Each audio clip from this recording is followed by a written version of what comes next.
Personal notice. Danger's my stock and trade. If the job's too tough for you to handle, you got a job for me, George Valentine.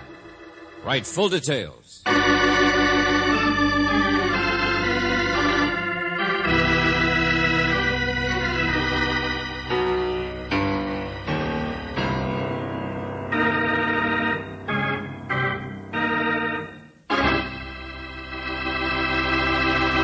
A few years ago, a new slogan or slang expression was thrust on the vocabulary of the American public. You remember it. It came in very handy when the wife wanted you to clean out the attic, or your brother-in-law put the bite on you for a 10-spot. It was, quote, drop dead, unquote. Of course, it never did you any good, but it was better than 23 skidoo or go jump in the lake. If you listen carefully, you may get some tips on how to use the expression with more effective results. It all started with a phone call to George Valentine's office by a little fellow who was just full of questions. Oh, let's see if George has any of the answers. Don't you want a story? Hold it, will you? Who is this? Jerry Yule, I said. I'm a writer and I have a story. Yeah, well, this is George Valentine, and I'm not a publisher. Please listen to me. You've got to meet me right away. Captain Charlie's Neptune Palace. The old waterfront district. The captain's who's what? I live here. It's an old hotel. I'm collecting material. But this particular story, I'm afraid I don't know how it ends. And that's why I need you. Sounds to me like it goes around in a circle. I want to be there when it ends. Don't you understand? That's why I'm calling you instead of the police. Police? What kind of a story is it? Well, it concerns a mysterious stranger and a seaman who chews tobacco. And mostly, of course, the parrot. The what? The parrot, a green and orange parrot.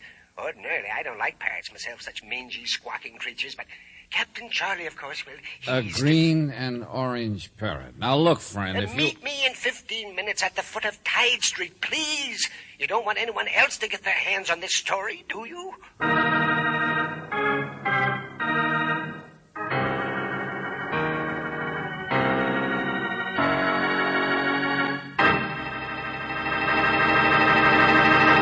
Well, I don't know, Mr. Yule. It all depends whether or not this story has a happy ending. And from where I sit, I'll bet you it hasn't. However, to keep things even, here's another kind of story that I know has a happy ending. Now, let's see. George and Brooksy were supposed to meet a Mr. Yule at the foot of Tide Street. Say, that's a pretty rough part of town. You better watch it, George. You might get in over your head. Is it always so foggy down here? Well, only in the summer. Captain Charlie's Neptune Palace. Quite an ornate old place, isn't it? Oh, the rooms are empty now, most of them, and half of it is locked off, of course. It tips like a one-legged man there where the pilings underneath are sinking. The commercial docks went away and left this district, you see, when they built the new piers farther down. I know. Beer and sandwiches. Step into the kitchen and make your own. Rooms 50 cents. Quite a come-down from the kind of hotel it must have been once. Oh, but there's no transient trade, you understand, Miss Brooks. Just the ones Captain Charlie asked to stay permanently. Like writers who specialize in foggy stories.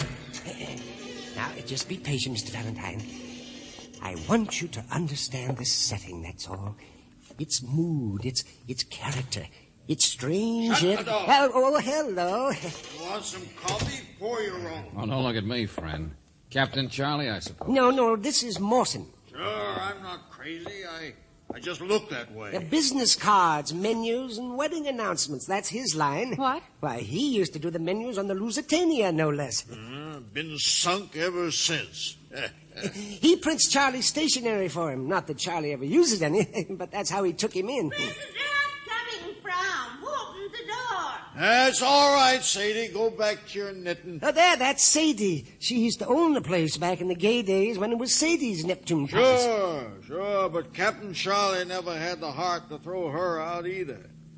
Who are your friends, Yule? Oh, never mind us. Who's down there? All we care about is a story. Not that we'll ever get it. Well, now, Morton here, he was in it. Oh, no, I'm not.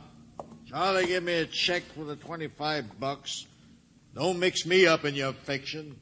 Parrots. Ha! Bird feathers. I said, who's down there? You, Captain? Look, Buster, for the last time, will you tell us what this is all about? Come on. Through here. The old bar room. I'll tell you all right. Well, and who might your friends be, Mr. Yule? No matter, the welcome's always out. But you know what I've been here sitting and thinking, me and Limey here? Right, Skipper and me been thinking. Be quiet. Right, Skipper. The next thing this hotel needs is a rubber plant. I remember in Bombay once, I seen the most lovely rubber plant. Hey, wait a minute. I wanted to tell these people about last night. Oh, that. Well, now, I don't blame you. Last night, young lady, I bought the most lovely green parrot that any man ever saw. Do you know this morning he Captain, would you mind sticking with last night? What is it? What happened last night? He told you, Governor, he bought a parrot. No. But a story should begin at the beginning. And, Mr. Valentine, the very first thing was $25. That's what woke me up. What? Right. I woke you all up to borrow it, see? Only he didn't have it. And neither did Sadie, so I had to break the lock on Morton's room and dig it out of his stuff. That's on account of the skipper there was a little short in the cash register. Made Morton sore, too. Made all of you sore. Oh, not me, Skipper. Nobody appreciates a good parrot, young lady, but I do, and I bought him. Had to scrape up a whole $100. That's the story. But I made it, and I bought him. Limey, run fetch the bird. Show the people. Right, Skipper, whatever you say. I'll give you a hand in case he talks back. Yule, is that all there is to it? Just that the captain bought a bird? Mr. Valentine, the stranger. Now, let me tell you about him. The man he bought the bird from. The mysterious stranger. Now, don't look at me that way. He was a foreigner of some sort. He was a Hindu or Sikh or something, one of those big fellas with a beard and a turban. But a sailor, and he and Charlie gibbered away at a great rate in some heathen tongue. Oh, now, look, friend. He wanted to get rid of that bird, the Sikh did, act as if he was afraid of him. That's why all the fuss about the money. He was so anxious to get paid and get out. And when he left a-running. Well? Here, now wait. Here he is, ain't he, you ducky low? Careful there, Limey. Careful he don't slip off your shoulder. He's taking quite a fancy to Limey here, you know that? So that's the parrot. Isn't he the most lovely bird you ever saw? Well, I wouldn't exactly say. Oh, Limey's going to clean him up a bit. You know how it is. But here, let me show you. This is a piece of resistance. Now, come on, baby. Say it. Speak out for the people, baby. Fine bird. He talks you. That's a baby. That's a baby. Talk right up like you did to the heathen. Speak out, baby. Speak out. Drop dead. Isn't he the most lovely thing you ever heard? Drop dead. That does it. Valentine, wait. Wouldn't it interest you if I told you that I took a walk this morning just before I called you and that I found the Sikh, that heathen sailor who was so afraid and so anxious to get rid of the bird? And that the poor man was just lying there in an alley, dead.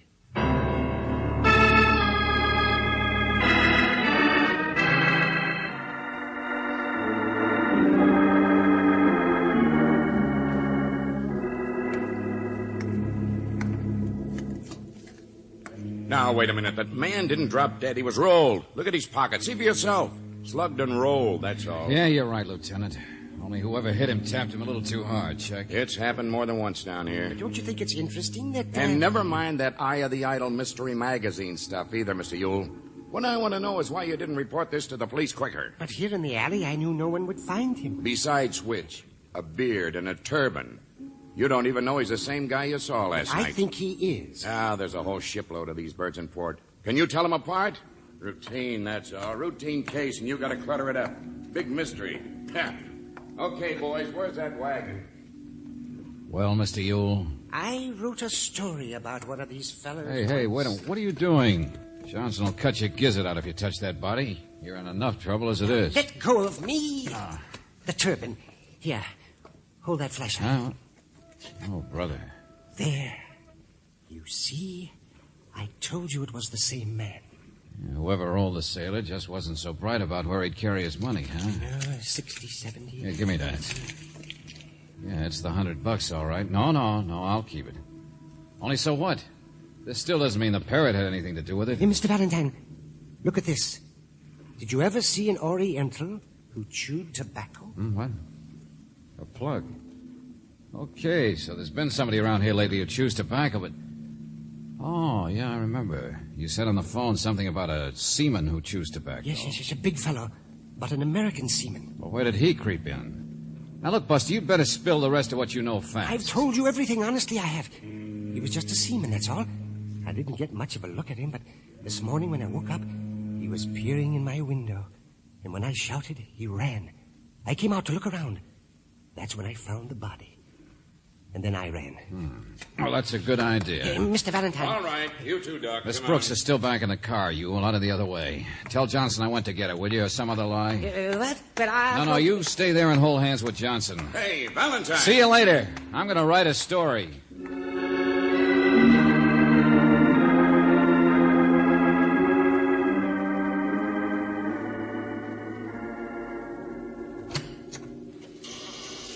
George, remember? He said that man in the turban seemed so anxious to get rid of the Take bird. it easy, Angel. Hey, Captain. Captain Charlie. This is a crazy, strange place, isn't it? That captain gives me the jitters. Never mind. I don't want to see him anyway. Limey's the one who'll talk for us. A weasel if I ever saw one. But why? What can he tell you? What is it you're trying Here we are, through here. Just check the information we've already got, Brooksy. Yeah, I'd like to weed out some of Ewell's weird notions. He's about stupid enough to think that bird is some sort of weird super... George. Relax, Angel. Up at the head of the stairs, that's all. Come on. Speak of the devil. Yeah. Something at the bottom of the stairs, too. Limey. It's Limey. He's dead.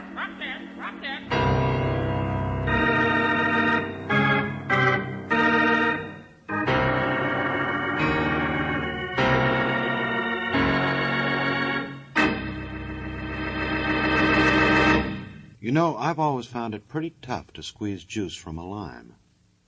Well, that can't be true with everyone, because here's a case where somebody squeezed a limey too hard. Couldn't have been the parrot, but he might have been the inspiration. Now, if you're in need of inspiration, why don't you give this a listen?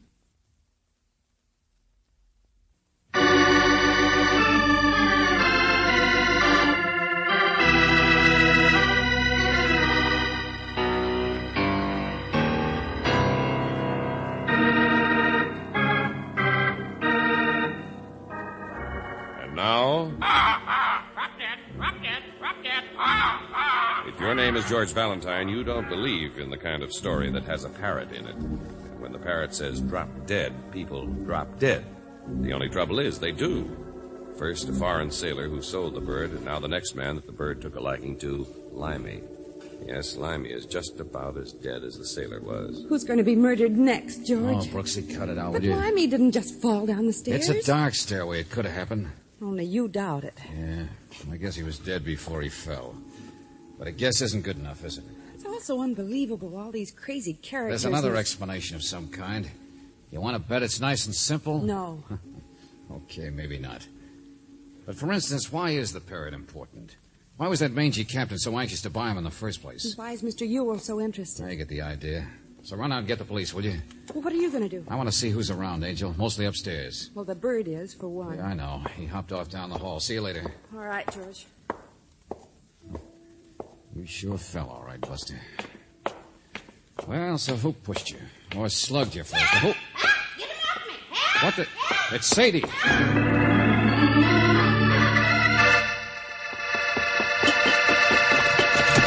Sadie. Get him off that awful thing! Oh, what?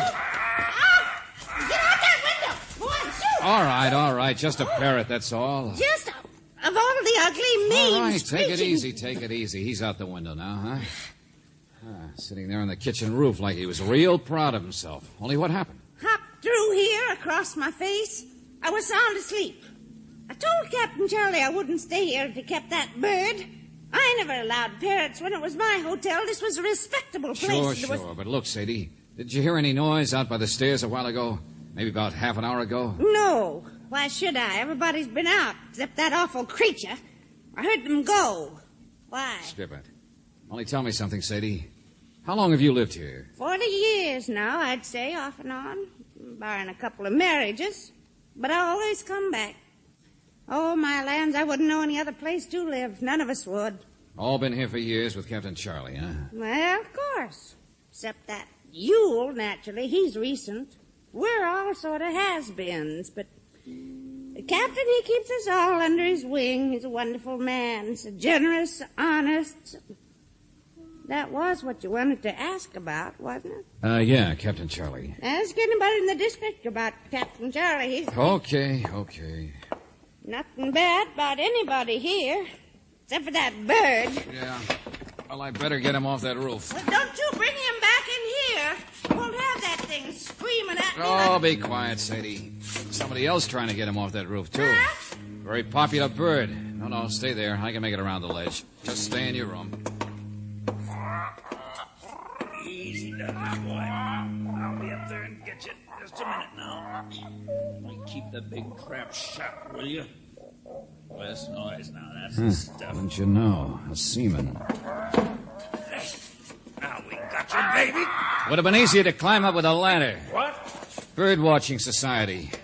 You always chew tobacco when you go parrot hunting? Beat it, will you, buddy? I don't want no trouble. I don't blame you. Not on a slippery roof. Stay out of it, Mac. Hey, don't reach for that bird. I want to talk to you. I ain't the type. Stay where you are, I said. Drop that. Hold still, you blast. Yeah, now look what you did. That's the kitchen flue he's climbing into. Now we can all have fun getting him out. Yeah, well, let him stay there. Forget him. You're the one I want.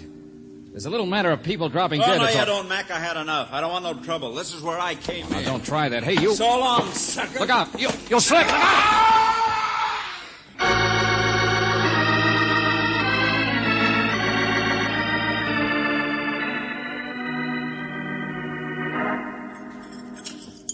Drop dead. Valentine, you're the one. Oh, stop it, Johnson. Drink your coffee. Plenty for everybody here, folks. Help The yourselves. seaman isn't dead, Lieutenant. His skull wasn't fractured. So we gotta wait for hospital reports before we can get him to talk. Johnson, for the 10th time, leave me alone, will you? Go solve your 2 murders. Have you checked all these people on when they last saw Limey? Yeah, we checked and double-checked and still haven't found anything. Okay, then leave me alone. I'll drink my coffee and think about it. Sure. First, you pocket $100 and run. Then you find something but won't say what it is. Then you... Johnson. What kind of an idea did that seaman give you?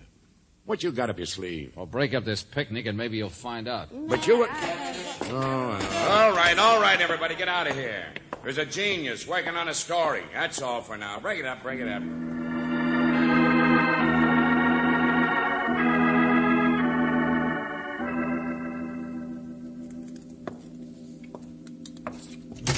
George. All right, they've gone now. So come here, brace me, Angel, and you can beat it, Brace too. you? What in the name? George, get off of that stove. It's a big one. Got a big ear, man. What? The flu. Hope he's all right. Yeah, now I can reach you. Oh, where are you, boy? Come on. Oh, brother, soot, grease, and cobwebs. You mean he's been there all this time, the parrot? I hope he's in here. Hope I can reach him. Yeah. Sure, here we go. Oh, look at the poor thing. Yeah. Well, I'll clean him up a little. He'll be all right. George, what are you going to do with him? I wouldn't touch that bird if it laid golden eggs. All right, hold still there, Abner. Now, Brooksy, listen. We got to find out once and for all if this bird really does have anything to do with all the crazy stuff going on here. You're sure hard to convince. Hey, get off my coffee. If you're thirsty, boy, we'll get you a drink. Now, Brooksy, you go in the bar where Johnson is. Give me 5 minutes head start, then tell people I found the parrot and took off down the alley. Well, of all the Well, this is the only way to find out, isn't it? To see who comes after me. The bird itself can't have any value, but maybe somebody thinks it does. Drop that. Oh, Brooksy, now look, just because everybody who's been around this long-nosed chicken has got into trouble... All right, I'll do it. But there must be easier ways to find the end of a story. Okay, bird. Let's get some of the grease off your feathers. Bird of ill omen, huh? Big mystery bird. Oh, you like that, huh? Well, get yourself all stretched, because in about 5 minutes we'll go outside and see if anybody meets us. We'll find out just how dangerous it is to hang on to you when you're... Drop that. Hey, shh, cut it out, will you? That's better. Drop that. Drop. What? Hey, bird, snap out of it. What's the matter with you? Hey, Abner, come on, boy, come on. There's nothing wrong. Oh, brother. Dropped dead, huh? Coffee. The coffee. You took a drink of my coffee. Brooksy. Johnson, what? John.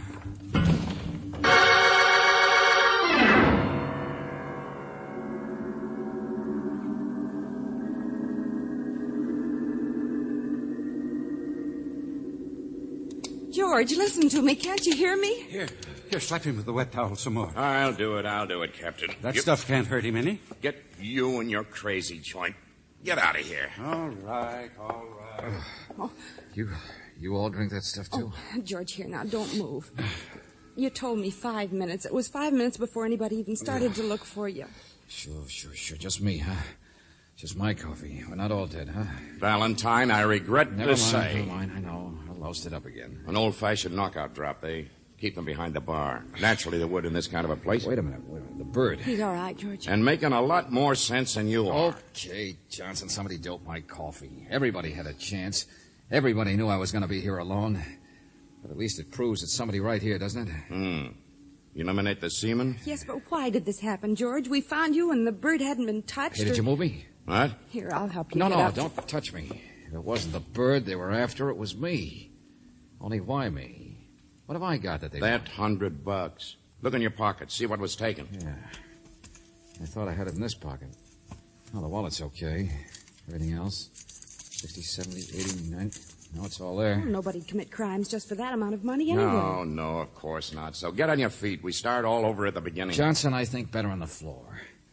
You know, all this business could be awfully simple. Sure, Hindus and parrots and sea captains. This thing with me could be a mistake. Limey could just have fallen down the stairs. The first guy we already know was just slugged and rolled. I think you'd better stand up, George. Okay. Too far-fetched, huh? But a desperate man might hope that's the way it'd go down. Like what, man? Like why? What are you talking about? Captain Charlie's respectable, isn't he, Johnson? Honest and good with the police. That's right, for The years. same goes for the people he's kept under his wing. Morton, Limey, Sadie. Sure. Charlie keeps the place clean, all right, only... What's that got to do All right, with... now listen. A foreign sailor comes in with a parrot last night, and all blazes breaks loose.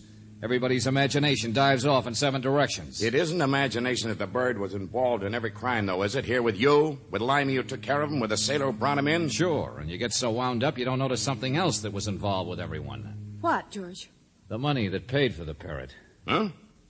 But you just said that dough in your pocket hadn't been touched. I thought I had it in the other pocket, that's all. But suppose while I was out, suppose the reason I was doped was to get at that money and do something with it. Now, look, if it's there, it's there. And that something was the last crime that needed to be done. From here on, the mysteries could stop. George, for heaven's sake, tell us... Okay, Angel, okay, words of one syllable. Suppose in this place one person isn't so respectable, fooling Charlie along with everybody else for years. And last night, Limey broke a door, a lock. Why would anybody lock a door around here, incidentally? But who are you... Because Charlie needed $25 more to make up the $100 the sailor wanted for his bird, remember? Well, Limey got it all right. He found it in Morton's room. Well? Well, Johnson, from there on, 1, 2, 3. Morton was mad, remember? But the sailor had already gone. Then the sailor was slugged and rolled.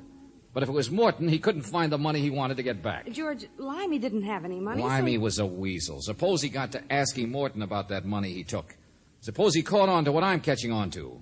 So Morton killed him, scared to death of discovery now, with one accidental murder already to his credit. All right, then came me. Do you want to bet I was doped so that 25 of that 100 could be replaced with a different 25? Holy smoke. Sure, that's right. Replaced with genuine money. George, Morton's a printer, isn't he? You got it. His press must be in the locked room. He printed menus, remember? Green ones with pictures of Lincoln and Washington and people like that on them. That's the idea. And it explains everything. A counterfeiter. Trying to keep from being discovered. Well, come on. Don't just stand there.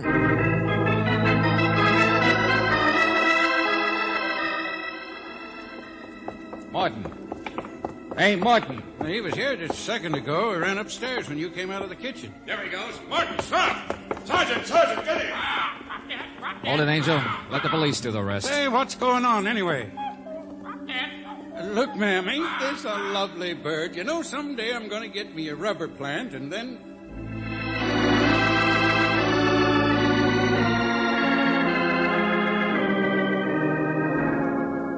Oh, but George, even if Morton did commit those crimes, it still doesn't explain everything. There's still that tobacco-chewing seaman who fell off the roof and the parrot... Hey, you didn't start this story. Yule did. So stick around a minute and I'll give him the rest of it.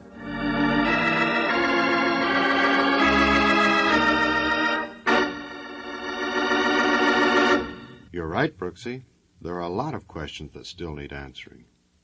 So, while George is getting his story straight, suppose we all give this story a listen.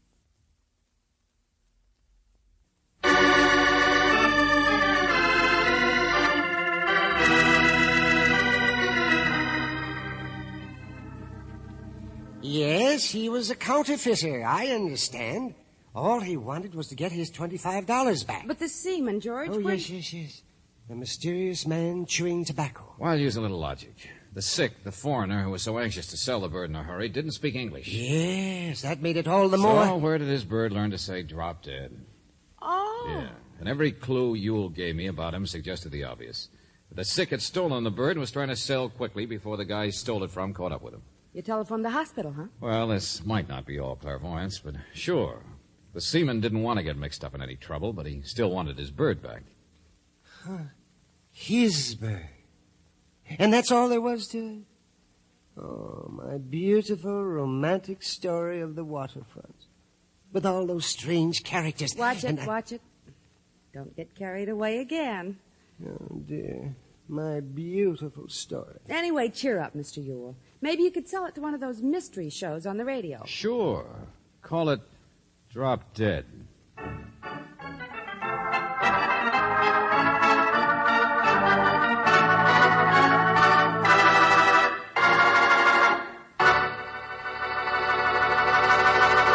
Just in case we lost you somewhere along the way, George Valentine was played by Robert Bailey, and Brooksy, played by Virginia Gregg. David Victor and Jackson Gillis wrote the tale, and Eddie Dunstetter played the music. Now, this is yours truly inviting you to our next visit with Valentine, when you will again hear what happens when you let George do it.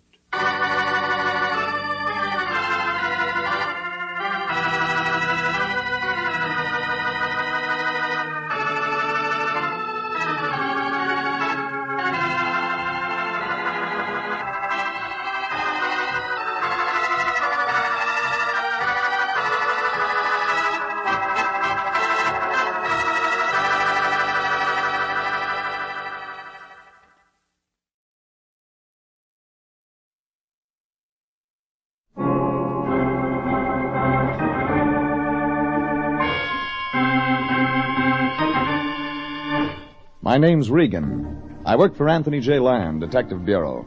They call me the Lion's Eye.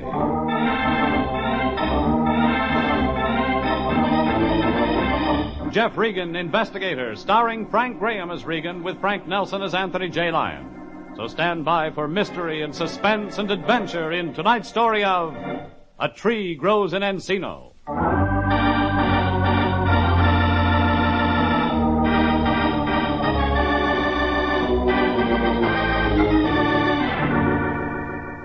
There was a confused redhead with cool lips and a hot temper, an interior decorator who didn't want his orange trees moved, and a strange little man who hired the Lyon Detective Agency to make sure he got himself convicted of murder. A real sensible case. It was about 5:30 lunchtime when I reported back to the Lyons office to see what was on tap for the afternoon. Plenty was. Plenty in the form of a thin, haughty little man sitting across the desk from the Lyon. Anthony J. had his mouth wide open when I walked in. Hey, Jeffrey, come in. I've been waiting for you. This is Mr. McMurray. Jonathan McMurray. McMurray, yes. Jeffrey, he thinks he needs our help. Not sure yet, Mr. McMurray? Yes, I am quite sure. It is your employer, Mr. Lyon, who is not sure. Well, now, I wouldn't say that, Mr. McMurray. Yours is a very unusual case. Suppose somebody tells me what this is all about. Jeffrey, Mr. McMurray... I will explain my own problems, Mr. Lyon. Yes. Yes, you explain them, Mac. Mr. Regan, it's quite simple. I want you to prove I am guilty of murder. What? Yeah, quite simple, Jeffrey. I have murdered my wife, Mr. Regan. I've gone to the police and confessed. They refuse to believe me. It's up to you to prove I'm right. Yeah, up to us, Jeffrey. Wait a minute, Fatso. Let's get all this story, Mac. You killed your wife and the police won't believe you? When? On the morning of April 3rd at 3 a.m. 3 years ago. 3 years? You see, Jeffrey, I told you this was Mr. Lyon. Yeah. I had gone to bed early the night of April 2nd. I heard noises several hours later. I assumed they were burglars. I went downstairs, taking my gun, of course, and saw a figure breaking in. Naturally, I fired. It was my wife. Your wife breaking into your own house? It seemed that way at the time. Perhaps I was not fully awake. We all make mistakes, you know. All make mistakes. Of course. I do not believe in murder. That is why I am here. The police wouldn't believe you. Nothing but a group of incompetent, immoral civil servants. Are we not paying them to establish law and order? I ask you, Mr. Regan, are we Finish not... the story. What happened after you shot your wife? In a moment of utter weakness, I lost my head. I fled the city. And for 3 years you've hidden out. Only your conscience got to bothering you. You finally decided to... Certainly not. The woman was dead. My problem was more basic, down to the very roots of nature. I wrestled, shall we say, with all the evil of the world, and won. Where? In San Francisco, where I had established myself in business. It was last week I decided that I must pay the price or live forever in a morass of sin. I have decided, Mr. Regan, to make an example of myself. Jeffrey, perhaps we'd better explain to Mr. McMurray that we're pretty busy this season. Maybe someone Wait a minute, else... Lion. Mac, did you and your wife get along? We quarreled constantly. When I married her, I had assumed she was a woman of some inner dignity and spirit. I discovered she was no better What was than... his name? I beg your pardon. The other man. There was no other man. She had not sunk that low. We quarreled about her work. It kept her out nights. Her work kept her out nights? Exactly. She was an interior decorator. Lois, that was her name. Lois was one of those soulless moderns. Form follows function, that sort of nonsense. I take it you aren't modern. I, sir, am an architect. An architect of the old school. I believe in the established order of things. You, Mr. Regan, are morally obligated to see that justice is done. Jeffrey, do we have... Lion, they can't all make sense. Gentlemen! Enough of this childish quibbling. I assure you, you are going to take my case.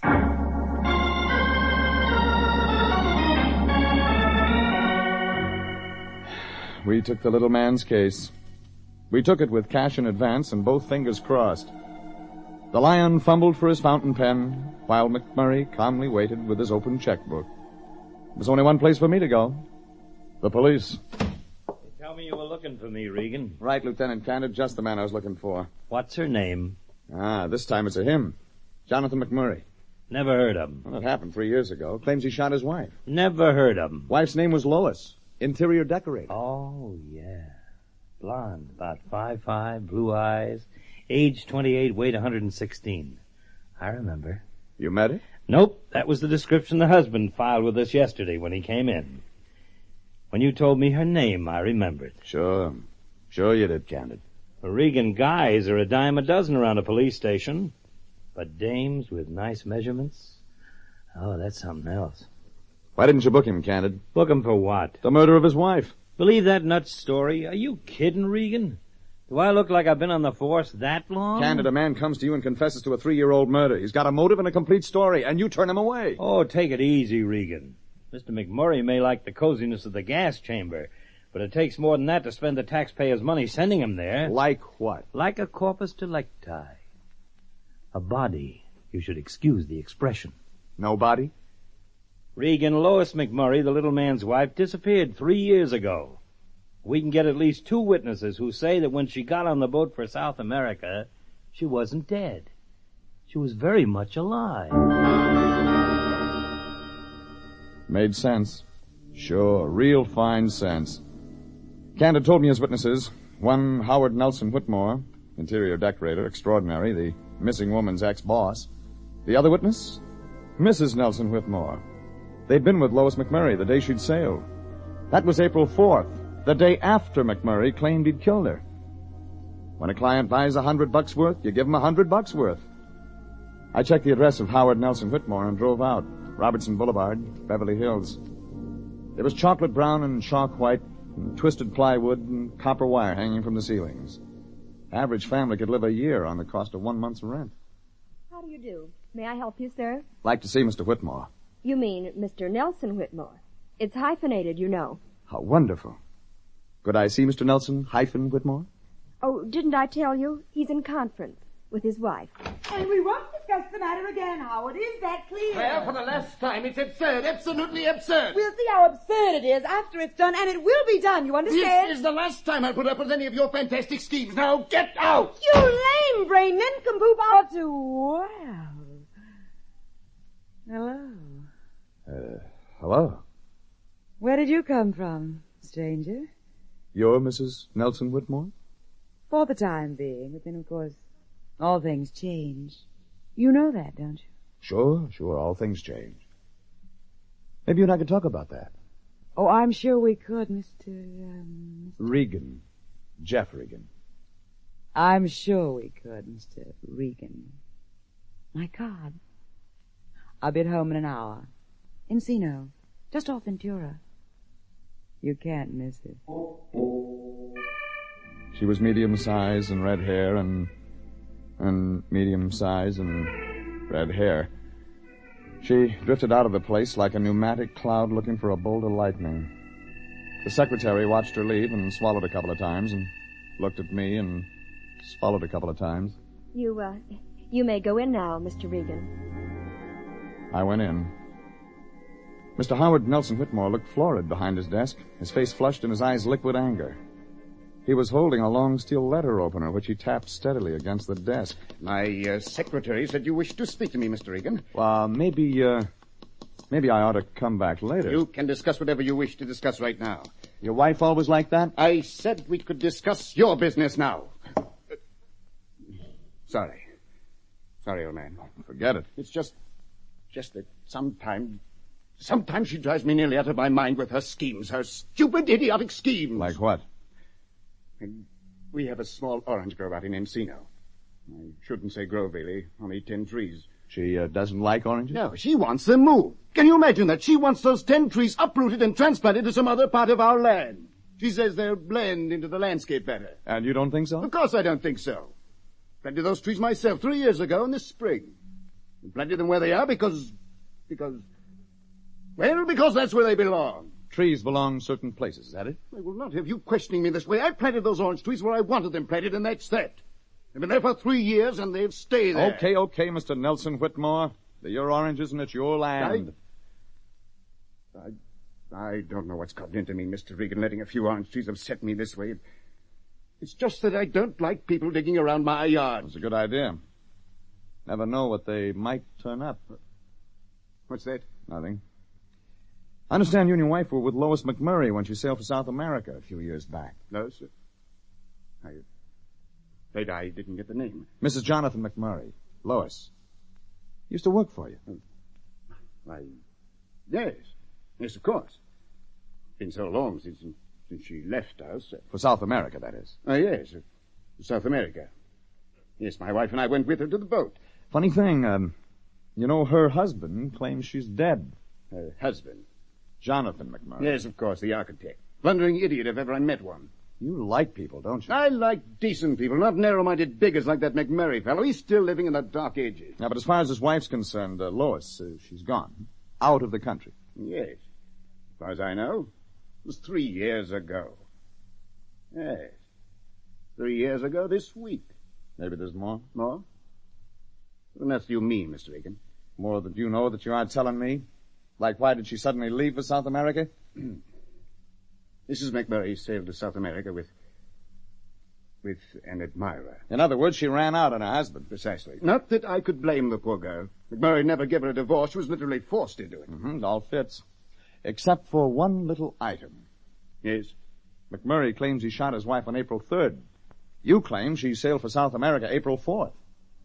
Somebody's lying.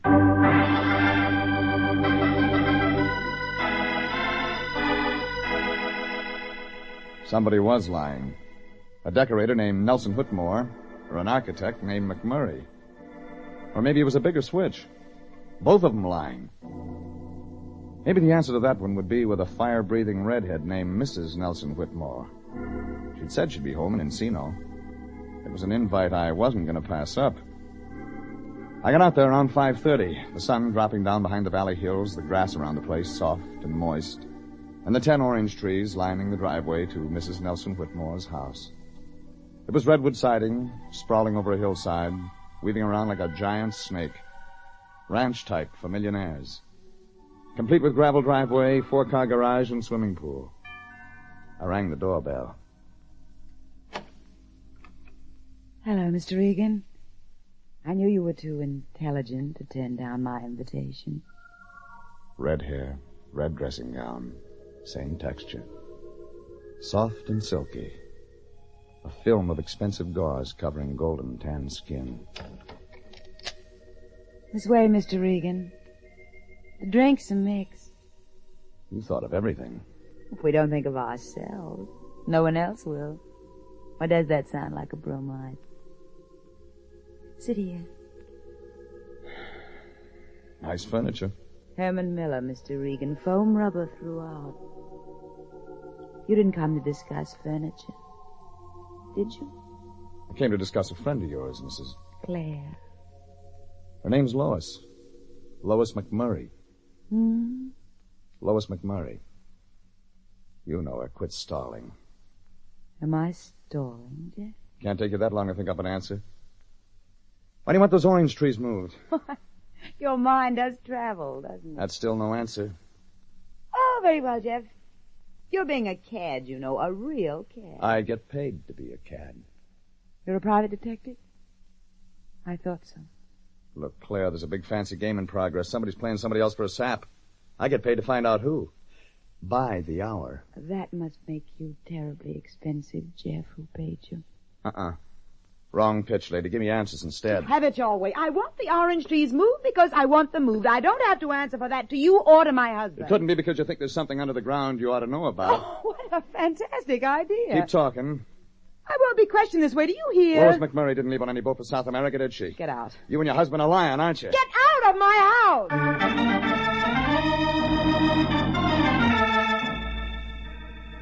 I got out. Out of the Redwood Mansion. Out down the gravel driveway past the orange trees toward my car. When it happened.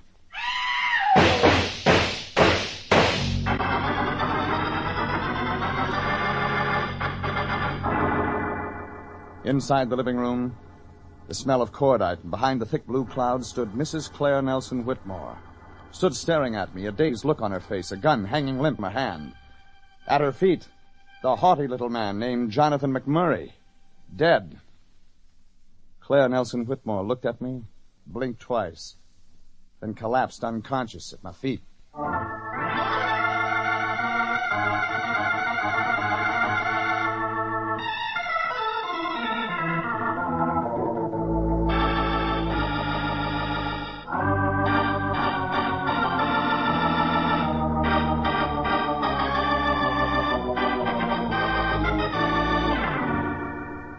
It started when the Lion and I were hired by a self-righteous little man named Jonathan McMurray. He claimed he'd shot his wife 3 years ago and wanted us to prove it.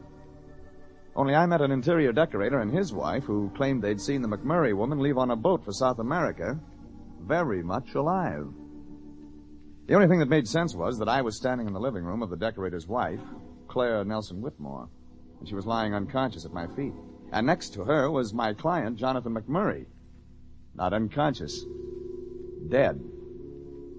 I called Lieutenant Candid down to police headquarters and waited for Claire Nelson Whitmore to supply some answers. Thanks. Thank you, Jeff. You killed McMurray? He came at me after you left the house. He came through the back door. He had a gun. You had a gun? I was frightened. Just before you got here this afternoon, I heard a noise. I thought it was a truck backfiring from the highway. But it scared you enough to get a gun. He shot first. Mr. Regan, he shot first. Yeah, he shot and missed, and then you fired back. I had to, Mr. Regan. I had to. It was self-defense. There's 2 guns on the floor, Claire. Yours and McMurray's. Both of them hot. The police will decide. Police? Well, you could save some time by talking now. Jeff, I'm confused. I'm terribly confused. I don't know where to turn. Well, that makes sense. I didn't mean anything earlier today. I didn't mean anything, Jeff. All in fun. A great big pitch like that. All in fun. It was self-defense. I shot him in self-defense. Police. Oh, Jeff, you gotta believe me. Not me, lady. The police. They're the ones who gotta believe you.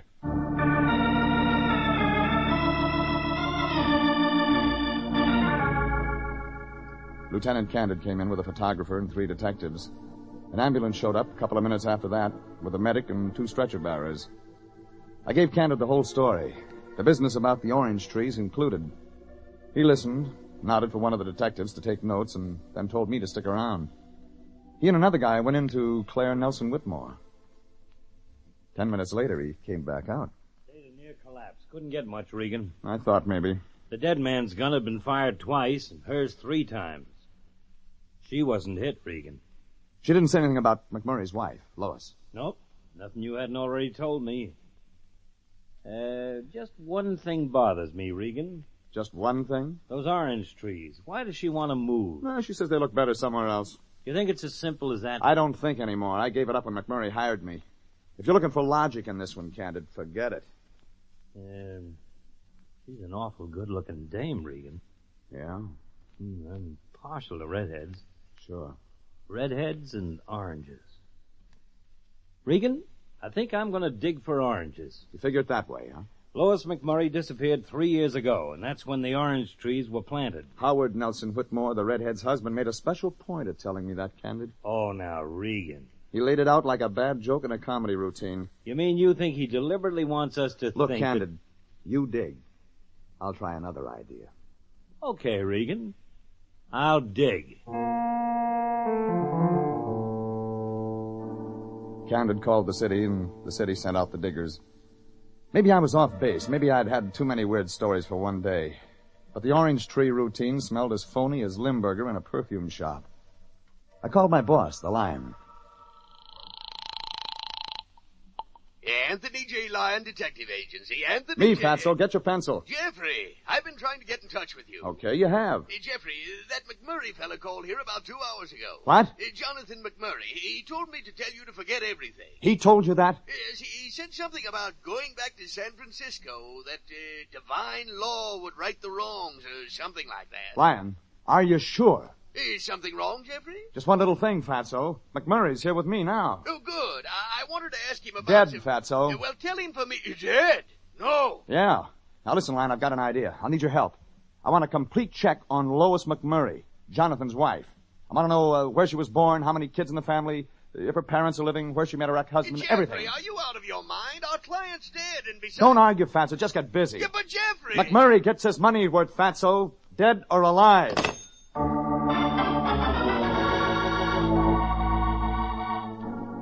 I went outside. Candid was watching the diggers. How many trees, Candid? Well, we dug up 4 of them. 6 to go. Find anything? Dirt. Still hopeful, huh? Still hopeful. I called Howard Nelson Whitmore's office. He'd left there a couple of hours ago. Just after you did, his secretary said. Think he left for Point South? I don't know, Regan. I don't like it. Any of it. Mm-hmm. Except the redhead. You're partial to redheads, remember? I'm looking for a blonde now. A deceased blonde. Who left for South America. You told me about her. All right, so maybe she didn't leave for South America. Maybe she's dead, Regan. Dead and buried. Buried under one of those orange trees. No, that's a good guess. You got anything better to offer? Nope. See you around, Candid. That's when I got an idea.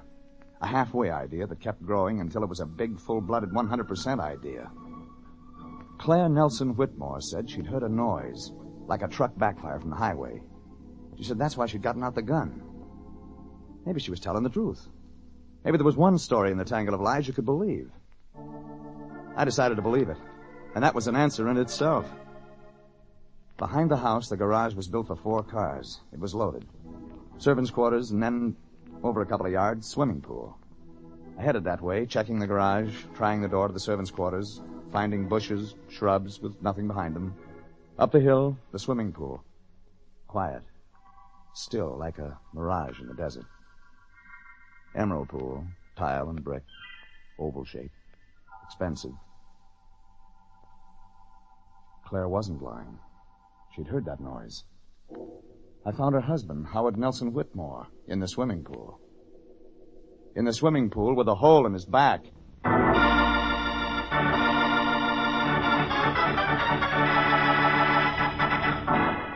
Candid and his boys puffed up the hill to the pool in a hurry when they caught my signal, and I went down to the house, to the room of Claire Nelson Whitmore. Jeff. Don't get up, lady. You and I are going to have words. But, Jeff, you know how bad I feel. Yeah, you may feel worse. But the police said I could rest. Yeah, that was before they found your husband dead in the swimming pool. Hey, what? You didn't know about that, huh? Howard and When they pulled him out, they found a bullet in his back. Oh, no. Oh, no, Jeff. I didn't do it. I didn't do it. That's no answer, lady. The whole thing comes in one big package. You tied the ribbon on it. Give me the phone. No, Jeff, no, I didn't. I can tell you a few things, baby, but I want to be sure. Real sure. But, Jeff, Just give me the phone. Yes, Jeff? The phone?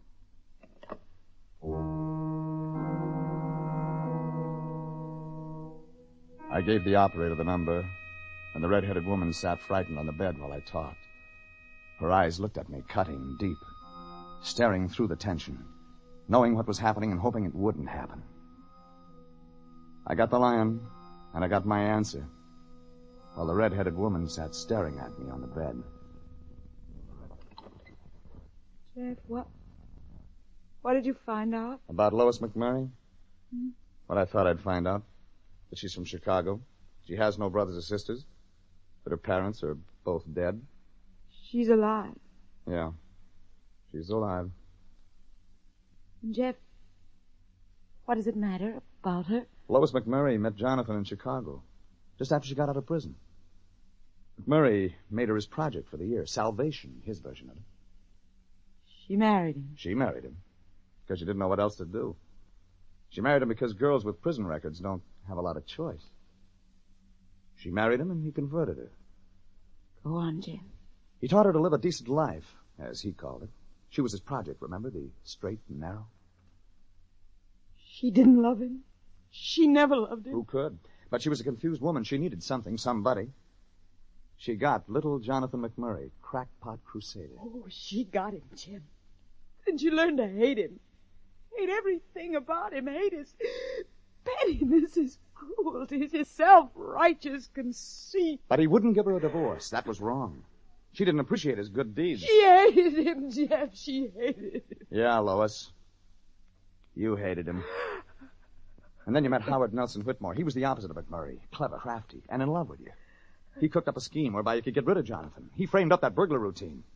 Jonathan fired at a shadow that night 3 years ago. Only when the lights came on, you were on the floor playing dead. I had to, Jeff. Don't you see? I had to. I couldn't stand it anymore, living that way, being a prisoner of the man I hated. Anything was better than that. And just like Howard figured, Jonathan ran. He ran a long way. But he came back, Jeff. Why did he have to come back? Because he wanted to make an example of himself.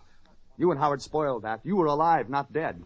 That infuriated him. His one chance in life to be a martyr, and you and Howard ruined it for him. That's why... That's why he shot Howard and then came after you. Vengeance. The wrath of the righteous. Divine law, he called it. He was going to be a martyr after all. Jeff, you know that I didn't shoot first. You know it was him, Jonathan, mean, hateful. Mrs. Whitmore, Lieutenant Candid wants to see you. Jeff. And when I came around, Howard Nelson Whitmore got scared of his story about seeing Lois leave for South America. He knew he couldn't make it stick, so he tried that orange tree routine while I was in his office. Figured the cops might dig, but they'd never find a body. No corpse, no crime. It's the whole story, lady. You dyed your hair red, no relatives to identify you. You forgot about being Lois McMurray. She's dead, Jeff. Please, let her stay dead. All right, Mrs. Whitmore, open up. That's it, Lois. Candid's no dumbbell. Jeff, he doesn't know that I'm... No one knows. But me. I know. I'll testify for you, Lois. But I won't lie for you.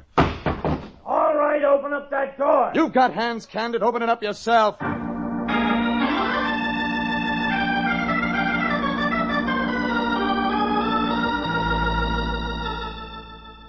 They took Lois McMurray down to headquarters and got the full story from beginning to end. Sure, she was booked on a couple of accounts, but nowhere in it could they stick a murder charge. That made Lieutenant Candid an unhappy man.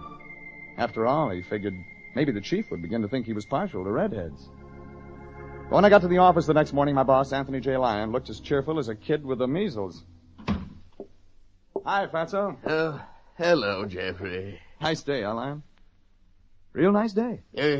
Is it, Jeffrey? I didn't notice. What's eating you? We just wrapped up a $100 case. Just like that. Yes, Jeffrey, I know. $100 case. Hey, wait a minute, Fatso. We did get paid, didn't we?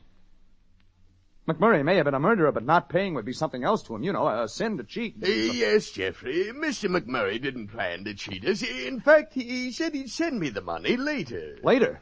Look. When I left the office this morning, you had his checkbook out and you were reaching for your fountain pen. Jeffrey, I tried to tell you on the phone. There was a mistake in the contract. Well, he wanted his lawyer to... there was a legal question. Jeffrey, I ran out of ink.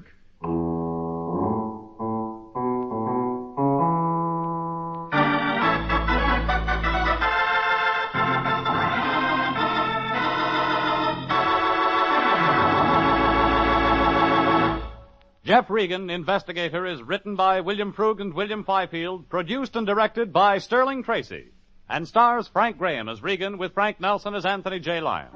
Original music is by Dick Arant. Bob Stevenson speaking, inviting you to be with us again for more suspense and mystery and adventure with Jeff Regan in...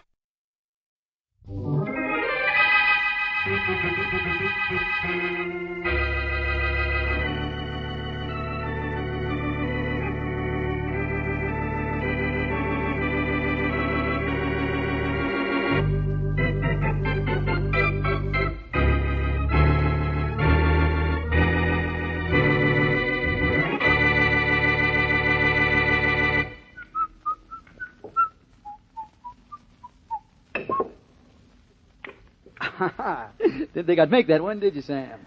No. Think I'll be the club's billiard champion this year? If you play this way, Roger. But will I? That's the question. Here, see if you can make the same shot. How silly can you get? Well, I'll try. This didn't look easy, and it wasn't. If you want to see a hard one, watch this. You're trying to make me feel worse than I do already. What I'm trying to do is make myself feel better. Watch.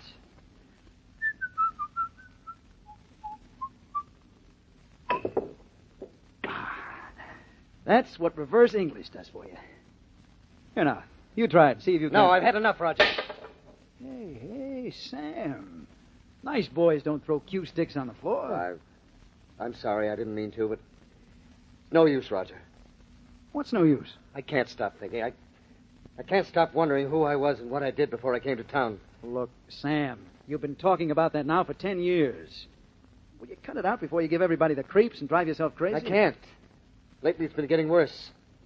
Listen, I'm Sam Fisher now, but I wasn't before I lost my memory.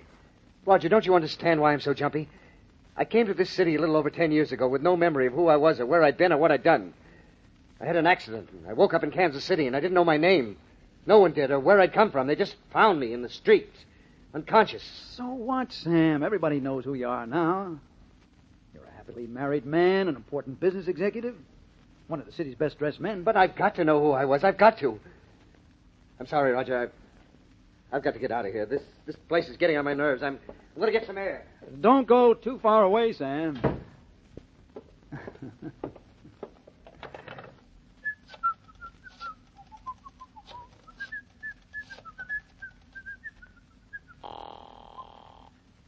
Hello? Mrs. Fisher, please. Speaking? Oh, Rita. I didn't recognize your voice. This is Roger. Oh. I'm in the billiard room at the club. Your husband just walked out on me. Oh, is poor darling Sam upset again? Upset? That obsession of his is driving him out of his mind. Oh, the poor dear. Yeah. Isn't it a shame? Shame it's taken him this long to begin to crack. Pretty soon, Rita, we can do exactly what we planned.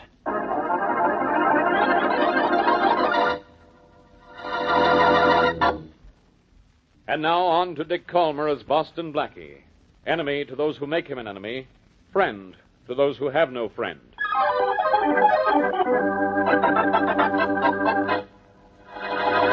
Now, let me get this straight, Mr. Fisher. You don't think you're really Sam Fisher? No, Blackie. How can I be? Just the name I gave myself when I came to after an accident in Kansas City 10 years ago. I see. But why did you pick that particular name? It might have some bearing on your past. No, I'm afraid it doesn't.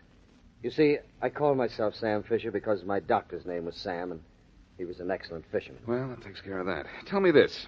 How much effort have you made to find out who you were before you became Sam Fisher? None. I was afraid to. Afraid to? Why? Well, somewhere in the back of my mind, I had a vague memory that I'd done something wrong. Mm-hmm. But it was just a glimmer of a memory, so faint it never took shape, never gave me an inkling of my past. But it's always with me, always haunting me, poking at my conscience. Blackie, I just can't stand it much longer. So you want to find out who you were, where you've been, and what you did before you became Sam Fisher? Yes, I've got to. I've got to know no matter how terrible the truth is. Mr. Fisher, why are you so convinced that you did something wrong before you had that accident? Well, why do you think that? Just think it, that's all. I can't help it. It's there in my mind. Blackie, you've helped others. I know you can help me. I'll give you all the assistance I can. But how can you help me when your memory stops with that accident 10 years ago? Tell you something I've told only to Mrs. Fisher and a few of my closest friends. It's about a dream I have. A fantastic dream that I have almost every night. Excuse me. Hello. I'd like to speak to Mr. Fisher, please. I understand he's there. This is Mrs. Fisher. Oh, just a minute. This is your wife, Mr. Fisher. Oh, thank you.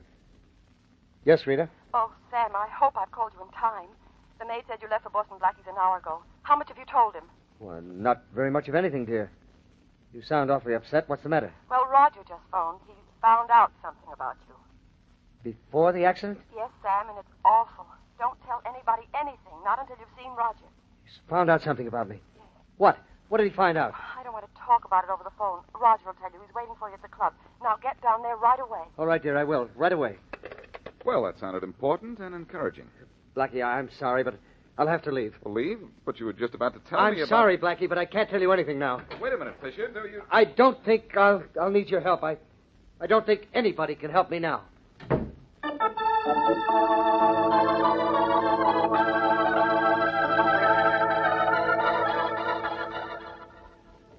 So I was right about myself, Roger. I was a murderer before I lost my memory. Well, it isn't positive, Sam. There's only an indication that you were. I'm checking it further. Now, you get in a cab and go home to Rita. How can I? A murderer. Well, no, I don't know for sure yet, Sam. Don't you understand? When will you know? It'll take a little while. I want to check slowly and carefully. Here, there's a cab waiting at the stand. Taxi! Roger, let me help you check up on this thing. No, Sam, you stay out of it. If not for your own sake, for Rita's. Well, you let me know your progress, won't you? If I make any. Now, I'll get in the cab. Go on home and don't worry. Don't worry. I won't sleep till you find out the truth, Roger. Find it out soon, will you? As soon as I can. Night, Sam. Night, Roger. Thank you for everything. Bye, Sam.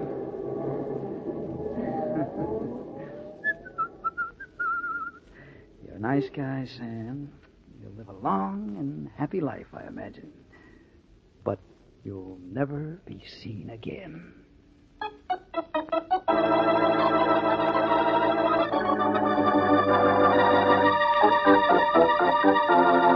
But, Mrs. Fisher, the Missing Persons Bureau can't go out looking for every man and woman who stays away from home overnight. But you don't seem to understand, Lieutenant Martin. My husband's never done this before. And he was terribly upset last night when he got into that cab. I know something's happened to him. Why are you so sure? Because it's something he was afraid of. He thinks he has amnesia. That he's not really Sam Fisher at all, but someone else. A killer, maybe. Are you talking about the same Sam Fisher I'm thinking about, Miss Fisher? He's the Sam Fisher who was voted one of the city's best-dressed men this year. We're talking about the same man. Oh, then I don't have to describe him for you, do I? Oh, no, I know what he looks like. Well, he won't be hard to find, Miss Fisher, if he's really missing, which I doubt. Oh, but I think he is. I know he is. He's probably run away or suddenly become the person he was before he lost his memory. Oh, that might be. You say he was last seen getting into a cab in front of his club. Yes. By Roger Ainsley, a friend of his. Uh-huh. Had your husband done anything out of the ordinary yesterday? Well, no. No, but he was especially upset about himself, though, when he went to Boston Blackie for help and finding out about his past. Went to see Boston Blackie, huh? Yes. Did he see Blackie? Yes, I phoned him, and he was talking to Blackie then. All right. I think I'll call Inspector Faraday. He might be interested in this. Why, Lieutenant? You think Blackie might have something to do with my husband's disappearance? Well, I don't know, Miss Fisher. I'm just checking that angle as a possibility. I see.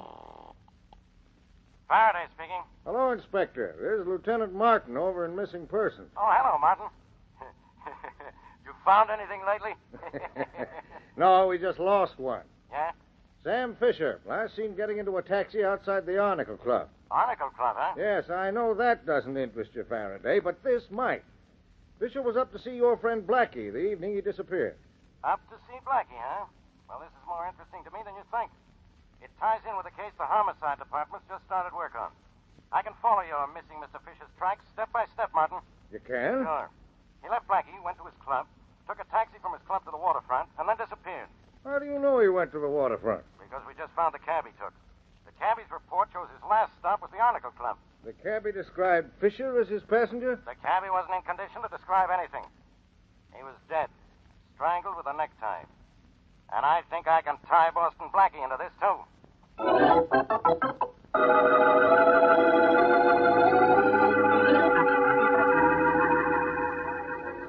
All right, you guys, finish with those pictures and let's get that body out of here. Maybe you guys like the salt air of the waterfront, but I get seasick on a park lake. So make it snappy. Hello there, Inspector Faraday. Hello, Lieutenant Martin. Fine, Blackie? Yeah, here he is. Yes, here I am, Faraday. Here you are, and here's a dead body, and here's where I solve another case for you. Ho-hum. I'll ho-hum you. I know who killed this guy, Blackie. It was Sam Fisher. The lovely red and green tie around the cabbie's neck came from around Fisher's neck. Only it fits the cabbie's neck a little too tightly, huh? Yeah. And you know why Fisher killed this cab driver and where Fisher is now. Well, do you or don't you? Don't I, Faraday? Say, by the way, Faraday, keep away from the waterfront or you'll wind up mounted on some fisherman's living room wall. And don't try to get me connected with this. All I know is Fisher came to me for help last evening. He thought he was suffering from amnesia, and he wanted me to find out who he was before his mind went blank. And what else? There's no more else, Faraday. He got a phone call from his wife and then beat it out of my apartment. I haven't done anything on the case because I was out with Mary last night. Good. Now you can go out with her again right now. I just wanted to hear your story. I know what happened here. Fisher's run away. He killed this cabbie, so he couldn't tell which way he went. That's a nice theory. For you, Inspector, it shows remarkable logic. But as usual, it's wrong. Because you say so? No, because the green and red necktie says so. It was found twisted around the cab driver's neck, right? So? So somebody twisted it around his neck. Chances are somebody was wearing the necktie, took it off, and strangled the driver. That's right. Somebody named Sam Fisher. Who, if memory serves me, was one of the city's best-dressed men.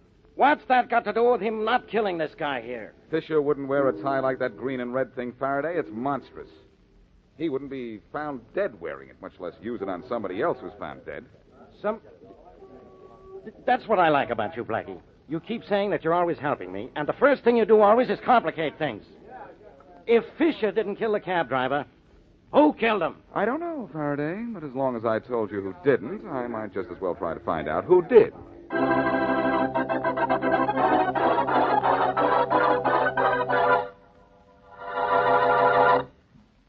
And now back to Boston Blackie.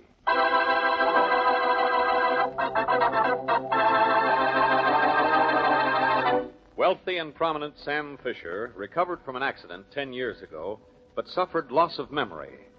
When his friend Roger Ainsley tells Fisher that he has made a mild discovery about the years before the loss of memory, Fisher gets into a cab and is not seen again. But the cab is found, and so is the driver, dead, strangled with a necktie. As we return to our story, Boston Blackie talks to the missing man's friend, Roger Ainsley. Mrs. Fisher tells me you're one of her husband's closest friends, Mr. Ainsley. And his greatest admirer, Blackie. Oh, why shouldn't I be? I had a little 2x4 business 8 years ago, and look at my office today. Thanks to the contacts I made through Sam Fisher. Apparently you're indebted to him, yes. Perhaps you can help us find him. Well, I don't know how. He's still missing, and the cab driver who took him to the waterfront is dead. You put Fisher into that cab, didn't you? Yes. Did you get a good look at the driver? No, I didn't, Blackie. It was dark, and besides, all cab drivers look alike to me. Do the police really think Sam killed that cabbie? They think so, but I don't. That wasn't Fisher's necktie found around the cab driver's neck. It wasn't his type of tie, and it wasn't expensive enough for him. Well, I will say Sam had expensive taste in clothes. And good, too. Do you remember what Fisher was wearing when he got into that cab? Yes, I do. A blue double-breasted pinstripe suit. It was his newest. Yes, that's right. He wore it up to my place. And that's further proof Fisher didn't kill that driver. He never in the world would he wear a green and red tie with blue. And he wasn't wearing it when I saw him. Well, so much for Sam Fisher's present. What can you tell me about his past? Nothing. I've known him only since he came to town, and that was about 10 years ago. He never told me anything about his past because he didn't know anything about it himself. You believe he actually suffered from amnesia? I don't know. He told a convincing story, and he told it often. It's possible he did have amnesia. I'm sure of that. Well, that and the fact that he didn't kill that cabbie are the only things I'm sure of about this case. Thanks for your time, Ainsley.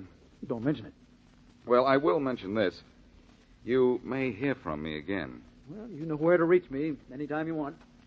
Goodbye. Goodbye. Oh, I'm sorry, Sailor. Sailor? Hey, what's the matter with you landlubbers? Can't you steer straight course? Oh, sorry, maybe I thought I was plowing through mined water. Hello, Ainsley. Captain Dunn, what are you doing here? You don't know, Mr. Ainsley? Well, you got a surprise coming. Look, you're a fool to come here. Boston Blackie was just here. If he saw you, he might start putting things together. You said you'd stay on your ship until it pulled out. If everything went according to plan, Mr. Ainsley. Well, didn't it? You got your $5,000 to take Sam to China with you, didn't you? I did. Well, then what's wrong? I kept my part of the bargain, and I left Sam lying on the wharf for you, just as I said I would. You did. Then what are you doing here, you fool? You realize somebody might get the connection between us and... And look, Sam was still there when you came ashore to get him, wasn't he? He didn't come to and walk away, did he? No, he didn't walk away. He couldn't. And he didn't come to. He couldn't do that either. Now, what did you hit him with? The broadside of a four-masted schooner? Well, no. Why? What do you mean? I mean, whatever you used, you hit him too hard. When I found him on the wharf, he was dead. Dead? No. Dead, aye. Dead as the wind in the Sargasso Sea, but I got rid of the body. Oh, this wasn't in the plans. And it wasn't in my plans to have to get rid of a body either. So I've changed my price. The $5,000 you give me is just a down payment for my services now. You better come aboard with 5,000 more. But I don't have it. You don't have it, eh?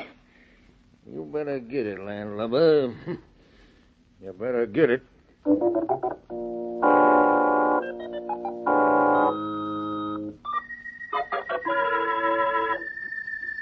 Rita, honey, Sam's dead, and you're going to come into a fortune from his insurance alone. But I'm going to be careful how I spend it, Roger, darling. All right, pinch every penny of it until it squeals if you want it, but you've got to give me that $5,000 for Captain Dunn. You killed Sam. You pay Captain Dunn. I don't have it.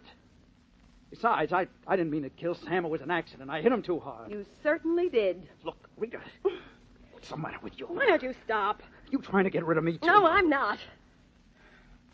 I'm trying not to get rid of $5,000. Yeah. You're willing to do anything to get rid of Sam. You thought it was wonderful when I came up with the idea of telling Sam I knew something about his past. And then to see that he got lost for good, so it looked like he ran away. It was a brilliant plan, Roger. Brilliant. It was perfect. You were even going to write to him after Captain Dunn shanghaied him to China. You were going to tell him that we were sure he was a murderer, so we knew he'd stay away. I was, but I'm not going to have to write to him now. You killed him. He's not in the mood for letters. Look, Rita, give me that $5,000 for Captain Dunn. That's all I ask. You killed my husband. That's something I didn't ask. All right, maybe I did kill him. I said, maybe I did. I don't know. All I know is that I got to the waterfront before him in his cab, and I did slug him. But I also know I didn't kill that cab driver. And I think you did. I did? Yeah. Why, Roger, yes, I don't know... you. That's it. You killed that driver. Only you and the cab driver knew my plans. After all, he was well paid to take the long way around to the waterfront so I could get there first. But you were the only one who knew where that cab driver would be and when. Well, what if I did? I had no reason to kill him. Oh, no? No. You killed him so he wouldn't tell that I paid him to drive Sam to the wharf. You killed him so that there'd be a murder involved in our scheme, and I'd have to keep my mouth shut forever about it. You get out of here, Not Roger. yet, I won't. You knew when that driver would drop your husband off at the wharf. You waited up the road until the cab passed, and then you hailed it. The driver and his cab were found just a little ways up the road from the wharf where Captain Dunn found Sam. You have a beautiful imagination, darling. Too bad it imagines all the wrong things. Oh, yeah. All right, go ahead. Deny it if you want to. But that won't stop me from getting your money to keep the words out of Captain Dunn's mouth and us out of a jam.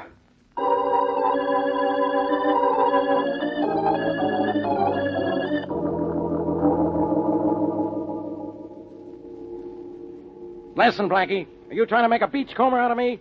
We've boarded 2 ships in this dock. And there are only 3, Faraday, so come on, let's get aboard this one and find out what we're looking for. Or go home. I don't know why we're looking for anything down here. Do I have to tell you all over again? We're looking for the ship's captain that came to see Roger Ainsley this afternoon. Yes. So there's bound to be a connection between the sea captain and Ainsley, because you think there's a connection between Ainsley and the disappearance of Sam Fisher. And the dead cab driver, too. Let's not forget him. Let's forget to go aboard this ship, and let's remember to go back uptown. Too late, Inspector. We talked our way right up the gangplank, and here There's we nobody on deck. Let's go. Oh, but there's bound to be someone aboard. Hello? Hello, anybody home?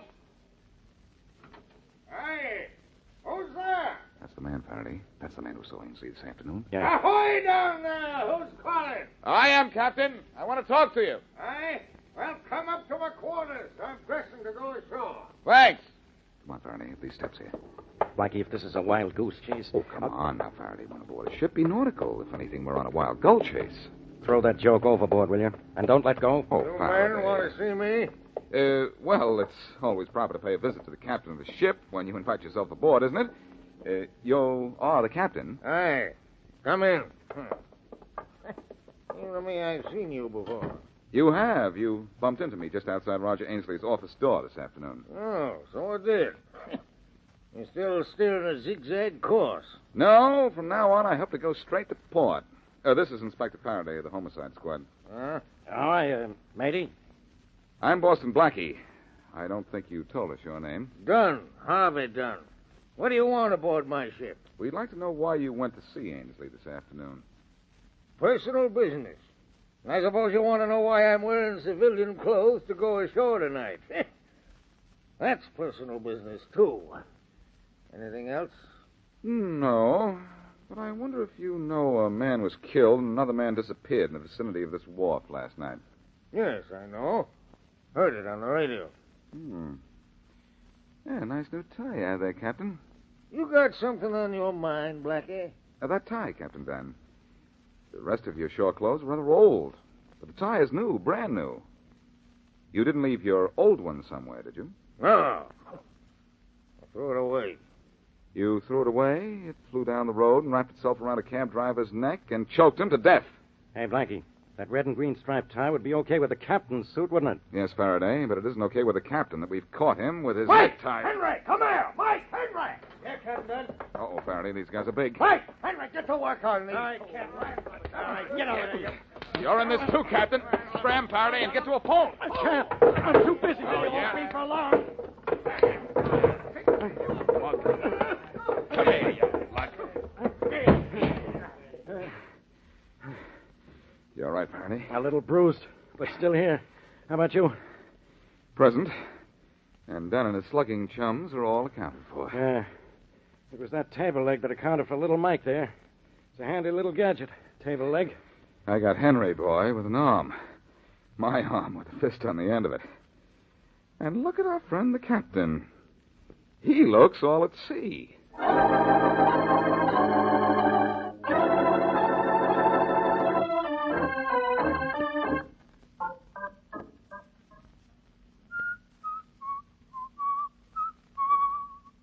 Oh, why don't you stop that? All right, Mrs. Fisher, Mr. Ainsley. I'll see you in my office now. Oh, Of course. all right. Thank you, Inspector Faraday. Oh, stop whistling that turkey in the straw. Of course. Come on. Well, what's the verdict, Inspector Faraday? I didn't kill anyone. Don't you let Roger say I did. He's lying. I am not lying. To save You're the himself. one. That's enough of that, both of you. Well, Blackie, shall I tell him the bad news, or would you like to? Well, I'll tell him this much, Faraday. Ainsley, Mrs. Fisher, we got a confession from Captain Dunn a moment ago. He killed both the cab driver and your husband, Mrs. Fisher. And you know I didn't do it. And I didn't. No, Ainsley. Fisher was very much alive when the captain found him on the wharf. Unconscious, but alive. You didn't hit him too hard. That's right. Now, here's what happened. Captain Dunn killed the cab driver first. He waited up the road near the wharf and hailed the cab. After it had been down to the dock to drop Fisher. The driver had brought Fisher to the wharf so that you could get a slug at him, Ainsley. Captain Dunn killed the cab driver to cover up the murder he was about to commit. A dead cab driver can't talk about his last passenger. Why did Captain Dunn kill my husband? He thought he could get more money from Ainsley if Ainsley here thought that Sam had died from that blow on the head. Oh. It was a blow from the captain that killed him, though. So you two ought to be happy. You're not going to jail for murder. I know I'm that's happy. something. Don't let that become a habit. Neither you nor Mrs. Ainsley is in the clear. But why? Well, We didn't do anything. Well, of course not. All we did was... All you did was conspire to defraud and injure the person of Sam Fisher. There's a charge being placed against you for that. Charge? Why don't you whistle, Ainsley? Or is the turkey in the straw unhappy because he's going to be a jailbird?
Kreml Hair Tonic and Kreml Shampoo present the new adventures of Sherlock Holmes, starring Nigel Bruce as Dr. Watson and Tom Conway as Sherlock Holmes.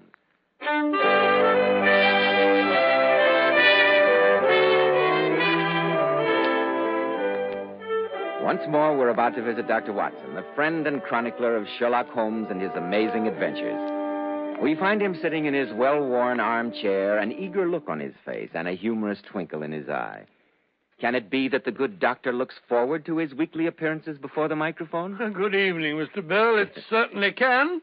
Tonight I have my narrative all picked out. Have you ever noticed that red-headed people always seem to lead very eventful lives? Look at Queen Elizabeth. Yes. And I've heard that Cleopatra was a bricktop, and she certainly had very few dull moments. No, I'm sure she didn't. Well, tonight I've decided to tell you the story of the Red-Headed League. The Red-Headed League. What a curious title. No more curious than the situation it gave rise to in Sherlock Holmes's life. And as soon as your word with our listeners is out, I'll begin. Good. Men, if you want to be a success in life, if you want to look like a success in life, remember that well-groomed hair means a lot to a man's appearance. I've heard so many men complain lately that the hair dressings they try are too greasy, too highly perfumed. I've heard them complain about those sticky goos which plaster their hair down and leave flaky residue on the hair. That's why I urge you to try Kreml Hair Tonic. This highly specialized hair tonic has just enough light oil to keep hair handsomely groomed, every hair in place with a rich, healthy-looking luster. And Kreml gives hair such a natural, well-groomed appearance, yet it never leaves hair looking or feeling greasy or sticky. This is because Kreml contains a special combination of hair grooming ingredients which is found in no other hair tonic. After you apply Kreml, just run your hand over your hair. Notice how delightfully clean your hair feels. So tempting for the ladies to touch. Notice how no greasy film comes off on your hand or hatband. Kreml always gives hair such a handsome, clean-cut look, as if your barber had just combed it, and it keeps it that way all day long. Be sure to try it, men. Kreml, Kreml Hair Tonic. Now, Dr. Watson, how about the Red-Headed League? Well, the adventure began one day during the autumn of the year 1890, I believe it was. It was just after my marriage, and I hadn't seen much of Sherlock Holmes lately. Anyway, I burst in upon my old friend to find him deep in conversation with a stout, florid-faced gentleman with the fiercest red hair it has ever been my privilege to observe. I was about to withdraw when Holmes pulled me abruptly into the room and closed the door behind me. Come in, my dear Watson, come in. You couldn't possibly have come at a better time. But, Holmes, I was afraid you might be busy. So I am, my dear fellow. Allow me. Mr. Wilson, this is my friend and colleague, Dr. Watson. How do you do, sir? How do you do? Sit down, Watson, sit down. Thank you. I know that you share my love of the bizarre, although you've never agreed that for the strangest effects and most extraordinary combinations we must go to life itself. Well, you know, Mr. Japers Wilson here has just started a narrative which promises to be one of the most singular to which I've listened for some time. Oh, really? And now, my dear Mr. Wilson, perhaps you would have the great kindness to recommence your story. Oh, certainly, Mr. Holmes. As soon as I can find that newspaper clipping. Where did I put it? I'd have sworn it was here in my waistcoat pocket. Watson, while we're waiting for Mr. Wilson to find his missing newspaper advertisement, suppose you tell me what you deduce from his appearance. Oh, well, now, let's see. Well, I would say that he was middle-aged, if you don't mind my saying so, Mr. Wilcox, Wilson, and he has red hair. Obvious, Watson. Too obvious. I'll come to your assistance. Oh, kind of? He has at some time done manual labor. He's a Freemason, has been in China, and has done a considerable amount of writing lately. Oh, Mr. Holmes, you fair give me the creeps. Are you one of these mind readers? No, indeed. Then how in the name of good fortune did you know all this about me? About the manual labor, for example. It's as true as gospel. I begin as a ship's carpenter. Your hands, my dear sir. Your right hand is quite a size larger than your left. The muscles are more developed. As for the Freemasonry, you use an arc and compass breastpin, rather against the strict rules of your order. I see that. But the writing, how about that? What else can be indicated by that right cuff? So very shiny. And the left sleeve with the smooth patch near the elbow where you rest it on the desk. Well, how about China? The fish that you have tattooed immediately above your right wrist could only have been done in China. That trick of staining the fish's scales a delicate pink is quite peculiar to China. And when, in addition, I see a Chinese coin hanging from your watch chain, the matter becomes even more simple. Well, I never. At first I thought you'd done something clever. But now I see it was nothing to it after all. I begin to think, Watson, that I make a mistake in explaining. Omne ignotum pro magnifico, you know. Yes, just what I was thinking. Yes, I'm afraid what reputation I may have will suffer shipwreck if I'm so candid. Have you found the advertisement, Mr. Wilson? Oh, yes, I got it now. It was in my watch pocket. This is what began it all, sir. Just read it for yourself. Watson, suppose you do that for us. With pleasure. First, make a note of the paper and the date. It's the Morning Chronicle of July the 27th, 1890, just 2 months ago. Very well. Proceed with the advertisement. It begins, to the Red-Headed League. Owing to the bequest of the late Ezekiah Hopkins, there is now another vacancy open which entitles a member of the League to a salary of £4 a week for purely nominal services. All red-headed men above the age of 21 are eligible. Sounds very odd. Apply in person on Monday at 11 o'clock to Duncan Ross at the offices of the League, 7 Pope Court, Fleet Street. Dear me, Holmes, what on earth does this all mean? I think I promised you that this case was bizarre. Now, Mr. Wilson, if you will continue with your story. Well, it's just about as I was telling you, Mr. Holmes. I have a small pawnbroker shop in Coburg Square. Of late years, business has been bad. I used to be able to keep 2 assistants, but now I only have 1. And I don't have a job to pay him, except he's willing to come for half wages, so as to learn the business. Obliging youth. What's his name? Vincent Spaulding. And I couldn't want a smarter assistant, Mr. Holmes. I know he could easily earn twice what I'm able to give him. Well, as I say, if he's satisfied, who am I to be putting ideas into his head? Your assistant seems to be as remarkable as your advertisement. Oh, he has only one fault, Mr. Holmes. Photography. Photographer? Yes, snapping away with his camera and then diving down into the cellar like a rabbit into its hole to develop his pictures. An amateur photographer, huh? He is still with you, I suppose? Oh, yes, sir. And an observant young fellow he is. He was the one who's brought this advertisement to my notice. It was just this day, 8 weeks, when he rapped on my office door with this very paper in his hand.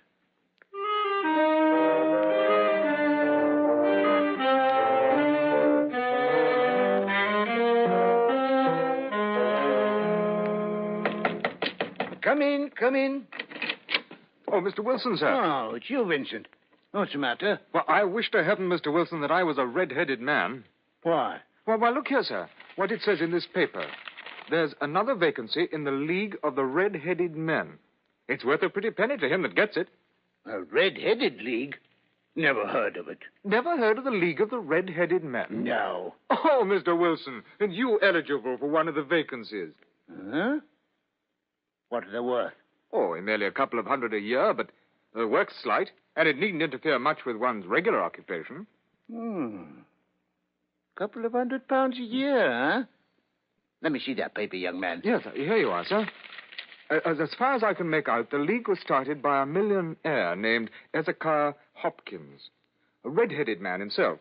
He left his fortune in hands of trustees with instructions to provide easy berths to men who had red hair. From what I hear, the work isn't difficult. Oh, there must be millions of red-headed men. Oh, not as many as you might think, sir. You see, it's confined to Londoners. Oh. And then again, it's no use if your hair is light red or dark red or anything but real blazing fire red. They've got to pick the reddest hair they can find. Well, if there's a redder head of hair than mine in the length and breadth of London, I'd like to see it. Well, I have seen a few that I considered redder. Oh, nonsense. Well, where's my hat? What are you going to do, Mr. I'm Wilson? going around to apply for that vacancy. If it's raining gold, no one can say that Jabez Wilson is the man to go out with a sieve.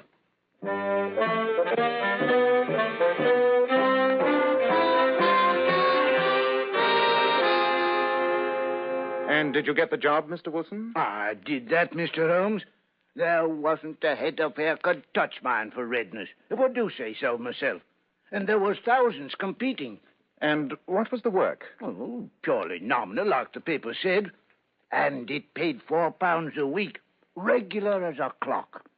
All I had to do was sit at a desk in an office at that address there from 10 to 2 and copy out bits from the encyclopedia.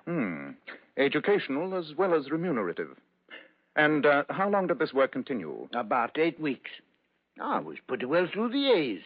Abbots, archery, architecture, and the like. Then suddenly it come to an end. I went to my work 10 o'clock as usual. The door was shut and locked, and a card was nailed to the door. What did it say? Red-Headed League dissolved October 9, 1890. Well, I say, Holmes, that's today. Well, it was this very morning it was, sir. Well, I lost no time trying to find the man that hired me. £4 a week is £4. You say you tried to find the man that rented the office? Yes, sir. I inquired from the house agent, and he gave me the man's name and said he'd moved to a new address. You went there, of course. Yes, sir. Well? When I got to that address, it was a manufacturer of artificial kneecaps. No one had ever heard of the Red-Headed League. So then you came straight to me? Yes, sir. I thought it best to lose no time. Quite right. By the by, Mr. Wilson, this assistant of yours, Mr. Vincent Spaulding, how long had he been with you when he called your attention to the Red-Headed League? About a month. How did he come? In answer to an advertisement. Was he the only applicant? No, sir. I had a dozen. Why did you pick him? Because he was handy and would come cheap. At half wages, in fact. What is he like? Small, stout built, very quick in his ways. No hair on his face, though he's not short of 30. And he had a white splash of acid on his forehead. I thought as much. Have you ever noticed that his ears are pierced for earrings? Oh, yes.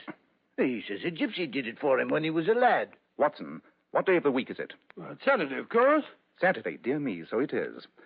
Well, Mr. Wilson, I think I may promise you some startling developments by tonight. In the meantime, Watson, I suggest we drop round sometime this afternoon to view the attractions of Saxe-Coburg Square, and Mr. Wilson's exemplary assistant in particular. Certainly, my dear fellow. Oh, thank you, sir, thank you. I'll be expecting you. Goodbye, gentlemen. And now, Watson, if you will hand me my violin, I have some thinking to do. Can't you think without that? Oh, all right. There you are.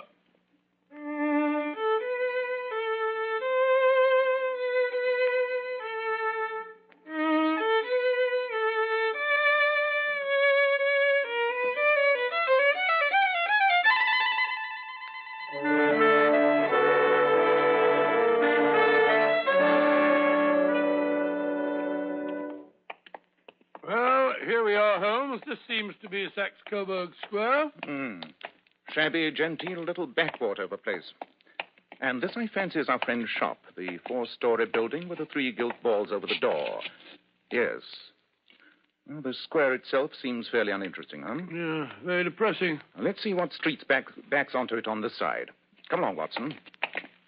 Well, I can't see what difference the next street can make to our problem. If it is a problem. The whole thing sounds more like a practical joke to me. A practical joke which cost its perpetrator £4 a week? Nonsense, Watson. No man's sense of humor resides in his pocketbook. Well, this street seems to have more life. It's one of the chief arteries leading to the north and west. Now, let me see. What is the order of the houses here? Order? Yes, it's a hobby of mine to have an exact knowledge of London. First we have Mortimer's, then the tobacconist's, the little newspaper shop, the Coburg branch of the City and Suburban Bank, the vegetarian restaurant, and McFarland's carriage building yard. Yes. Now we can go back to the shop of our friend, Mr. Wilson. What's the hurry, Holmes? Don't walk so fast. Well, I found out all I want to hear. Well, Holmes, you behave as if you were taking a memory course. Why should you want to know all the shops on that street? It's just a waste of time. Nothing that exercises the brain is a waste of time, my dear Watson. The trouble with most of us is that our brains have become flabby from lack of proper use. Rubbish. Well, here we are back again. Quite. Why are you thumping on the pavement with your stick? Huh? If you want to enter the shop, why not knock on the door? Oh, quite so, Watson. I'm afraid my etiquette is a bit faulty lately. So, just to please you, I will knock on the door. Somebody's coming. I can see him through the glass. Looks like our bright little assistant. Good afternoon, gentlemen. Won't you step in? Thank you, no. I only wish to ask you how to get from here to the Strand. 3rd right, 4th left. Smart fellow, that. Eh, Watson? I see no signs of a colossal intelligence. Nevertheless, he is, in my judgment, the 4th smartest mind in London. And for daring, I'm not sure that he's not the 3rd. I see nothing so startling about him. The knees of his trousers, Watson. Didn't you notice? The knees of his trousers? What about him? Most enlightening, my dear Watson, most enlightening. Oh, this is so much balderdash. I've had just about enough of it. I'm going to get myself some tea and a muffin. There's an appetizing little baker shop across the road there. Very good, Watson. Suppose you meet me back here at 10 tonight. Sharp, mind you. And kindly put your army revolver in your pocket. What? This business is serious. More serious even than I expected.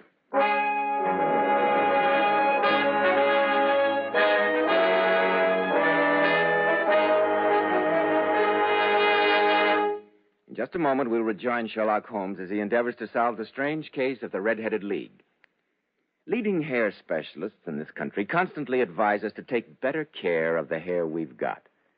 And men, don't forget that if you want your hair handsome and healthy looking, one of the first requirements is a hygienic scalp. And why settle for just any hairdressing when you can enjoy the extra advantages of Kreml hair tonic? Kreml is a highly specialized hair tonic which gives you your money's worth. It contains a unique combination of hair grooming ingredients which is found in no other hair preparation.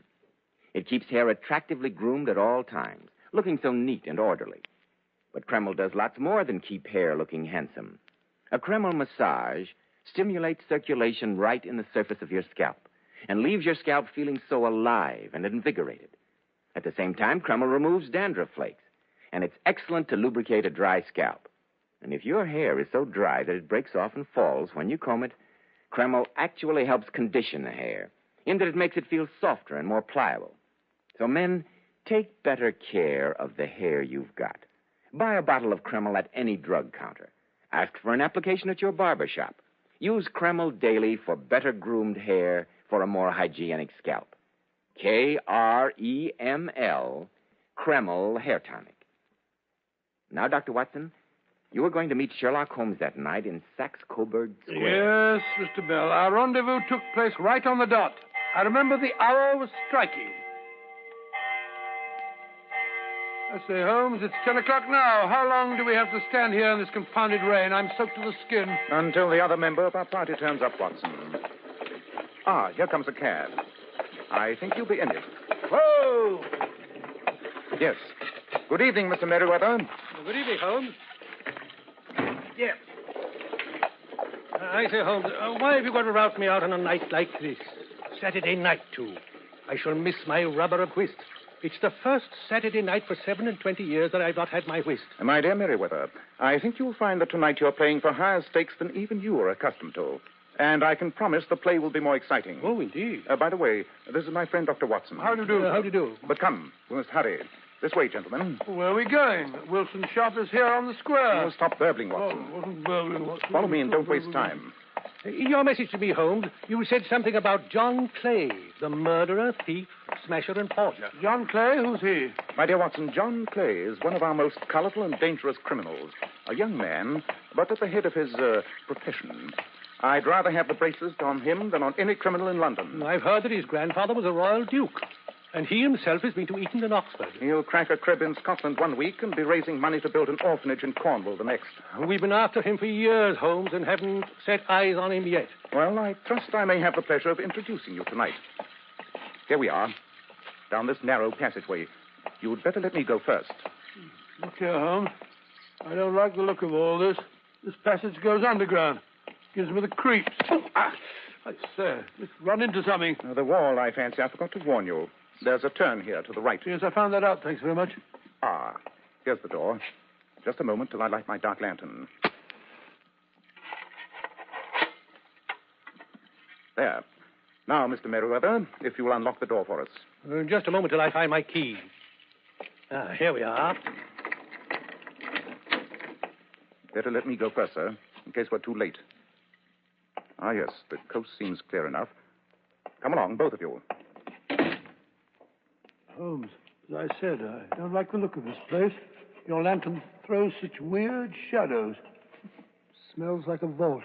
It is a vault, my dear Watson.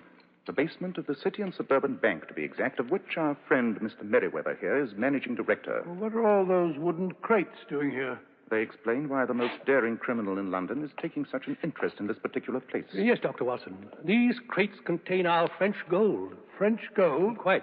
Well, you see, we had occasion some months ago to borrow 30,000 Napoleons from France. From France? Good gracious me. Most of which has never been unpacked. Rather an inducement for any thief. Oh, really, Holmes, I think you're rather unduly excited. The building is guarded by 10 burly watchmen. Yes, I dare say you're not particularly vulnerable from above. Nor from below, Holmes. Nothing but solid earth below these flagstones. Listen to this. Don't do that. You want to ruin all our plans? But look here, I say it did sound hollow, you know. Not so loud, please. Now then, I think we'd better take up our positions. You, Merriweather, behind those large boxes in the corner. Watson and I will hide behind this crate. I hope you appreciate the honor, my dear fellow. This crate contains no less than 2,000 Napoleons neatly packed in tinfoil. Good heavens. Ready? We must put the screen over my dark lantern. And sit here in the dark? Certainly. Oh, dear, and I brought along a pack of cards. I thought we might have time for a three-handed rubber. Not tonight, Mr. Merriweather. We're dealing with a dangerous man, and unless we can take him at a disadvantage, he may do us considerable harm. One thing more. When I flash my light, close in swiftly. And if he reaches for a weapon, shoot, and shoot to kill. Dear me, I wish I'd stayed at home. Quite. I'm going to cover the light.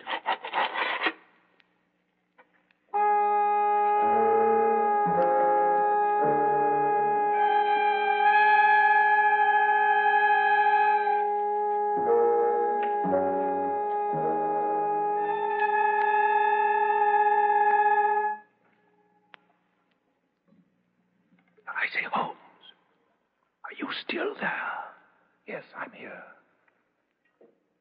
I'm beginning to imagine all sorts of horrors. Sitting here in the dark like this. Really, Merriweather. Holmes, do you hear that? Look. There in the middle of the floor. A slit of light. Somebody's raising one of the stone slabs. Look, there's a hand. Catch his hands before he can pull himself through the opening. Right you are. Quick, Watson. Look out, he's got a knife. Take your hands off. No, you don't, you. Oh. Oh, well done, Holmes. Well done. You've knocked him out. Good. Drag him up here. Right you are. There. Now, Mr. Merriweather, if you'll give us some light. That's better. But I say, Holmes, it's Vincent Spaulding, Wilson's assistant. Spaulding rubbish. This is John Clay, one of the most dangerous criminals in London. I've been after him for years. Help me search him, Watson. Look out, Holmes. Look out. He's coming too. Take your filthy hands off me, you scarecrow. No, none of that now. You may not be aware that I have royal blood in my veins. Oh, lunatic. And when you address me, have the goodness to say, sir, and please. Oh, very well. Would you please, sir, march yourself upstairs where we can hand you over to the policemen who are anxiously awaiting your Highness's arrival? And be quick about it.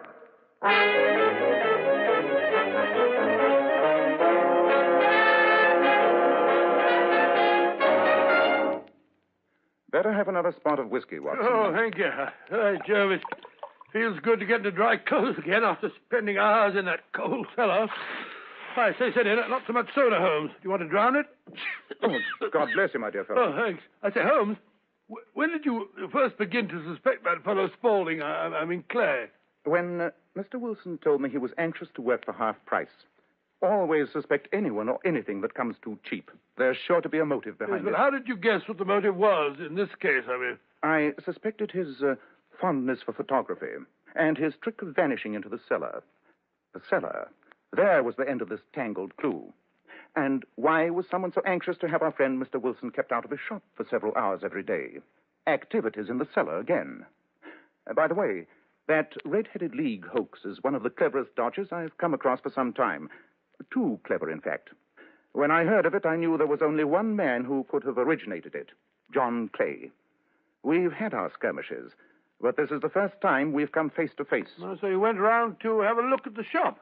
At his trousers, Watson. Trousers? At the knees of his trousers, to be exact. You saw how worn and wrinkled they were? They spoke of hours of burrowing in the cellar. But what for? By tapping on the pavement, I found that the tunnel did not stretch out to the front. Where, then? We strolled round the corner, you remember? And there stood the City and Suburban Bank, abutting on our friend's pawn shop. Yes, of course. The inference was clear. Yes, I see that. But how did you guess that he'd make his attempt tonight? Perfectly simple, Watson. Perfectly simple. The offices of the Red-Headed League closed this morning. Mr. Wilson's absence was no longer necessary. The tunnel was completed, but it was essential that Mr. Clay should use it soon or it might be discovered. Tonight being Saturday would be ideal, as it would give him 2 days for escape. QED. Holmes, your reasoning is perfect. A long chain, and yet every link rings true. Well, it saves me from ennui. These little problems help me to escape the commonplaces of existence. Yes, after all, l'homme c'est rien, l'œuvre c'est tout, as Flaubert once wrote to George Sand.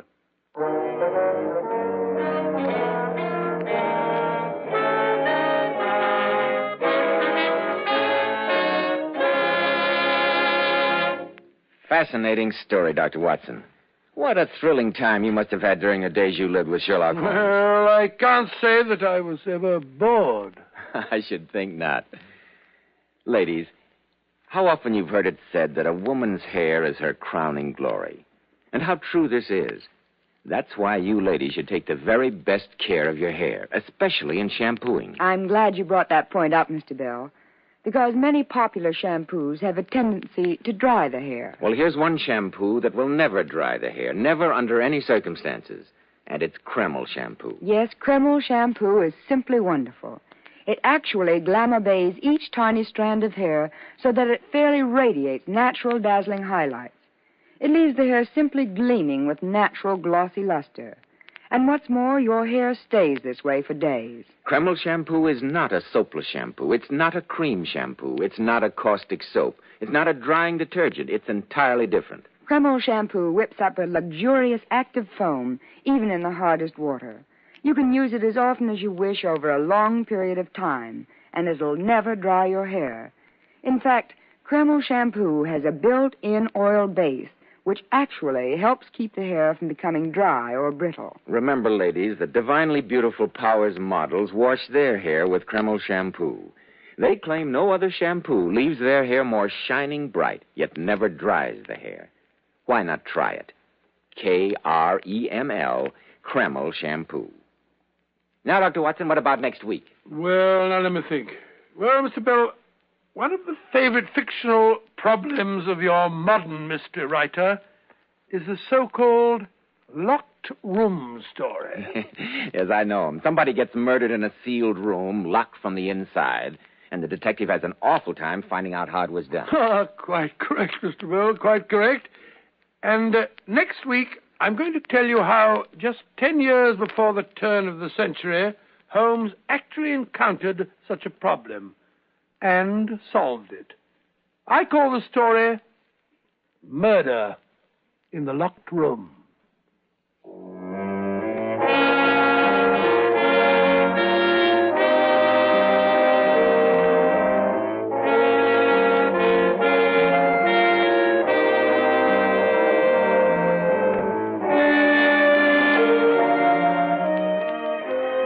Tonight's Sherlock Holmes adventure was adapted from Sir Arthur Conan Doyle's story, The Red-Headed Lead. Nigel Bruce appeared by permission of Universal International Pictures.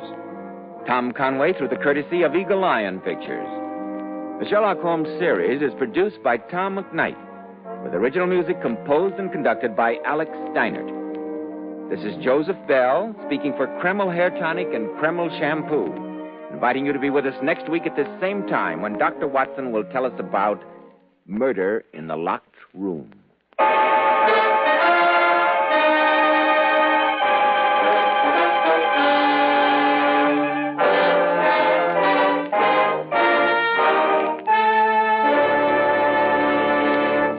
This is ABC, the American Broadcasting Company. Hello? Yes, this is the Falcon speaking. Oh, Lois. I'm glad you called. You'll have to include me out tonight, Angel. I've sort of got a date with a blonde. What do I mean, sort of? Well, I'm not sure of her. You see, this gal likes to leave her man hanging.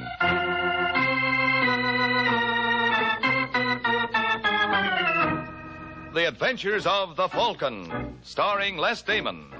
You met the Falcon first in his best-selling novels. Then you saw him in his thrilling motion picture series. Now join him on the air when the Falcon solves the case of the double exposure.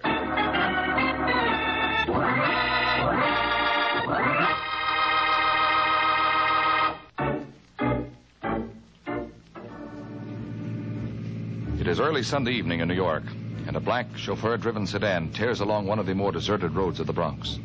In the back seat, a gentleman relaxes. His name is James Arcaro.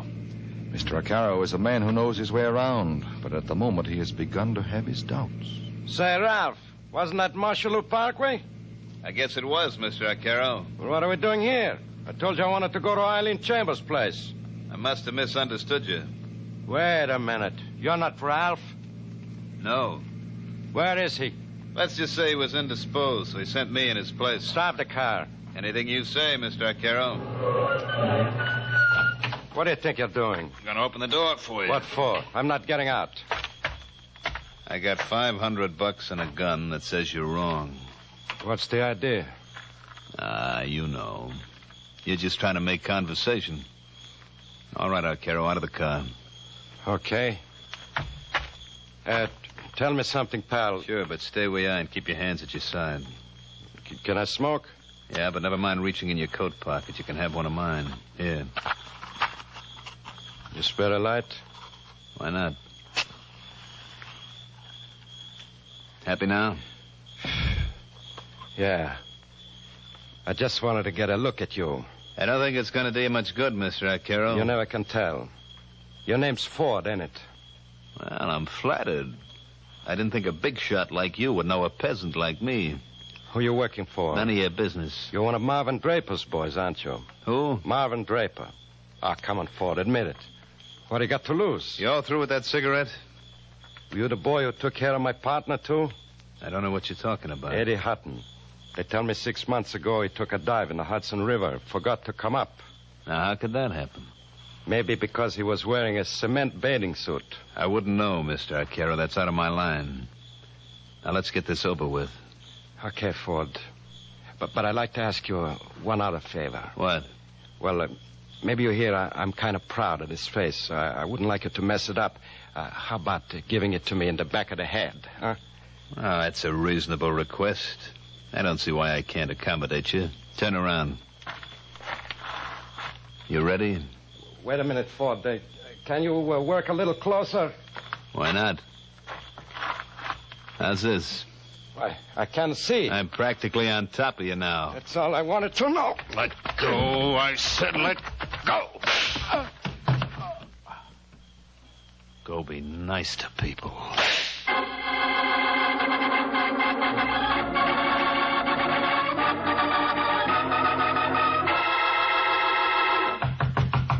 Who's there? Open up, Ford. It's the police. Oh, sure. Just a second.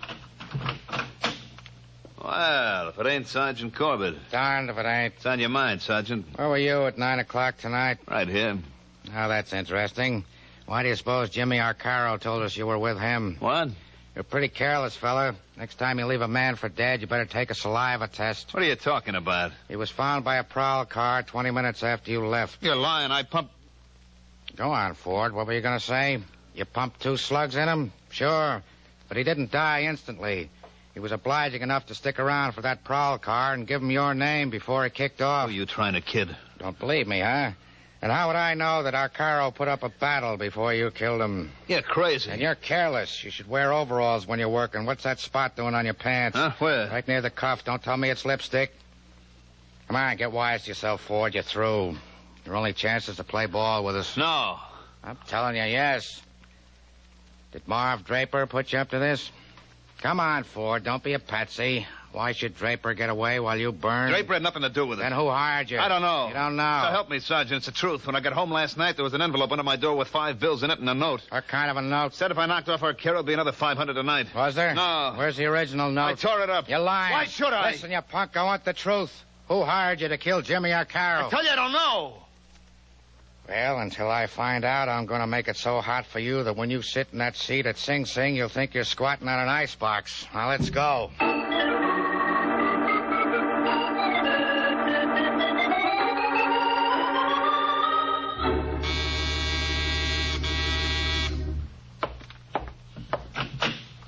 Yes? I'm looking for Mike Waring. Who? Well, you know, the one they call the Falcon. What's your name, Angel? Eileen Chambers. Are you Waring? Yes, I'm afraid so. Come in. Take off your coat. Thanks. Mm-hmm. Pardon? I was just thinking out loud. You wouldn't care for a drink? No. You sure? Positive? You sound like a girl who knows her own mind. I do. Yeah, I was afraid of that. Well, what can I do for you, Eileen? Eileen? An efficiency expert once told me that by calling women by their first name, during a year I might save as much as... 3 seconds? Well, there's no telling. He thought it might be as much as 5. What's on your mind, Eileen? Take a look at this. Certified copy of last will and testament of James Arcaro. Where'd you get this? From Mr. Arcaro's attorney. You benefit under the will? Read the last paragraph. Everything else I own, I leave to my good friend and partner, Eddie Hutton. However, in the event of Eddie Hutton's death before mine, then I desire my estate to go to my protege, Eileen Chambers. Not bad. You like it? I'm crazy about it. How much did Arcaro leave? What's your guess? Around $1 million. It's closer to 2. Well, that's really worth shooting for, isn't it? Just what is that supposed to mean? Oh, when Joey Ford bumped Arcaro, he really did you a favor. I don't like that kind of talk, Mr. Waring. Mr. Arcaro was a very dear friend of mine. Were you related? No, we had no family. He was interested in my voice. Oh, I see. He thought I had the making of a great singer. Well, just goes to prove you can't judge by appearances. Now, I never would have taken Jimmy for a patron of the arts, but, oh, well, that's beside the point. How do I come into this? Well, when I spoke to Arcaro's lawyer this morning, he showed a very strange reluctance to pay off. And you can't blame him, Eileen. Who can't? I think he's got something up his sleeve, and I want to find out what it is. Seems pretty obvious. Ford hasn't told the cops who he was working for. It was Marvin Draper. Mm-hmm. On the other hand, suppose it was you. What? Well, let's face it, Angel. Arcaro's lawyer must have thought of that possibility, and so will the police. Under Arcaro's will, you come into quite a bundle. Well, that was just an accident. Eddie Hutton would have gotten it all if he hadn't died before Jimmy. Mm-hmm, but he did, Eileen. And we mustn't forget it. According to the grapevine, Eddie Hutton died in October, about 2 months after this will was drawn. So you see where that places you. But that's just a temporary delay, isn't it? Once Ford confesses who hired him to kill Arcaro, I should have no trouble. None at all, Eileen. Unless, of course, he names you.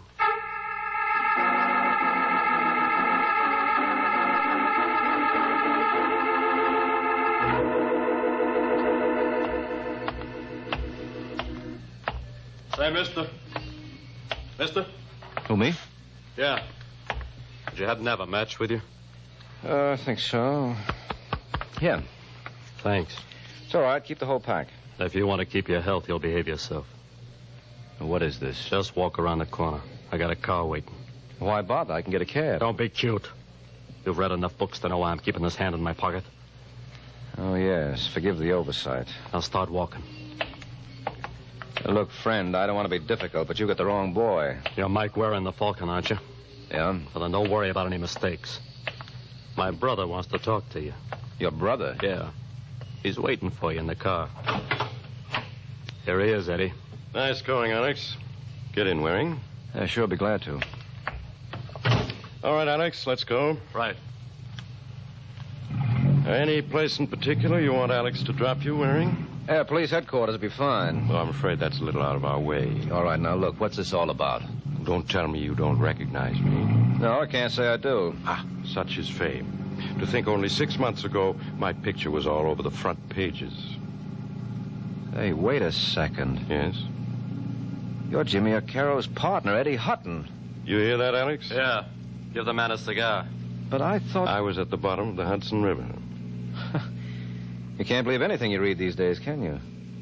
I heard Marvin Draper took care of you. Well, he was thinking of it, so I thought I'd better disappear. What made you come back?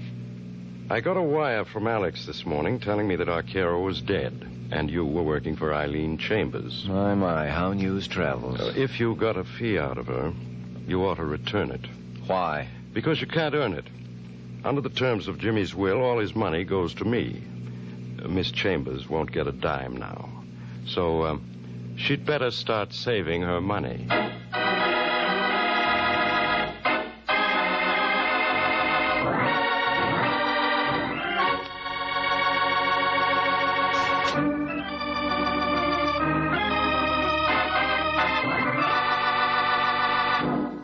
And now, back to the adventures of the Falcon. An hour has passed since Mike had his little interview with Eddie and Alex Hutton. And now, as we find him, he is relaying the information to his client. 4, 1, 7, 7.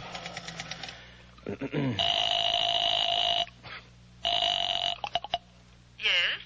Hello, is that you, Eileen? Who is this? Mike Waring. Well, this is a surprise. I didn't think I'd hear from you for quite a while. Well, I told you I was a fast worker. I've got bad news for you, Angel. Bad news? As you know that $2 million you were counting on? Well, don't. I don't understand you. Eddie Hutton is alive. Oh, so you're a comic, too. I'm not kidding. I saw him not more than an hour ago. All right, I give up. What's the gag? No gag. Don't talk like a fool, Mike. Eddie Hutton's at the bottom of the Hudson River. Oh, not by a long shot. I'm sorry, Eileen. Still, it was awfully nice knowing you. Maybe we can get together on something else. Listen, Waring, you won't get away with this double cross.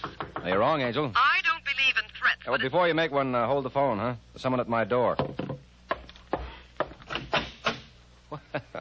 Speak of the devil.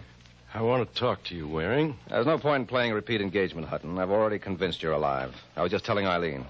Is she here? No, I'm talking to her on the phone. Oh, tell her. Tell her. Hey, what's the matter with you? Hutton. Hutton. Hello, Eileen, you still there? Yes, I'm not through with you. Oh, I'll say you're not. Forget what I told you about Eddie Hutton. But you said he wasn't dead. That was 20 seconds ago. Now he's gone and done it.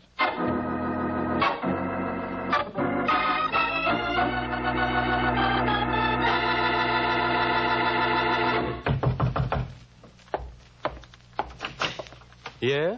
Marvin Draper? That's right. Who are you? Mike Waring. Well, come in. Thank you. Well, this is a pleasure, Mr. Waring. I've heard a great deal about you.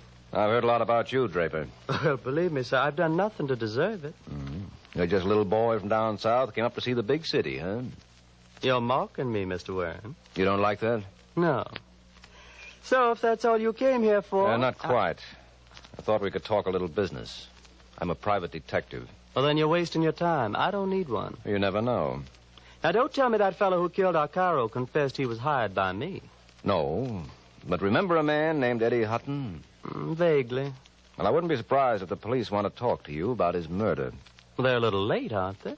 Yeah, well, they couldn't help themselves. His body just turned up an hour ago. Where? At my place. That's very amusing. I don't think so. You mean you can't see the comic possibilities in a man returning from the bottom of the Hudson? He wasn't at the bottom. He was in hiding. Oh, well, then the police did me a great injustice when they queried me about his disappearance. You think I ought to sue them for the embarrassment they caused me? No, I'd wait, Draper, because they're bound to cause you a lot more. They couldn't prosecute you then because they had no corpus delicti. What do you think they'll say when I tell them there's one in my apartment?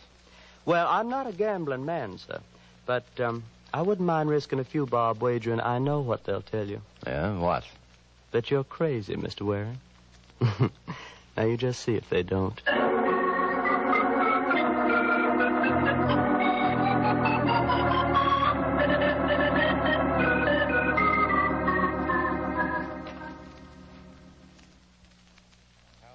You must be out of your mind to think I'd swallow a yarn like that. I tell you, Sergeant, Eddie Hutton's body is in my apartment. How about Judge Crater? He there, too? All right. Be smart.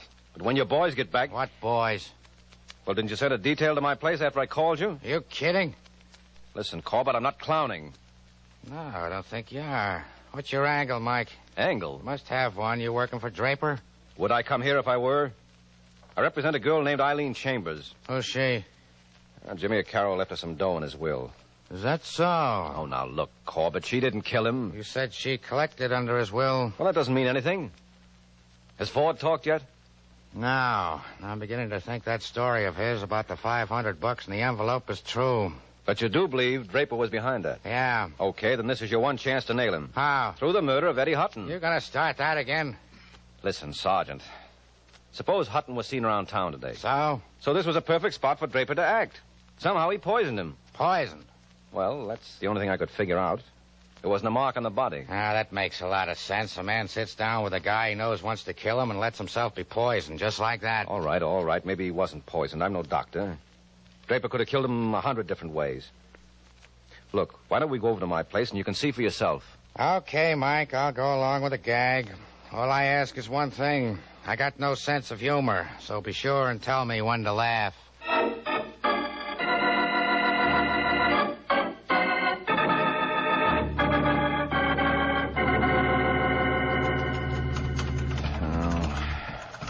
What's the matter, Mike? Having trouble? No, I got it now. Wait till I turn on the lights, huh? Where's Hutton? You blind? He's right there, but... Hey, he's gone. Is this where I start to giggle? I give you my word, Sergeant. He was right on the floor there. Very funny. I haven't laughed so hard. Oh, don't be a sap. You think I'd bring you up here on a wild goose chase? No, that's what bothers me. What do you mean? You're not the kind of a boy who goes in for practical jokes. You must have had a reason for this, and when I find out what it is... Wait a minute. What for? Did you bring that copy of Eddie Hutton's fingerprints with you? Yeah. But when Hutton keeled over, his hand hit the top of my desk. So what? So he wasn't wearing gloves at the time. Where's your fingerprint kit? Get me a glass of water. You need water to run the test? No, I'm thirsty. Oh, you... Well, hurry it up, will you? How you doing? Be through in a second. But if you don't find a copy of Hutton's prints on that desk, I'll eat it. Okay, Mike, start eating. This desk is absolutely clean. Hearty appetite, pal.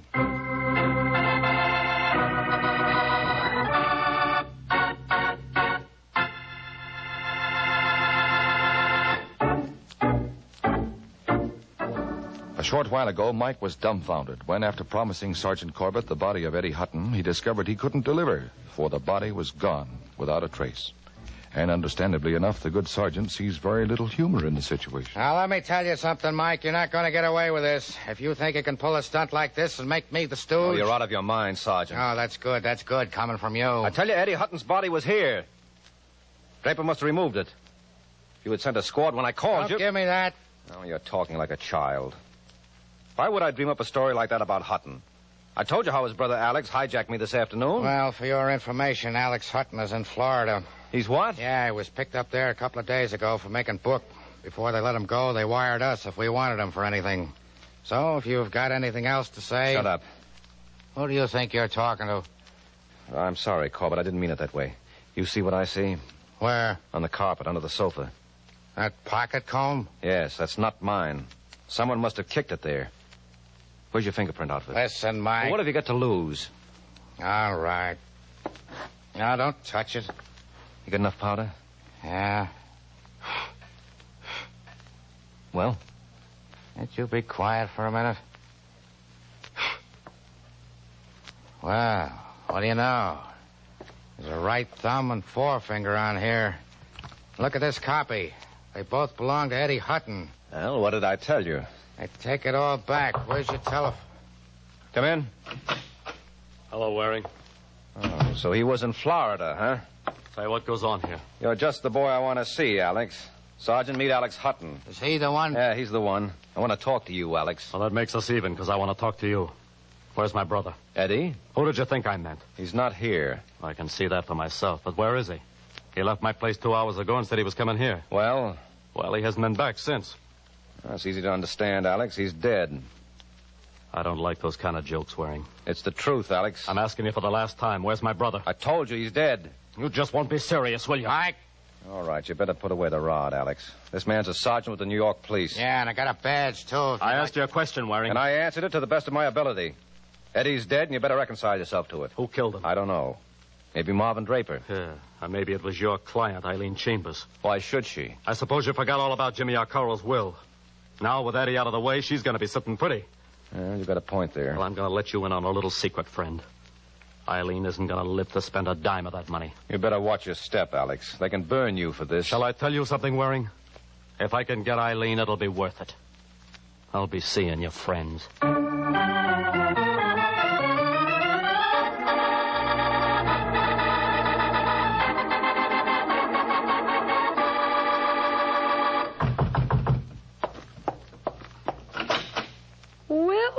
Well, if it isn't Alex Hutton. You surprised, Eileen? Not particularly.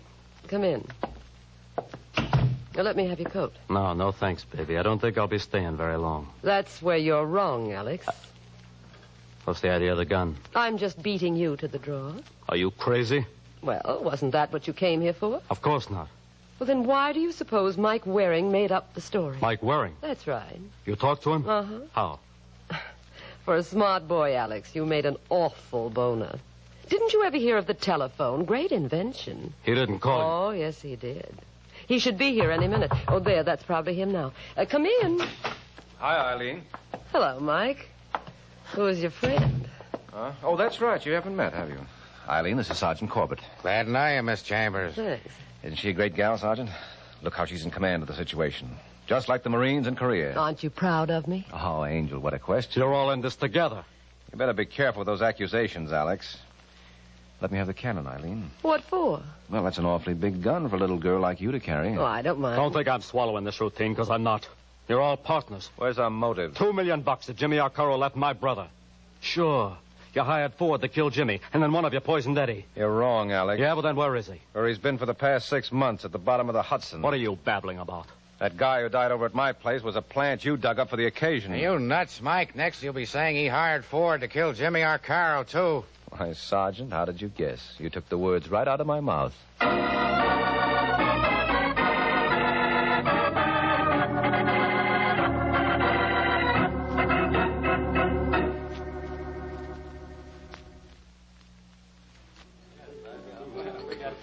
Now, admit it, Eileen. Isn't this cozy? I still don't see why we couldn't have brought your friend along. My friend? Mm-hmm. Sergeant Corbett. I think he's cute. Oh, really, Eileen? You disappoint me. Why, if I told you some of the things I know about Corbett... I'd much rather you told me about Alex Hutton. Oh, believe me, he's a much nicer guy. Even though he did hire Ford to kill Jimmy O'Carroll. Why? Well, so that O'Carroll's will would go into effect. You see, under its terms, if Eddie Hutton was alive at the time, he'd come into everything. That's why Alex showed up with his brother's double. Well, why did he kill him later? Well, the man had performed his purpose. All Alex wanted to establish was that his brother lived longer than O'Carroll. In that way, your interest would be wiped out, and everything would then go to Eddie Hutton. Well, how did that affect Alex? Well, if Eddie Hutton survived O'Carroll, the money would go to Eddie's next of kin. Not to me? Nope. So, naturally, Alex tried to convince us that his brother had lived longer than O'Carroll. Once he had me convinced, he removed the body. Why? Well, he couldn't afford to let it be found again, because then it would be easy to prove the man was a phony. But with my story that I had talked to Eddie Hutton today, plus the fingerprints on the pocket comb he planted in my apartment, Alex had all he needed to substantiate his case. Well, what was his mistake? Oh, well, he made several. For one thing, he knew that the man who died in my place was a victim of poisoning. Well, how could he know that when he'd never seen the body? Then his hokey threat about killing you was a boner, too. Don't you think he meant it? No, of course not. He did that for effect. He wanted to show us he was all broken up over his brother's death and that he felt you were responsible. You don't really believe he forgot we could telephone ahead and warn you. He wanted us to stop him. Now, Alex wasn't taking any chances of getting in trouble with $2 million in sight. Which now belongs to me? Which now belongs to you. Does that take care of all your questions? All but one. Just ask it, Angel. What time is it? 10 o'clock. Why? I don't want to be late for my appointment with Sergeant Corbett. Oh, you don't mean that. Uh-huh. He's waiting for me at the Belvedere. Well, what's he got that I haven't got? Me? And $2 million. Good night, Mike.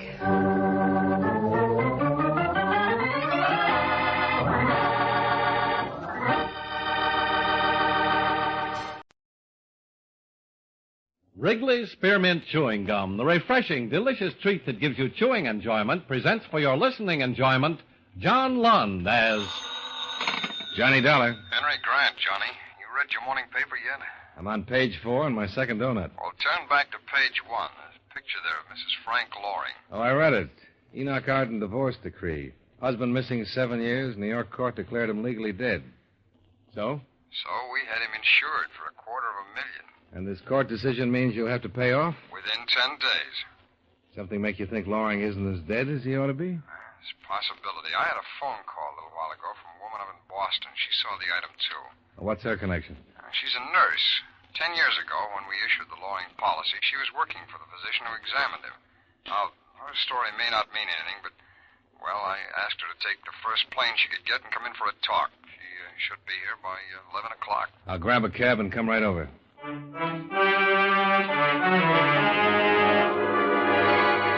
The makers of Wrigley's Spearmint Chewing Gum bring you John Lund in a transcribed adventure of the man with the action-packed expense account, America's fabulous freelance insurance investigator. Yours truly, Johnny Dollar.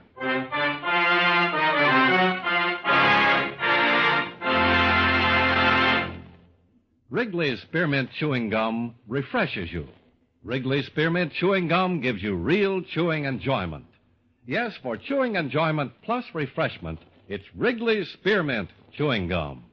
The lively, delicious flavor of Wrigley's Spearmint cools your mouth, helps keep your throat moist, and gives you a nice little lift. The good, smooth chewing of Wrigley's Spearmint helps keep you feeling fresh and alert, adds enjoyment to whatever you're doing. So for chewing enjoyment plus refreshment, treat yourself often to Wrigley's Spearmint Chewing Gum. Healthful, refreshing, delicious.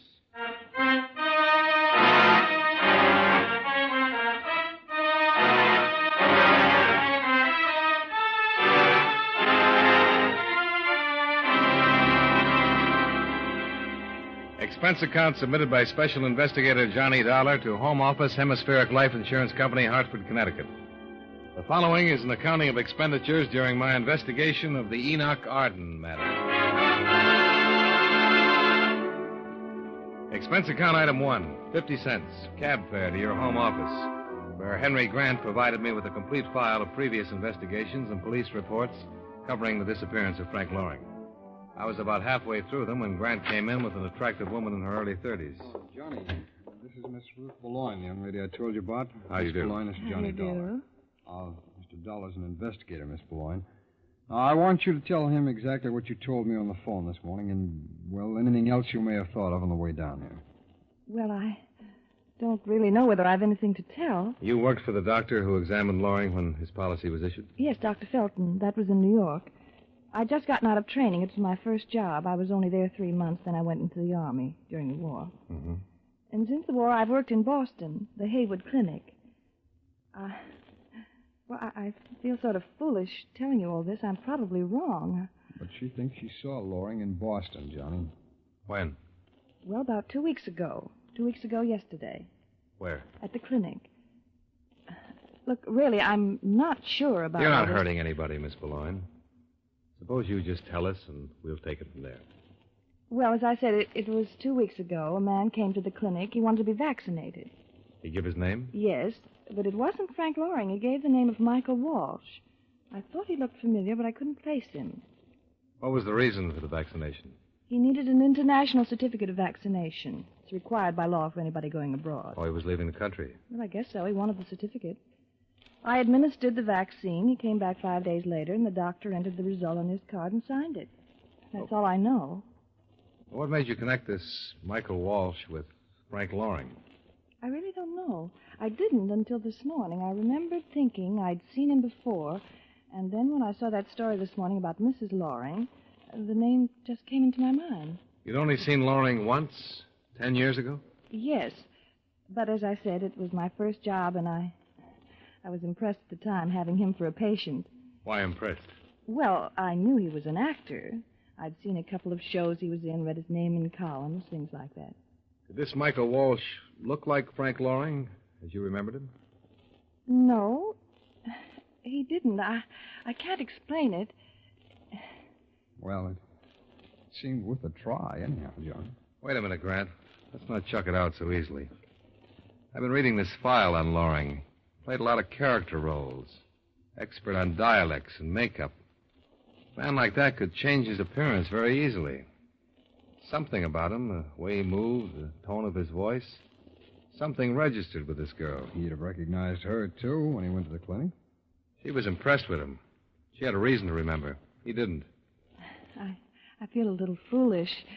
And I feel a little curious. How about you, Grant? I've been curious all morning. So curious, I checked the steamship and airlines. And? And a man named Michael Walsh sailed on the SS Castillo 6 days ago. She runs between Boston and Santiago, Chile. You know when she reaches the Panama Canal? Yeah, day after tomorrow. That's plenty of time for you to get down there by air.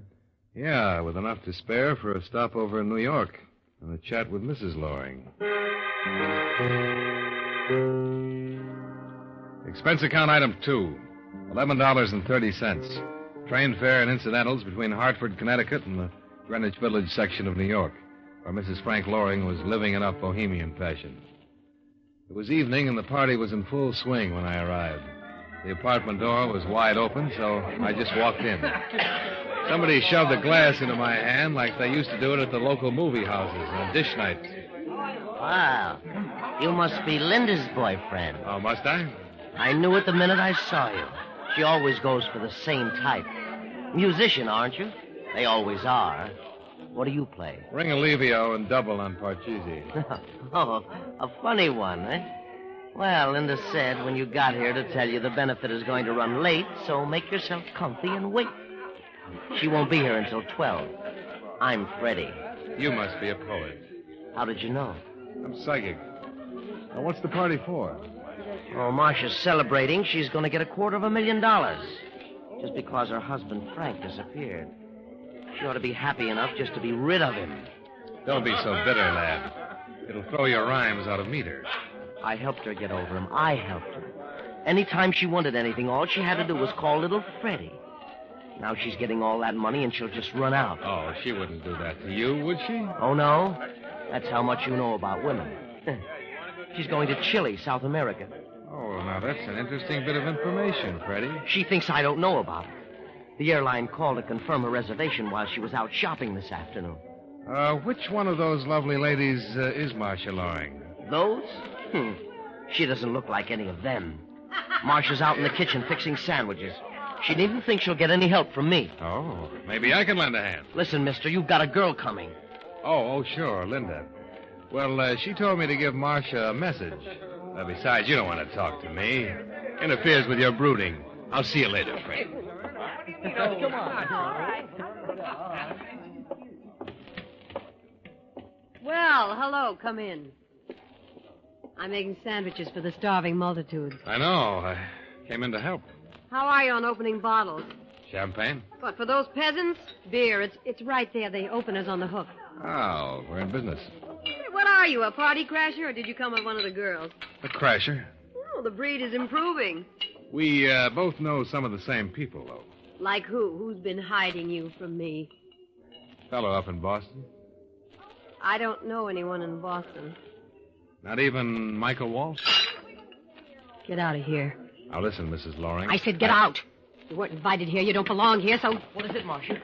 What happened? What did he do? Keep your rompers on, Shakespeare. I told you not to bother her. You Look out, Freddie! Oh, no!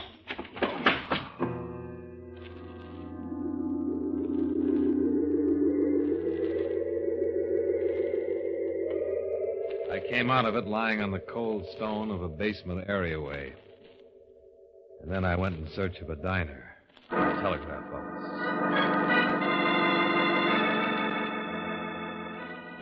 Expense account item 3, 80 cents for breakfast and aspirin. Item 4, $1.20 for a telegram advising that payment of the Loring claim be delayed until my investigation was completed. Item 5, $7.60, cab fare to the international airport. And item 6, $415, plane fare and incidentals to the city of Colon, Panama Canal Zone.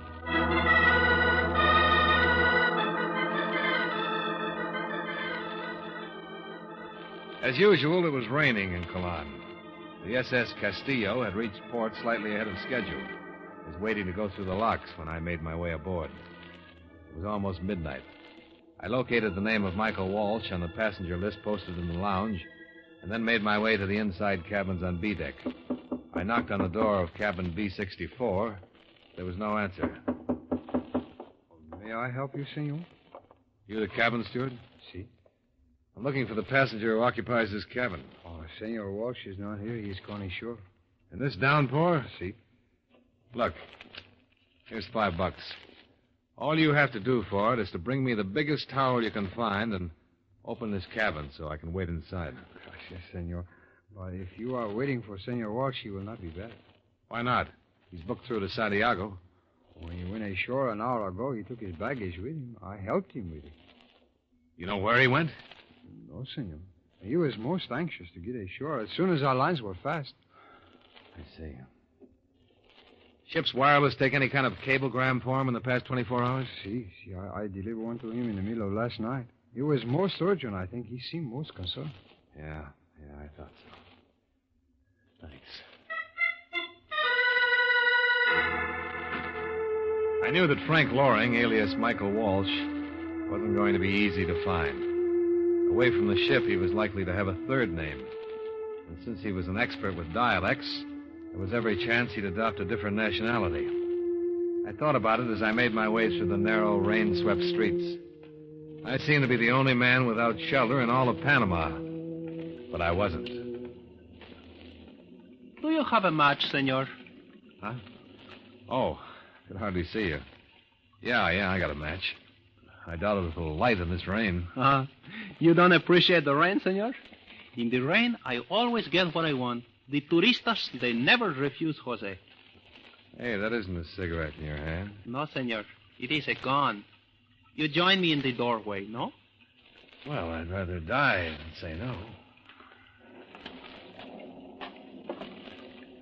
Now, if the senor has some little thing he wishes to give Jose for a gift, Jose will be most grateful. I don't have much cash, but this wristwatch is worth a couple of $100. Oh, see. Oh, that's a very nice one. I will like that. It bent his head slightly to look at the watch, and his gun hand dipped automatically. I brought my hands up to undo the watch strap, stepped quickly to the side, and let Jose have a left in the solar plexus.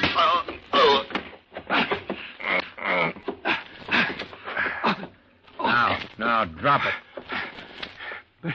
Very well, senor. If you insist. That's better. You are going to turn me over to the police, senor? Well, that depends. Oh, senor, the jail here is very bad. Jose does not like it. I tell you what.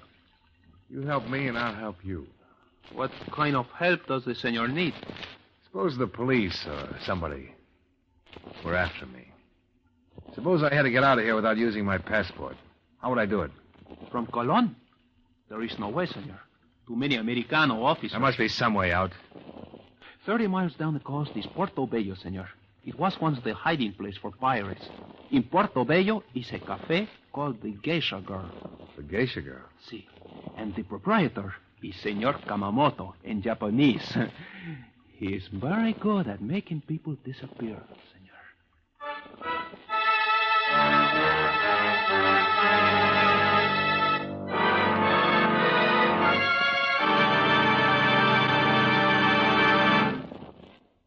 Friends, wherever you are, whatever you're doing, you'll enjoy chewing Wrigley's Spearmint Gum. Chew Wrigley's Spearmint while you're working. The lively, full-bodied flavor of Wrigley's Spearmint gives you a refreshing little lift. The smooth, pleasant chewing of Wrigley's Spearmint Gum helps keep you feeling relaxed and satisfied. Makes your job seem easier. Chew Wrigley's Spearmint Gum in your home, when you're out walking or driving, when you're enjoying sports and other activities. Wrigley's Spearmint Gum tastes good anytime, and the natural chewing aids digestion and helps keep your teeth bright and attractive. Yes, wherever you are, whatever you're doing, you'll enjoy chewing Wrigley's Spearmint Chewing Gum. Healthful, refreshing, delicious. And now, with our star, John Lund, we bring you the second act of Yours Truly, Johnny Dollar.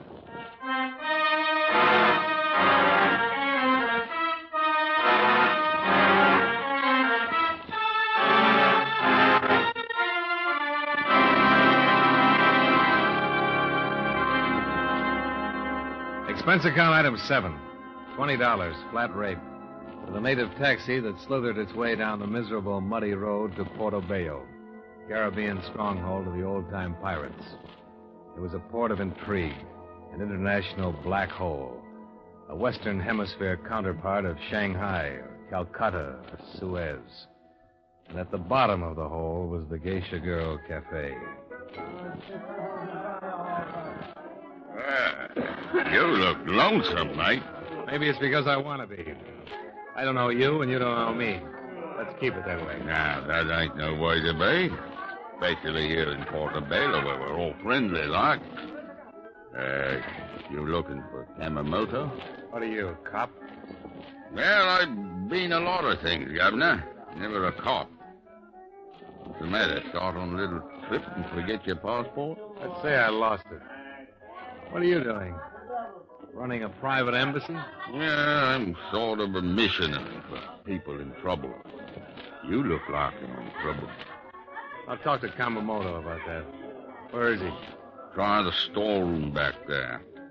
It ought to be worth the price of a drink, eh? Thanks. Here, drown yourself. Oh, it's nice of you, Governor.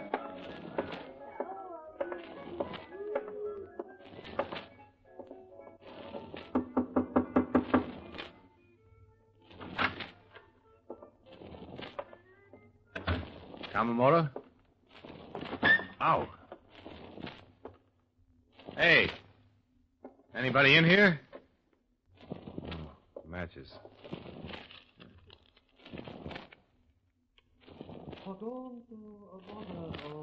We won't need a light. Oh. Well done, Suki. You may leave now. I will tie him up. I came to in a room filled with packing cases and lit by a feeble candle.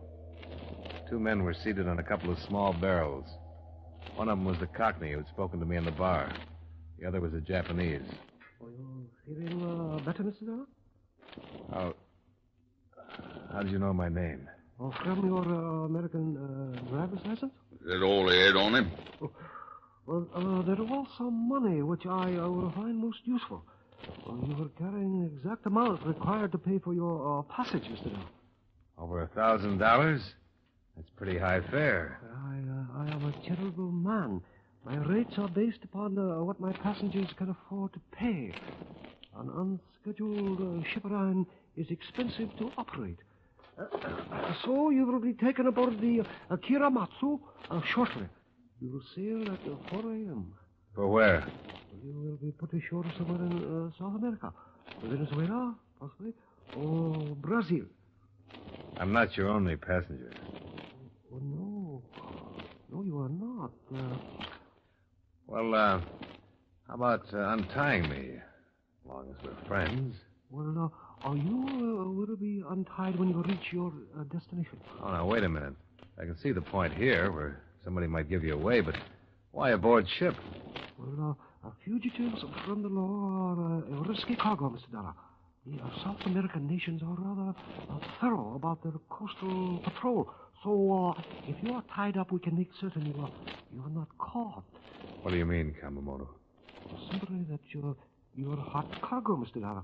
And the only way to carry hot cargo is to be certain that you can dispose of it in an emergency. If we are challenged by a patrol vessel, you'll be weighted down and thrown overboard.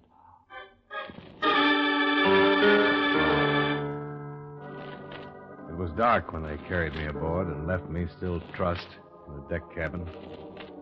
Then the Kiramatsu pitched and rolled her way into the open sea.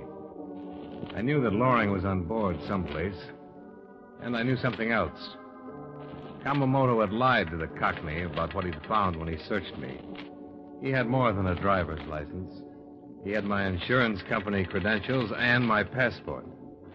Then the door opened, and I got something else to think about. Buenos dias, Senor Dollar. Jose, how did you get here? After you left me, I ran into another Americano with no wristwatch, but much money. He was kind to me. He gave me money to leave the country when I told him about the bad jails. Well, how come Kamamoto is letting you run loose? Why, you are the only one who is tied up, senor. I do not think they intend for you to finish the trip. How many other passengers are there? Besides us, 3. A man and a woman came just before we sailed. That's 2. Who's the other one? A man with a white suit and a hat. A Cockney accent? What is that? He sounded like an Englishman? Oh, yes, he is English. Yeah, I thought so. How many in the crew? Kamamoto and 5 seamen. It is a very small boat. Yeah, I can feel that. Look, Jose, I gave you a break with the police. How about giving me one? I'm a businessman, senor. No sentiment. $1,000. Guaranteed by an American insurance company. If you cut these ropes and lend me your gun. Cash, senor. No credit. Too much book. I haven't got any cash. Kamamoto took it all. Too bad. Maybe next time. There isn't going to be any next time for me. Ever buy a sweepstake ticket? See? Well, then take a chance on me. Come on. How about it? All right. But when is the time for the drawing? To see if my ticket wins. As soon as you get these ropes off. But let's do it now. This tub may get to my stop any minute.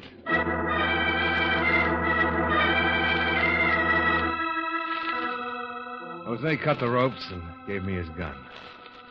There was an oil slicker hanging behind the cabin door, and I slipped it on for cover. The crew on deck was too busy to be counting noses in the storm. I edged my way forward to the main cabin, grasped the door handle, and crashed in. Dollar! Now, let's not get jumpy, anybody. I'm wet and I'm mad, and I've been pushed about as far as I go. Well, good for you, Governor. Glad to see you up and about. You can drop the accent, Loring, and stop flexing your fingernails, Freddie. Now, what's the matter, Marcia? You get too nervous to stay home and fix sandwiches? I didn't have to stay. My lawyers can collect for me. Now, what? Loring looks pretty alive to me, even with that Cockney accent. I'm more alive than you're going to be. Don't be a fool, Loring. You're more of a clay pigeon than I am. You've been practicing for the part for 7 years. What are you talking about? You think you were going to get to spend any of that insurance money? You think I'm not? Ask Freddie. How about it, Freddie? I don't know anything. I just came with Marcia because she asked me to. Freddie's a nice boy, Loring. He writes poetry, and he'll do anything Marcia asks him to. Won't you, Freddie? What are you trying to do? Wait a minute. I want to hear this. Yeah, you ought to, before your hearing stops altogether. Maybe you've been dead for 7 years, but your widow hasn't been putting flowers on your tombstone. You stop talking about Marcia. You see, Loring? Freddie gets mad when I talk about Marcia. Freddie loves Marcia, don't you, Freddie? Yes. You ever take a look at his eyes, Loring? If Marcia said the word, he'd put a knife in you in a minute. Think it over, mister. Michael Walsh turns up dead in South America, and Mrs. Frank Loring and friend Freddie go back to Greenwich Village with $250,000. Only this time they'd have nothing to worry about. Don't listen to him, Frank. Why not, Angel? He sounds like a pretty smart guy. We've waited 7 years for this. Do you think I'd have anything to do with this little idiot? I've used him, that's all. Marcia. You see, Freddie? She'll get rid of you, too, after a while. There'll always be somebody else coming along to open the beer bottles. I was kind of wondering how Freddie got in on this little trip. I was wondering why we kept something between ourselves for 7 years and then you spill it to him. I was frightened, Frank. I knew Dollar was after you. That's why I wired you. I couldn't come down here alone until I was sure we'd be together. We'll be together, and we'll stay together until the money comes. Then maybe I'll have some ideas of my own. Give up, Loring. You're never going to get that money. Yes, I am, Dollar. Yamamoto's standing right behind you, the curtain between this cabin and the next one. Don't turn, Mr. Dollar. Now, let me have that gun, Dollar. All right, Kamamoto. Now let's get rid of him. Oh, of course, Mr. Dollar. Why, Kamamoto? Why don't we bargain a little first? I'm afraid you are not in a bargaining position. How much is he going to give you for dropping me? You'll get $5,000, Dollar. Oh, you're dealing with a real cheapskate, Kamamoto. I'm worth more than that. I could shut you up right here. Please, Mr. Loring. Let the gentleman speak. Do not use that gun unless I say so. This is my ship. You took my credentials before, Kamamoto. You know who I am. Yes. How much did Loring tell you he was going to collect? He's stalling, Kamamoto. Get rid of him. I warned you, Mr. Loring. I will decide who leaves the ship, and when, and how. Suppose you tell me the amount of the piracy, Mr. Dollar. $250,000. He's lying. It's only $25,000. Is it, Loring? I tell you what I'll do then, Kamamoto. Put us both ashore back in the canal zone where I can get him into the hands of American authorities, and my company will pay you $25,000. And I'll make it $50,000, Kamamoto. $50,000. I bid 60. Do I hear 70? Come on, Loring. Bid. I can go the whole $250,000.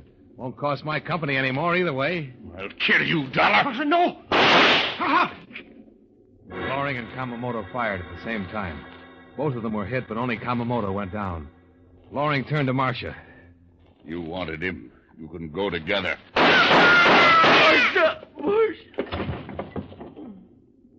All right, Dollar. That ends everything. Now I'm around to you for sure. Oh, I wouldn't count on it, Loring. This time I've got a friend in the doorway. What he says is true, senor. Senor Kamamoto was no longer using his gun, so I took it. Besides, you have only 1 bullet left. I have 5. You kill Mr. Dollar, and I will have to kill you. You're cooked, Loring. Your wife's dead. You couldn't even get the money if you could get away. All right. Here. You can have it. Kamamoto hit me in the side. It hurts. Maybe I can patch it up a little. You better just rip your shirt. I loved her.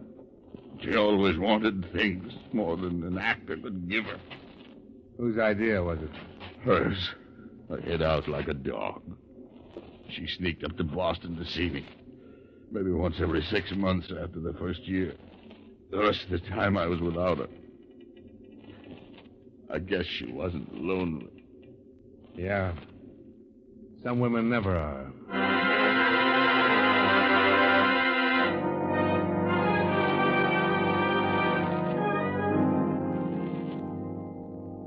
And that about finished it.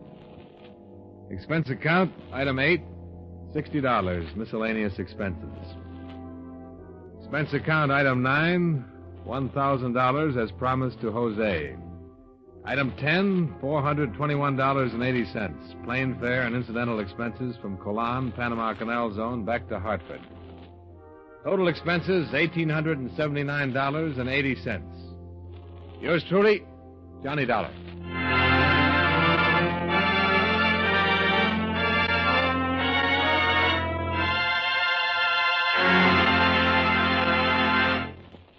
Remember, friends, Wrigley's Spearmint Chewing Gum refreshes you.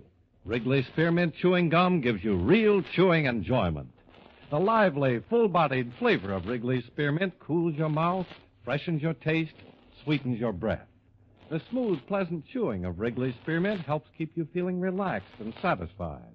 Makes whatever you're doing more enjoyable. Yes, for refreshment plus chewing enjoyment, treat yourself often to Wrigley's Spearmint Chewing Gum. Millions enjoy it daily. Get a few packages and always keep some handy. That's Wrigley's Spearmint Chewing Gum. Healthful, refreshing, delicious.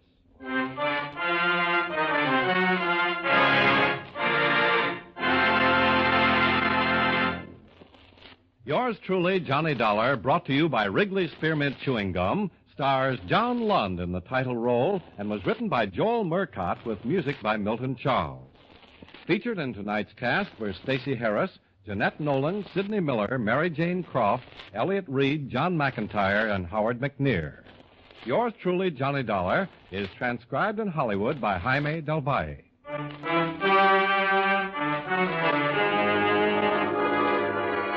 The makers of Wrigley's Spearmint Chewing Gum hope you enjoyed tonight's story of Johnny Dollar and that you're enjoying delicious Wrigley's Spearmint Gum every day. This is Charles Lyon, inviting you to join us again next week at the same time when, from Hollywood, John Lund returns as... Yours truly, Johnny Dollar.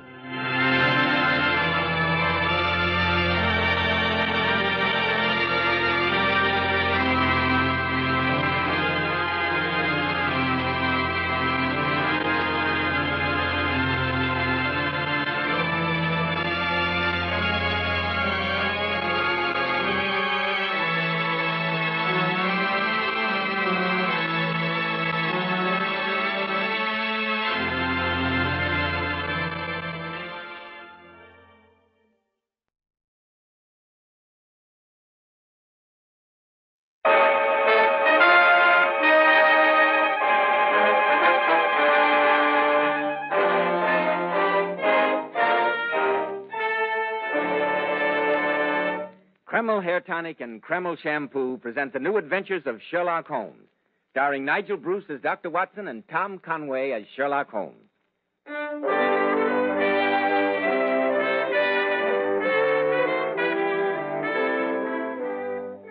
Well, once again, it's Monday night and time for the pleasantest of all doctor's appointments, our weekly visit with that splendid host and incomparable storyteller, Dr. Watson.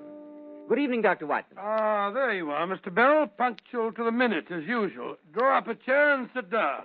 Thank you. That's it. All ready for tonight's new Sherlock Holmes adventure, Dr. Watson? Yes, my boy, I was just going over my notes on the case before you arrived. It was an adventure that started off on a note of gaiety and ended in one of the most bizarre tragedies that we ever encountered. I call it Murder in the Locked Room. This I've got to hear. But first, men, the good old summertime is here again.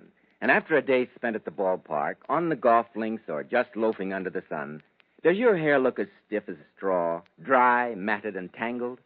Then don't make the mistake of plastering your hair down with greasy, sticky goo. Instead, put Kreml Hair Tonic on the job. Kreml is that famous modern hair tonic, such a wonderful, natural-looking hairdressing.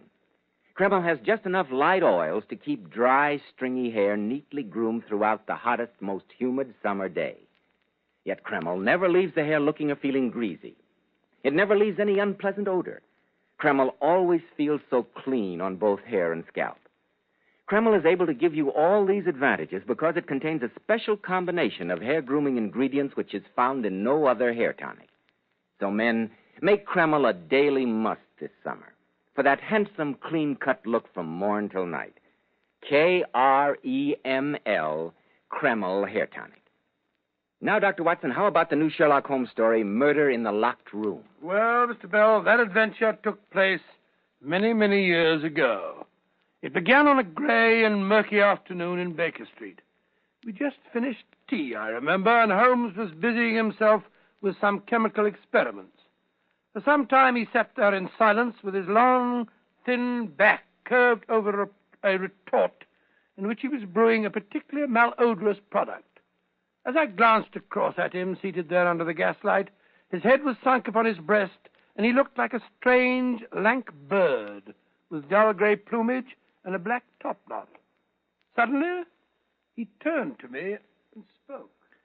So, Watson, you've decided not to invest in South African securities? Huh? How on earth do you know that, Holmes? It isn't really difficult. I observe a groove between your left forefinger and thumb. Groove? It is enough to tell me that you do not intend to invest your small capital in the goldfields. I see no connection, groove. And yet the train of thought is elementary. 1, you had chalk between your thumb and finger when you returned from your club. 2, you put chalk there when you played billiards. 3, you never played billiards except with Marston. 4, you told me about a month ago that Marston had an option on some South African property which would expire in 4 weeks and which he desired you to share with him. 5, your checkbook is locked in my drawer and you have not asked for the key. Number 6 is the logical conclusion. You've decided not to invest your money in this manner. Absurdly simple. I knew you'd say that. I wonder who that is. Were you expecting a client? No, Watson, but I hope it is one. My practice has been decidedly slack lately. Go and see who it is, will you? Yes, of course I will. It's all right, Mrs. Hudson. I'll show the gentleman in. This way, sir. Good evening. I'm Dr. Watson. How do you do? My name is Chudley Stoner. Oh, come along in, Mr. Stoner. Thank you. And this must be the great Sherlock Holmes. My name is Holmes. The adjective is your own, Mr. Stoner. Sit down, won't you? Thanks. I don't imagine you know anything about me, Mr. Holmes. Nothing beyond the fact that you went to Eton and Oxford, that you have a beautiful and socially prominent wife, and that you contribute to the Strand magazine with some regularity.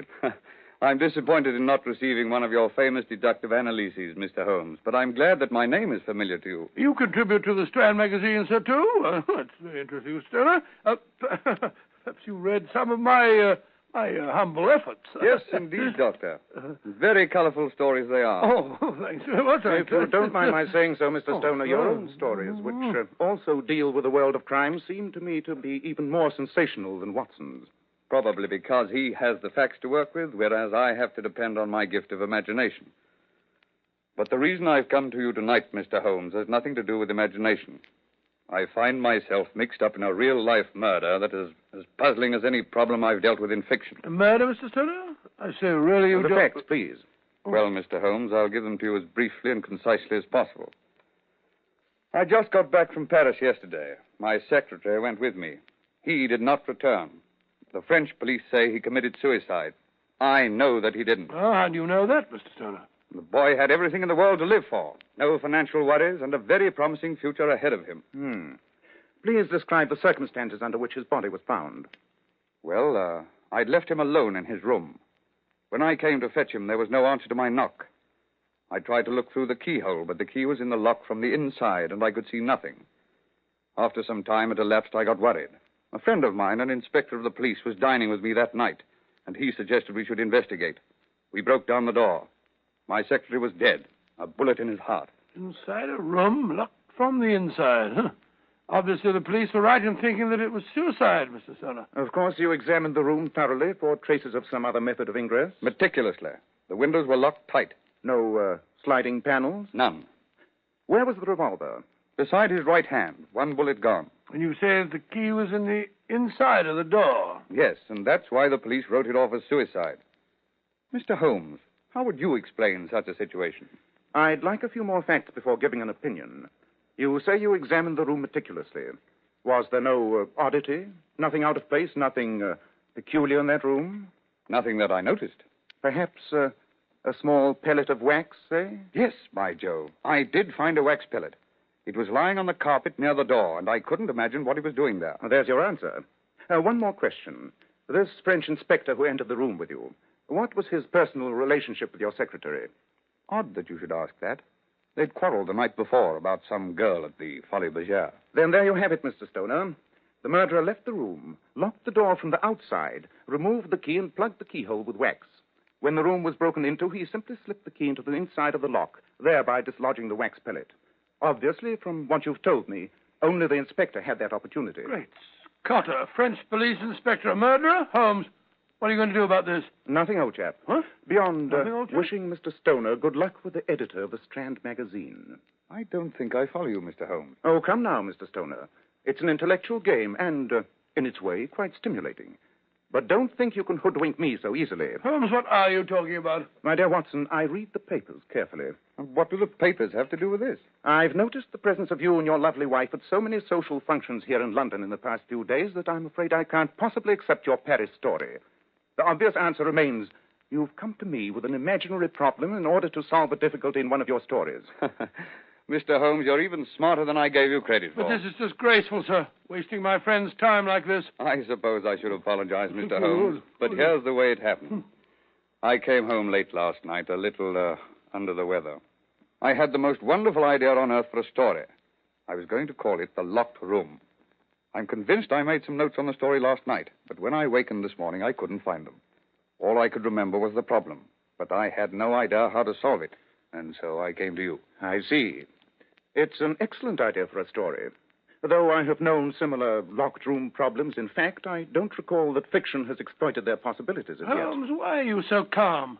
I think it's outrageous to come here and pick your brains for a story. My dear Watson, how else do you get the material for your own masterpieces? Oh, it's not very funny. Should you grudge it to him? Well, it's not the same thing at all. I must say, you're being very sporting about it, Mr. Holmes. Oh, no, Mr. Stoner. I'm being businesslike. May I ask how much you are in the habit of receiving for a story of yours in the Strand magazine? About 20 guineas. Why? I am a consulting detective, and I think I've given you a valuable opinion. My fee, if you sell your story, will be 10 guineas. Good night to you, Mr. Stoner.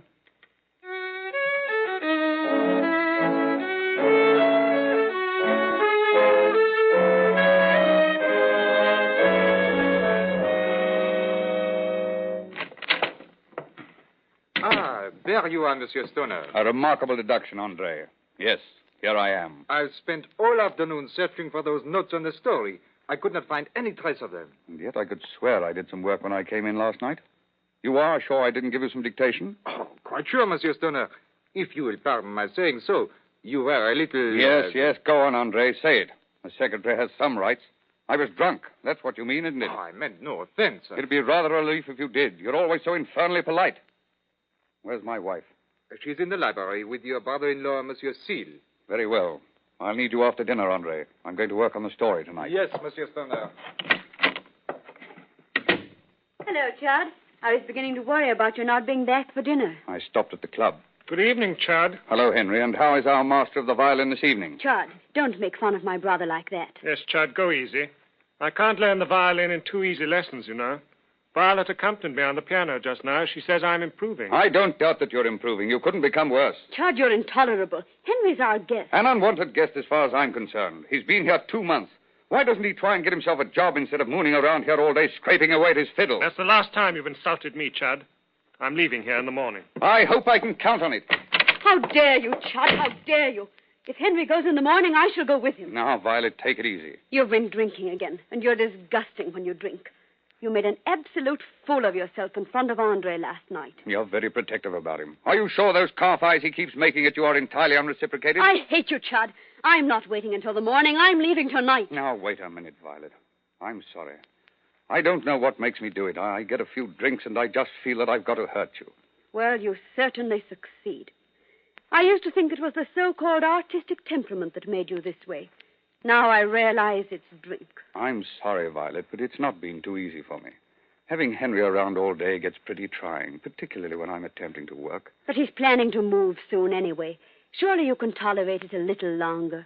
For our sake, Chad. Can't you? Of course I can, Violet. I'm sorry, dear. I'll try and be a little less boorish, and I'll watch the drinking. That sounds more like the man I married. And I'll help, too. I'll try and keep Henry out of your way as much as possible, dear. We can make a go of it, Violet. I know we can. Well, I'm going into the study. I want to jot down some notes on the new story while they're still fresh in my mind. All right, dear. Dinner will be in about half an hour. I'll call you. Fine.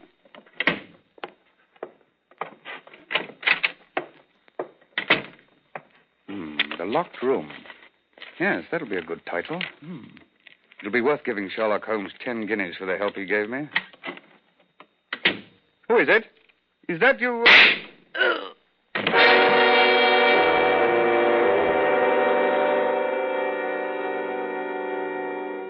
I'm flattered that you dropped by to see me, Inspector Lestrade. Not a business visit, I gather. Bless you now, Mr. Holmes. You'll have a whiskey and soda, won't you, Lestrade? Thank you kindly, Dr. Watson. Not too much soda, if you don't mind. The London criminal is becoming a dull dog these days, Lestrade. My own practice has been remarkably slow in the past few weeks. Same thing with us at Scotland Yard, Mr. Holmes. But, of course, we don't grumble at that. Now, take me. I've had an easy day today. Just come from investigating a suicide in Church Street, Kensington. Indeed, another poor devil who couldn't stand the pace of our modern living, I suppose. I suppose so, Doctor. Though you'd have thought this bloke had everything he wanted. He was quite a successful writer, they tell me. A writer? What was his name? He wrote for the Strand magazine. Name was Chudley Stoner. Dr. Watson, you dropped that glass. You say Chudley Stoner committed suicide tonight? That's right, Mr. Holmes. You know him? Under what circumstances was he found? It was a routine case, sir. Locked the door on his study from the inside and then blew his brains out. The windows were locked and there were no secret panels and that kind of stuff. It was suicide, all right. The arm of coincidence is long indeed, but not as long as that. Has the body been moved? Oh, no, Mr. Holmes. I told him to touch nothing until the police photographers got there. Just to be on the safe side, you understand, sir. Splendid. Grab your coat and hat, Watson. Right, your Holmes. But what's all the excitement, Mr. Holmes? It's just a suicide. Nonsense, Inspector. I'll stake my whole reputation that Chudley Stoner has been the victim of a murder plot as cunning and diabolical as any that I've ever encountered.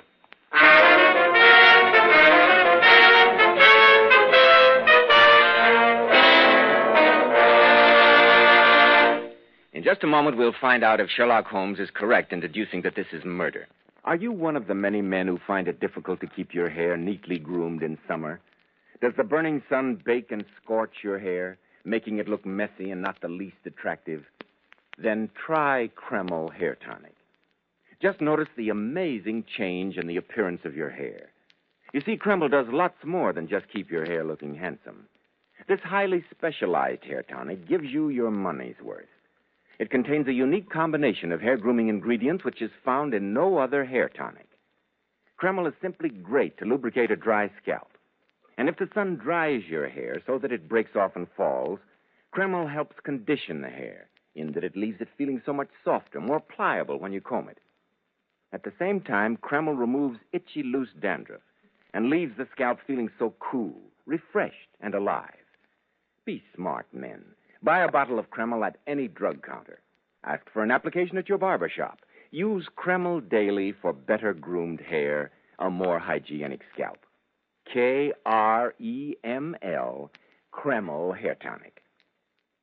Well, Dr. Watson, this is really one for the book. A mystery writer comes to Sherlock Holmes with a fictitious murder plot. Holmes solves it for him, then the man goes away and gets murdered in exactly the way he described. Precisely, Mr. Bell. As provocative a problem as ever we encountered. I bet you hurried off to the dead man's house at once, didn't you? As fast as a hansom cab could take us there. As soon as we arrived, we cross-examined the three members of the household. The dead man's wife, Violet, her brother, Henry Seal, and Andre Leroux, the secretary. All of them told the same story. That they'd heard the shot and hastened to the room from different parts of the house. They said that they looked through the keyhole, found it was blocked, and then the two men broke down the door.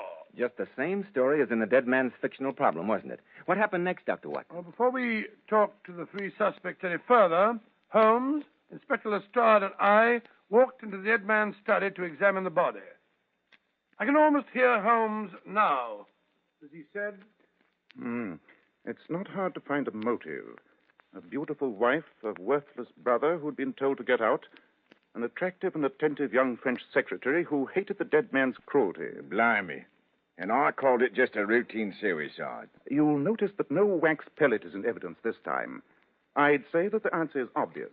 The dead man did write some notes on his story last night. The killer found them and realized that he'd been presented with a perfect murder method, never expecting that the dead man would divulge his method to me. Mr. Holmes, why are you examining the keyhole of the door? I was looking for a pellet of wax, Inspector. It's missing. Obviously, the murderer had read about that in the dead man's notes and was clever enough to remove it. But let's examine the corpse. Interesting. Most interesting. Why, Holmes? Well, surely you can see for yourself, Watson.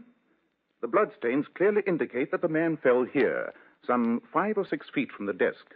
And yet, with a dying burst of energy, he crawled towards the desk and clutched it. Undoubtedly, he was trying to give us a dying message. But how can holding on to a desk give a message, Mr. Holmes? And why should a dying man try to do that anyway? Remember that the dead man was a writer and a student of criminology. In his last few moments of consciousness, he probably realized I'd be on the track of his murderer. He gave us more than one clue, Holmes. Look at his body. As he fell for the last time, he upset that bowl of violets. And his wife's name is Violet. Coincidence, I think, Watson. The flowers were knocked over inadvertently as he fell. But the move to the desk was a deliberate and desperate effort. Well, if you talk about that, look here, gentlemen. Lying by his right arm. Look, that was knocked off the desk, too. It's a seal with a monogram on it. Right, Doctor. And Seal is the name of the dead man's brother-in-law. Henry Seal. Interesting, but I refuse to believe that a dying man could deliberately knock over such a comprehensive number of incriminating objects as he died. Then who do you suppose did do it, Holmes? At this stage of the case, I shall suppose nothing, Watson. We have 3 obvious suspects waiting for us. Let's question them.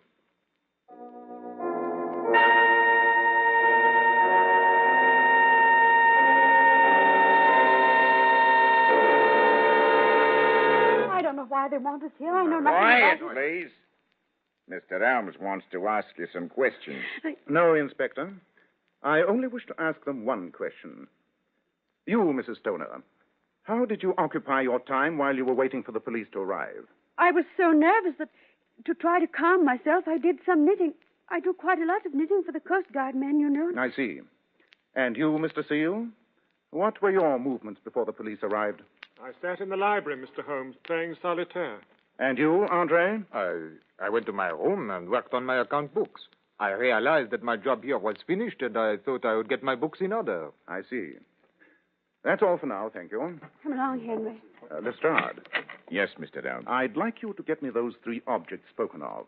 The knitting, the cards, and the account books. Right you are, Mr. Holmes. I don't see that you found out much there, Holmes. Don't you, Watson? I'd have thought my line of reasoning was obvious. What are you doing? Kneading at that keyhole. You said that this time the pellet of wax had been removed. True, Watson. But even though the pellet's been removed, I'm quite sure there'll be traces of wax inside the keyhole. And there are. Splendid.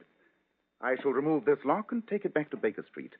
The murderer undoubtedly still had some traces of wax on his fingers. A closer examination of the fragments of wax inside this keyhole and an equally close examination of the knitting, the cards, and the account books should be able to give us the solution to this case.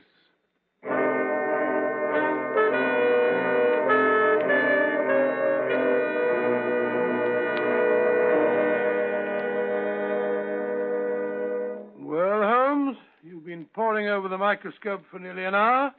Have you got the answer? Nearly, but not quite. But you've examined all 3 of the objects. Surely it's just a question of finding which one of them shows traces of wax. Oh, no, old chap. Huh? It's not as easy as that. Oddly enough, the knitting, the pack of cards, and the account books all show traces of wax. Great Scott. But that means that all those people were involved in the murder. It was a concerted plan between the 3 of them. I think not, Watson. What? And in 5 more minutes, I'm sure I can prove to you who the murderer is.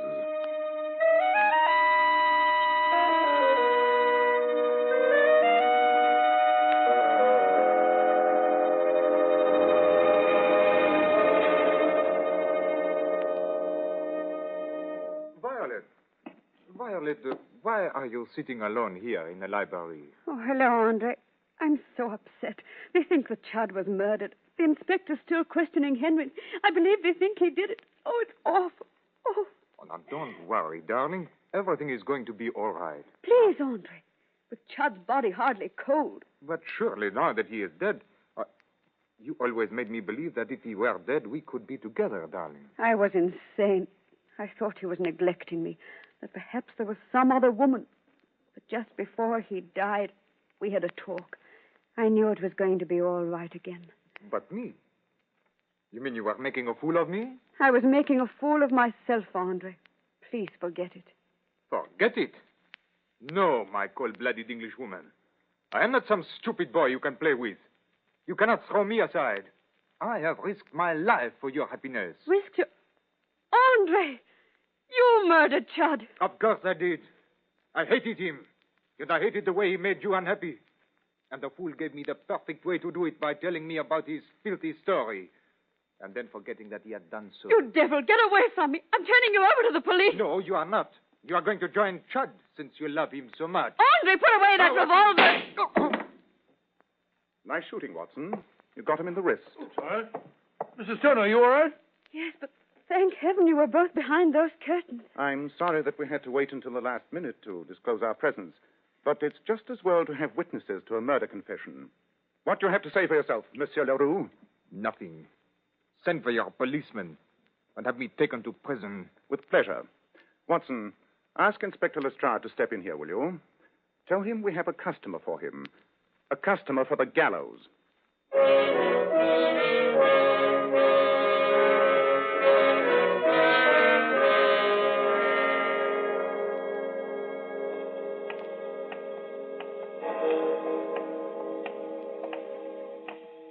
Midnight. It'll be good to get back to Baker Street. It's been an exhausting evening's work. Yes, Watson. A sordid case. A shabby patchwork of discontent and hatred. Oh, well, we've been instrumental in sending yet another felon to his rightful destiny. You know, Holmes, there's still one or two points I don't quite understand. I can't believe it, Watson. What are they? Well, you said that all three objects you examined contained traces of wax. They did, and at first that confused me. But there are various qualities of wax. For instance, Mrs. Stoner was knitting with a certain waxed wool that is used specifically in knitting for seafaring men. It gives the garments a weatherproof finish. Never heard of it. Possibly not, but it's a fact. And, as you know, I specialize in such odd pieces of information. What about the traces of wax on the cards that Henry Seal used when he was playing solitaire? Again, I was misled. Until I remembered that Mrs. Stoner told us that her brother had been playing the violin a short while before her husband's death. Oh, he'd been using rosin. Precisely. Oh, yes. Logically, it had to be the secretary. But the proof came when I made the final analysis of the three specimens of wax. That, on the account books, was the only one that exactly matched the traces of wax I found in the keyhole. Oh, suppose I'm very stupid, Holmes. Anything else bothering you? Yeah, just one point. You said that the dying man tried to indicate his murderer by clasping the desk as he died. Yes, I'm sure he was trying to give us a dying message. Well, I was fooled by the violets and the seal. Oh, that was a freakish coincidence. But the effort in crawling to the desk was not. That was the true message. I still don't see it. Oh, come now, Watson. The secretary was a Frenchman. The French word for desk and for secretary is the same. Secrétaire. I see it now. Oh, really, Watson? You know, Holmes, you'll never get your fee for this case. Indeed. And why? Stoner's dead. You'll never sell that story to the Strand magazine now. True, Watson. But I've no doubt that you will. Though perhaps it'll be a slightly different version of it. And you'll probably call it something very melodramatic. Perhaps murder in the locked room.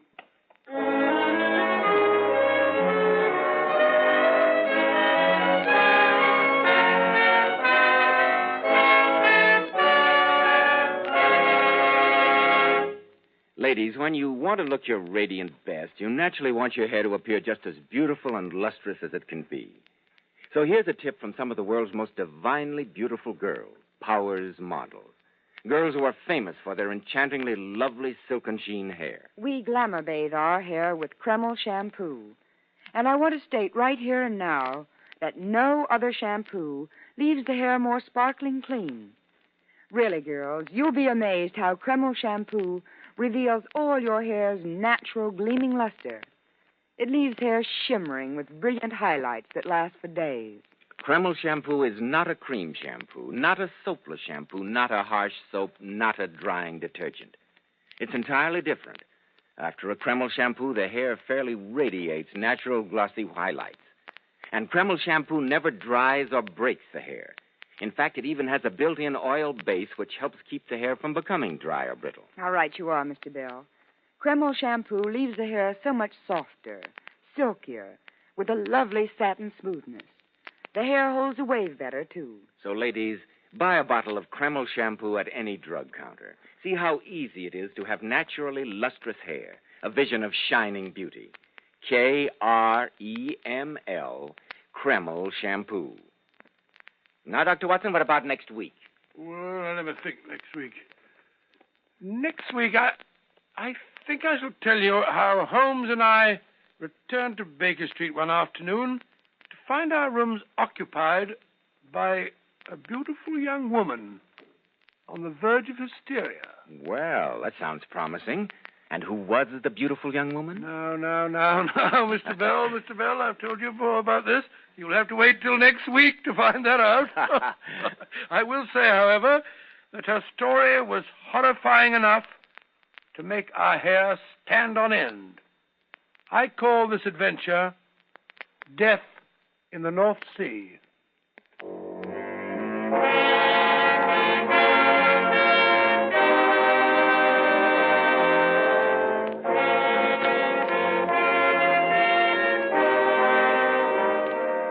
Tonight's new Sherlock Holmes adventure was suggested by an incident in Sir Arthur Conan Doyle's story, The Dancing Men. Nigel Bruce appeared by permission of Universal Pictures. Tom Conway through the courtesy of Eagle Lion Pictures. The Sherlock Holmes series is produced by Tom McKnight with original music composed and conducted by Alex Steinert. This is Joseph Bell speaking for Kreml Hair Tonic and Kreml Shampoo and inviting you to be with us next week at this same time when Dr. Watson will tell us about Death in the North Sea.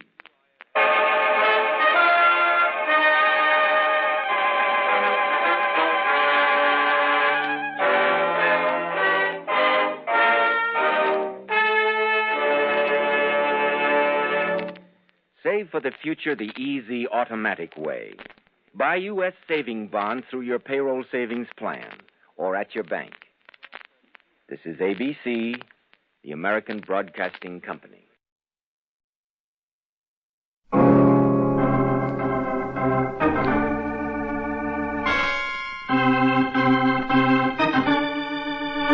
My name's Regan. I work for Anthony J. Lyon, Detective Bureau.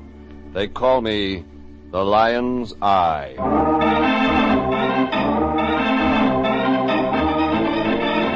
Jeff Regan, Investigator, starring Paul Dubov as Regan with Frank Nelson as Anthony J. Lyon. So stand by for mystery and suspense and adventure in tonight's transcribed story, Oil for the Lamps of Burbank.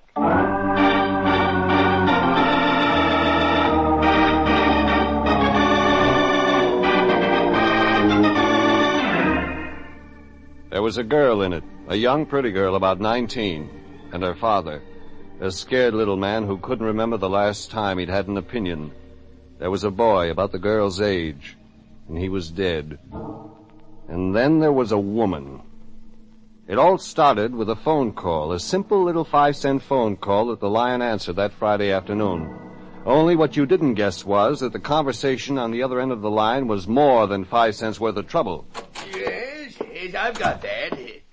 Could you speak a little louder, please? Oh, yes, indeed. I'll send a man right out. Hello? Hello?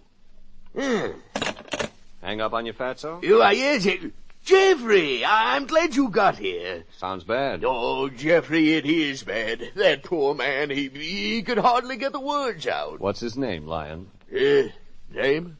I don't know. He talked so softly, I barely understood him. But you said you'd send the man out. Well, I did get the address, Jeffrey. It's in Burbank, 216 North Cordova Street. He told me that before he told me the rest. What's the rest? Well, there's something about his daughter. She's in jail for murder. Then he mentioned someone else. I think it was his wife. He wasn't sure. He wasn't sure if she was his wife? Well, he just didn't seem sure of anything.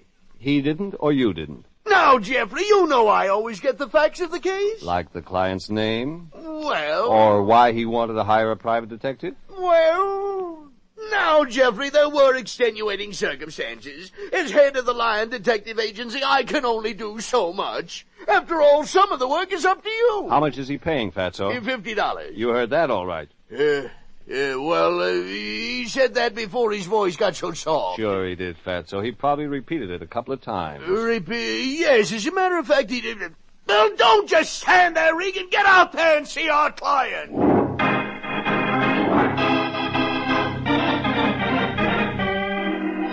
The Lion produced one of his more operatic-type roars, and I left the office. 20 minutes later, I found 216 North Cordova, a 2-story stucco house surrounded by apartments. The street had just been paved, but that didn't stop the rest of the yard from looking like an oversized sand pile.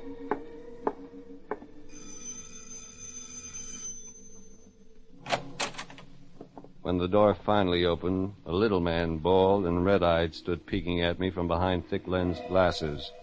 He wore a pair of house shoes, an open vest, and a frightened look.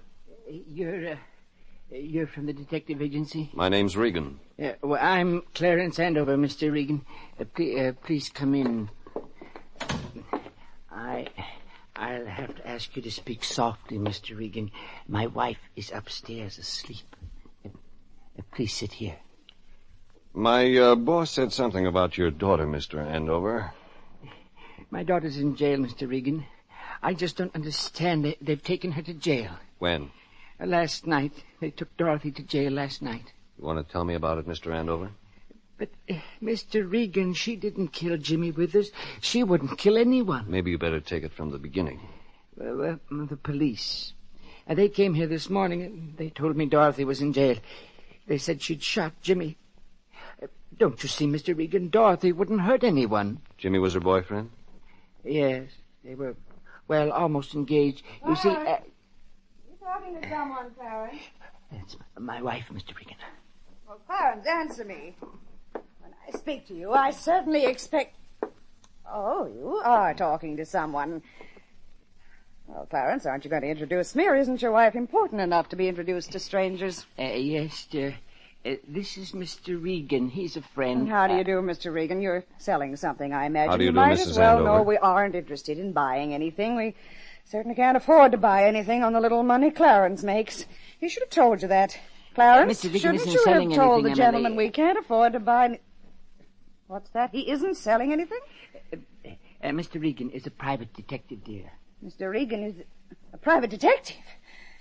Clarence, what on earth is a private detective doing here? Haven't we had enough trouble for one day? I called him, Emily. You called him? Well, of all... You explain it, please, Mr. Regan. Clarence, I'm waiting for an explanation. Look, Mrs. Andover, it's about your daughter. Dorothy? She most certainly is not my daughter. My first wife died 15 years ago, Mr. Regan. All right, your husband's daughter, Mrs. Andover. She's in trouble. Your husband figures she needs help. Well, he's certainly right for once in his life. The girl does need help.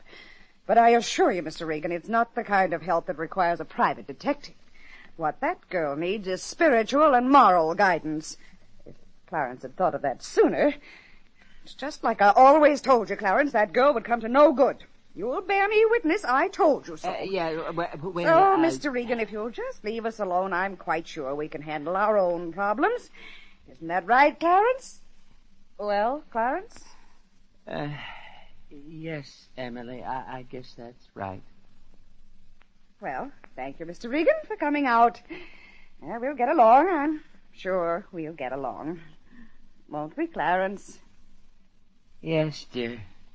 We'll get along.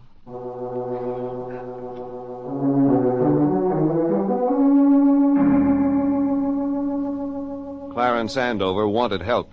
He told the Lion he'd pay $50 for a private detective.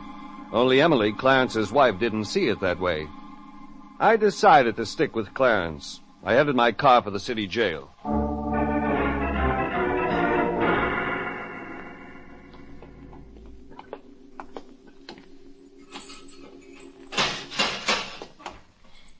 Okay, 5 minutes. Dorothy? My name's Jeff Regan. Your father sent me. Daddy? He thinks we might help straighten this out. Then he knows. Your father knows you didn't kill Jimmy, Dorothy.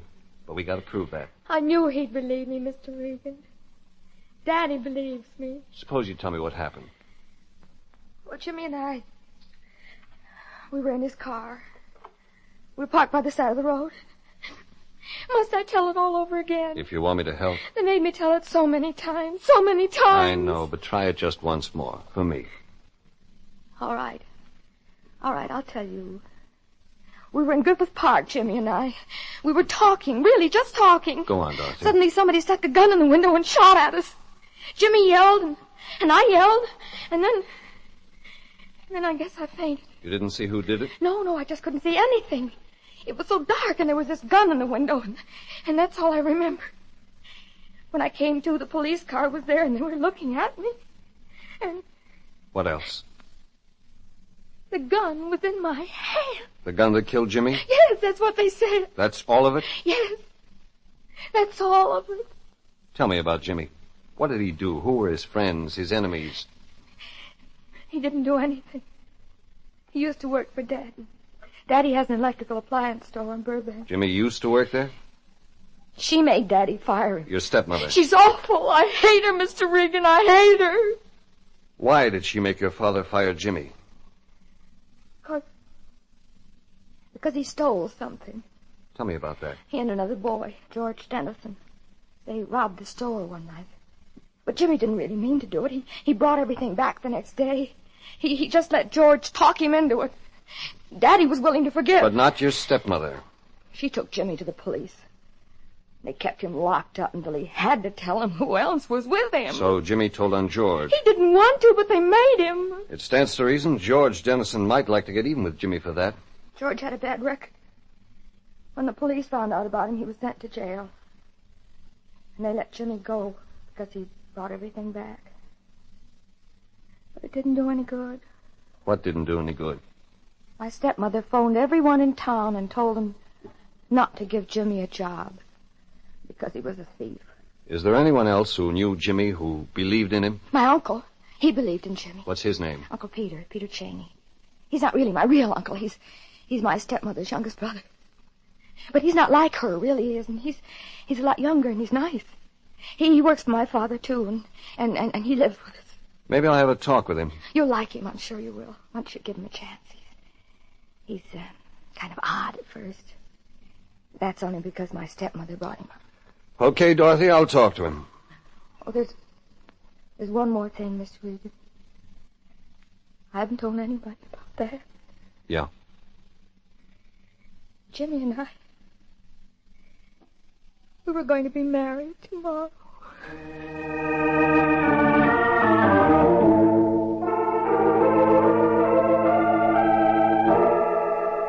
I checked out front for Lieutenant Sanducci, but they said he wouldn't be in for an hour. That gave me time to run out to Burbank and the girl's father's electrical appliance store. Only when I'd driven halfway out Riverside, I discovered something. Something I didn't expect. Behind me, a gray coupe that had been there since I'd left the jail. I was being followed. But when I pulled up in front of Andover's appliance store on San Fernando Road, the gray coupe was gone.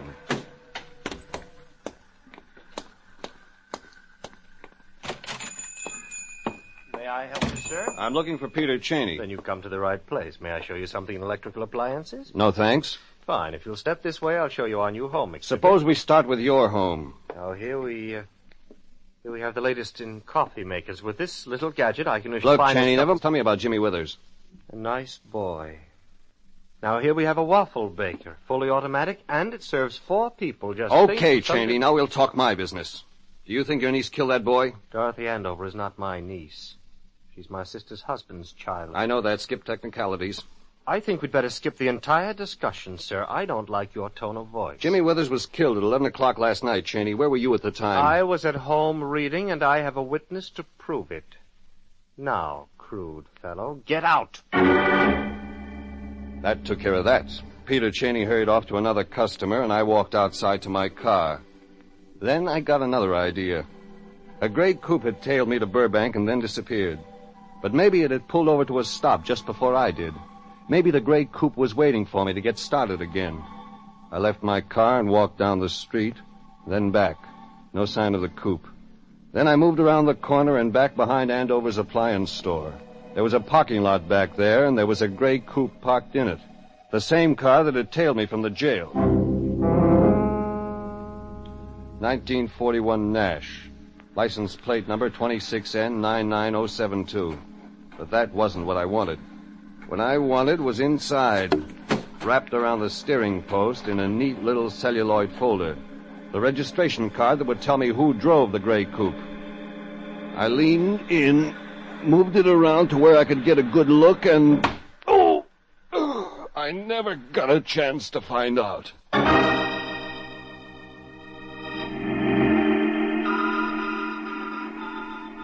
It was late afternoon, and the sun was slanting behind the ancient brick buildings, and there was fog. Fog mixed up with the sunshine and the taste of gravel in my mouth. I was lying in the parking lot behind Andover's appliance store, and the fog was in my head. I sat up and looked around. The gray coupe was gone, and with it, whoever had bent a blackjack over my head. I got up, dusted off my pants, and decided to have a talk with my old pal, Lieutenant Sanducci, so I drove down to police headquarters.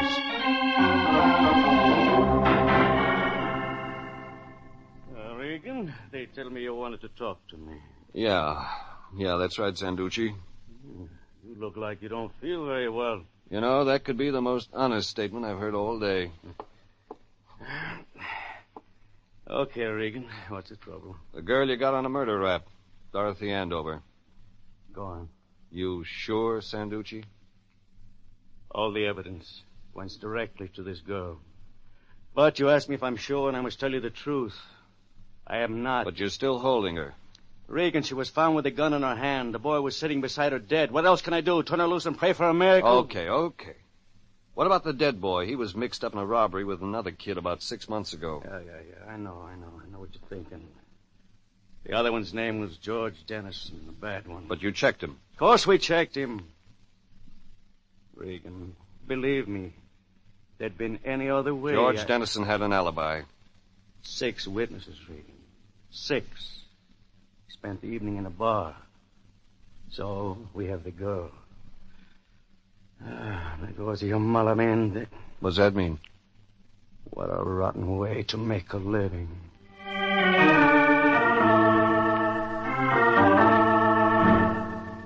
George Dennison, the logical suspect, had 6 witnesses that he was nowhere near the scene of the crime.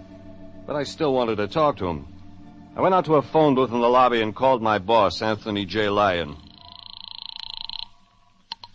Lyon Detective Agency, Anthony... Me, Fatso. Jeffrey! What's so surprising about that? Jeffrey, you get up here to my office immediately. Is that clear? Listen, Lyon, I'm in the middle of finding... I don't care what you're in the middle of. You report back to my office at once. And, Regan, if you aren't here in 10 minutes, you're fired!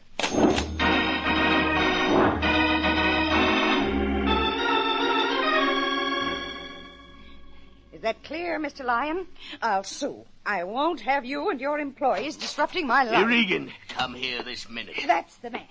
Arrest him. I want this man arrested. Regan, do you know this woman? He most certainly does know me, and if he says he doesn't, then he's lying. Yeah, I know her, Fatso. Now, just a moment, Mrs. Andover. Suppose we hear what Mr. Regan has to say about this. Well, Mr. Regan, what do you have to say about this? About what, Fatso? You know very well about what. Did you or did you not come to my home this afternoon? I did. Did you or did you not hear me say that my husband does not require your services? I heard you say it, Mrs. Andover. Mr. Regan, I will not tolerate your impudence. I told you we were perfectly capable of taking care of ourselves. And let me assure you, I intend proving it. Regan, why didn't you tell me Mrs. Andover had fired you off the case? So you're lying to your Yes, employer. of course. Shut up, both of you. Now, suppose somebody tells me just what the complaint is. Well, Regan, you had no right. Young man, you had no right to investigate the private lives of my family. The very idea of your questioning my brother. Oh, so that's it. That most certainly is it. Peter phoned me that a man had been in the store questioning him. And I knew immediately that you would be just such a person. Well, I'm going to put a stop to it. You all through, Mrs. Andover? You too, Fatso? Okay, then I'm going to tell you something, both of you. There's a girl sitting down there in a jail cell. She's charged with murder. Well, I don't think she killed Jimmy Withers. I think she's telling the truth, and I'm going to find out one way or another. I'm going to find out. And you, Mrs. Andover, or you, Lyon, aren't going to stop me. Have I made myself clear? Just stay out of my way.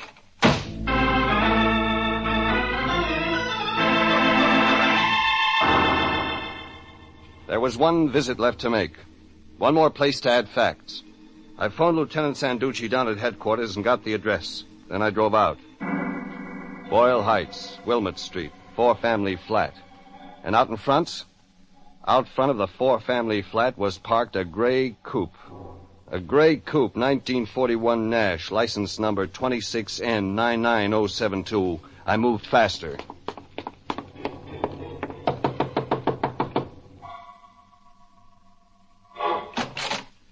Yeah? I think you and me are going to have a talk. He ain't home. You're home, Dennison. You left your car parked out front. What's it to you, Flatfoot? Your memory's not that short, George. Move over. That's better, George. I suppose we talk about a robbery. You trying to frame me, Shamus? A job you pulled about 6 months ago. You and a kid named Jimmy Withers. Get lost. Think, George, I may be here all night. No, you got the wrong guy, all right. Jimmy stooled on you the next day. You remember that, George? You were sore, real sore. Jimmy not only stooled, he took back the stuff you'd stolen. You don't, Shamus. Not anymore, you don't. Oh, George has a gun now. Well, put it down. Stay right there. We can add gun without permits. We ain't gonna add nothing, Shamus. Not assault or battery or nothing. Stand back. We'll add plenty. Now, let's not waste any more time. Leave me alone. Who killed Jimmy Withers? I don't know. Why did you rob Andover's store? It was his idea. He had the combination of the safe. Jimmy was just a clerk. They don't give clerks the numbers to the safe. He got it somewhere. He had inside dope. He told you that? Yeah. He wanted me to plan it. Then why did he squeal? Because of the girl, he said. Because he was in love with some girl. Finish it. He was afraid he'd lose the girl. She had other boyfriends? I don't know. Why did you tell me, George? Why did you sap me? I was down at the jail. They had me for questioning. I saw you leave Sanducci's office. I figured you were trying to frame me. You were going to make trouble. You made your own trouble, George. Plenty of it. You're going to frame me for that murder rap, Shamus? Just for assault, for carrying a gun without a permit, for trying to use it. You framed yourself. I called the police and waited for a squad car to pick up George Dennison. They came and went, and I drove back through town toward Burbank.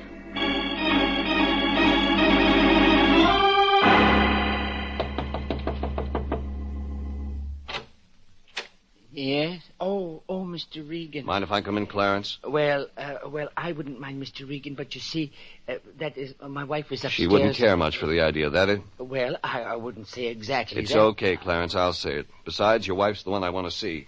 Well, if you say so, Mr. Regan, I Thanks. suppose. I'll tell Emily you... Just a minute, Clarence. I want to ask you one question first. Very well, Mr. Regan. Last night when Jimmy Withers was shot, were you at home? No, I wasn't. I was at a lodge meeting until midnight. You see, Emily said... There was just Emily and her brother Peter. Why, yes. We can talk about it later. Suppose you call your wife. The nervous little man shuffled up the stairs rather than raise his voice to call Emily. Glanced back at me once, unsure, worried, then moved up to the second floor. There were voices up there for a few minutes, and then down the stairs came Emily Andover. Emily in all her bombastic glory, a housecoat wrapped around her big frame, hairpins holding down a mass of twisted ringlets. Emily the Queen, hairnet for a crown. Well, Mr. Regan, and what excuse are you giving for barging into my home again, meddling into my affairs? Mr. Regan, You stay out of this, Clarence. What I've got to say is for your wife. Mrs. Andover, you spent the evening at home last night? Yes, I did. Your brother, he was here with you? Yes, he was. All evening? Mr. Regan, I'm going to call the police. I said all evening? Well, yes. But you're not sure. Yes, I'm sure. You sat here all evening with Peter? What is the meaning of this, Mr. Regan? Are you trying to imply that I lied to the police? Yes. Mr. Regan, you shouldn't say a thing like A that. boy was murdered last night, Mrs. Andover. Your husband's daughter's in jail for that murder. Sure, she's not your flesh and blood. She's your stepdaughter. But Peter Cheney is. He's your flesh and blood brother. He's yours. Mr. Regan, Yet you'd lie for what's yours and let another man's daughter die for a murder she didn't commit. That's not true. It's not true. It isn't? You don't believe in murder, do you, Mrs. Andover? Murder is wrong, but you provided an alibi for a murderer. No. Peter Cheney, your brother, shot and killed Jimmy Withers. Shot and killed him because Jimmy was about to take Dorothy away, because Jimmy was about to marry her. No. No, that's a lie. Peter Cheney followed them to Griffith Park. He shot Jimmy Withers, he returned to the house, and you provided the alibi for him. No, he wouldn't do a thing like that. Peter wouldn't. He couldn't. He wasn't home with you all evening. No, he wasn't. He went out about 10 or 10:30, came back maybe 30 minutes or so later. Yes, he did. But Peter wouldn't kill anyone. I know he wouldn't. He's my brother. Thank you for defending me, Emily. Peter! Mr. Regan is lying, Emily. You and I both know that. Peter, that gun... Well, Mr. Regan talks too much, my dear. We wouldn't want some of those lies spread around the neighborhood, would we? Or to the police, Cheney. We wouldn't want them spread there. Precisely, Mr. Regan. Just the way I feel about it. Peter, what Mr. Regan says... Emily, you shouldn't have admitted to Mr. Regan that I left the house last night. That was quite wrong of you. But, Peter, You didn't know you'd lied for a murderer, Mrs. Andover. You didn't know because he happened to be your brother? Mr. Regan, I don't like what you're doing at all. You're undermining my sister's faith in me. To say nothing of my dear brother-in-law. Is that right, Clarence? Don't talk to me. You see, Mr. Regan? My sister crying and my brother-in-law trying to act like a man again. Terrible what you're doing. Like you did to Jimmy Withers. You gave him the combination to the store safe. You encouraged him to pull off a robbery so you could turn on him, have him arrested, and have Dorothy for yourself. How did I know Jimmy was going to bring everything back the next morning? When George Dennison told me Jimmy had inside dope, it began to make sense. George also told me Jimmy was afraid of losing his girl, Dorothy. A lovely girl. Dorothy's quite fond of me, you know. So she told me in her jail cell this morning. When I added the robbery and the other man Jimmy was afraid of, it had to be you. You wanted Dorothy, but you let her go to prison for your crime. Oh, but I was sure George Dennison would be arrested. He'd been caught stealing in the neighborhood before. He hated Jimmy, and he had a prison record. Naturally, I was quite shocked when he turned up with such a good alibi. You're hateful. Hateful! Sister dear, that's no way to act. After all, you are an accomplice. And then, too, we must kill Mr. Regan before he brings ruin on both of us. No. You mean you aren't going to supply me with another alibi? Emily, dear, don't forget you have to save your own skin. No, I won't do it. I don't care what they do with me. I don't care. Even Emily, Peter. And you, Clarence? Surely you don't want to see poor Emily in prison. I want to kill you. Clarence, stay right where you are. I've hated you from the first moment you set foot in my house. From the moment I first saw you looking at my daughter. I listened to Emily. I gave you a job. I supported Clarence. you. I am not going to listen to Emily any longer, Brother Peter. I am not going to let you and your sister destroy what's left of my life. Stop him, Clarence! All right, Peter, I'll take that gun. No! Yes! Clarence? You all right? Yeah, yes, Mr. Regan. You saved my life. I know. Not me, Clarence. For once, you saved your own life.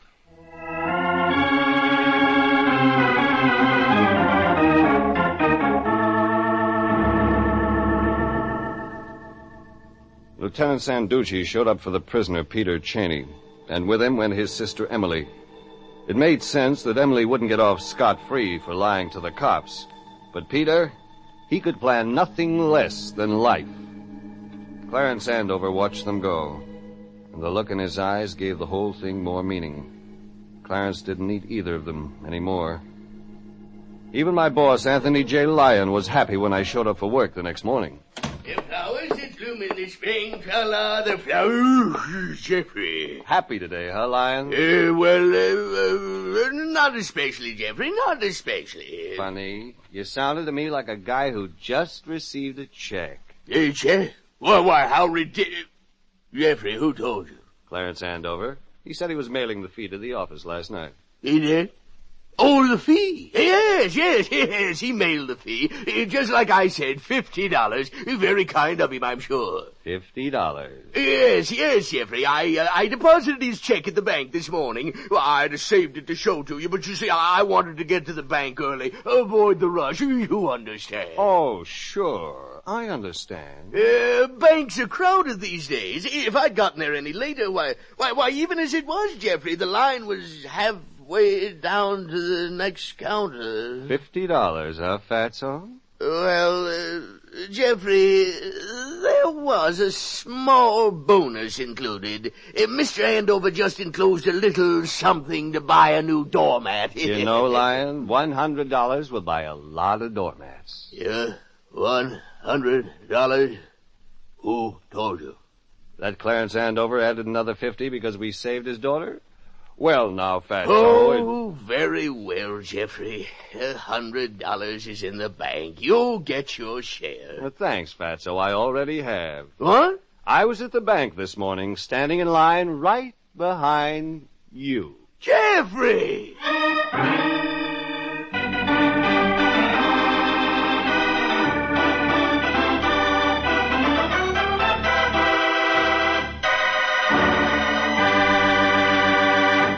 Jeff Regan, Investigator, is written by William Frug, produced and directed by Sterling Tracy, and stars Paul Dubov as Regan with Frank Nelson as Anthony J. Lyon. Original music is by Dick Arant. Bob Stevenson speaking, inviting you to be with us again for more transcribed suspense and mystery and adventure with Jeff Regan, Investigator. Personal notice. Danger's my stock and trade. If the job's too tough for you to handle, you got a job for me, George Valentine. Write full details.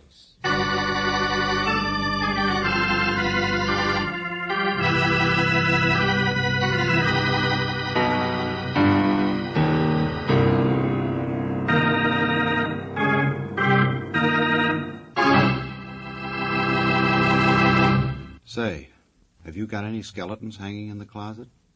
If so, dig 'em out and set 'em by the radio, because we have a dandy story that's going to make 'em feel right at home. It's called Uncle Harry's Bones, and it's complete, all except for his floating ribs he lost somewhere between 18th and 19th on Chestnut Street. Now, where they keep Uncle Harry's mortal remains, only time will tell. Besides, George Valentine has to have something to do for the next little while. Otherwise, he wouldn't be able to go around saying, "Let George do it," which would not be good, since that is his aim in life. Anyway, if the maestro will throw us a bone in E-flat, we'll get on with the epic.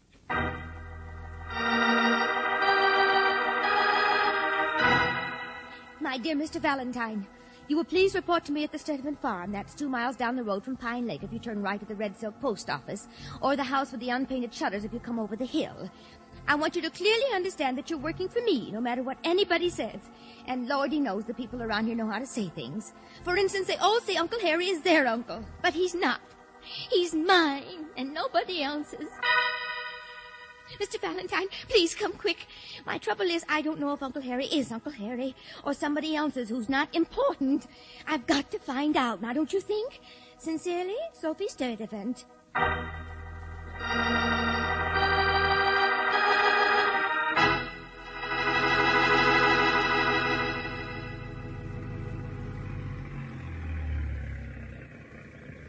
Hey, friend. Hey, you. What's your trouble? Hello. We're looking for the Sturdivant place. Oh, down the road, past the hill.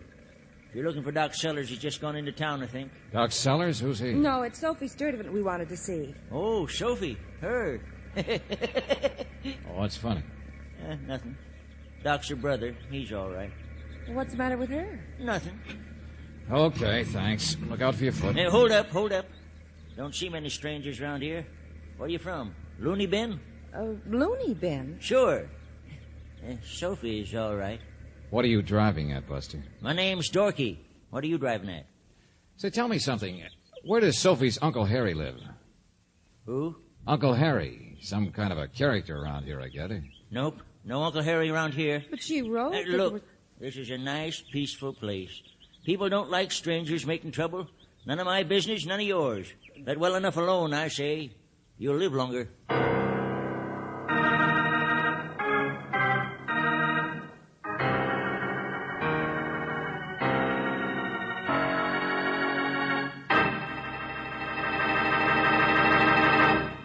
You know what I'd do if I were George? Go back to town. Ah, but not Fearless Valentine. Besides, he's got Brooksy there to help him.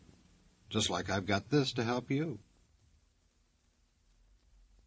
Now let's see if George and Brooksy took the old-timer's advice to get out of town. Nope, I guess they didn't.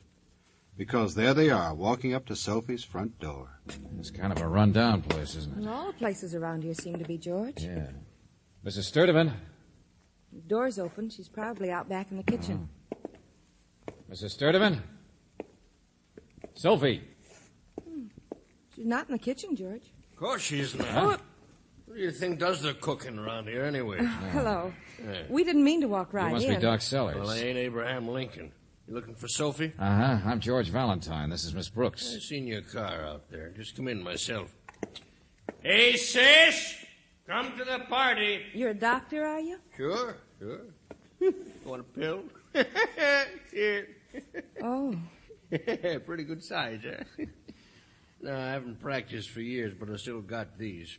I was over trying to unchoke a neighbor's horse yesterday. Eminent Sawbones, that's me. Uh-huh, you're a vet. Yep. Retired livestock killer. Sophie! Hey, Soph! Upstairs, I guess, working on her butterfly collection. Come on through.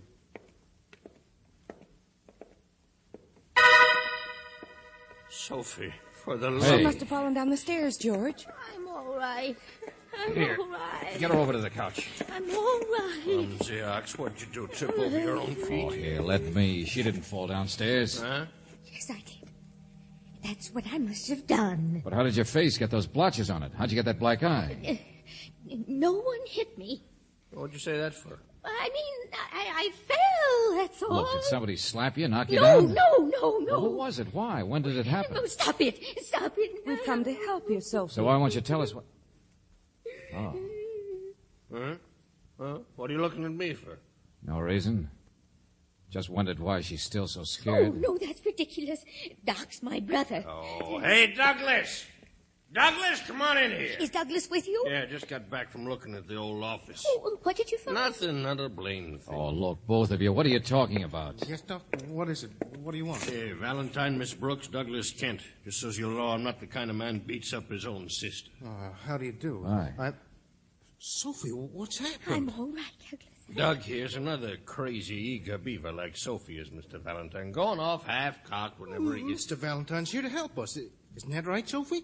He's here to help find out. Oh, look, will somebody please explain what this is all about? No, I think that perhaps I was wrong. What? Mr. Valentine, I shouldn't have been so hasty in writing. Uncle Harry, that's what it's all about. Uncle Harry? No, Douglas and I only thought... Oh, be quiet, Soph. You started it, let's finish it. Come here, I'll show him to you. Show him? Uncle Harry, the great Uncle Harry, so they say. There, see for yourself.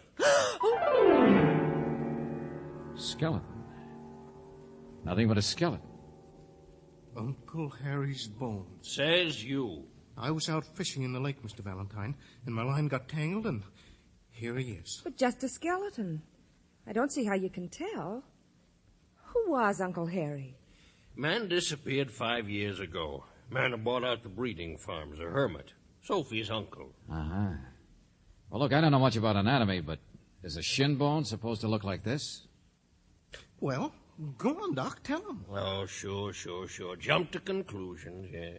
I made the mistake of remembering that I once said a fracture for Harry, that's all. It's what I get for playing MD. We've been downtown looking for the x-rays in Doc's old office. We were going to the barn, too, to check in his old trunks and things. You see, I thought that if we could find the x-ray that he took 5 years ago, it might give us a positive way of identifying... Bones are bones. It's not going to tell you anything. How about this? Piece of rusty wire tangled around his leg. George. The lake is full of stuff. It don't mean anything either. But it means something if we knew his leg was tied with wire before he died. Exactly, Mr. Valentine. That's just the way Yeah, see, everybody who reads mysteries goes off half-cocked. Well, what kind of a skeptic are you, Doc? Why don't you think it's Uncle Harry? Mister, I don't think one way or another. Only lots of people come up summers to fish in that lake. Could be practically anybody. Okay, Doc, I'm going to go with you to keep looking for that x-ray. Douglas, get the local sheriff up here as fast as you can. And tell him to send for a police x-ray man, too. Brooksy, take care of Sophie. Look, I'm just as upset about Sophie as Don't you are. bother, Doc. I finally got the idea. It's a skeleton in the closet we're after. Well, come on, then. We're going to start opening doors.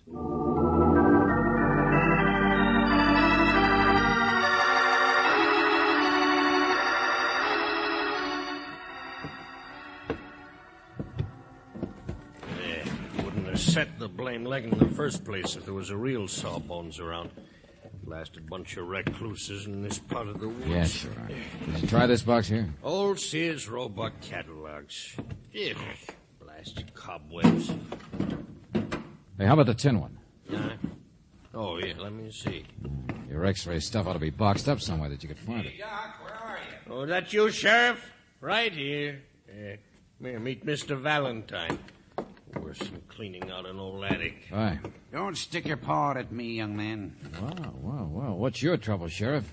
Would you like to know what's going on in your territory? Know all about it. Don't need any city boys to come telling me what my job is. Uncle Harry disappeared 5 years ago. Let's leave him that way, I say. You're not interested in skeletons, huh? Sheriff, I think I'd like to have a little talk with you before quit your blabbing. Give us your pocket knife. Oh, yeah, here. Just airtight box. Maybe you got it. I don't know. Yeah, sure. Yeah, that looks like negatives. Hey, look out for that spider. Open up closets. Got to expect being bit. Here. Let's see. That's a horse, isn't it? Uncle Harry, horse, spider, what difference does it make? Uncle Harry, there you are. Yeah, name, date, shin bone. Yeah, that's him, all right. Here, let's get it in the light. Well, Doc? Well, could be the same as the skeleton. Yeah, looks the same to me. Set crooked on top there. Like 100 others, I suppose. Holy smokes, Mr. Valentine, I can't tell for Sheriff, sure. Did you get that police x-ray man? Yeah, over at the house. Mr. Kennedy. Okay, give me that x-ray. Come on.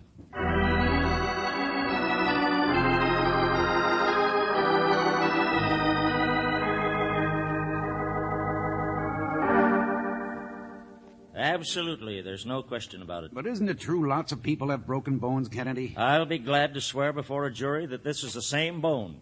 Before a jury? Of course, Mr. Valentine. Hasn't anyone here noticed the fracture in the skull? Here, right here. Why, no. Enough to cause death, I should say, in that location. I will also testify that the fracture must have been made before the body became a skeleton. In other words, the x-ray proves it's Uncle Harry. Precisely. And the combination of fracture and wire around the legs unquestionably proves that he was murdered. There you are. Quite simple. Murder.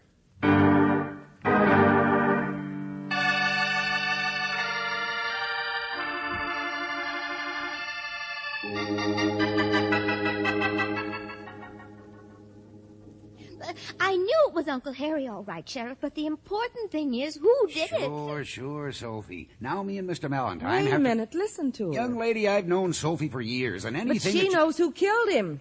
She what? Of course I do. And I always knew it had happened, too. And that's why I hired you, Mr. Valentine, to catch him. Somewhere in Manitoba, Canada, I think was the last place. You know, he sends me checks. You see, that's because he feels guilty about the way he treats me. Harry was a skinflint, a miser, a bloodsucker. I've sent descriptions. I've had detectives after him lots of times, but they've never been able to Wait catch a him. minute, please, both of you. She's talking about her husband, George, her second husband. He only married me because of Uncle Harry's money, and I was the relative, but Uncle Harry was too smart for him. He'd never give him any. Oh, no, not him. Sophie, why do you... Bunker, his name is, and when you find him, you'll hang him, won't you, Mr. Valentine? I know Bunker did it. He always said he got Harry's money, and 5 years ago he did it, don't you see? And then he disappeared. Hold it, will you please? This Bunker, what happened? Was he a husband that ran away from you? I beg your pardon? I sent him away, don't you understand? He was no good, and I sent him away. That's why I'm using my first husband's name. Bunker was a lying cheat, and he killed Uncle Harry, and I sent him away before I knew what he'd done. Well, get him, that's all. Get him and hang him.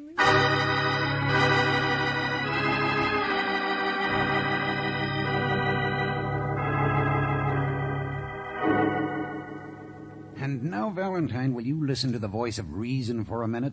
Bunker ran away from Sophie in San Francisco. But it was 2 months before Uncle Harry disappeared. Oh. Sophie's just a little cracked on the subject, that's all. As I figure, Bunker's the one person probably didn't kill Uncle Harry. Forget him. What do you mean? Lonely area around here. Anything can happen. Nobody will be able to remember. 5 years is a long time. Mm-hmm. Okay, I understand it all now. It isn't just the skeleton in her closet, is it? Nope. Yeah, Sophie wanted me to prove it was Uncle Harry so she could prove it was her no-good husband who did it. Instead, now we've got to solve a 5-year-old crime that everybody else would have to have hushed up. Because everybody in the whole area is a suspect for murder. And you know who'll get the last laugh? Uncle Harry's bones.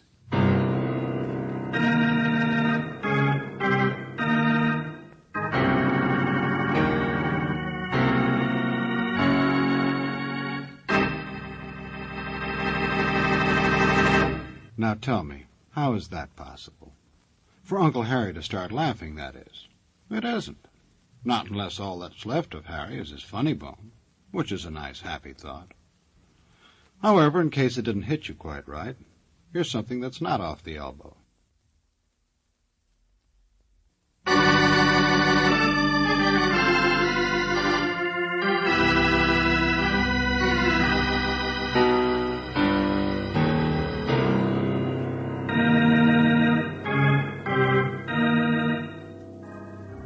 And now, it seems your client, Sophie, is the only one who ever liked Uncle Harry. Everyone else, including the sheriff, would prefer to let sleeping dogs lie. And if your name is George Valentine, you know how hopeless it will be to try to solve a 5-year-old crime when everyone in town is a suspect. Sheriff Harry was a miser, wasn't he? A hermit and a miser. What are you getting at? I don't know. Gold. Misers have gold, don't they? Of course they do. If they're smart like Harry was. Well, sure, that's why he was killed, I guess. What do you mean? Well, most of his money was in property, but people always said he had a good many $1,000s stashed away somewhere. Somewhere like where? Up around that place of his.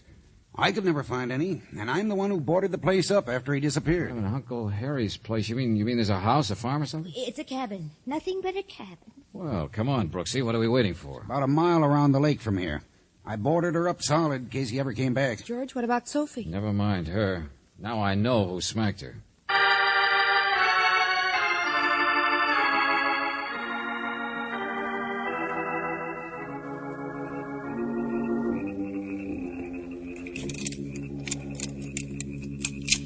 Not much of a cabin for a rich man, is it? No. Yeah. I don't know. At least he kept it neat and clean. Turn your flashlight over here. Oh. Just a desk, that's all. You think there's any point in going through it? What if you're looking for money? Listen. Oh, it's just the wind, I guess. Hey, wait, Brooksy. What? A brick out of the fireplace. Yeah, a nice little hole underneath.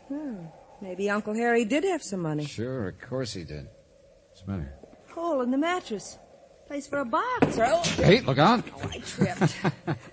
Well, there's nothing funny about it. Yes, there is. Loose board, Angel. This place is honeycomb with old hiding spots. Yeah. All of them empty. Look, here's a coin. This one wasn't empty. I mean, once upon a time. None of them were from the looks of it. I mean, that doesn't quite make sense, does it? What do you mean, George? With the kind of tough old guy that Harry must have been. I don't... Duck, Angel. Get down. Turn off that flashlight. George? Take it easy now. This is who I think it is. The man with the shovel. I can see him in the doorway. All right, shut the door, Buster. There's a draft. Never mind the match. George, look out for the shovel! Get away from me! All right, I guess now we can have some light, Angel. Well, it's our neighbor. What's your name? Dorky, that right? Let go of me. Sure, I'll let go. The man who warned us away. The man who said Sophie was The just man a who ridiculous... warned Sophie away, you mean? What? I did not. You got mad and hit her, too. That's assault. Now, look. Listen to All me. a matter of geography. I remember what she wrote me about the 2 roads. And Doc Sellers and Douglas went to town this morning. That's in the other direction from your place by the hill. So how did you know that Doc had gone to town? He wouldn't have gone past you. That's the wrong direction. So I guess you knew he was gone because you'd been over there. Sophie herself must have told you where he was. All right. Don't prove anything. No, but your shovel does. I wondered why a guy who'd committed murder 5 years ago would be stupid enough to commit an overt act today. Murder? Now, look, I hated Uncle Harry, I sure, didn't but say you did I? Relax, Buster. You're just a little greedy, that's all. Come digging for the miser's cash. George, I don't understand. When people thought Uncle Harry disappeared, they'd naturally assume he took his loot with him. Now it seems he was murdered. That makes it a little different. Nobody alive would be smart enough to kill him and find all of it. An old cowhide skinflint like that... I know. That's why you wanted Sophie to stop raising alarm. If everybody knew for sure Uncle Harry was dead, why, you'd get trampled in the rush up here. He bilked me out of some of my property. You can't blame me Buster, for I'm not blaming you for anything. That's not my job. Now get out. Go on, go home. George, what on earth... Come on. You heard me. There isn't any gold around here. Well, what's the matter, Angel? Don't you understand? We're all through with this case.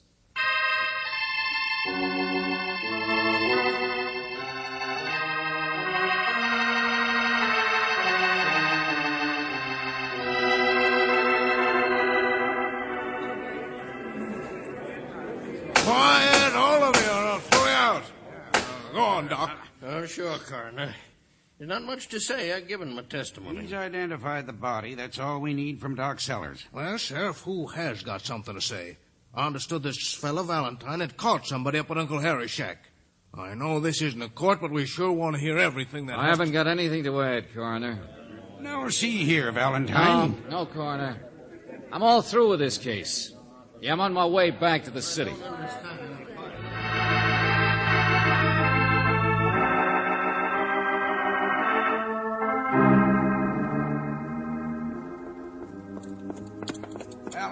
Valentine. Yeah, what was the idea back there at the inquest? There's no idea, Doc. See here, if you think our sheriff is capable... The sheriff's all right, Douglas. Big compliment. He only wishes it were true. All right, now listen, all of you. Uncle Harry was a heel. The whole town wished him dead. Sheriff, when the skeleton was found, your idea was to let sleeping dogs lie, huh? Well, not exactly, but holy smoke, we gotta live with the people, you know. This place has been pretty nice for the past 5 years. Well, then? We'll take care of Dorky, all right. For assault, that's all, Sheriff. That's your business. Yeah, but now I got a murder to solve. You help get this rolling, you can't just walk off. All right. Keep your shirt on, Sheriff. You won't have to nail anybody in your town for murder. But you said that the... Well, let's start at the beginning. 5 years ago, Uncle Harry, the hermit, the miser, the boy with the gold. Somebody comes and tries to get his gold. Kills him, takes his gold. But you've been up to the cabin, Sheriff. How did the killer find all the loot in at least 3 separate hiding spots? Well, he could have twisted the old boy's arm or dug around. Nothing was disturbed. He went right to the spots. Yeah, I remember. And if he got rough with Harry, would Harry have told him where all the spots were? Well, no. I see what you mean. No, you don't, Douglas. Maybe Sophie's an unhappy, bitter woman, but she had the right idea. Sheriff sent some telegrams to, where was it she got her last money order from? Someplace in Manitoba, Canada? Bunker, that no-good husband of hers, he's the one. Bunker? Well, I grant you he could have come up here after he left Sophie in San Francisco. I guess nobody would have known if he was out at Harry's place. Yeah, but she's had detectives looking for Bunker, tracing those little money orders he sent once in a while. Well, that's right. They ain't been able to find him, Valentine. Okay. But, Doc, you wouldn't be able to lie about x-rays of anybody who's still around here, would you? I mean, right out in public court and all? No, you couldn't do that. You'd be caught up. What are you talking about? Perjury. I waited just long enough for you to commit perjury at the coroner's inquest, Doc. Well, what are you talking about? A tin box with a live spider in it. Spider? Yeah, that's what gave me the idea, and it's the only way to explain everything. Suppose the spider got in there when the box was opened, say, a few days ago. By Doc alone. You're crazy. No more than your sister is. Suppose you switch some x-rays. We'll tie that together with what I said about Uncle Harry's hiding places. There's only one person who could have gone right to the hiding places. And that's Uncle Harry himself. No, now look. But he couldn't do that if he were dead, could he? All right, then. Suppose Doc here once treated a fracture for Bunker. Bunker? Yeah. Oh, boy, that would... Yeah, simple as that. 5-year-old crime. Man killed another man, threw him in the lake. And now, because his sister would inherit some property and so on, Doc decides to make the skeleton into Uncle Harry, when it's really the skeleton of Bunker. That's not true. Now, Sheriff, you gotta believe me. Perjury, Doc. Perjury, remember? But, Sheriff, I think the reason detectives haven't been able to trace Bunker is pretty simple now, don't you? Wrong description. Just send a description to Canada of Uncle Harry. They'll get him all right. And there you are, Sheriff. Instead of just a bunch of bones, Uncle Harry is a real live murderer. Uncle Harry. Well, I'll... Hey, Valentine, wait a minute. Where are you going? Back to the gal what brung me, Sophie. Yeah, there's a lot more important stuff to clear up in this case than dead skeletons. Yeah, Sheriff, I got a live client to drag out of her closet. A gal who hired me and then slammed doors in my face. Why? Well, in a couple of seconds, I'll find out.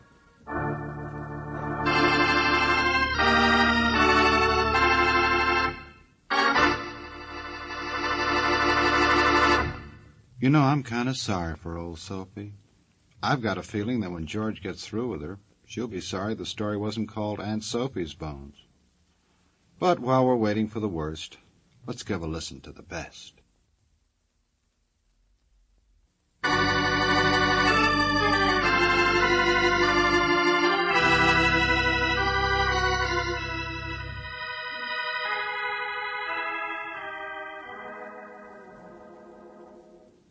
He hated Harry. Bunker hated Harry. Sure, Sophie. You must have come here to get some money out of Harry, and, well, Harry defended himself, I guess. It's been sweet of Uncle Harry to send me the money orders all this time. Even if it is trapping you. I wouldn't be too sure it was sweet. It's kept the illusion that Bunker was still alive. He'd do that on purpose. Oh, yes. Perhaps. In fact, I wouldn't be too sure you love that uncle as much as you claim. I think you just hated Bunker. But now Bunker's dead. Now you know he's dead. People can waste a lot of time hating, can't they? Oh, Sophie, I'll tell you something. You wasted a lot of our time before I caught on why you hired me, then didn't want to talk. Well, I told you were working. Well, I didn't think it was just Dorky's getting rough. It was the fact you began to remember whose leg had really been fractured, wasn't it? Well, I couldn't understand what the doc was up to. I'm so glad it was only perjury. Makes me feel much better. He'd been willing to wait another 2 years. You might have had Uncle Harry declared legally dead and collected his property that way. Yeah, but Doc wouldn't wait, that's all. Too good an opportunity. And the ironic part is, if it had worked, Uncle Harry couldn't have done anything about the inheritance slipping away from him. Not without admitting the whole story. Well, I can see why Doc was tempted, all right. Doc hated Harry. Such a waste of time. You said that before. About hatred being a waste of time. I collect butterflies, you know. People say I have about as much brains as one. But anybody who wastes time is crazy. Sure. Butterflies, I suppose so, yeah. He's stupid, isn't he? Doesn't learn any lessons from seeing what happens from an unhappy marriage. Don't worry, Sophie. I'm the teacher. What? Hey, what is this? Come along, George. Time to say goodnight. Oh, now you haven't seen my butterfly collection. You come upstairs with me and I'll show you my rare prizes.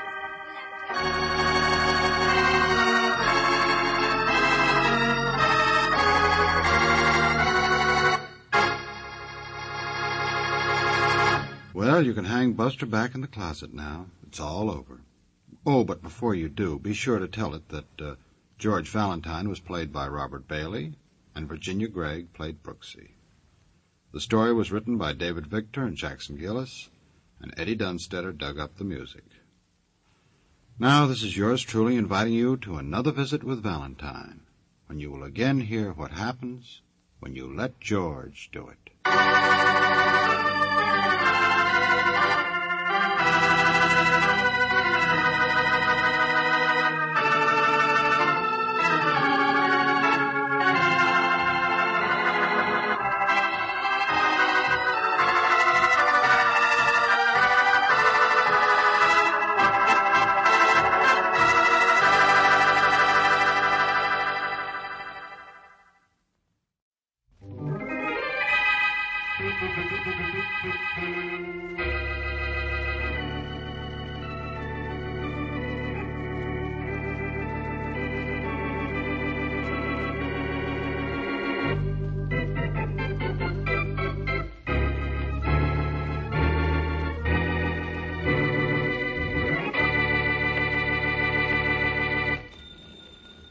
Wait a second, Joe. There's my phone. All right. Arden's Meat Market. Good morning. Good morning, Mr. Arden. I think you have a lamb roast for me today. This is Mrs. Brown. You can have anything you want, Miss Brown. You know that. Anything I have, you can have. How many pounds? Oh, 11 or 12. I'll fix you up and send it right over. Thank you, Miss Brown. Goodbye. Goodbye. Well, Joe, I'm ready for you now. Good enough. Here, take the package with you. Okay. Oh. Has the stuff I talked to you about on the phone. Right. Kind of big, but we'll handle it. How's everything out at the farm? Oh, it's fine. Mom and Dad said to say hello. Tell them hello for me, too. Okay, thanks. Well, I'll see you tomorrow. Goodbye, Joe. Bye, Mr. Arden. Oh. That's going to be something to carry into the back room. Hey, Bill, open the door. What's the matter, Arden? Can't you... Oh, here, let me help you. Oh, no, it's all right. I'll just dump it on the table here. Okay. Joe was just here, huh? Yeah. Come on, let's open this thing up. You better close the door first, though. That's all closed. Boy, that's some big package the kid lugged in this time. Well, let's see what's in it. Those gold candlesticks alone ought to sell for plenty. They cost me plenty, but they're going to cost somebody else more. Oh, look at this here. A bracelet. Wow. Hey, get a load of those diamonds. Yeah. We'll get a load of dough for that bracelet when we sell it to some sucker. Yeah. What else did Joe bring us this time? Yeah, look at what's in this case. Hey, pearls. Matched pearls. The best-looking necklace I've seen in years. That's not bad. What we get for it won't be bad either. Joe delivered the goods again, didn't he, huh? Yeah. Smart boy, that Joe. Smart boy. We must remember to take care of him.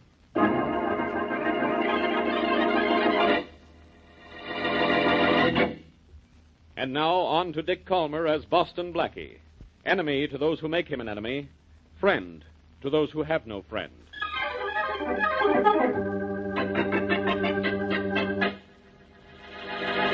You can yell all you like about it, Sylvia, but I'm not going to see you for a while, and that's that. Oh, that's that, is it, Joe? Well, it's not that simple. You promised me I wouldn't have to run the filling station much longer. Do you think I like this kind of life? Things will be all right for you and me one of these days. Only not now. I'm in a spot. Joe, what is it? What's the matter? I don't want you to know anything about this. I want to know why you're running out on me. I'm not running out on you. I'm just not going to see you for a while. I may even have to go away. For what? Why? Sylvia, I can't tell you why. Somebody outside wants gasoline. Let him go someplace else. I want to know what you're trying to do. I've got to know. I can't tell you. Joe, listen to me. I've worked like a slave for 3 years in this place. I've saved my money. I've done everything I could so that we could get married and have a little security in back of us. I'm not going to let you walk out on me like this. Why doesn't that guy out there go away? Sylvia, I'm not walking out on you. I'm just taking a vacation. Call it that. You can call it that if you want to. I say you're trying to get rid of me. I'm not. We just can't get married now. In fact, it's not even right for us to see each other for a while. Sylvia, go on out and see what he wants. Have you walk out the back way? Okay, I'll go out, Joe. But if you do walk out on me, you'll be awful sorry you did.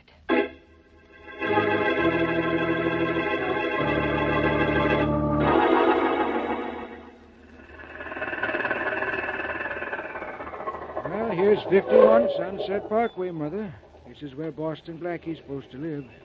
The old Model T made it, didn't it? John, are you sure we should go to Blackie? We gotta see him. Well, look, we're in luck, Mother. There he is, standing over there talking to that girl.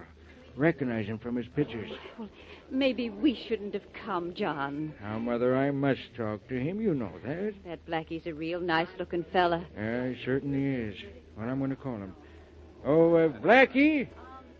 Boston Blackie. Are you calling me? Yes, please, could I see you a minute? Yes, I guess so. Excuse me, will you, Mary? Of course, sure. You want to see me about something? Yes, name's Barton, Blackie, John Barton, and this is my wife, Martha. How do you do, Mr. Barton? Blackie, I need your help. Doing what, Mr. Barton? Buying a new car? Yours looks as if it was 20 years old. Well, darn there is, but it runs. Haven't seen a Model T outside a museum in 10 years. John, maybe we'd better not bother Blackie with this. We got her, Mother.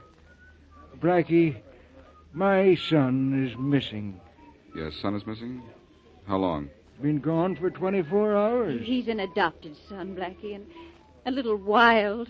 But he's a good boy. He's never done this to us before. Well, it's probably not serious.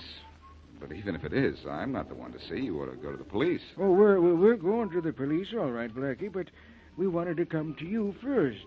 You see, we run a small motel, tourist cabins, out on Highway 19, about 10 miles outside of town. I see. Joe, that's our boy, has certain duties around the place every evening, and he's never failed to show up for work until now. What does your son look like? He's tall, slender, straight black hair, rather nice looking. He's pale, though. He suffers from asthma, something awful. He has to carry a bottle of pills around with him all the time. I don't know how that would help. Well, look, do you know of any reason why he might have, run away? Oh, he seemed perfectly contented at the tourist cabins. Might have been because of Sylvia, though. Who's Sylvia? His girl. She runs a filling station down the road from us. They had a terrible fight yesterday. Then yesterday afternoon, she got a phone call from some man who told her Joe was at the bus terminal buying a ticket. Well, that should make it obvious to you that he's run away. No, we don't think so. Joe couldn't ride on buses. He said it bothered his asthma. Blackie, you've got to do something for us. Well, I'll try. I'll do something for you, providing nobody's done anything to your son.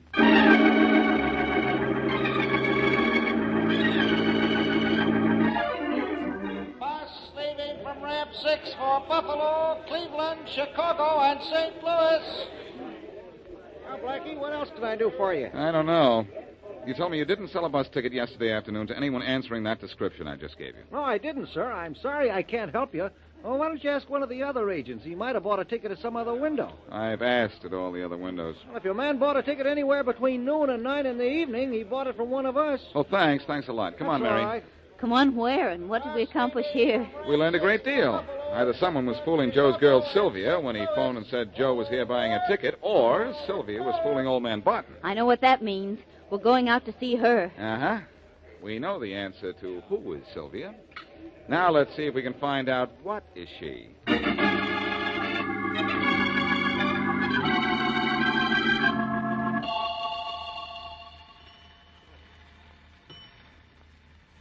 There you are, mister. Thanks, full. Thanks, sister.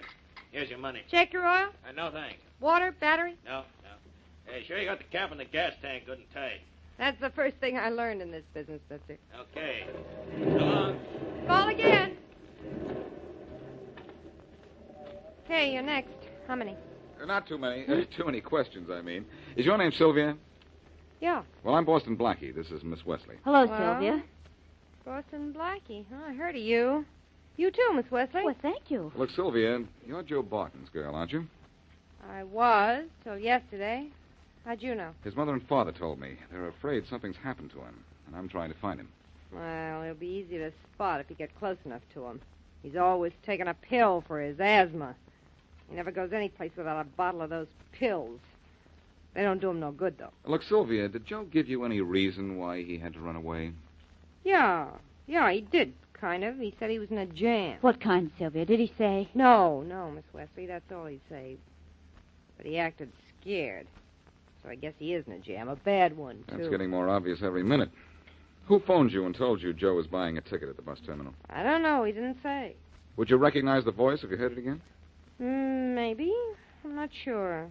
It's a funny thing, though. While the guy was talking to me, I heard a clock strike 3, but it was 4 o'clock. Mm-hmm. Well, fill her up, will you? I think it'll take about 12 or 13 gallons. Okay, check your oil, battery, water. Yes, you might as well. Say, how far is it to the motel that Joe's dad and mother run? 2 miles. Take the back road to save time. Nobody travels it, but it cuts off about half a mile. Thanks. I won't ask, Blackie. I know. That's where we're going next.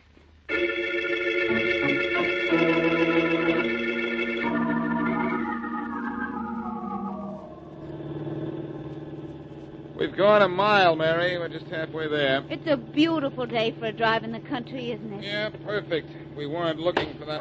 Oh, darn it, it's a blowout. Blackie, look out! I'm trying to. Oh, gee whiz. We just stopped in time, didn't we? Almost went off the road. Say, that was close. That was too close. I'm shaking. I'm burning. We ran over something back there on the road. That's what blew out the tire. Come on, let's see what it was. Okay, I think I heard the noise of whatever it was. It sounded like breaking glass to me. Yeah, I think it was, too. But it must have been a small piece of glass. I didn't see anything on the road. Oh, where was it, you think? About here? No, a little farther back, I think. About there. Where all those little white things are. Oh, yep, I see broken glass, Blackie. Yeah. Yeah. Here's what did the damage. It was a bottle, a small one, too. But the bottom stayed in one piece. That's what cut through the tires. Blackie, look. Look at these little white Huh? things on the road. You know what they are? They're pills. Pills?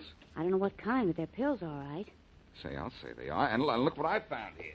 The label off the bottle. And look at the name on it. Joe Barton? Joe Barton. Well, that means he was down this road not so long ago either, or somebody else would have hit that bottle. Mary, unless I miss my guess, we're not far from Joe Barton right now. Look at the twigs on that bush by the side of the road. They're freshly broken. Part of the bush looks as if it was trampled down, Blackie. Or broken by a body being dragged through it. Oh, golly. Come on, let's have a look. I'm kind of afraid to. Well, I may be wrong. We might not find anything. Okay. Yeah. Something was dragged through here, all right. Look, that next bush is broken, too. Come on. I'll stay behind you if you don't mind. That's a good idea. Just in case. You mean in case of Joe Barton? I mean it. Uh-oh. Uh-oh. What? We found him. The case of the missing Joe Barton is closed, Mary. But the case of the murdered Joe Barton is open.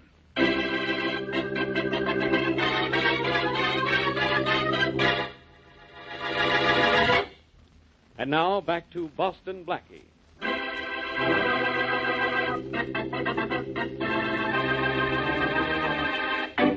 Joe Barton brings a package to a butcher shop.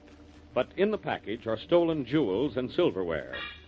Shortly after this, Joe tells his fiancée Sylvia that he's in a jam and won't see her for a while, and then he disappears. Joe's parents come to Blackie and ask him to find their son. Stopped by a flat tire on the highway not far from the motel run by Joe's family, Blackie and Mary find Joe in a thicket off the road. He's dead. As we return to our story, Inspector Faraday of the Metropolitan Police is talking to the local chief of police.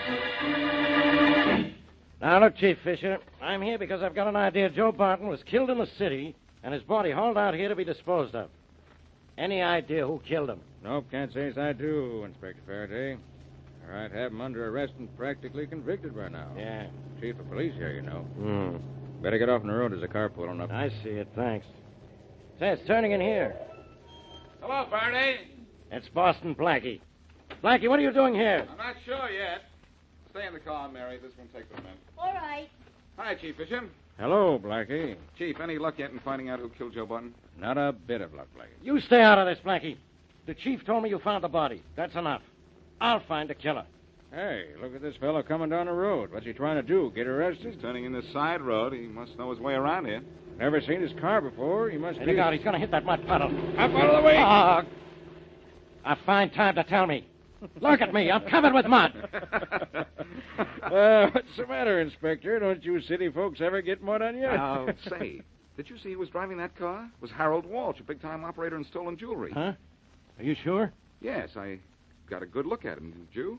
Chief, what's down that back road? Anything particular? Only Arden's butcher shop. Wonder if Walsh would drive that fast just to get a steak. He might be just driving through town and taking this road as a shortcut. Yes, he might. But I've got a hunch he's going to that butcher shop. And that this is tied up in some way with Joe's murder. You know what they say about one man's meat being another man's poison.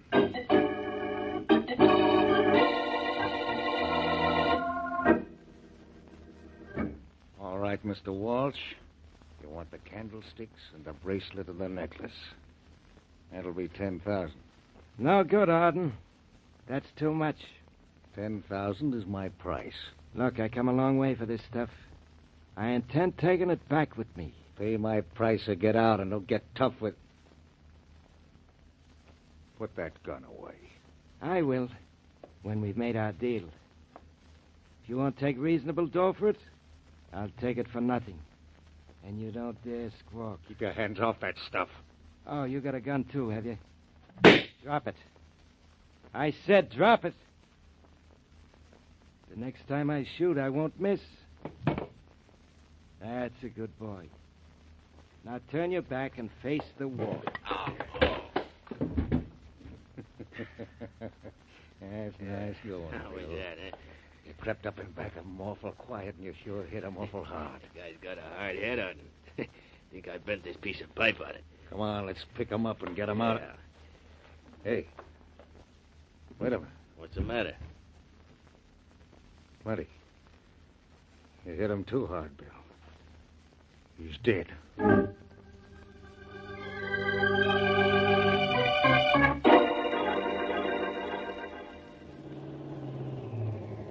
This is the Arden Butcher Shop, all right, Blackie. There's the sign says so. I see it, Mary, but look at the sign in the window there. It says the shop will be closed till 5. Oh, dear, and it's just a little after 4:30 now.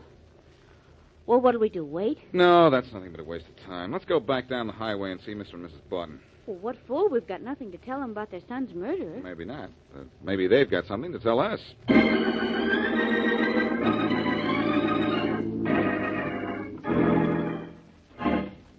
Eve, push harder, Bill. We'll have Walsh in his car over the cliff.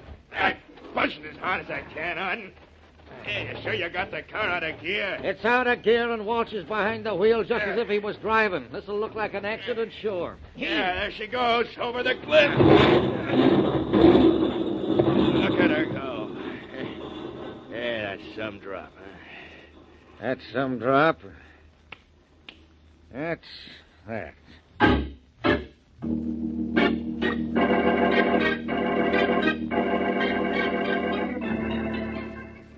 Well, Blackie, you and Miss Wesley have seen all around our tourist camp.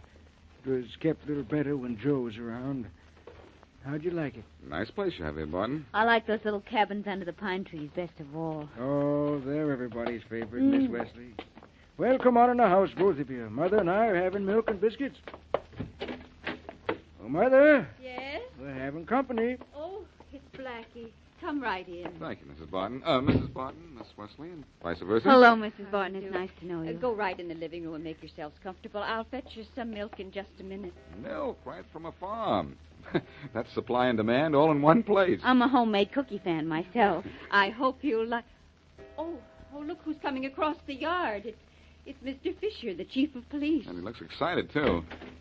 Hello, Looking for someone, Chief Fisher? Yes, Blackie, I saw your car out front. I got something to tell you. What? That fellow Walsh in the big car that splashed mud all over Inspector Faraday. He's had an accident. Where? On the curve by the cliff.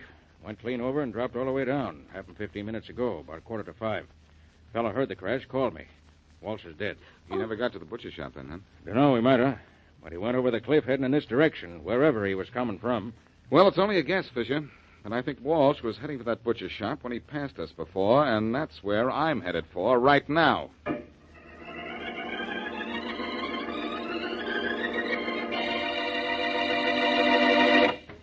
Hey, Bill, where are you? Right here, Arden. What's up? We're closing up this butcher shop. I think we'd better get rid of that stuff in the back. I'm nervous about Walsh. Why be nervous about him? Looked like an accident, all right. Maybe so, but let's lock up and blow the joint. Boston Blackie's in town, so's Inspector Faraday, both working on Joe's murder.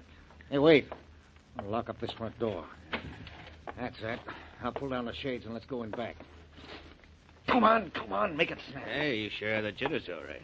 Well, I won't have as soon as we get that stuff out of the back room. Yeah, what are we going to do with it? I don't know. Come on in back and let's figure out what to do. Okay. Close the door. Sure. Yeah, maybe we should let Walsh have that stuff at his price. Now we wouldn't do so much worrying about it right now. Maybe. Hello, boys. Huh? Who are you? Boston Blackie. You know me, don't you, Arden? Yeah. How'd you get in here? The outside door was locked. With a lock an amateur could pick, and I'm no amateur. What do you want? I want to know why your store was closed just before 5 this afternoon. Why? Because a man named Walsh went over the cliff in his car just before 5 this afternoon, and he was dead before he went off the road. And I think you, Arden, and your friend here killed Walsh and pushed him and his car off that cliff. What's more, I can prove it. Bill, Blackie isn't bluffing. You'd better... Oh, you play with knives, do you, Bill? Yeah. I'll play with this for a while. Oh. All right, Arden. Do you want some of the same treatment I just gave Bill? Don't try to give it to me, Blackie. I'll give you a little medicine from this gun. Oh, you play with guns, do you, Arden? Sure, except when he drops them on the floor, Blackie, like now. Chief Fisher. Where'd you come from? Coming back here. Came in with Blackie and kind of waited around a bit. Nice work, Chief. Drop that gun, Arden. Don't make me do nothing I'd like nothing better than to do. Yeah, that's being a nice boy. I'll take care of these two now, Blackie. I heard enough to prove to me they're the killers we want. Good. Make Mr. and Mrs. Barton feel good, Blackie. Run up and tell them that we've caught their son's killer.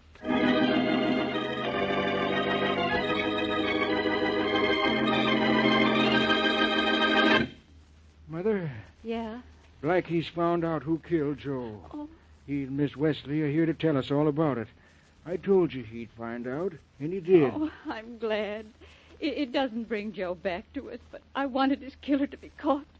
Did you just find out, Blackie? I've known for just about an hour, Mrs. Barton. Chief Fisher and I caught the killers at 6 o'clock, which is just an hour ago. Who killed him, Blackie? And why was he killed? Well, Mr. Barton, you thought your son Joe was a good boy. Well, he was and he wasn't. But I'll start from the beginning. It'll be easy to explain that way. What do you mean my Joe wasn't a good boy, Blackie? Mrs. Barton, he was mixed up in the sale of stolen goods. He was in a racket. I found thousands of dollars worth of stolen jewels and silverware in Auden's butcher shop where Joe took them for Auden to... Well, go on, Blackie. I'll go on, Mary, but I'm going to have to change what I was about to say. Why, what do you mean, Blackie? It seems I was a little wrong about who killed Joe Barton. I thought it was Auden and his friend Bill, but I don't anymore. Then you don't know who killed my boy. I didn't say that, Mrs. Barton. I do know. You and your husband killed your son. That's no way to joke, Blackie. I'm not building any laughs, Mr. Barton. I'm building a murder case against you, and I guarantee I can make it stick. Mother? What's your price, Blackie? You know better than that, Mrs. Barton, or you should. And don't go for that gun, Mr. Barton. You know better than that, or you should. Yeah? Well, John! you do now anyway, Miss Barton. My bullet just nicked your wrist, so stop Oh, whining. Blackie, you don't mean that Mr. and Mrs. Barton killed their son. No? I think I can. And they know I can prove it. We're still ready to make a deal.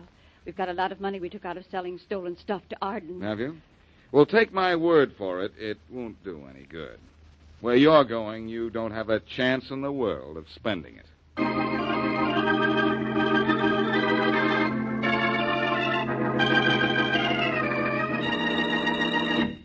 Blackie, it's question time. How did you know that Mr. and Mrs. Barton killed Joe Barton? Well, it was 7 o'clock when I was talking to the Bartons, and the clock struck 6. That means their clock was haywire. Oh? Sylvia received a phone call in regard to Joe's being at the bus station at 4 the previous day. She heard a clock strike 3. That means the call about Joe came from the motel. Okay? Okay. Why did Mr. Barton tell Sylvia that Joe was at the bus station? So Sylvia would give us a false lead and keep us away from the Barton motel as long as possible. I see. It was at the motel that the Bartons bought stolen goods. People with goods to sell took one of their cabins late at night, and the Bartons bought the stuff from them then. Satisfied? Satisfied. Why was Joe killed? Well, he finally found out he was hauling stolen goods to Arden's butcher shop, and he was going to the police. Now are you happy? Not completely. Why did Mr. and Mrs. Barton come to you for help? They wanted me to think them innocent in the event that Joe's friend Sylvia came to me for help. Now, is that the last question? That is all. Okay. You know, Mary, the bottle of pills we ran over in the road gave us a flat tire, but it also punctured a hole in what was almost a perfect crime.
National Broadcasting Company invites you by transcription to join The Chase.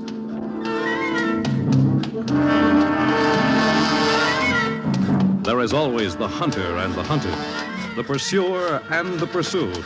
It may be the voice of authority, or a race with death and destruction, the most relentless of the hunters. There are times when laughter is heard as counterpoint, and moments when sheer terror is the theme.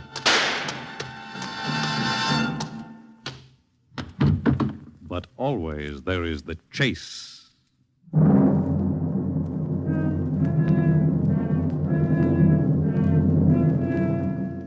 What do you have, chum? A beer? Coming right at you. Well, things is quiet today, chum, but I ain't kicking. I had more excitement lately than I had since I've been tending bar, and that's more than 15 years. What's that, chum? The bottle behind the bar? What bottle? Oh, that one. Oh, well, they call that stuff tiger lily, and don't ask me why. Comes from India.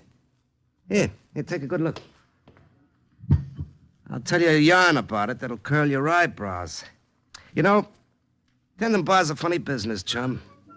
You not only gotta mix drinks, you also gotta have what's known as a sympathetic ear, you know? You gotta listen to everybody's troubles, chum, and make with good advice. And with every sidecar comes philosophy, and you have to have a smile with every beer. Hello, Fletcher's Brewery? This is the Wharf Street Bar, Harry Pop speaking. Yeah, look, I want to add to that order I gave you yesterday. Yeah, make it 50 cases instead of 40, huh? And look, how about delivering on time for a change? Yeah. Okay, that's it.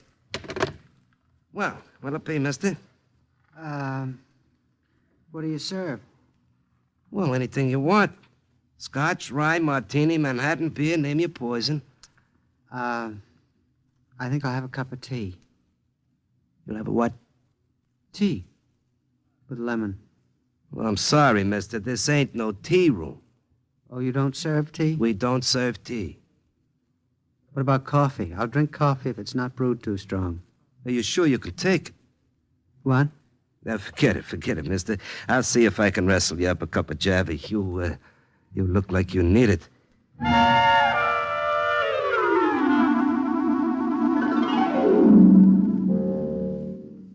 He not only needed that cup of Java, chum, but he also looked like he could use a blood transfusion. Why, you should have seen the size of him.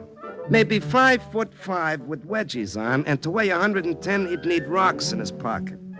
Yeah, but it was his face that got me, chum. Honest, you never saw such a sorrowful puss in all your life. Why, he looked like an alley cat with a can tied to his tail. Well, here's your Java, mister. Thank you. You feel all right? I think so. You look a little seedy. Oh, do I? I forgot to take my vitamin pill today. Maybe that would account for it. What time is it? 4:15. Oh, I better hurry. I'm supposed to have gone on an errand for Mr. Fincher, but I thought I'd have a little pick-me-up before I went back to the office. A pick-me, yeah. Who's Mr. Fincher? My employer. I've been working for Mr. Fincher for 18 years. Never given me a raise. Well, what kind of a stinker is he? Oh, he's all right at times. Well, didn't you ever ask him for a raise? Oh, no. Why not? My goodness, he might fire me. Well, all right, so you get another job. And I'd be afraid to face Agnes if Mr. Fincher dismissed me. Now, don't tell me who Agnes is. She's your wife. How did you know? Oh, brother. Uh-oh. Stay put, chum. I got a little business. Hello, Mr. Morgan. Nice day, ain't it? What's nice about it? Well, it ain't raining, huh? Listen, bum. Yeah, I'm listening, Mr. Morgan. One of my boys told me you didn't come through with your dues this week. Yeah, well, I was a little short, Mr. Morgan. We didn't take in much cash. That ain't my worry, Jughead. No? It's yours. Oh. I want $150 on the line inside of 12 hours. You put up or go out of business for good. Savvy, creep? Yeah, I savvy, Mr. Morgan. Okay. I'll be back. Oh, boy. Who was that? Don't you read the papers, mister? Why, that's Artie Morgan, the toughest hood in town. What's a hood? A gorilla, a club man. Why, nobody knows how many guys he's laid away for saying no to him. You mean he's a gangster? Well, oh, now look, friend, he ain't none of your concern. Make believe you never seen him, huh? It's healthier all around. A gangster? A real gangster? I bet everybody's afraid of him. Well, those that ain't get buried. I wonder what it feels like to bully people. Yeah, look, you better finish your job and then go back to the office, huh? Oh, so there you are, Lester Brill. Hello, Mr. Fincher. I thought I saw you through the window as I passed by. So this is how you spend the company's time, swilling liquor in a bar. No, that's not so, Mr. Fincher. You know I never took a drink in my life. Now, don't you lie to me, you barfly. I've got eyes, haven't I? Now, look here. I'm going to the barber's for a shave, and if you're not back at your desk, cold sober, when I return to the office, I'll fire you. Do you understand? I'll throw you out bodily. Yes, Mr. Fincher. Just wait till your wife hears about this. Well. That was Mr. Fincher. Well, how come you took all that guff from him? Well, why didn't you spit in his eye? Why didn't you expect to rate in Mr. Morgan's eye? Oh, well, that was different. I ain't crazy. Morgan carries a gun. Mr. Fincher carries my life in his hands. He said I was drunk. He ought to know I never drink. But do you know what? What?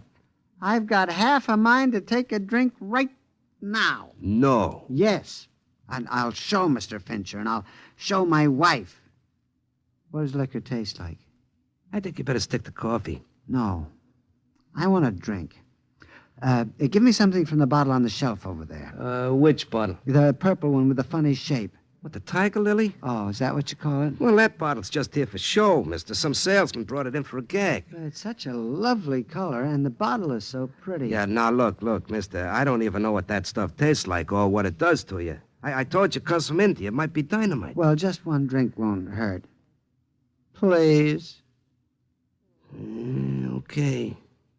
Just one.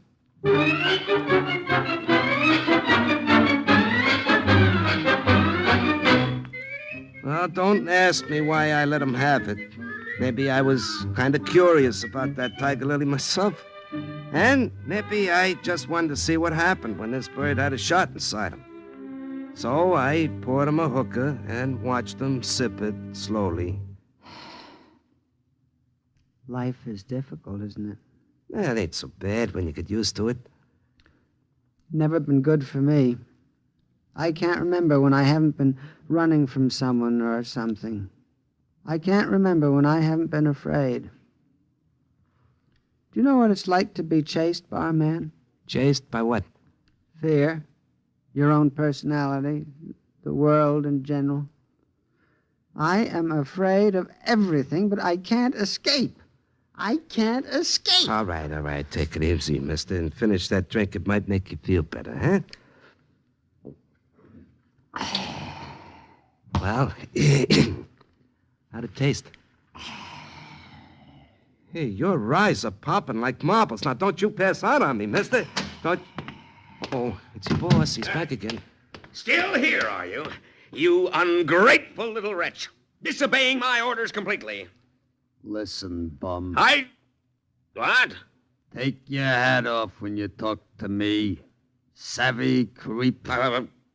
What's that you're saying? You stupid-looking clown. I got half a mind to bust your molars. Now, take your hands off of me. Let go of my coat lapels. Now, this man is crazy. Oh, crazy? I'll kick the little... No, don't touch me. You're out of your mind. Wow. What you looking at, Jughead? Give me another hooker. You, want one more? You got ears, ain't you? What else do you want? A slab and a mug? Paw me 3 fingers, Jake, and paw it fast. It's hard to believe, ain't it? One shot of that Indian red eye and this mouse turns into a lion. So help me, he sounded even tougher than Artie Morgan. And when he asked me for another shot, I didn't stop to argue. I pour him another, and he downs it fast, and he turns and swaggers out like he's running every racket in town. But early the next day, he comes back, chum. And it's a different story. Well, hello, Mr. Brill. How do you know my name? Well, you was in here yesterday. Oh, was I? You don't recall? I don't remember anything about yesterday. All I know is that I woke up on a park bench this morning and went to the office. Mr. Fincher acted peculiar for a minute, as if he was afraid of me. And then he fired me. And you don't know why, huh? Agnes is looking for me, and I'm frightened. She called Mr. Fincher when I didn't come home last night and said she'd find me if it's the last thing she did. Agnes mustn't find me. I've got to keep away from her until she calms down. Now, you better stay away from the tiger lily. The tiger lily? Mm-hmm. That stuff you drunk yesterday over there on the shelf, it changed you into a wild man. It did? Yeah, I don't know what's in it, but, brother, it sure works fast. Let me see. Now, wait a minute. Oh, I don't want to drink it. I just want to look at the label. Yeah, all right, but no touch, huh? Yeah. Uh-oh. Here comes trouble. Hello, Mr. Morgan. Where is it? Sir? Where's your dose, you chicken-headed bum? Oh, well, I couldn't dig it up yet, Mr. Morgan. I'll have a little one. It'll make me feel better. All right. So that's how you like it. No, please, sir. I'm gonna start marking you up like a backyard fence right now. I'm gonna teach you how much it costs to cross the mark. No. Give me a break, Mr. Morgan. Give me another chance, huh? Give him a break, Buster. What? You heard me, you lousy crumb. Take your paws off him. Why, I'll give you... Pour me one more, Jughead. I get thirsty whenever I swat a fly. It all happened so fast I hardly saw it. The little guy took a drink of Tiger Lily just as Morgan was going to rub me down, see? And the first thing you know, the little guy's laying a beer bottle over Morgan's skull. And Morgan is out for the count.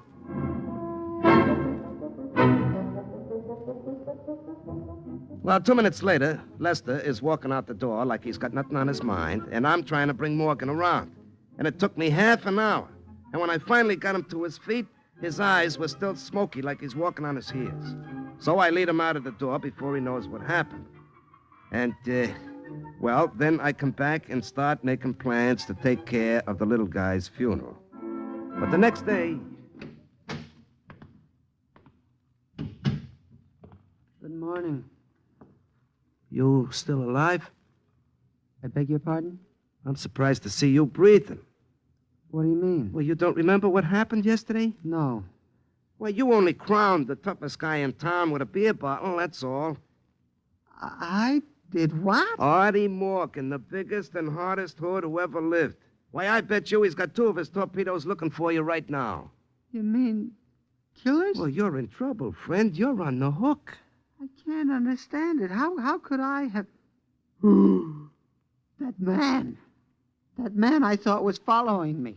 He was following me. You mean somebody was after you? There was one man who walked behind me down the street for over a mile, a terrible-looking fellow with a scar on his face. That was the gasher. Oh, the gasher. And then when I thought he turned away, another man started to follow me. He had pock marks all over his skin, and he kept picking his teeth with his knife. That was Jip. Who, the Jip? Morgan's hatchet man. You better get out of town fast, mister. Oh, you think they want to kill me? Well, they don't want to give you no door prizes. Why, they're going...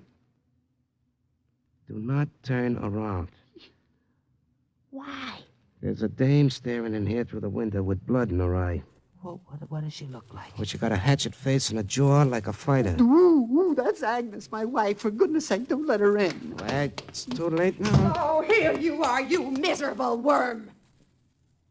Hello, Agnes. Where have you been for the last 2 days? I don't remember. Have you gone crazy? What are you doing in a cheap gin mill like this? We got a very good reputation. Shut up! Yes, ma'am. The very idea. You must be stark staring mad, Lester Brill, staying away from home like that and getting fired in the bargain. Yeah, but I didn't. Don't interrupt me. No. I heard all about it from Mr. Fincher. He said he caught you in a bar swilling liquor like a drunken pirate, but I had to see it with my own eyes to believe it. Yeah, but I haven't... Don't contradict me. Take a shot, John. Don't you dare give me any of your lip. Heaven help you when I finally get you home. What are you doing with that bottle? How dare you take a drink right in front of me, you insect? How dare you?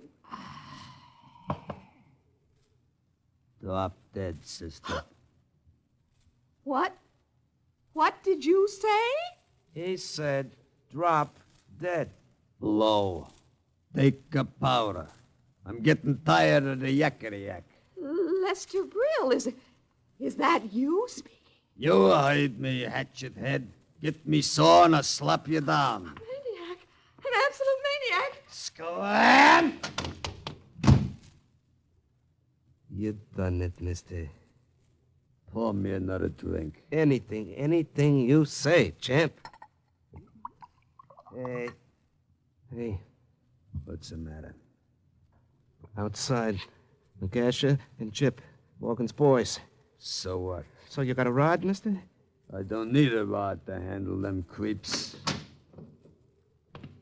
Close the door, knucklebrain. There's a draft to me back. Hello, Chip. I see you got the gasher outside, huh? You out for a little walk, you two? Where's the guy who conked Artie Morgan? He ain't around. He's right here. Oh. Who wants him? You slugged Artie? He's lucky he's still got his teeth, the crumb. Want to make something out of it? Sure. You better call in that slob you got waiting outside. You're gonna need help. I want to make a deal, mister. A deal? You got a lot of moxie. And the gang could use a new chief. Get rid of Morgan for us, and you're in. I don't hear so good. Why, we got a big spread, mister. The take is over $1 million a year. And your end is 40%. If you're top banana... 40%. I'm beginning to hear better already. Well, how about it? Sure. You'll take care of Morgan for us? Anytime. Hey, I got an idea. Morgan's been saying he's gonna rub you out, see? All right. I'll tell Morgan you're in this saloon and you're plastered. He'll come down thinking you're a cinch, and you let him have it, eh? Go ahead. Tell the bum I'm in here. Make sure you order up a hoist. You got a rod, ain't you? Nope. I don't need one. You better take mine. Here. What's that? A water pistol? You got a good sense of humor, mister, but you better take this Roscoe anyway. Now, what time you got, Harry? It's 11:15. Don't let no customers in here except Morgan. I'll get him down at 1 o'clock sharp. Now listen, Chip, you ain't serious about this. I don't want my joint shut up. You want to get yourself embalmed before your time, Harry? No. Just try busting this up and calling the cops. No. Is 1 o'clock good enough for you, mister? Anytime. Draw as soon as Morgan shows. He won't be looking for it. Well, I'll see you later. Now, this saloon ain't no dueling grounds, Mr. Brill. Stop shaking and pour me another drink. But when Morgan walks in here... Turn it off, you hear? When Morgan walks in, he gets carried out. Give me the bottle. I'll have a little party at the table. All by myself.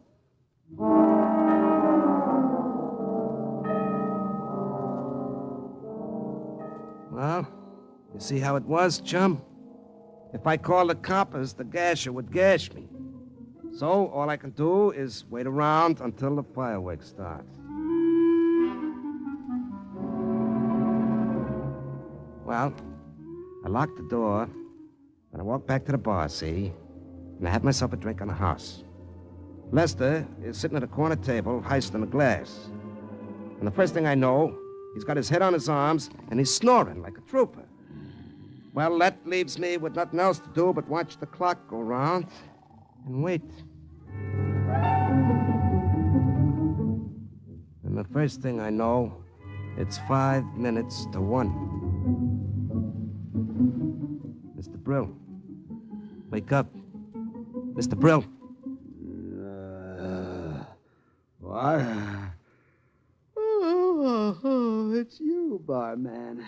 Holy smoke, you're back to normal. I had the craziest dream. I dreamt I'd made a date to meet a gangster.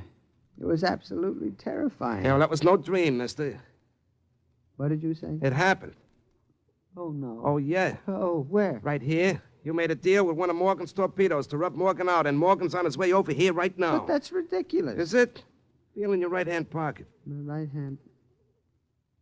What's this? Take it out and see. My goodness, it's a revolver. They frightened me to death. I can't even bear to look at one. Well, you better pick that one up from the floor, mister, because you're gonna need it. When Morgan walks in here, it's either him or you. But I have nothing against this man, Morgan. Well, he's got a lot of complaints about you. You know, you stroked his toupee with a beer bottle yesterday, and he's coming back to return the compliment with a slug. The police. You've got to call the police. Yeah, well... Uh-oh. Police won't help you now, mister. There's Morgan's car pulling up to the curb. What'll I do? Take a drink, fast. A drink? Yeah, Tiger Lily from that bottle on the table. I don't know what's in it, but it makes you a regular Dr. Jekyll and Mr. Hyde. Now, quick, pour yourself a hooker before Morgan comes in. Well, what are you waiting for? The bottle. What's the matter with the bottle? It's empty. Empty? Here, look for yourself.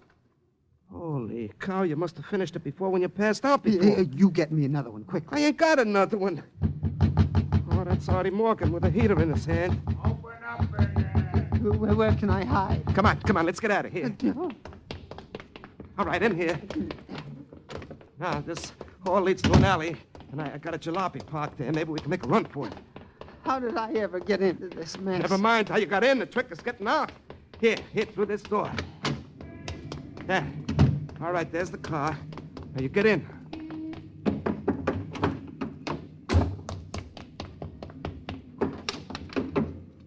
Where are you? Come on, get it, creep. He's right behind us. Hang on to your hat.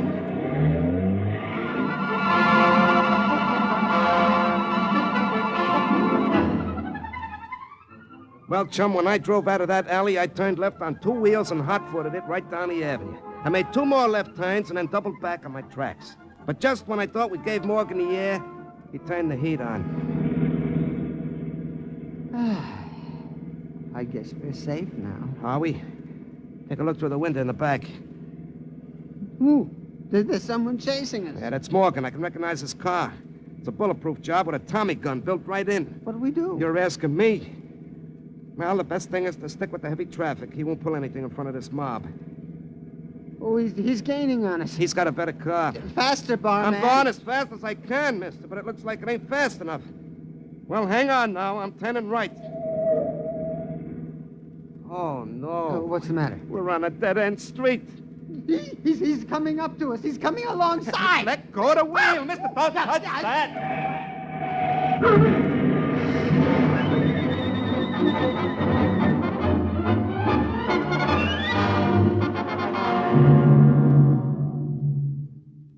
Well, chum, don't ask me exactly what happened, but as far as I know, when Lester got panicky and grabbed the wheel, we rammed Morgan's car, you see?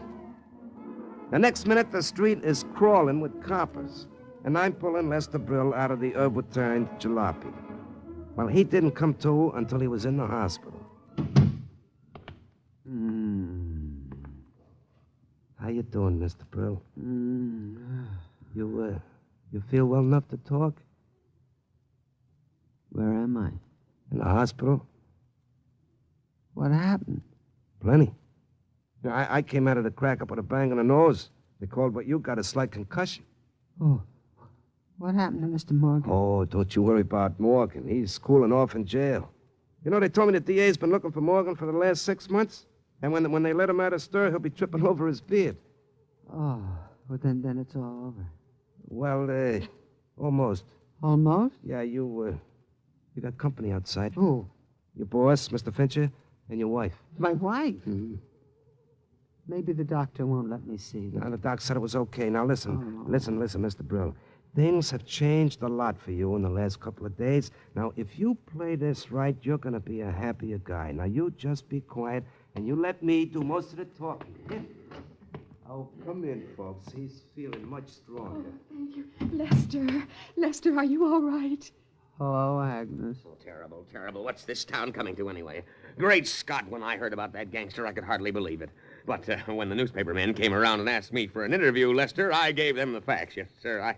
I told them you'd been a man of iron as long as I've known you. And I was proud to have you as a member of our organization. You were proud to have me? Mr. Brill, you're a hero in this town. You nabbed Morgan, single-handed.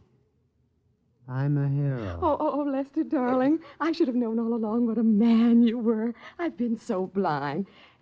Can you ever forgive me, sweet? But, I have a few apologies to make myself, Lester, and I'm making them now. Oh, by the way, there'll be a surprise for you when you come back to the office. Oh, will there, Mr. Fincher? Yes, indeed. You'll see your name on the door.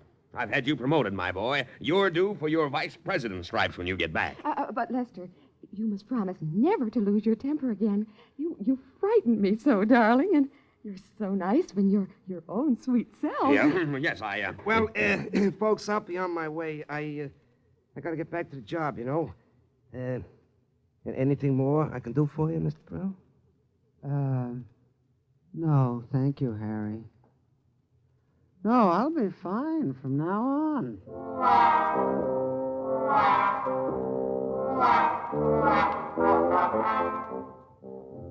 Well, chum, as far as I know, Lester Brill's life changed from that day on. Yep. His boss don't kick him around no more, and his wife treats him like he was human. Oh, I might have had a little something to do with it when I told the police that Lester was chasing Morgan and not the other way around. And when they picked up the jip, he told them the same story. So that made Lester a hero on all counts. But, you know, I like to figure maybe the tiger lily was really what made Lester Brill what he is today. Oh, the bottle's empty now. I just keep it around for a gag, but you know what I've been thinking? When that salesman comes in, the one who'll give me the bottle in the first place, maybe I'll ask him for another one. Yeah, you know, I've been having a little trouble with my own wife lately, and, well, you never know what tiger lily can cure.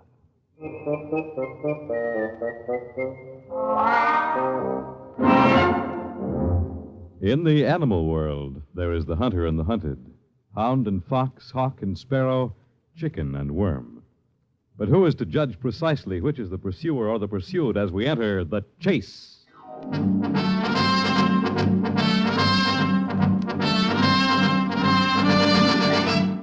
The Chase was created and written for the National Broadcasting Company by Lawrence Clee. Heard in the cast were Larry Haynes, Carl Swenson, Ann Petoniak, Leon Janney, and Ralph Bell. The Chase is directed and transcribed by Fred Way. Fred Collins speaking.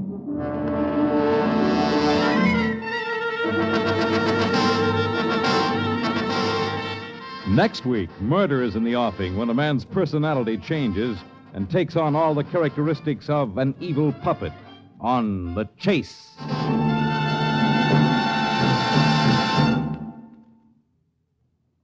This afternoon, it's Adventure with Counter Spy on NBC.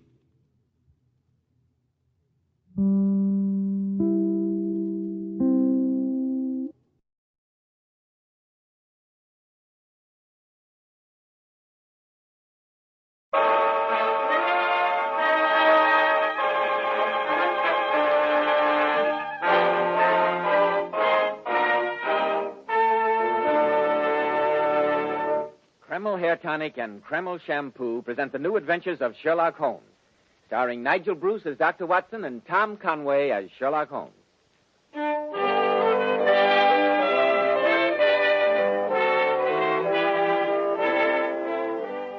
Now for our weekly visit to the famous chronicler of Sherlock Holmes, our good friend, Dr. Watson.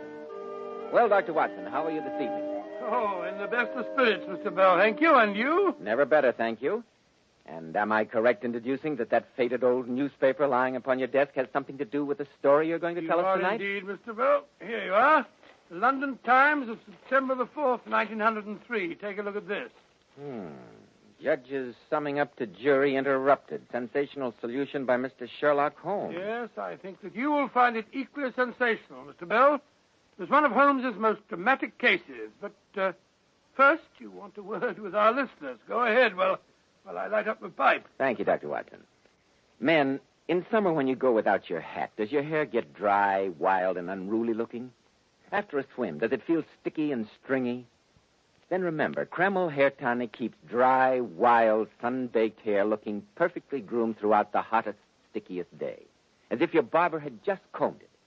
You see, Kreml contains a special combination of hair grooming ingredients which is found in no other hair tonic. This wonderful, natural-looking hairdressing has just enough light oil to keep hair neatly groomed with an attractive, healthy-looking luster. Yet Kreml never leaves the hair looking or feeling greasy or sticky. Kreml always looks and feels so clean on both hair and scalp. It leaves the scalp feeling so cool, so refreshed and alive. Be sure to try it, men. Kreml, Kreml Hair Tonic. And now that I see you've got your pipe drawing to your satisfaction, Dr. Watson, how about the story you promised? Well, Holmes and I had just returned from a long-anticipated holiday in Scotland. Mrs. Hudson greeted us with the news that a lady was at that moment awaiting us in our rooms. And as we opened the door... Oh, Mr. Holmes, at last, thank heaven. I beg your You pardon. must save him. He didn't do it. I know he didn't. And they'll hang him. They'll hang him. No one in the world but you can help him now. Now, my dear madam, you must control yourself. I can't possibly help you until I know your problem. Oh, you must excuse me. Here, my dear. You drink this. It'll make you feel better. Oh, thank you. I've been waiting for you, Mr. Holmes, praying for your return for days. You left no forwarding address. I know. Dr. Watson and I had promised ourselves a real holiday. I'm Edith Fairmont. Evidently, that name means nothing to you. You haven't seen the newspapers. No, not for 4 weeks, thank heaven. Compose yourself, madam, and tell us what has brought you here. And remember that we know nothing beyond the obvious facts that you are in great distress and, from your peril, recently widowed. Well, I shall try to give you a clear account, Mr. Holmes. You're my one remaining hope. Some 10 years ago, I married Augustus Fairmont, a marriage which, I frankly admit, was forwarded more by my parents than by any wishes of mine. I was then only 18. Augustus was more than 20 years older than I. He was a diamond importer, and a very successful one. Our marriage was perhaps not an ideally happy one. But for 10 years, I did my best to be a good wife to Augustus. No, my dear. Just please continue, Mrs. Mrs. Fairmont. About a year ago, my husband took into partnership with him a young man of 32, Charles Rossiter. During the ensuing months, Charles and I fell in love, Mr. Holmes. But I assure you that both my self-respect and Charles's high sense of honor kept us from anything more than a declaration of that love. Oh, I beg you to believe that I'm telling you the entire truth. I'm sure you realize, Mrs. Fairmont, that is the only thing to do. Yes, of course. Charles wanted to discuss our problem with my husband, but I persuaded him to let me approach Augustus. But the result was as I had anticipated. Afterward, I met Charles for tea, as we'd agreed, to tell him what had happened.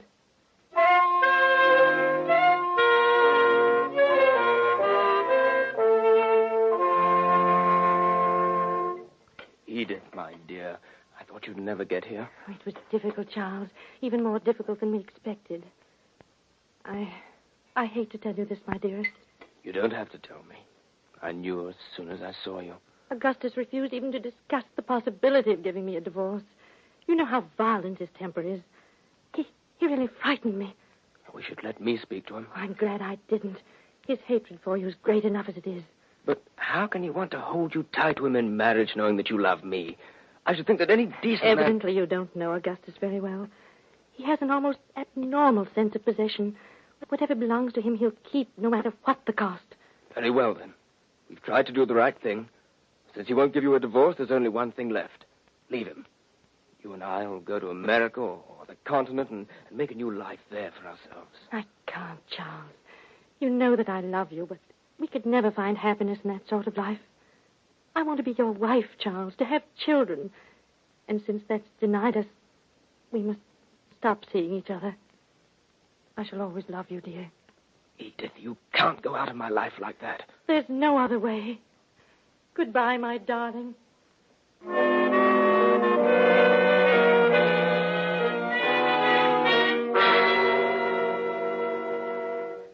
That was the last meeting I had with Charles, Mr. Holmes. I see. Go on, Mrs. Fairmont. Well, my husband and Charles were, under the circumstances, equally anxious to dissolve their partnership. They agreed to make a final trip to Amsterdam to complete a transaction which they'd previously arranged, after which the business was to be dissolved.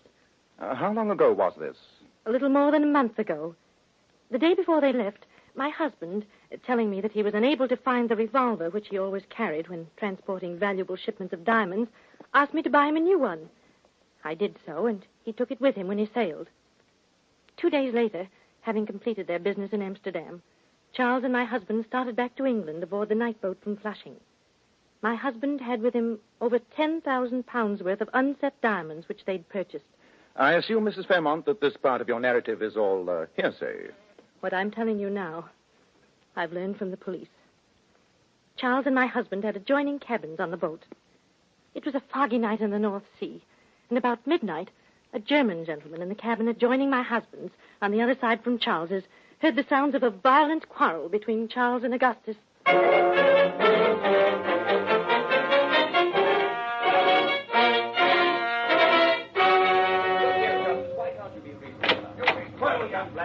Stewart! Stewart! Yes, Mr. Smith? What can I do for you? Listen to that bellowing in there. Is this a cattle boat? How can I sleep with such a verfluchte noise going on? Oh, I'm very sorry, sir. The gentleman do seem a bit agitated, like. I'll knock on the door. I'm sorry, sir, but there's been a complaint from some of the passengers regarding the noise. Oh, all right. There you are, Mr. Smith. If there's any more disturbance, just ring for me. If there is any more disturbance, I go to the captain. For an hour now I have been trying to get to sleep. What was that? That was a shot, you Dummkopf. Come. It's locked. Well, break it down. Oh, good heavens. That man is dead. Dead as a doornail. It's Augustus. What's happened? You ask what has happened? With that man dead on the floor and you in the doorway between your cabins? Here, Stewart, get the captain. I'll watch this murder until you come back.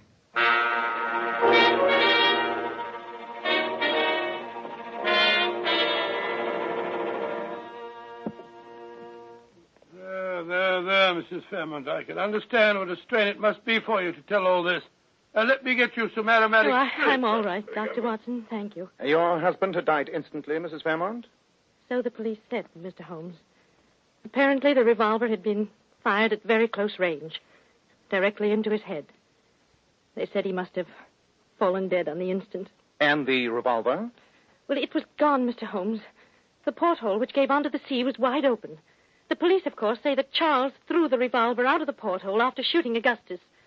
The bullet was a .32 caliber, the same as the one I had purchased at my husband's request. And what has Mr. Charles Rossiter to say? Well, what is there for him to say? Oh, quiet, Watson. Oh, I don't blame you for thinking that Charles is guilty, Dr. Watson. Everyone in the world thinks so. But I know that he isn't. He's sworn to me that it's a complete mystery to him, and I believe him. If I didn't believe him, there'd be nothing left to live for. The police arrested him, of course. Oh, naturally. He goes to trial at the Old Bailey tomorrow. Oh, Mr. Holmes, you must save him. You must. You're my only hope. No one else can do it. Say that you will. I cannot promise that, Mrs. Fairmont.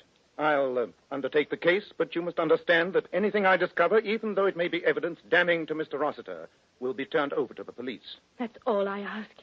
I know he's innocent, and I have faith that you'll prove it. I beg you not to indulge in any false hopes, Mrs. Fairmont. I shall do my best to uncover the truth, but we have little time at our disposal.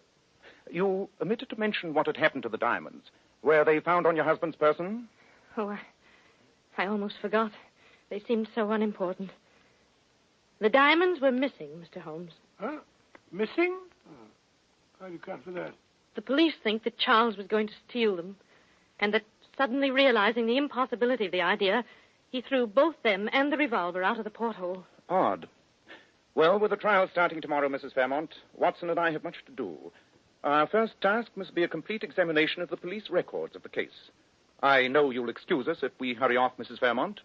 Our first call must be on Mr. Charles Rossiter in prison.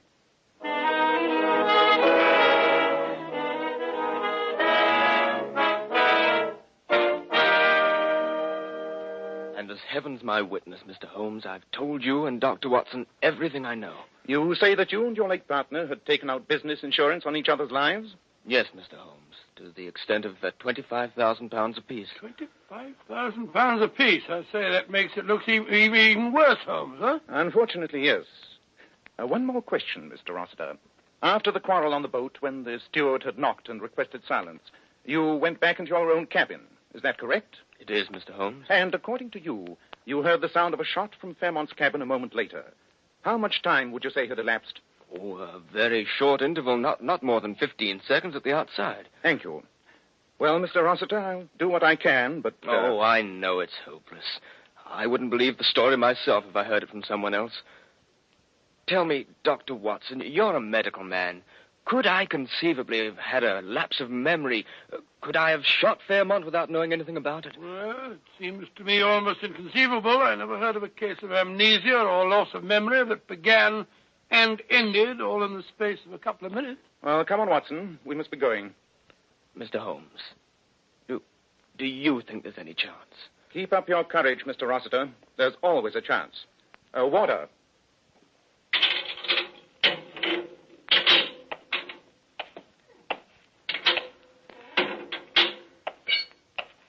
I say, Holmes, I grant you that Mrs. Fairmont's a lovely woman and that young Rossiter had a lot of provocation. But why did you tell him that there was a chance? It hardly seems cricket to me. I told him that there was a chance, Watson, for the excellent reason that there is. Chance of what? Of acquitting Rossiter of a crime which he very obviously did not commit. What do you mean to say? Come along, Watson. We've no time to stand about arguing. Rossiter's trial opens tomorrow morning. And if we're to secure the evidence we need, you and I have our work cut out for us. Evidence? Evidence of what? Evidence to convince a jury. The sequence of events is obvious, but it'll require a continuous chain of proof to convince a jury of Rossiter's innocence. Innocence? On my soul, Holmes, I think you must be mad. The prosecution has an absolutely clear-cut case, and you go on practicing about Rossiter's innocence. If Rossiter didn't shoot Augustus Fairmont, somebody must have. Somebody did, Watson. And a devilishly clever plot he invented, too. But if we're to save Rossiter from hanging, it's up to us to prove it.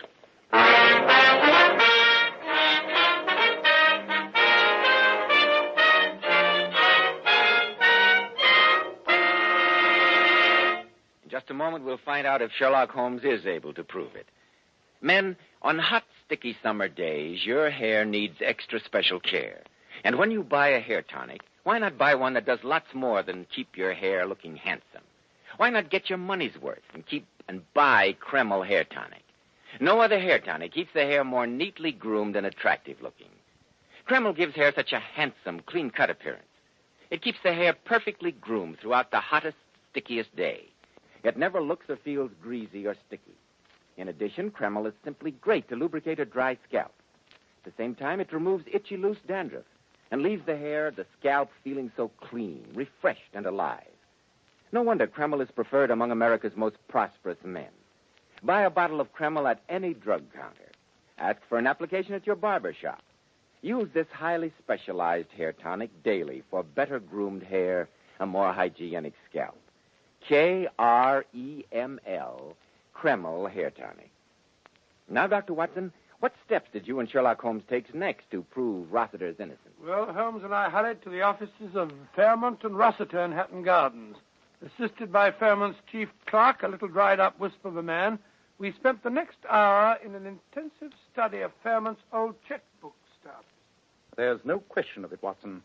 These regular payments, month after month, to Mademoiselle Elaine Dufour can only mean one thing. Oh, I don't see why. She might have been an old nurse of his or something. Really, Watson. Huh? One does not pay one's old nurse £50 a month over a period of years. Oh, perhaps you're right. Thank heaven we found Mademoiselle Dufour's address. Why? Because you're leaving for Paris tonight. Huh? And I want you to bring back Mademoiselle Dufour no matter what means you use to persuade her. Oh, really, Holmes? What are you going to do? Be doing while I'm off on this wild goose chase? I have a few things to look into, Watson.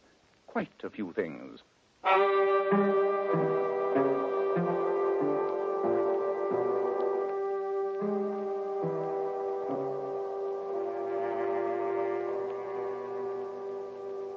And you performed the post-mortem yourself, Dr. McPherson? I did, Mr. Holmes. And I'm prepared to stake my professional reputation that Augustus Fairmont would have been dead within a year, no matter what had been done. That disease had progressed too far for surgery to have been any use whatsoever. You told the police this, of course. Oh, naturally. They weren't interested. All they cared about was the bullet which finished the fellow off.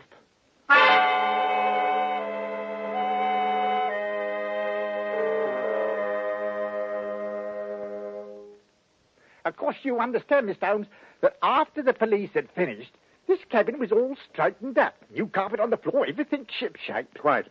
And Mr. Fairmont's body was lying right here. Is that right, Steward? It was indeed, sir, and a fair turn he gave me, with half his head blown off. And this cabin and the adjoining one, occupied by Mr. Rossiter, are identical in every way? Yes, sir. Ah. I'd hoped to find something like this. What was that, sir? Take a good look at this, Steward. I may need your evidence in court. This rather deep nick here in the lower part of the brass rim of the porthole. Oh, I see the nick all right, sir, but I'm blasted if I can measure Just tell me one thing. After the tragedy, was any heavy object missing from Mr. Fairmont's cabin? Something heavy but fairly small? That's a queer thing, sir, now that you come to mention it. I reported to the chief steward that the heavy glass water bottle was gone when the police let me straighten up the cabin. But I didn't think nothing of it at the time, except that maybe it got smashed in all the confusion. Thank you, Steward. Thank you very much indeed.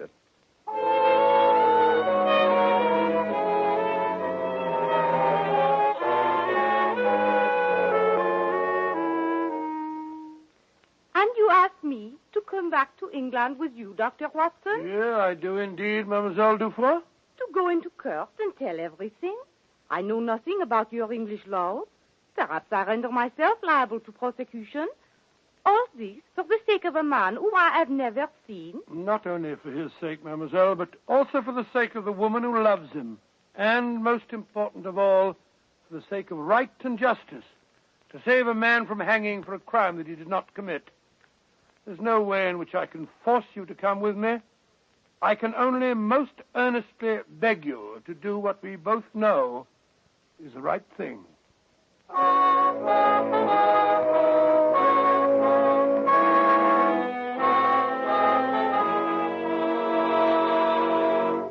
And in the final analysis, members of the jury, I must remind you that the decision as to Charles Rossiter's guilt or innocence rests solely with you. Under the law, my province as judge is merely to assist you in reaching a just verdict.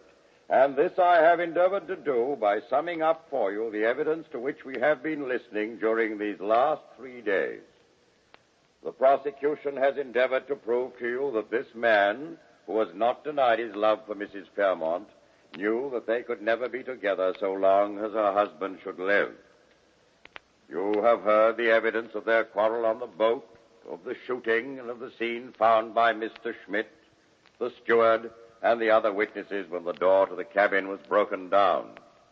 You have heard the suggestion of premeditation in the purchase of the weapon by Mrs. Fairmont, a weapon which, though missing, was of identical caliber with the bullet which killed her husband. You have heard the prisoner's protestations of innocence and his own inability to offer any logical explanation of the tragedy. Under these circumstances, My lord, I beg leave to interrupt. Well, Sir Aubrey, what is it you want to say? During the entire trial, my lord, my client and I have put our hopes in an investigation being conducted by the eminent criminologist, Mr. Sherlock Holmes. Mr. Holmes has just arrived in court, together with his colleague, Dr. Watson, who has brought with him from Paris a witness whose evidence is vital to the defense. I respectfully beg your lordship's permission, and that of the prosecution, to allow Mr. Holmes to tell us what he has discovered. It is most irregular, Sir Aubrey, but the primary concern of this court is that justice be done. In view of Mr. Sherlock Holmes' distinguished record and many services to the law, I see no objection to granting your request. Thank you, my lord. I assure you that we would not have waited till so late in this trial to present our evidence had it not been for the fact that Dr. Watson has only at this moment arrived from Paris, escorting a lady who is the final link in that chain of evidence. Proceed, Mr. Holmes. The late Augustus Fairmont, married to a woman more than 20 years his junior, was a man with a very great sense of possession. Whether or not he loved his wife, he was determined that no one else should have her. And when his wife freely and honestly confronted him with her admission that she loved another man, Fairmont could think of nothing but revenge. I'm willing to allow you a fair amount of latitude, Mr. Holmes, but this seems to have no bearing on the case. With your lordship's permission, I hope to establish its bearing in just a moment. I have here in court Dr. Macpherson, who conducted the post-mortem upon the late Mr. Fairmont. Dr. Macpherson will testify that Augustus Fairmont was suffering from an incurable disease which would unquestionably have killed him within another year. Silence in the court. Also in court and ready to testify is Sir Edward Penrose of Harley Street, to whom Augustus Fairmont went for an opinion just a little more than 6 weeks ago. Sir Edward informed Fairmont, who had never before suspected the presence of this disease, that he would be lucky if he lived for 6 months, and that there was nothing to be done. Now, Fairmont faced with the knowledge that he would die, probably painfully and lingeringly, within a few months at most. And the bitterness of this knowledge must have been increased 100-fold by the realization that his death would remove the last barrier to the wedding of these two people who loved each other. Bravo, Holmes. Quiet in the court. Oh, sir. Then Augustus Fairmont evolved in his twisted mind a perfect plot. He would die, not lingeringly and painfully, but instantly. And in dying, he would make sure that Charles Rossiter, the man he hated, would be hanged for his murder. With his partner, Rossiter, Fairmont sailed to Amsterdam. But when he had purchased some 10,000 pounds worth of diamonds, the thought crossed his mind of making a final provision for the woman whom, for many years, he'd been seeing in France. She's here now, due to Dr. Watson. And I will ask her to rise. Mademoiselle Dufour, is it not true that Mr. Fairmont provided for you during the last 6 or 7 years, and that he visited you frequently during his trips to the continent? That is correct, Mr. Holmes. Now, will you please tell the court what you received in the mail from Mr. Fairmont the day after you read of his death? I received a package containing a small fortune in unset diamonds, together with a letter from Auguste, saying that I would not hear from him again, that I should make no inquiries concerning him, and that these diamonds would provide me with sufficient funds for the rest of my life. Thank you very much, Mademoiselle Dufour. Quiet in the courtroom. I think that will be all. Oh, magnificent, my dear. I'm very, very proud of you. Well done. Very well provided done. for the woman with whom he had so long a friendship. He did this with the knowledge that he was to die that very night. On board the boat, he purposely entered into a noisy argument with young Rossiter, an argument which ended with the steward knocking on the door. A moment later, Rossiter returned to his own cabin and shut the communicating door. The instant he had done so, Fairmont took from its place of concealment the revolver which, with studied malice, he had caused his wife to buy. This revolver Fairmont had previously prepared for what he was about to do by tying a stout string from its trigger guard to the heavy glass water bottle he had taken from his cabin wall. It was the work of but a moment, after Rossiter had closed the door, to suspend the heavy bottle outside the porthole which gave directly upon the sea. Then Fairmont raised the revolver to his head and pulled the trigger. As he fell dead, the revolver, released from his hand, was pulled sharply up and out of the porthole by the heavy weight of the bottle. It hit the edge of the porthole, nicking the brass rim, and then disappeared forever into the depths of the North Sea. Unless this demonstration is stopped instantly, I shall have the courtroom cleared.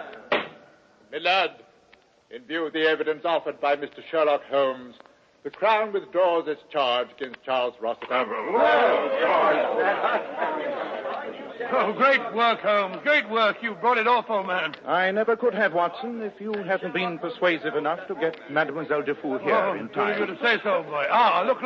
Here comes Mrs. Fairmont. Oh, God bless you, Mr. Holmes. And you too, Dr. Watson. Oh, I've got to kiss you both. Oh, that's very nice of you.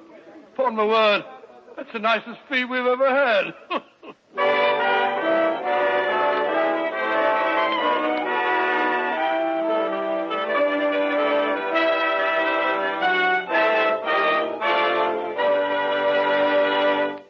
Now, friends, our guest star, one of the greatest authorities on feminine beauty, that king of glamour, John Robert Powers. And you know, Mr. Powers is famous for his $1 million Powers models.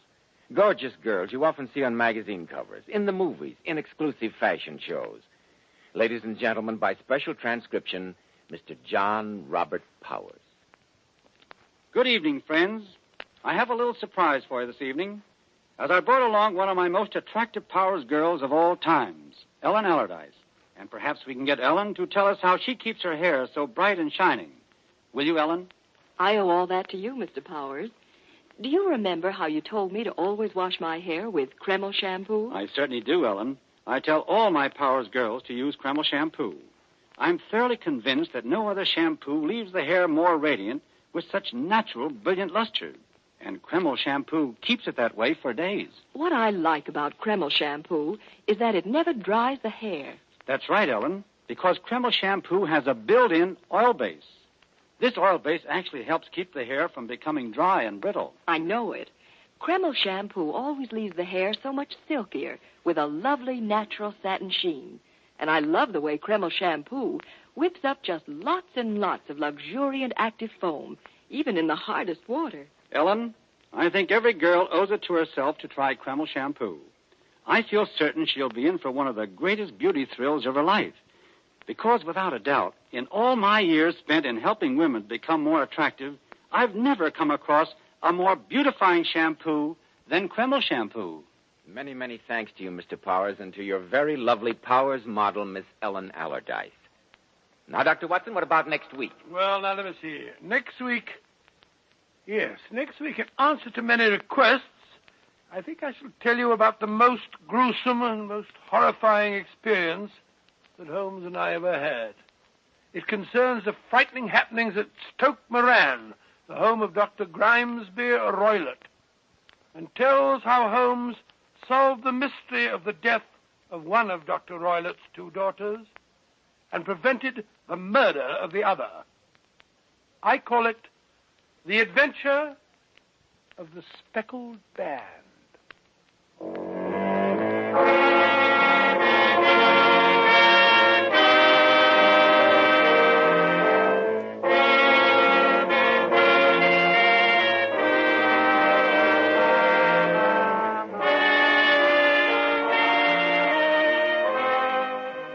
Tonight's new Sherlock Holmes adventure was suggested by an incident in Sir Arthur Conan Doyle's story, The Problem of Thor Bridge.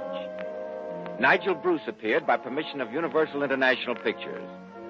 Tom Conway through the courtesy of Eagle Lion Pictures. The Sherlock Holmes series is produced by Tom McKnight, with original music composed and conducted by Alex Steinert. This is Joseph Bell speaking for Kreml Hair Tonic and Kreml Shampoo, inviting you to be with us next week at this same time. Dr. Watson will tell us about the adventure of the Speckled Band.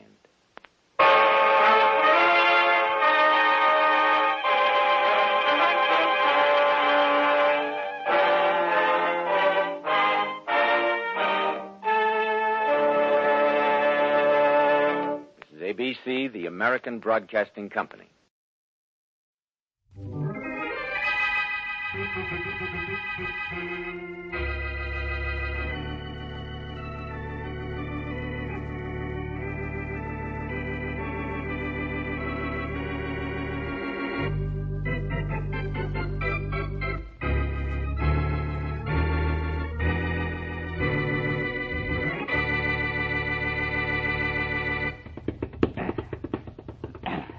Hey, kid, there's a guy here to see you. Tell him I'm busy punching this bag. You're not too busy to see me, kid. No? Well, that's what you think. That's what I know. Stop punching that bag, kid. I want to talk to you. Get lost, will you? I leave without talking to you. It might cost you plenty, kid. Still want me to go? What's this about costing me plenty? I thought that would change your mind. kid, you fight Savini Friday night in the arena. Right? Yeah, that's right. Yeah, you look good, kid. Look like you're in shape. Never mind about me. What about you? Who are you? What do you want? Me? I'm just a nice, quiet guy that wants to make you a present. That's who I am. A present of 10,000 clams. Yeah? What's the gimme? Nothing. Huh? Nothing very tough, that is. All you gotta do is let Savini cop the Duke Friday night. What? You want me to throw the fight? You're out of your mind. Now get out of here and stay out. Go ahead, beat it. I got work to do. Work can wait, kid. Well, beat... And don't get right hand happy with me. It just ain't right to slug a guy who offers you $10,000. I said beat it, didn't I? Yeah, you did. But maybe you didn't understand what I said before. I heard you, and you heard me. Sure. But I still think you're going to let Savini win Friday night. Are you crazy? But you are if you don't do like I say.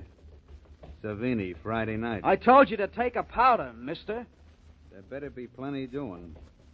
Better let Savini drop you, kid, or you may get dropped by something a little more permanent than a punch.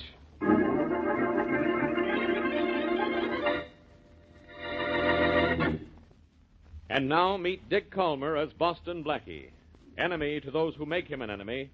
Friend to those who have no friend.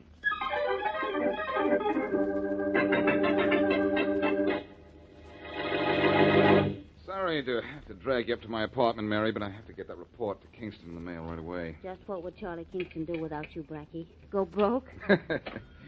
Oh, he'd get someone else to run his... there's the telephone. And I know why it's ringing, too. Somebody's in trouble. Oh, now, Mary, not every phone call means trouble. Can you remember one that didn't? Sure, the last time you called me. But maybe you're right at that. Blackie! Hello. Boston Blackie, please. Speaking. Blackie, this is Larry Dawes. Who? Larry Dawes, the fighter. The sports writers call me the Kid. Oh, the Kid. Yeah. You're fighting in the arena this Friday, aren't you? I don't know. I'm supposed to, but something's come up. I don't know what to do. What do you mean? Well, Blackie, this morning a guy offered me $10,000 to let Savini win Friday night. What did you tell him? I told him to get lost, and then he threatened me. And look, I'm not afraid of a right to the jaw, but I can't outpunch a bullet. What'll I do? Go to the police and fast. But that's asking for more trouble than I've already got, isn't it? No. You go to the police and leave the rest to them and to me. Look, do you know this guy's name? No, I don't. He said he'd contact me. Good. After you've seen the police and this guy gets in touch with you, arrange to meet him in your room. And from there on, don't worry about anything but putting Savini down for the count.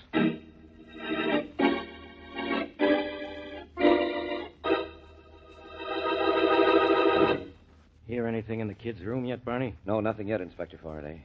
You sure the dictaphone is working? Oh, sure, it's working all right. We tested it. It's 100%. Well, we ought to hear something soon, then. You better give me a set of earphones, too, huh? Yeah. Here you are. There. Oh, hi. Come in. Did you hear it? Yeah. Listen. Hello, kid. Been doing some thinking, huh? Yeah, I have. That's why I sent for you. Sit down. Okay. You ready to listen to reason? Yeah, maybe. Now, what's the pitch, Mr. The name's Larson. I gave you the lowdown at the gym. Yeah, well, there was too much going on. I'd like to get it straight. A school kid could figure what I want you to do, kid. Just take the first good smack Savini throws in the arena Friday night and don't get up. Did you hear that? Oh, what's in it for me if I do? I told you, $10,000. That's a lot of money for a young guy. Yeah, I know it is. And what's in it for me if I don't let Savini win? You're too smart to let that happen, ain't you, kid? Maybe I'm too smart to hit the canvas for a guy who isn't even figured to land a punch on me. Now, look, kid. I told you at the gym, and I'll tell you again. If you like breathing, you better see that Savini wins. I've heard enough, Barney. Let's go get him. You bet, Inspector. Better have your gun ready. This guy with the kid sounds as if he might pack around. Yeah, I'm all set. Here we go, then. I tell you, I won't do it. You won't have to, kid. Cops, stay where you are. No, I won't. No, you won't. All right, Barney, let's You don't have to, Inspector. I got him. Nice work, kid. Wow, what a punch you got there, kid. Do that to Savini come Friday, you'll be a one-punch fight. Yeah, thanks, officer. I'll do it. Savini's a fighter, not a fixer. And fighters I like to mix with.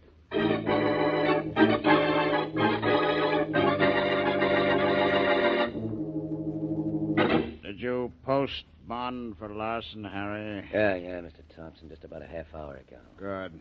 Then he ought to be here any minute. Well, I talked to him. He said he was going to his hotel first. But he'll be up to see you soon. He's sore. Esau.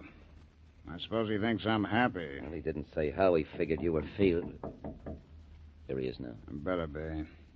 Beat it. I want to talk to him alone. Okay. Stick around in there where you can hear me in case there's trouble. I got you. Come in.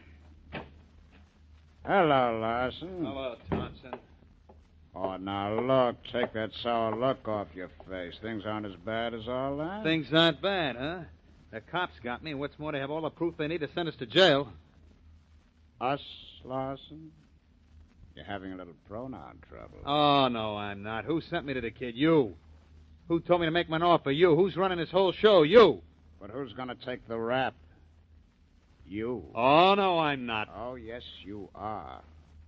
Look, Larson, don't be a fool. We just moved into town. Nobody around knows anything about me or any of the other boys. The only one they have a line on is you. Yeah, but the cops will put the heat on me. They know I'm not working alone. They'll think you are if you say so and keep on saying so. Oh, that's fine. That's great. Then I go to jail, and you and the rest of the boys go get lost someplace. Get smart, will you? You won't get much for this. 2 years, maybe 3. Keep your mouth shut about the rest of us. You'll be well paid. How well? I'll take care of you. I don't believe in double-crossing anyone. It isn't healthy. Keep your mouth shut, Larson. Tell the police you're an independent operator. Take the rap, and when you get out, you'll have a nice bank account. All right, Thompson, I'll do it. But what about the kid? He's the real cause of all this trouble. Don't worry about the kid. We'll take care of him. We'll make a nice example of him, just in case the other pugs in this town believe that honesty pays more than we do.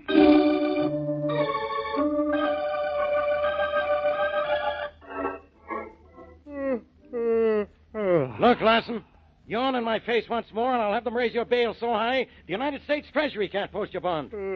Is there a law against being bored, Inspector Faraday? Bored, are you? Well, if you're bored sitting in my office, you're going to turn into stone sitting in your cell up the river. Look, Larson, I've got you. I've got the goods on you, and I can put you away for years. I'm going to throw the book at you if you don't talk. What do you want me to talk about? The birds and the bees? You know what I want you to talk about.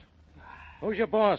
Who sent you to the kid to fix the Kid Savini fight? How big is your organization? Who's in it? How much does the answer pay? $64? Look, you're going to be put where you won't even hear a radio for 10 years, unless you get smart and tell me... Tell me, pretty maiden. Tell me, you grinning idiot. Are you working for a syndicate, and who's the brains? Why don't you give up, Faraday?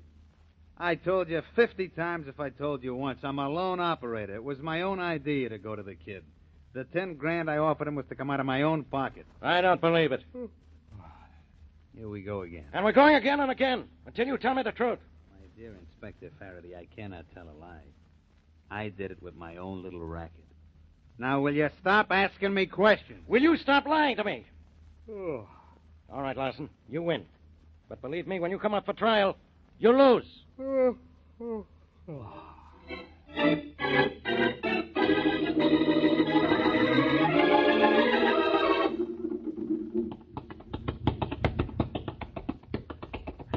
Hello, kid. Oh, hello, Blackie. Are you going to treat Savini the way you've been treating that punching bag? Yeah, I hope so. The trouble is, Savini can punch back. Everything all right? No more trouble? No more trouble, Blackie. I'm sure glad I came to you. I didn't do anything, kid. All I did was make a suggestion. It was the police who did all the work. Well, anyhow, you gave me the right steer when you told me to go to the cops. I was afraid to until you said it would be safe. A lot of people in trouble would get out of trouble a lot sooner, a lot more easily if they'd go to the police with that problem. Yeah, well, I sure got out of my jam with one punch. I hear Lawson's out on bail, though. Yeah, they're rushing his trial. The grand jury hears the case against him today. If he is out, it won't be for long. That's swell. You coming to the fight Friday night? Oh, nothing will keep me... Yes, it will. Hey, what goes on? Nice work, pal. What's the idea, you guys? The idea's good, kid. We want Blackie to sleep while we take care of you. Yeah. Oh, no, you don't. Okay, chum. Blackie's out good. Now take this jack handle. Yeah. Let's go to work on the kid.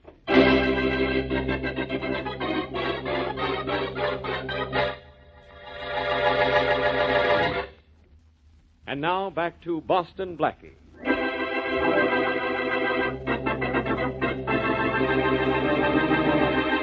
A prize fighter known as the Kid is offered $10,000 to throw his fight the coming Friday. He not only refuses the bribe, but calls Blackie for help. Blackie sends him to the police, who arrange a meeting between the boxer and the gambler and catch the gambler repeating the offer. Out on bail, the gambler goes to his boss, who tells him to take the rap alone and he'll be well paid. Later, while Blackie visits the kid, Blackie is knocked out by two mugs who then attack the boxer with a jack-handle. As we return to our story, Inspector Faraday is throwing water in the unconscious Blackie's face. Throw some more water on him, Barney. Yes, Inspector. Come on, Blackie, wake up. Snap out of it, pal. Come on. Hey, what am I doing? Drowning? You needed a little water to bring you to, Blackie. What were you hit with? The ceiling? Why, I don't know. Oh, hello, Faraday. You all right? Uh-huh, I think so. But, ouch! Something new has been added to my head. That bump will go down. Yes, but not as fast as I did. Hey, where's the kid? They just took him away in an ambulance. An ambulance? Yeah, he was badly beaten up, Blackie. They must have used a crowbar or something on him.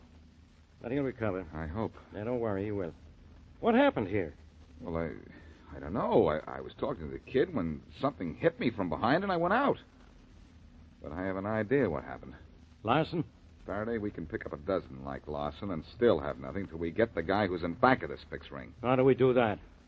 It's going to be tough. So is my beard. I need a shave. A fine time to worry about getting a shave. I'm not worrying only about a shave, pal. You know that barber shop in the Rostrum building?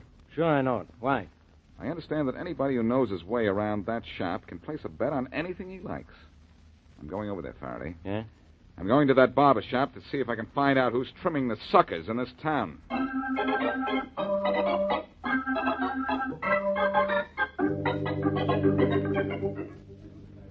Next. Who's next? I am. Here you are, Barber. Shave once over lightly. No hot towel. And no talk. No talk. In a hurry, He on the business? Yeah. Gonna be here long? That depends. Depends on what? The weather? No, it depends on how the action is. Hey, keep that soap out of my mouth. Oh, sorry. You got a nice curly beard. Hey, you looking for a little action? I might be. What do you mean, you might be? Well, I'd like to place a few on that fight Friday night. The fight at the arena? Yeah. The kid ain't fighting, you know. Yeah, so I heard. Well, look, I call somebody over if you like. I'd like. Okay. Hey, Addy. Yeah? A fella here wants to talk to you. Yeah, what's he want to talk to me about? He'll tell you. I'd like to place a few on that fight Friday night at the arena. Oh, now, would you, Mike? Sorry, I don't know you. You could be the law. Oh, do I look like a cop? The trouble with plainclothes cops is they never look like plainclothes cops. But okay, you ain't the law. So if you ain't the law, now who are you? Just a guy looking for a little action on the fight Friday night. Who do you like? Johnson by a knockout. I got 15 grand and I'll take the odds. 2-1, aren't they? That's right. Savini's a favorite and you like Johnson. 15 grand worth, huh? Now, you must know something. Or absolutely nothing. What do you have to be in this town, a genius to make a bet? When he's getting shaved, I'll let you know. Good enough. Where you going? I'll write you a letter. All you got to do is be here when I get back, Bud. I'll be here. Good enough. Hi, Harry. Hi, Harry. Hi, boys.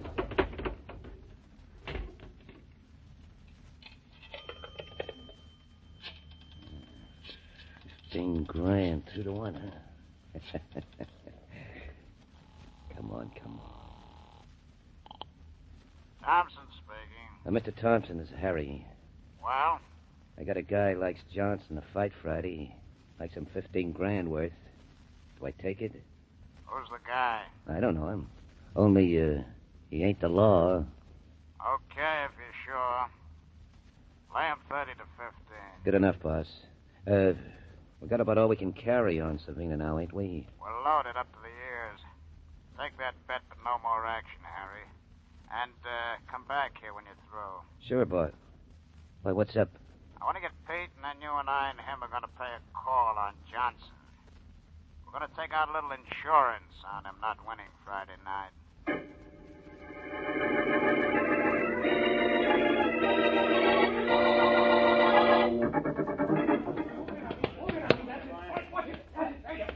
There he is, boss. That kid with the dark trunks. That's Johnson. Ah. You don't look bad against that sparring partner. Maybe the guy whose bet you took did know something. Yeah, boss. Maybe. What's his name again, the fellow from the barber shop? Edmonds. Jack Edmonds. Never heard of him. Probably just another local yokel. Well, I want to make sure. Get Johnson over here, Yeah, Harry. sure, Mr. Thompson. Hey, Johnson. Yeah? If I wanted him yelled at, I could have done it myself. Well, what's the difference, boss? You wanted him over here. All right, here he comes. Yeah, fellas. What's on your mind? Johnson, how old are you? Me? 24. Why? How'd you like to be 25? Well, sure, I'd The like boss to. means he wants to give you a birthday present. He wants to be sure you want to be around for that birthday. What is this? Keep your voice down, Johnson. You know what happened to the kid, don't you? You guys? That's right. Now, we got a lot of dough riding on Savini Friday night, Johnson. You be a good boy and see that you take one on the chin, huh? You're the fellas who took care of the kid? That's right, and we'll take care of you, too, both ways. One way if you play ball with us, and the other way if you don't take a flop for Savini. Oh, now, wait a minute, you guys. I always fight honest. Yeah, we know. But what you want to be, honest or healthy? We'll work over you like you were hit with a steamroller if you don't do what we tell you, pal. The boss ain't kidding, Johnson. The boss never kids. Well, Johnson? I'll just keep those mugs away from me. I don't want to get slugged some night when I ain't looking. I don't want what happened to the kid to happen to me. I got a wife. That's all I wanted to know. You get $5,000 for your end for taking a dive, Johnson. And take it early in the fight on account of I'm a nervous type. Here? Yeah, I hear. You won't have to be nervous. I'll take the dive. You see, I'm a little nervous myself.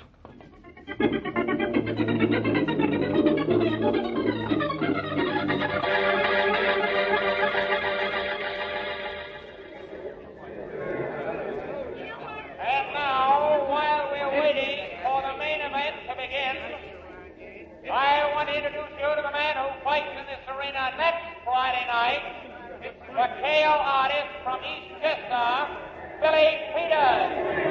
Climb up here, Billy. That's the boy. Excuse me. Well, what just now? Pardon me, please. I'm sorry. Look out. Oh, here's my seat, finally. Did I miss much, Mr. Thompson? Just the preliminaries and the semi-wind-up. How'd you know my name was Thompson? I don't know you. You will before the main bout's finished. Take my word for that. My name's Edmonds. You're the sucker that bet on Johnson? That's right, only maybe I wasn't such a sucker. Now? Want to press that bet a little? I'm happy the way things are. Hey, the main event is going to be broadcast. There's Don Dunphy, the announcer. Hi, Don. Hi, Blackie. You got pretty good seats there, right in back of me. But then you always do. See you after the scrap, Don. Okay. Make it good so the kids at home can really know what's going on, huh? I'll do my best. That you do. You're tops in my book, Don. Thanks. I'll see you later, Blackie. Right. Blackie. That's right, Thompson. I just use the name of Edmonds when I make bets with sucker bookmakers. Boston Blackie? That's right, too. And it's about the last time tonight you're going to be right, Thompson. And now, the main event of the evening. 10 rounds to a decision, featuring the pride of the West Side, champion of the world at his weight and wearing purple trunks,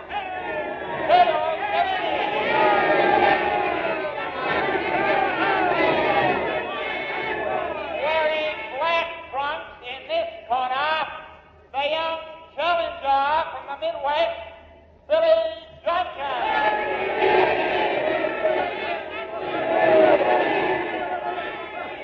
And now the referee is calling the two men to the center of the ring for instructions. This is it, ladies and gentlemen. The main event between Savini and young Billy Johnson, substituted early in the week for the injured Kid Dawes. Incidentally, and before the fight starts, I want you fans to know that the kid's injuries were not as serious as first imagined, and he'll be out of the hospital in a week. Well, the two fighters are back in their corners waiting, and there's the bell for round one. He's out of the corner. He's trying to end it in a hurry. He jabs Johnson's head with a hard left. Johnson's backing away. Savini throws a ripping right. Johnson takes a right on the head. And now Johnson leads with a light left hand, but it's short, and Savini returns a solid right to the body. The challenger is staggered. He's hurt. Johnson is in trouble. Your boy isn't doing very good, Blackie. I don't know why you say that. They're back in the center of the ring. Johnson is hurt, but he's holding on gamely.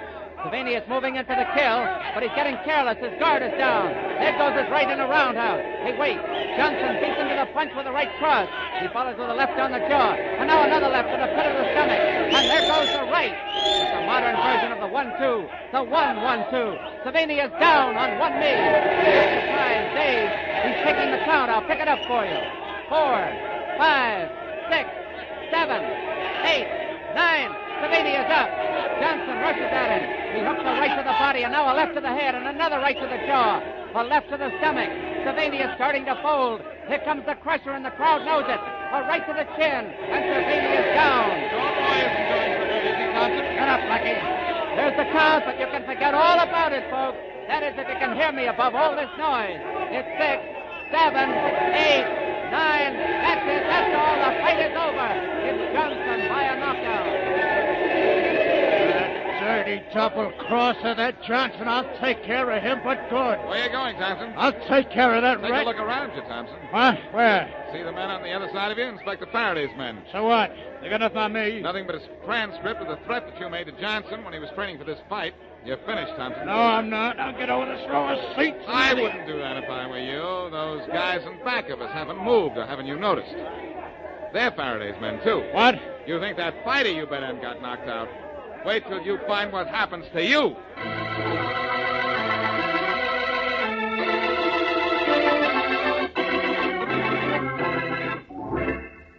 Blackie, Yes, Mary? I just finished reading in the papers here where Inspector Faraday's men broke up that betting ring that's been trying to fix fights. Not only fights, Mary. That gang came to town with the idea of fixing every kind of sporting event. But Mr. Thompson and his entire organization are now definitely out of business. And it's a good thing, too. Though, you know, maybe the fault is with people, Blackie. Maybe if they wouldn't gamble, there wouldn't be room for people like the Thompsons. Oh, it isn't people, Mary. It's the gamblers who try to fix sure things. It is, too, the people. They're the ones that are at fault because they bet. People shouldn't bet. People shouldn't ever bet. Well, sometimes, Mary, there are There extenuating... is no excuse for people betting on anything ever. I think you're wrong. You do? Yes, I do. Well, I'll just bet you a new hat I'm not. What did you say, Mary? I said I'll just bet... Oh. Oh. I see what you mean.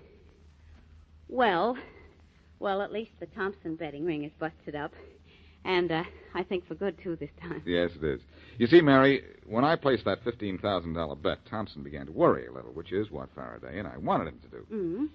Well, he wanted to be sure the money he had on Savini was protected, and he tried to get to Johnson, which is also what we wanted him to do. In fact, Faraday had men and a dictaphone taking down everything Thompson and his two stooges said when they tried to intimidate Johnson. And then there was nothing to it but just to pick up Mr. Thompson at the fight when he told you he was going to get Johnson. Well, there was a little more to it than that. Faraday worked on Thompson's two boys, Harry and Pete, and got them to indict the boss, even though that wasn't really necessary. The recorded conversation between Thompson and Johnson was enough. Well, Blackie, then I guess you could say that Thompson tried to fix a fight, but wound up fixing his own wagon. Mary. Oh, I know.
My name's Regan. I work for Anthony J. Lyon, Detective Bureau. They call me the Lion's Eye.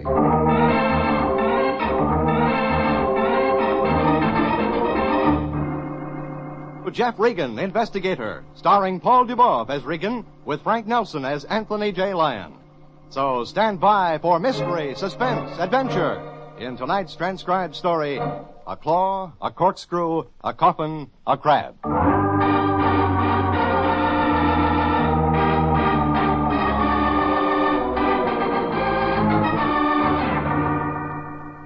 There was about everything in this one. A claw, a corkscrew, a coffin, a crab, 67,000 clams, some deep sea fish, and Juliet. Case took me all over L.A., out to San Pedro, down to Long Beach, took me 20 feet underwater where it looked like I wasn't going to come up. Yeah, but Juliet was where it started. Juliet Jones. Now sit down, Jeffrey. Sure, Lion. Just the man I wanted to see. I was just about to phone you. Juliet Jones. Our new client. Our new client wants you out in Inglewood right away. Her life's in danger. That's so? Yes, she wants protection. A bodyguard, Jeffrey. Here's her address. Juliet Jones, 712 Garbanza Avenue, Inglewood. Oh, she was beautiful, my boy. Came here to the office an hour and a half ago. Lovely, lovely. And never, Jeffrey, in all my vast experience as president of the Lyon Detective Bureau, has it been my privilege to see such a gorgeous... and she had a voice, my boy. Well, it stroked you when she talked. And she smelled...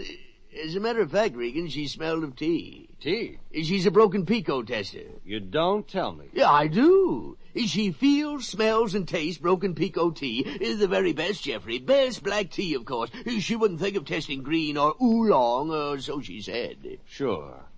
Anything else that'll help? Well, there was one thing. Now, we mustn't jump to any rash conclusions, Jeffrey, but everything she had on, everything was brand new, and all very expensive. Very expensive. Maybe some guy likes her.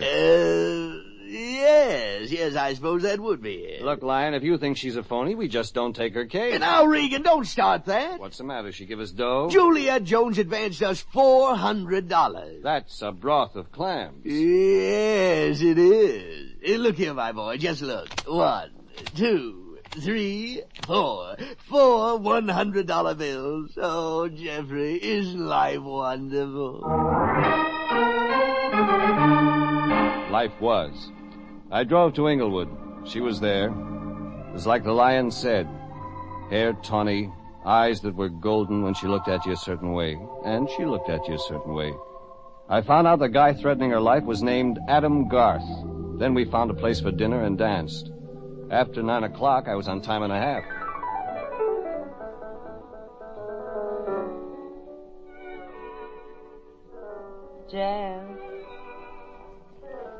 Jeff. Yeah, Juliet? Jeff, you make a wonderful bodyguard. I like my work. Jeff. Just think, this is all we have to do for days and days. Till Adam Garth takes that slow boat to China.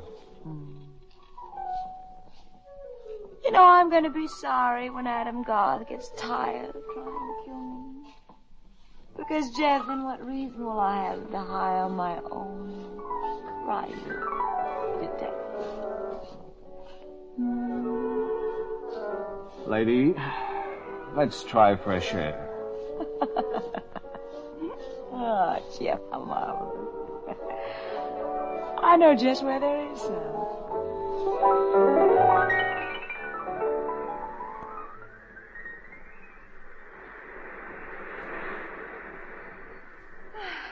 Let's walk along another few yards, so the lights of the Long Beach amusement pier won't blind us. Yeah.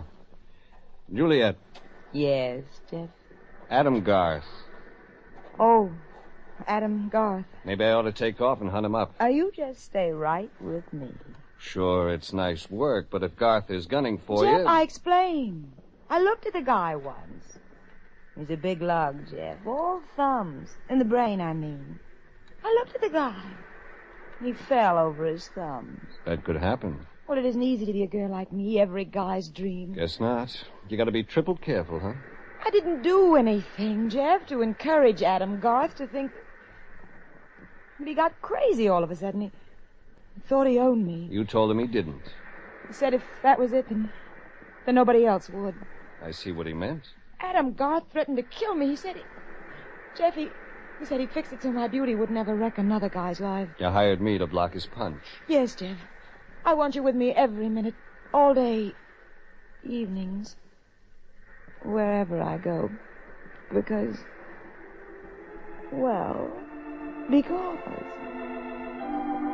She stopped on the sand, stood in front of me, turned up her face. And that was when... Even Juliet's kiss didn't pack a wallop like that. Somebody sat me from behind. I whirled, half groggy. There was a black shape between me and the white cream of the surf. But I didn't even get my fists up. All right, Regan. Oh!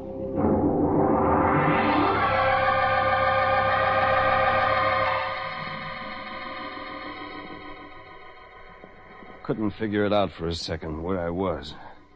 It's like a dream. Far, far away. A big production, and Juliet was in it. Romeo, Romeo, wherefore art thou, Romeo? Yeah. Wherefore?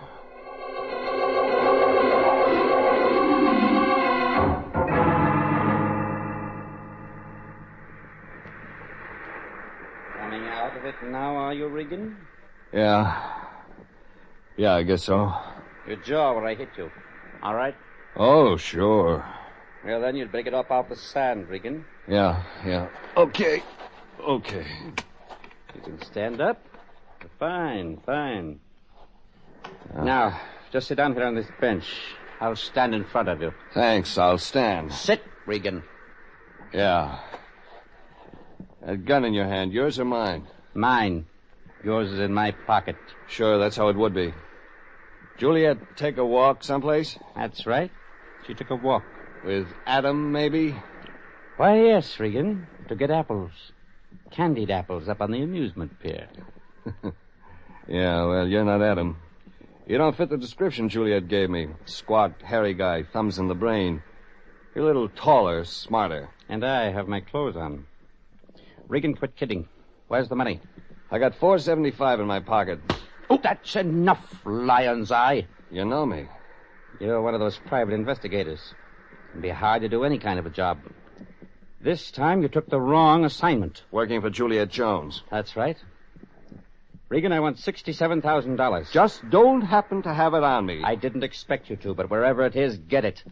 Bring it to me. Bring it to you like where? I told you not to kid. Oh, why? You know where. Oh, and Regan, the police aren't doing this job for me. Holding a gun on you, getting $67,000 from you. Maybe you're wondering why. Nope, hadn't occurred to me they might. Of course not. All right, Regan, I'll be fair with you. I have a reason to keep the police out. When you come with the money, make it $66,000. Keep $1,000 for yourself. Thanks. Here's your gun. Unloaded. See you around. He handed me my gun, walked off. He was a nice guy. Lovely. And he smelled.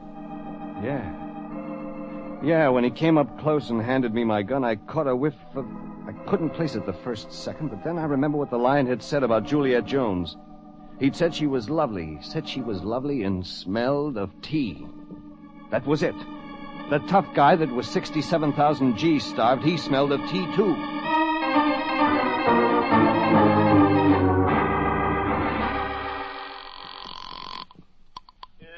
Hello. Wake up. Oh, Jeffrey, it's 10:30. I've gone to bed. Where are you? Payphone booth, Long Beach Amusement Pier. Jeffrey, this is a toll call. That's right. Lion, when Juliet Jones talked at the office this afternoon, she said she was a tea tester, even smelled of tea from being around it so much. Jeffrey, if you've called me in the middle of the night, 10:30, a 25-cent toll call, or 30 cent, or whatever it is... Did she say where she tested tea? Where she works, you mean? I can't remember a thing like that. Call me tomorrow. Jeffrey. Yeah, Lion? Juliet Jones isn't with you. That's why you haven't asked her. That's it. Jeffrey, my boy, nothing's gone wrong with our lovely $400 case. Couple of things. We're in the red on it. In the red? But we can't be. Why, I have the 4 $100 bills right here, Jeffrey. In this chamois bag tied around my neck. Yes, here it is, under my nightshirt. Well, with that $400 taken away, we're only $66,600 in the hole on the case. That's the amount we have to cough up to get out. Jeffrey! No, I understand now. I'm asleep. This is a nightmare. Regan, get out of my dream! It's a nightmare, Lion, only you're not asleep. So shove your pillow between your teeth, Fatso, to stifle your screams. I'm going to give you the rundown.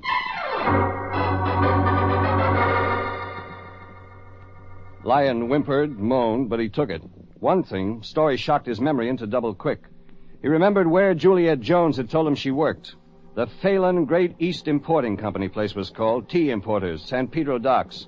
I phoned Juliet's house in Inglewood. Like I figured, nobody home. Tracks in the sand down on the beach hadn't helped much either. I just had one thing to go on. Phelan Great East.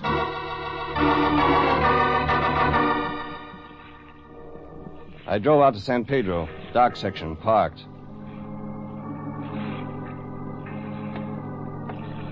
Dock's empty. Streetlights far apart. I unclipped my shoulder holster as I walked up the dock. My unloaded gun might back up a bluff. All right, hold it. Voice out of the building's shadow. Stand still, no moves. Who are you? Who are you? Private detective. Like you I too? said. Credentials? Sure, I got credentials. Trade your looks. Oh, well, that sounds fair. Over there, under the light. Here you go. Here you go. Regan, private investigator. Beckett's private investigator. Here. Here. Working tonight? Yeah. You? Yeah. Dock detail. Keep an eye on stuff for some warehouse owners. Big shippers. Fat guys. Who you work for?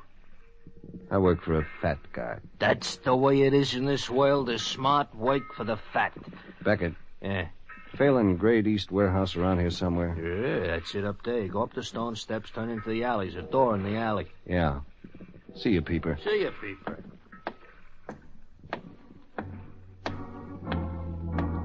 I climbed the stone steps, turned into the alley, and then I saw high up behind shut blinds, light burning in one window. The door Beckett had told me about wasn't locked. Inside the warehouse, I burned my fingers with paper matches, finding the stairway that led up. After that, it was easy. There was a light under a door on the 4th floor. You could just make out the single word painted on the door. Phelan. As I opened the door, the drapes swirled across the room. The door slammed behind them. I went in. Well, hello, Regan. Hello, Phelan. Oh, yes, that's right. It's on the door. Well, sit down. Sit down, Regan. I was just drinking tea. 2 cups. That's right. One for Juliet Jones. Well, maybe. It adds that way. She just went out that other door. You picked her up the same time you slugged me. You must have had a helper. Beckett's? Go on, Regan. Tell me what else you know. Beckett, the private investigator, works for you. I suppose I should have figured that. Man can't think of everything, Regan. You haven't thought of the 67 grand. Now, it's smart of you, Regan, to see it in that light. 3/4 of an hour ago, you thought I was the one that stole your dough. Now you know the money was stolen. I didn't catch on at first, but you told me that on the beach. You asked me if I was surprised the cops weren't getting the dough for you. Only way that could make sense was that you actually had been taken for dough. You gave me the amount yourself, 67 grand. Only, Phelan, you told me something else. Yes. Yes, Regan. I said I had a reason not to go to the police. Here, have a cup of tea. No, thanks. Well, I understand. Darkened warehouse, waterfront docks. But I don't mean you any harm. Here, I'll prove it. Look here.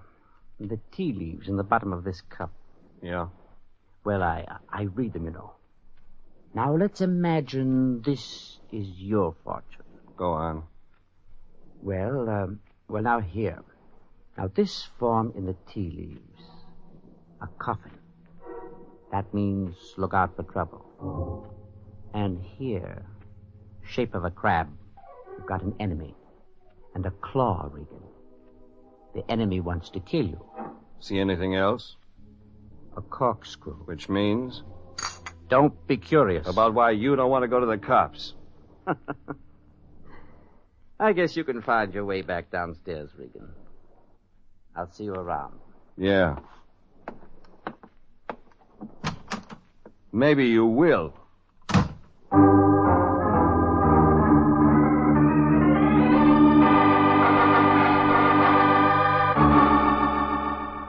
I had the pieces of the puzzle, jagged jigsaw pieces.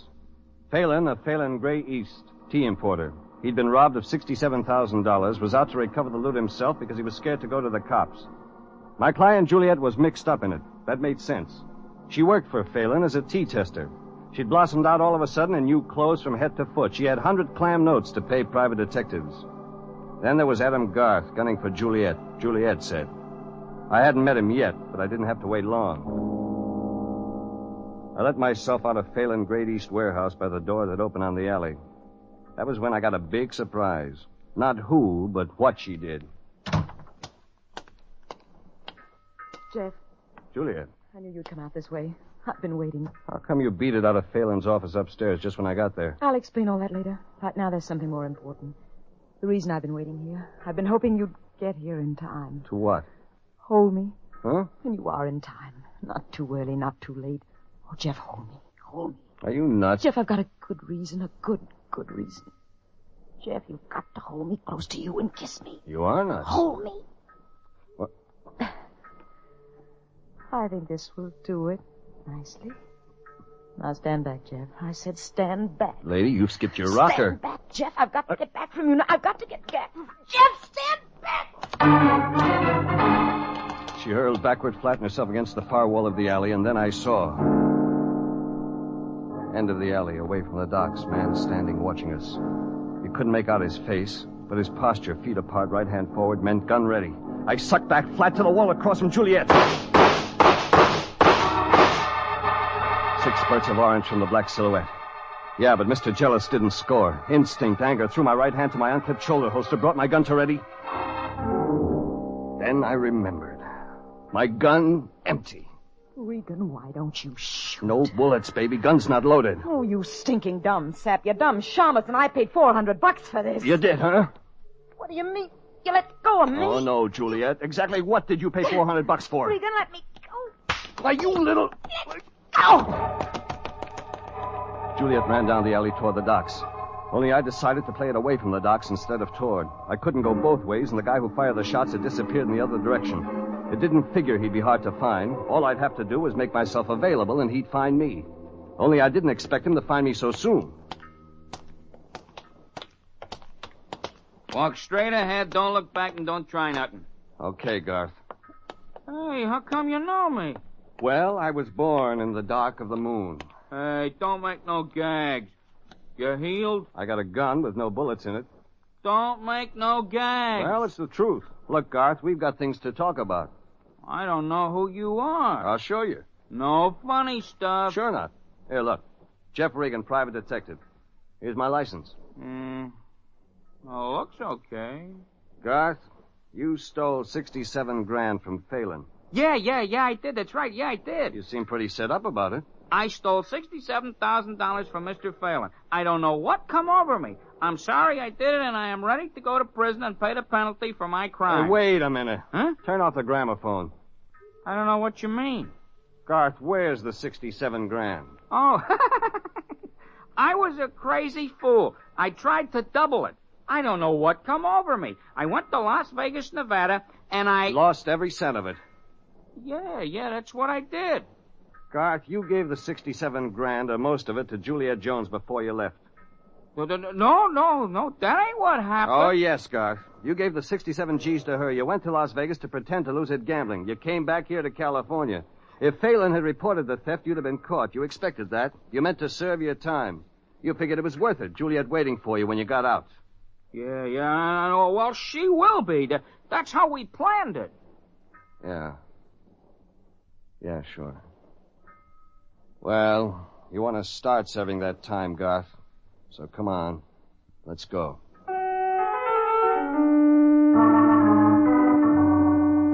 I drove him to the police station in Long Beach. I let him think Juliet's plan had just misfired. I didn't have the heart to tell him what her real plan was. When Garth was booked out of the case, I had other business. I wanted to see Juliet bad, and I figured I knew how to find her. She'd left her coat in the check room at the Long Beach place where we dined and danced. She'd be going there to pick it up. I'd wait on the pier and get on her trail. That's how it worked out. Hello, Juliet. Well, Jeff, how could you possibly have found me here? Not tough. You unchecked your coat just now at the dine and dance place. I figured you would. And you followed me out here on the amusement pier. That's it. Well, I'm glad to see you, Jeff. Sure you are. In case Garth shows again, you'll want me to protect you. Well, yes, of course. Yes, of course, that's it. Sorry I lost you at the docks. Oh, well, that's understandable, Jeff. The confusion. I took off after Garth. I don't suppose you found him. No, I guess like you said, I'm a no-good dumb shamus. Oh, well, now, Jeff, I was upset. I wasn't responsible for what I might have said, what I might have done, Jeff, just You at that knew time. Garth was in range, watching. Yes, that was it. Why you wanted to get close to me? Because Garth was around. Well, yes, Jeff, because I was scared. I wanted protection. Sure. Lady, you and I got things to talk about. Things, Jeff? Things. Like a fall guy, like a poor dumb cluck in Las Vegas, Nevada, pretending to lose $67,000. Like that guy being willing to come back here, get caught, service time, expecting you to be waiting with the dough when he came out. You did find Adam Garth. I found him, and I didn't tell him all I knew. What else do you know, Jeff? Why you hired me. Oh? You wanted me to be around you all the time. Guard you from Garth, you said. Oh, no. You wanted to make Garth shooting iron jealous. Now, why on earth would I have wanted a thing like that? So he'd shoot, kill me, and go up for murder, and I'd kill him in self-defense. Either way, you'd have the $67,000 clear for yourself. Jeff, You are smart. Thanks. Come on, we're going to the clink. Jeff. Yeah? Are you sure there isn't anything else we could discuss? Such as? Jeff, I know a place we could talk. Alone. Just up the midway. It might be worthwhile. All right. Let's go.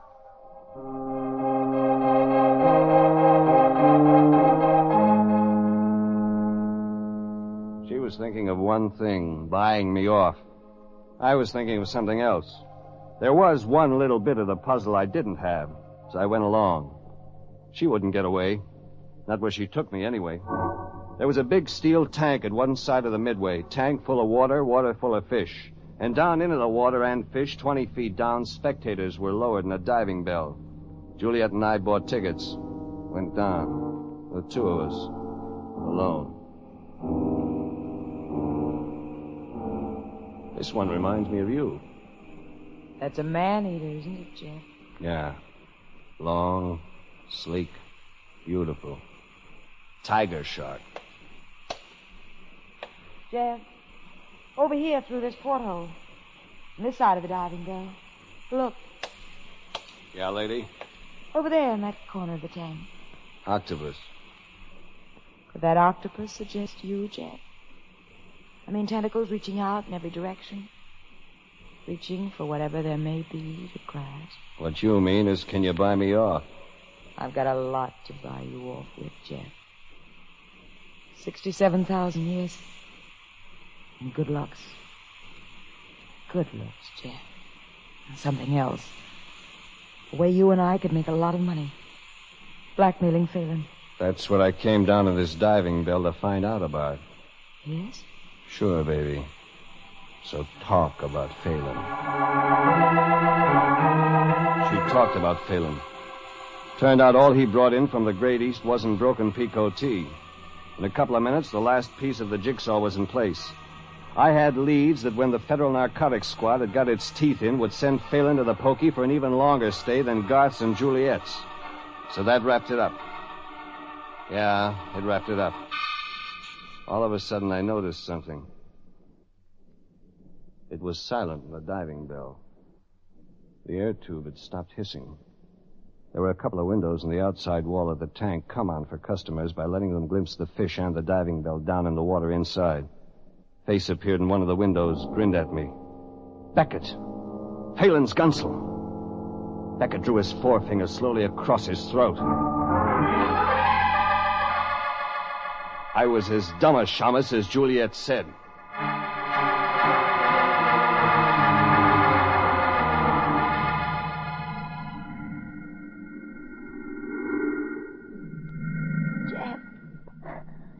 Jeff, I can't breathe. Jeff, I'm scared. She passed out. I was next. Everything was getting wavery. Water. Fish I saw through the porthole. Funny thing.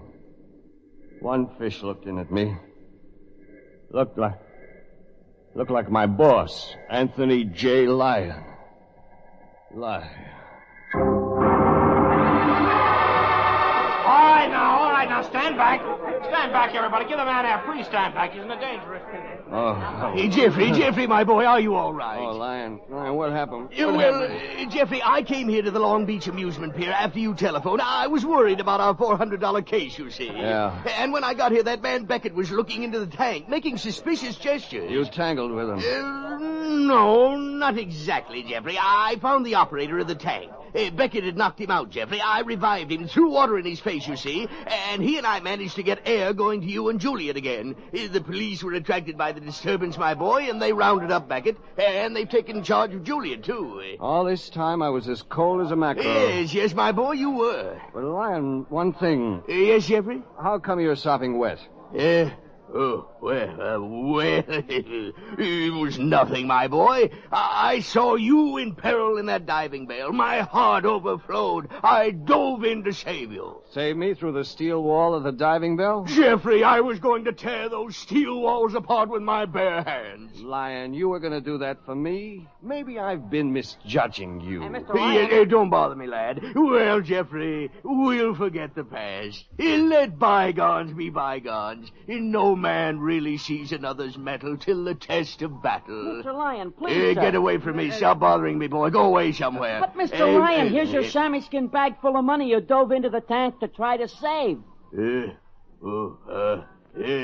Money. Lyon? Lyon? Now, Jeffrey, don't excite yourself, my boy. You've been a sick man, you know. Hey, Jeffrey, what are you doing? Oh, no! Not the tank again!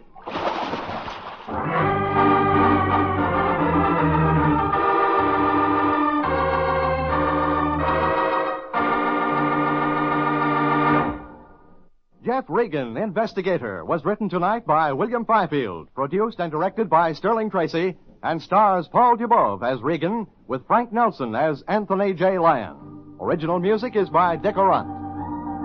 Jeff Regan, Investigator, is heard transcribed each week at the same time over CBS. Alan Botzer speaking, and inviting you to be with us again for more suspense, mystery, adventure with Jeff Regan, Investigator. Personal notice. Danger's my stock and trade. If the job's too tough for you to handle, you got a job for me, George Valentine. Write full details.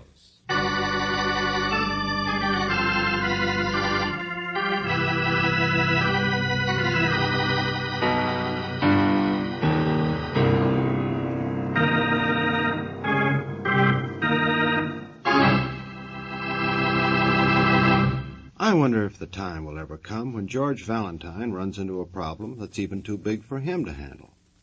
So far, he's been lucky. But you never know. Take this Peter Van Rassel that he's about to tangle with.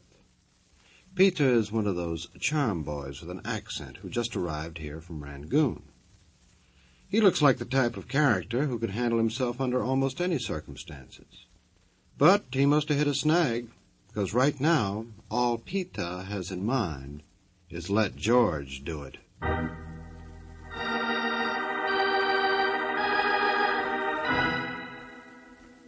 My dear Mr. Valentine, my name is Peter Van Rassel. I'm a research chemist for one of the rubber companies with offices in Rangoon. I have devoted my life to my work, which I suppose to someone else would be about as dull as my own person. It has been years since I have even followed the American newspapers, let alone kept abreast of your customs. I have never been in your city before. Now, I say all this so you will understand how impossible it is for me to locate a certain man without your help. A man who, like myself, has just arrived from Burma. A man who is here, but is not here.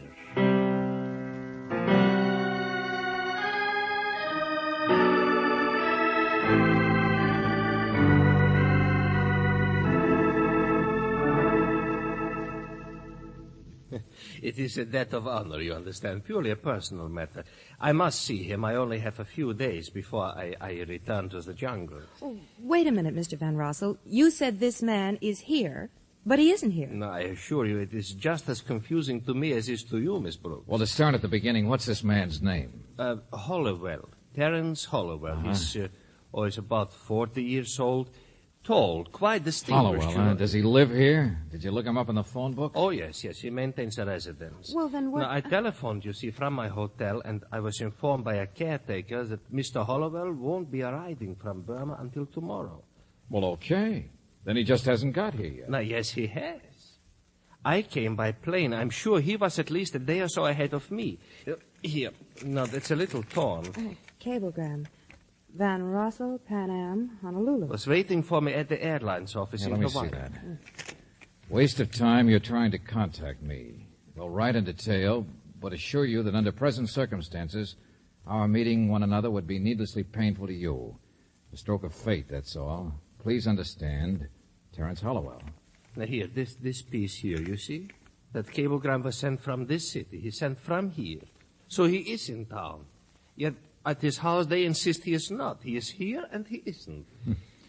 Mr. Van Rossel, apparently this man doesn't want to see you wherever he is. What sort of person is this Hollowell, anyway?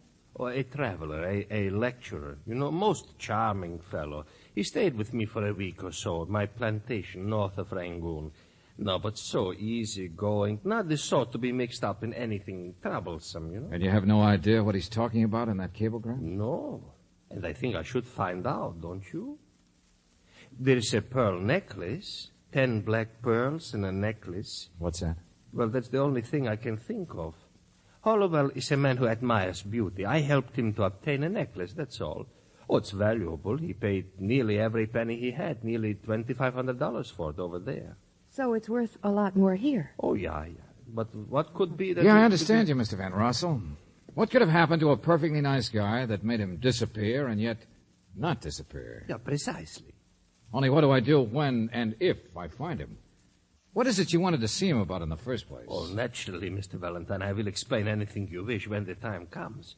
But right now, the urgent question seems to be, why is Terence Holloway trying to hide? And most important of all, where?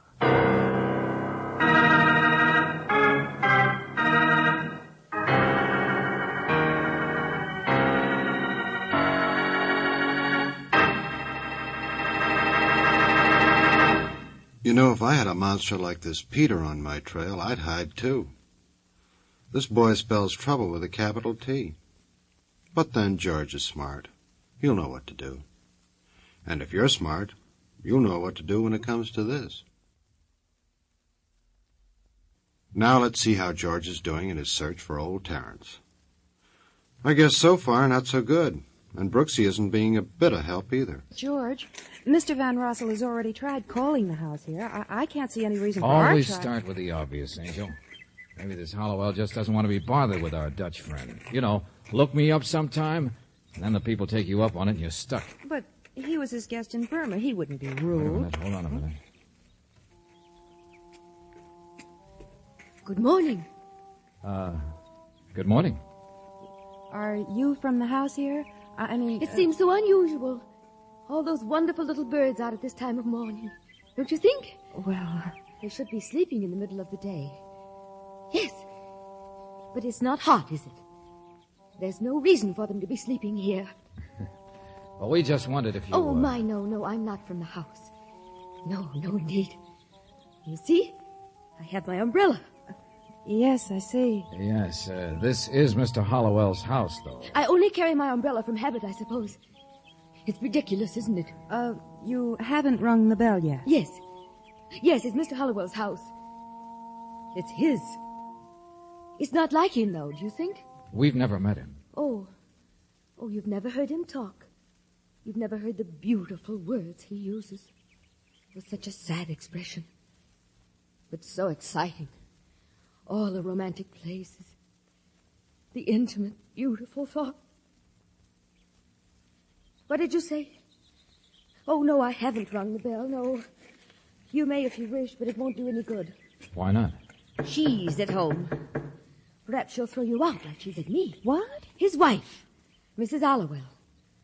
Yes, his wife. Oh, don't mind me. I'm just waiting. Just waiting.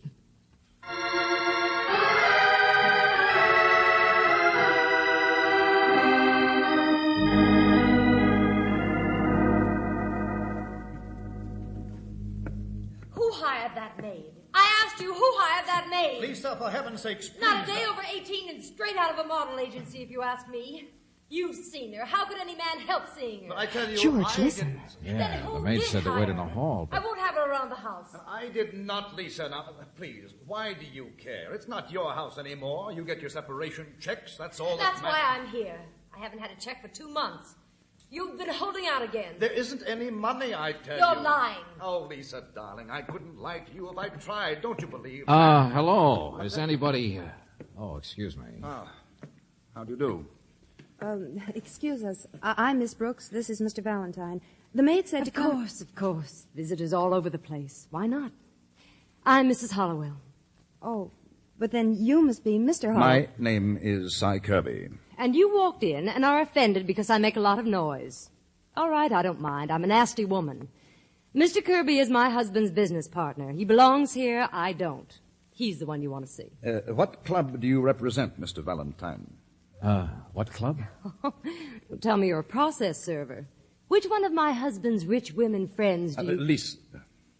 Isn't it about a lecture? Really, that's our only business, you know, travel talks. And I just assumed you were like the lady out there with the umbrella or the committee of women out in the hall. No. Newspaper, that's all. Wanted an interview. We understood Mr. Hollowell had just arrived from Burma. He won't be back until tomorrow. Yes, that's right.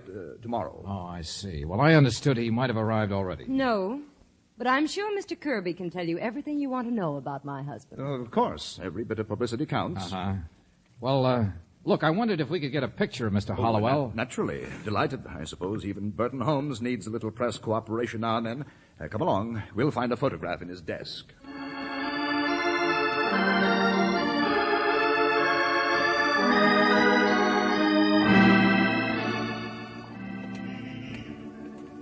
George, you'll never locate a man just by carrying his picture around. I will by a telephone pad, Angel. What? Yeah, it was on his desk. There's the name of an employment agency scribbled on it. It may be just a cockeyed hunch, but come on. Flavin Home Service Employment Agency.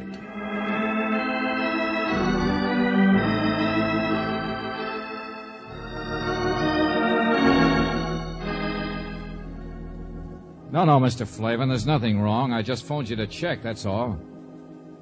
So Mr. Hollowell did hire the girl himself, huh? I see. And he phoned from the Benson Hotel. Okay, thanks a lot.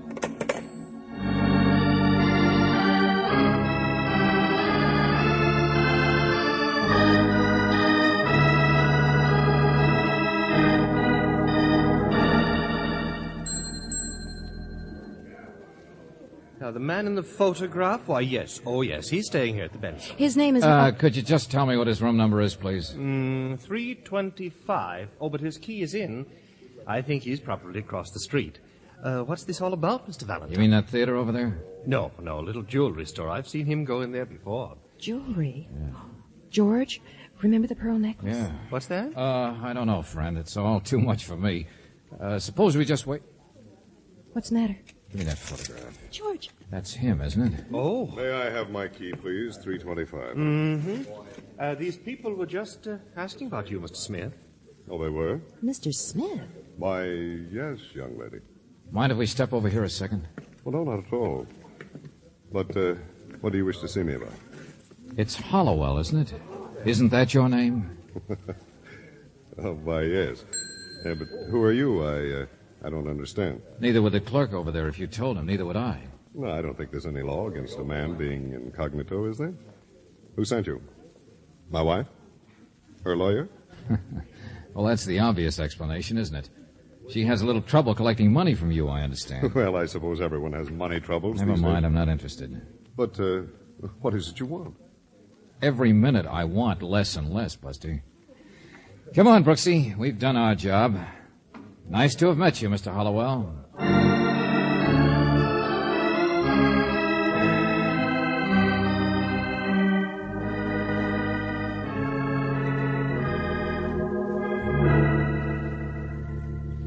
But, Mr. Valentine, I located him. That's all you hired me for, Mr. Van Rossel. Yeah, the Benson Hotel.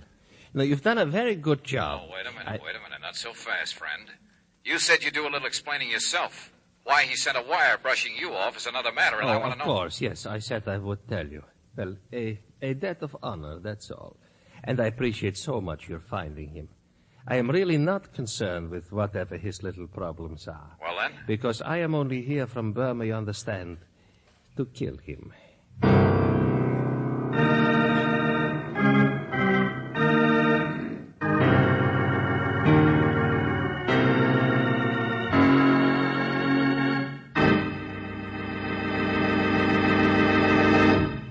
This boy Peter is just full of good news. Wonder how he has the nerve, though, to go blabbing it to George. You know, if I were George, I'd hot-foot it right over to police headquarters. And if I were you, I'd pay close attention to this.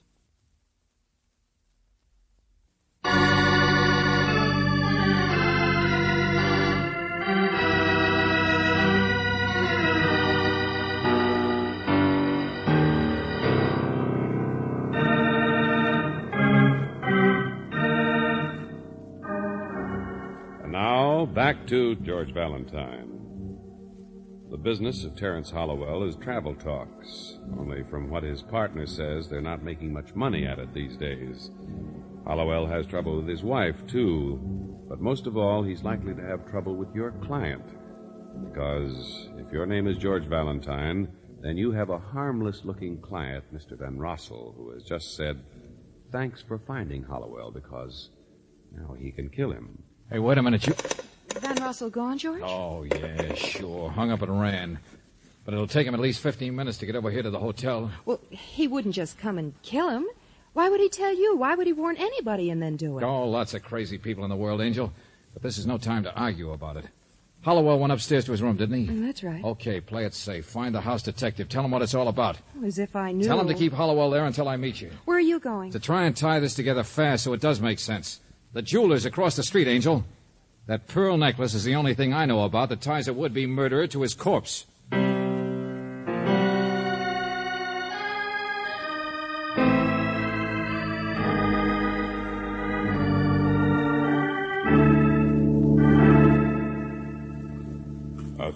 Yeah, beautiful. Such pearls I have never seen. You mean this is it? This one right here? Yeah. A relic from the days when there was time to collect, when beauty was not rhinestones. Uh-huh. Now look, I asked you. So even to buy something you must be in a hurry. All right. $15,000. There you see. Now you think it is too much. Such a hot day, you should take your time. You should sit down. No, I was just surprised they were for sale. Well, with Mr. Hollowell's pearls you asked about... Now, look, he sold them to you. These are the ones he bought in Burma. I know the man who helped him get them. Well, of course he sold them to me. Now I sell them. But he's been spending a lot of time over here. His hotel clerk said he was over... What do you do? Make puzzles for yourself? 2 days I spend making another necklace for Mr. Hollowell. That's all. Cheap, bad one, culture stuff, junk. Wait a minute. You mean he sold you this one for a nice profit, but got you to make an imitation? Every time you turn around, it's got to be a mystery. No imitation, just a bad one, that's all. Pearls, yeah, black ones, but nothing illegal, nothing to fool anyone. Nothing to fool a jeweler. Only to fool a wife, perhaps? Huh? I know this man from before. Well, what's wrong with that? I fool my wife. You fool yours, don't you? So, all right, it's a hot day. Yeah, Brooksy. George, he's gone. Mr. Hollowell's gone. You sure? He piled some of his luggage into a cab the minute we left earlier. Oh, brother, everybody disappears. No, George. The starter remembered the address, or at least enough of it. Well, where did Hollowell go? His home. The big travel expert's gone home, that's all. Such a strange thing to do, such goings on. Lady, this George, you should put in a mystery show.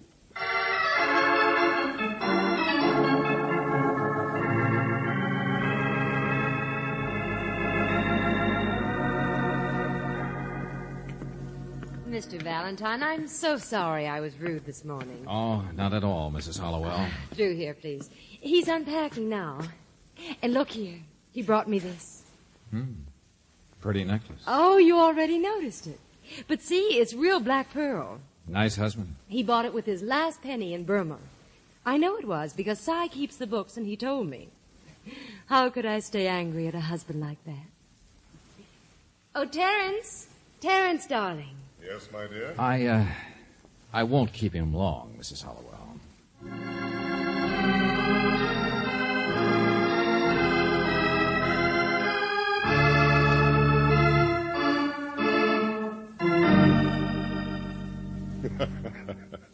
And he wants to kill me, you say? Van Rossel. Imagine his even being here. Sure. It's very amusing. He's insane. Of course you know that. Lived in the jungle too long. Nothing but work. I think it's very amusing the way your wife fell for the phony necklace, too, Buster. What's that? Oh, don't worry. I'm not going to tell her. She'd start worrying again about that pretty maid you hired. How much does your partner, Cy Kirby, know about that little profit you made on the necklace? Buying it for $2,500. Buying? Well, didn't you? In Burma? The real one? Or is that what Van Rossel is upset about? Something to do with that necklace? Oh, get out of here. You've given me your little warning, and thanks very much. Goodbye. Oh, no. My curiosity gets bigger and bigger the more I talk. This is my house. I've done nothing criminal. I got out of here, I said.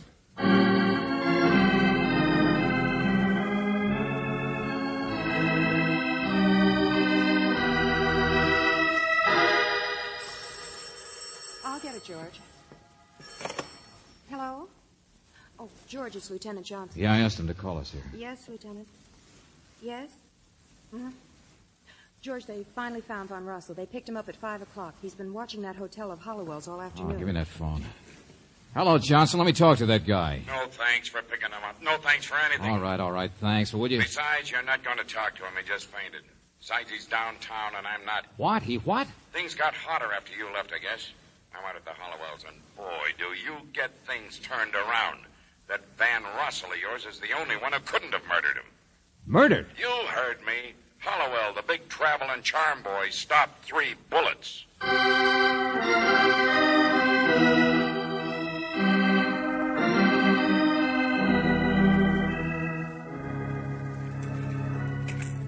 I don't know. I barely got here myself, Valentine. Well, his wife was upset. First she was hating him, then she was... Yeah, I got that. But after you left, she drove to the hotel to get some more of his baggage for him. Took the maid with her. They were the ones found the body when they came back. Yeah. Right here in this hammock. That's right. In the hammock. Yeah. What a light. Not if you did. We got the place pretty well roped off and fast, but it's big. Lots of space. Cy Kirby. Been this guy's partner for years. Says he was upstairs and didn't hear a thing. We tried it out, and you can't hear from there. Johnson, wait a minute, will you? What's the matter? Look, Johnson, I could have stopped it. I could have added up all the little tips and stopped it. Take it easy. The guy was a heel, big soft soap artist, big fake, romance with a buck. But I could have figured out why a man would tell me he was going to kill in advance. Sure, a debt of honor. Look, I told you Van Rossel wasn't within He miles. hired me to find the guy, showed me a wire. But suppose it wasn't his wire. Yeah, Torn, that's right. First part of the name was Torn. Beat yourself with something I can recognize, will you? Look, Johnson, every little thing adds up in one direction. So funny the bird should be awake in the middle of the day, she said. Said it wasn't hot on a very hot day. Look, I my friend. know I'm crazy, but so's murder. We don't even scratch the edges of it, Johnson. But an umbrella does. Huh? Yeah, look. Suppose she came from Burma. Suppose Van Rossel was chasing after her, too, trying to protect her in advance. Or trying to get Hollowell protected in advance to stop it. Well, the umbrella over there. Can't you see it? Suppose it belongs to her. Suppose she's not a clubwoman, Johnson, but Van Rossel's wife.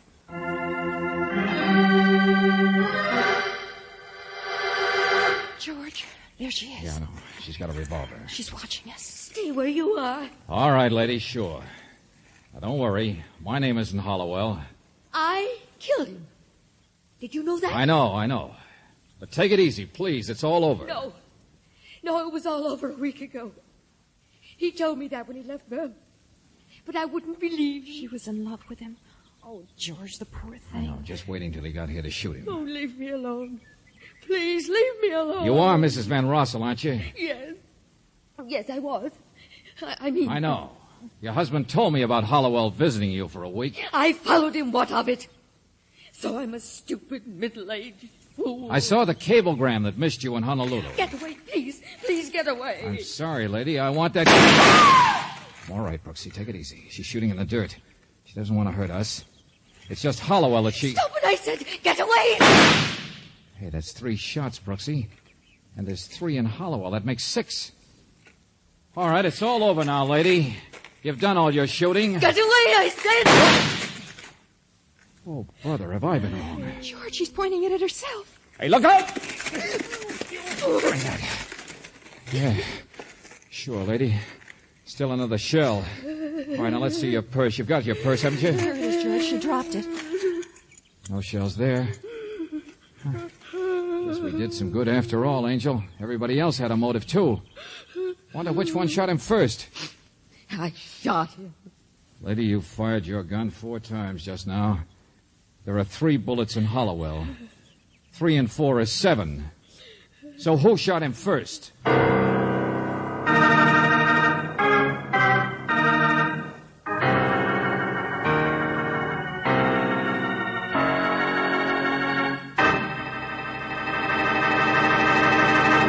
George, that's a very good question. Now, how are you fixed for good answers? Oh, you want a minute to think it over. Okay. You give it some thought, and we'll give this a listen.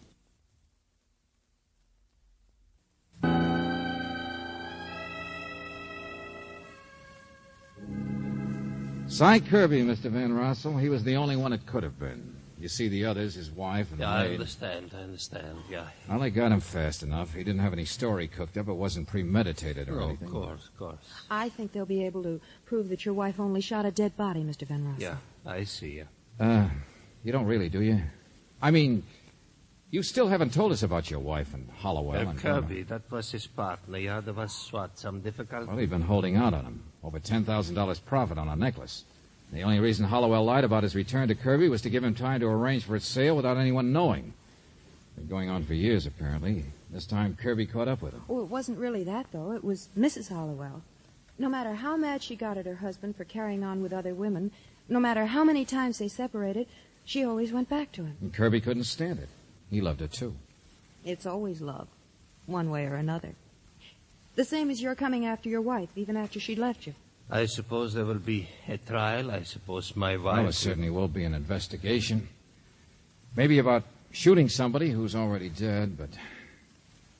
Why won't you talk about your wife? Why won't you tell me what I want to know, that silly business of the necklace that kept confusing us?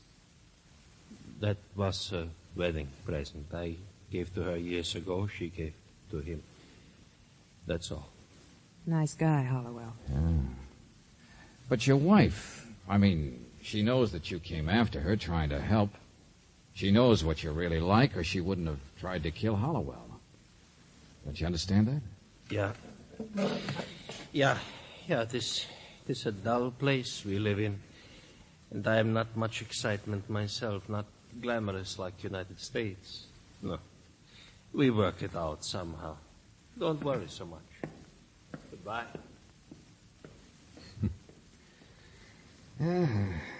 What was that line of yours, Brooksy? One way or another, it's always love. Go on, darling. There's nothing I'd rather hear you talk about.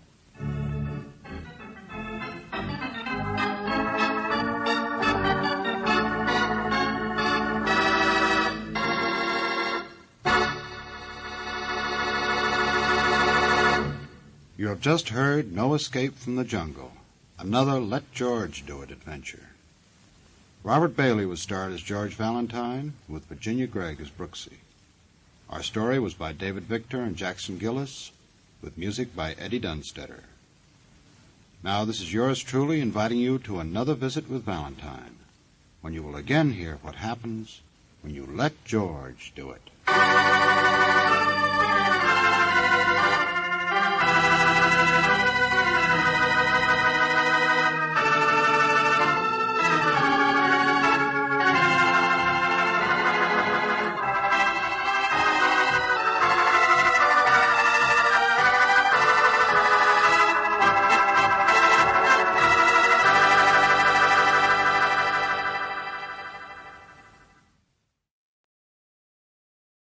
You, finding life rather dull, dreaming again of exotic places, wishing you were somewhere else, we offer you escape.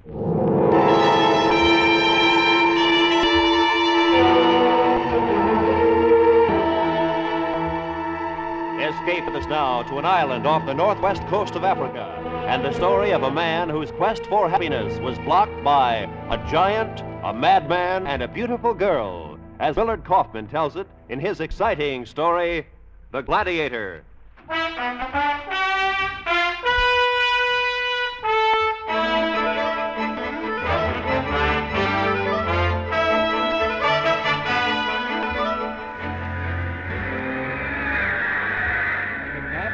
Ropes. And now Scarletti found his advantage with a right cross on the McNabb's heart. Then a left to the chin, and a right. And on the right. Oh, a wizard of a smash to McNabb's jaw, and the pride of Scotland is down. He's down. The referee motions Scarletti to a neutral corner and begins counting. 1, 2, 3, 4. I stood there in a neutral corner, not realizing it was over. This was it, Joe. I had to tell myself this was it. After 12 years in the scrambled brains business, 12 years of living like a monk and dying before each fight, this was it. And then I saw her. Dark she was, and pliantly slender. The most beautiful girl I'd ever seen. She sat there among the ringside bloodsuckers with the arc lights on her white face, as calm and incurious as a queen.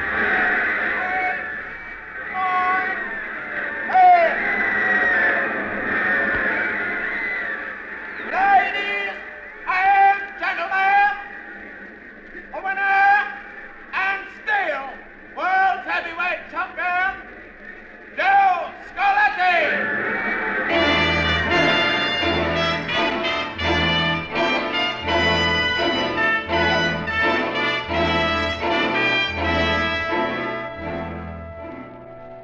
Even a cold shower couldn't get her out of my mind. I don't know why. Her hair was the color of night, and she wore a diamond in it, like a star, when only one is shining in the sky. And now I'd never see her again. Joe! If I had any guts at all, I'd have gone to her as I left the ring. I'd have said, "You're the most beautiful girl I've ever seen." I'd have said, "What's your name? What are you doing here?" Joe! What? Oh, yeah, Pony. You can climb out of the shower now. Newspaper guys have gone.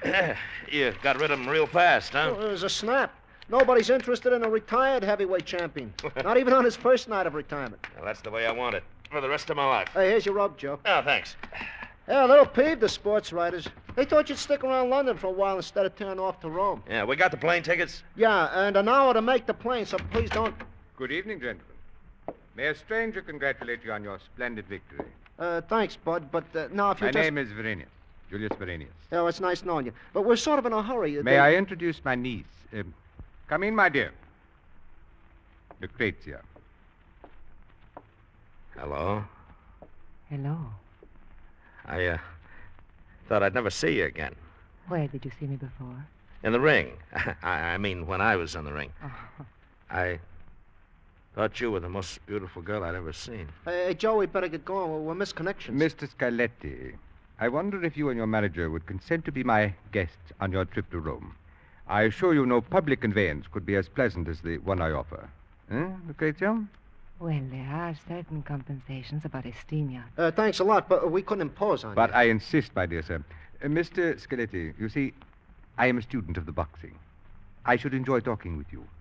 I should be honored playing host to the greatest of all champions. I'm sorry, Mr. Verenius, but... Please. Mr. Verenius, we'd be delighted to go. But, Joe... Your niece won't mind. I would love having you. Splendid. I'll have your baggage picked up at the airport. I can't tell you what a pleasure it will be for my niece and me. The pleasure is all mine.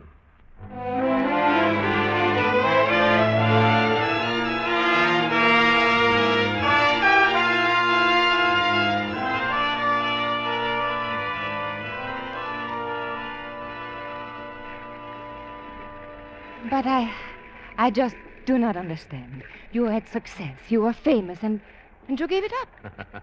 I would never have given it up. You know, I like the way you dress. You fit into it nice.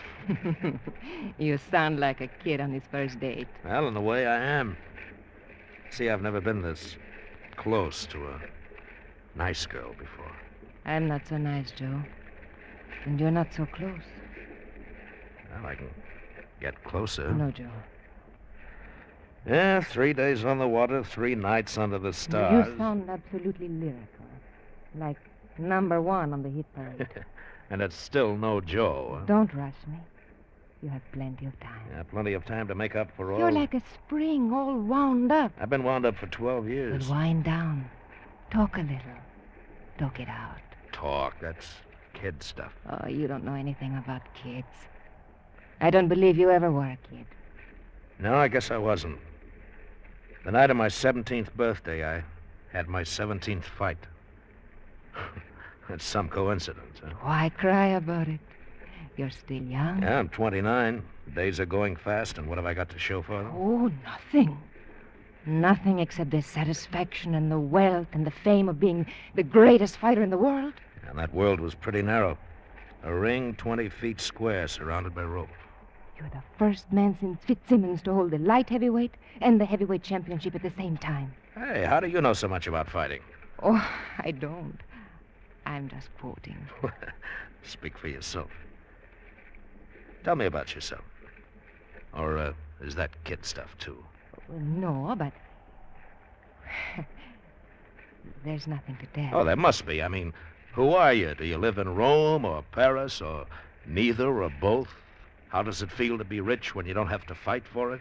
Well, you say I would rather talk about you. Lucretia, why are you so upset? I'm not upset. It's Hey, just... Joe. Joe, I gotta see you. Hey, where are your manners, Pony? You're interrupting. Oh, that's all right. Joe, I'll see you later. No, Lucretia, Joe, there's something fishy about this whole lash up. What? Listen to me, Joe. It's about this joker, Verenius. Oh, what about him? He's a stranger. He talks all the time about fighters like most guys talk about dames. You can't stop him from talking. And he looks at you like a crazy. Like a butcher fixing to carve up a prize bull. You can't stop him from looking either. All right. But remember the dressing room 3 nights back?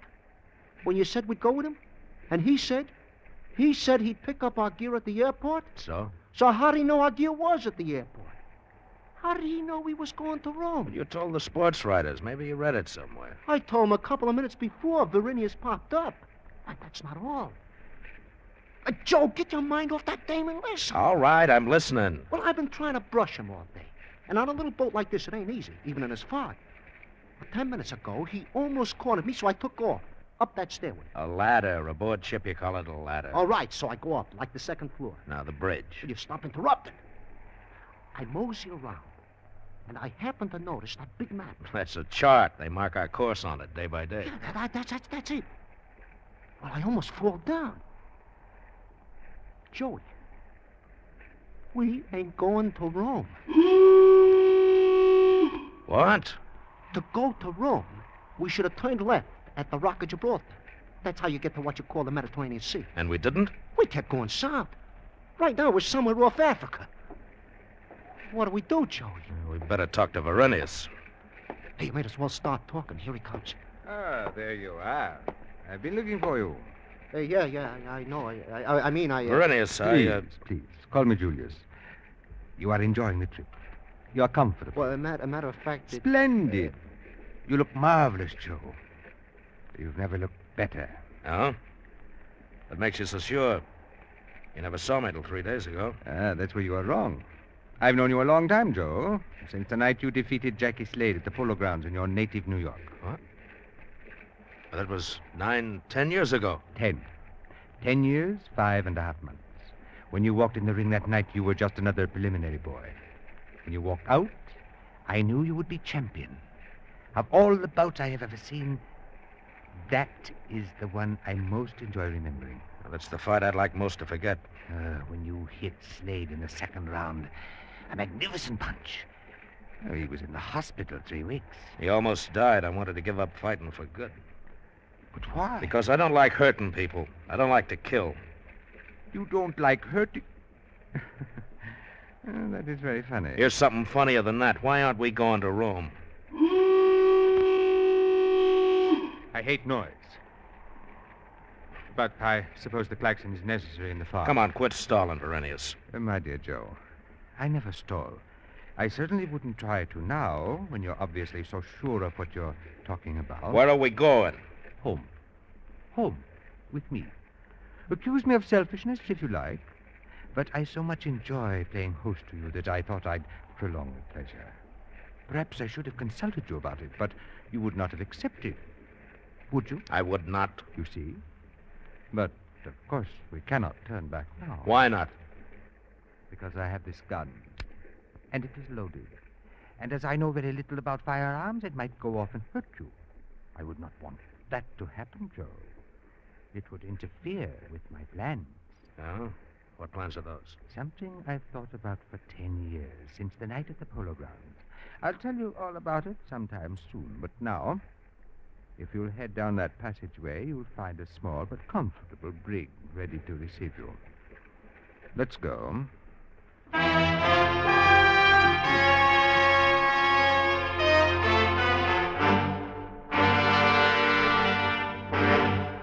Escape, under the direction of Norman MacDonald, returns in just a moment. Looking for a bookie? Investigators are. Police are, too. But some police are not looking for the bookies that are a major part of organized crime in America. CBS Radio, as the third in its important documentary series, The Nation's Nightmare, uncovers fascinating facts about the bookie business. Hear from police, criminals, victims, in their own voices, under authentic conditions. Hear CBS Radio's The Nation's Nightmare on most of these same stations tomorrow night. And now, back to Escape.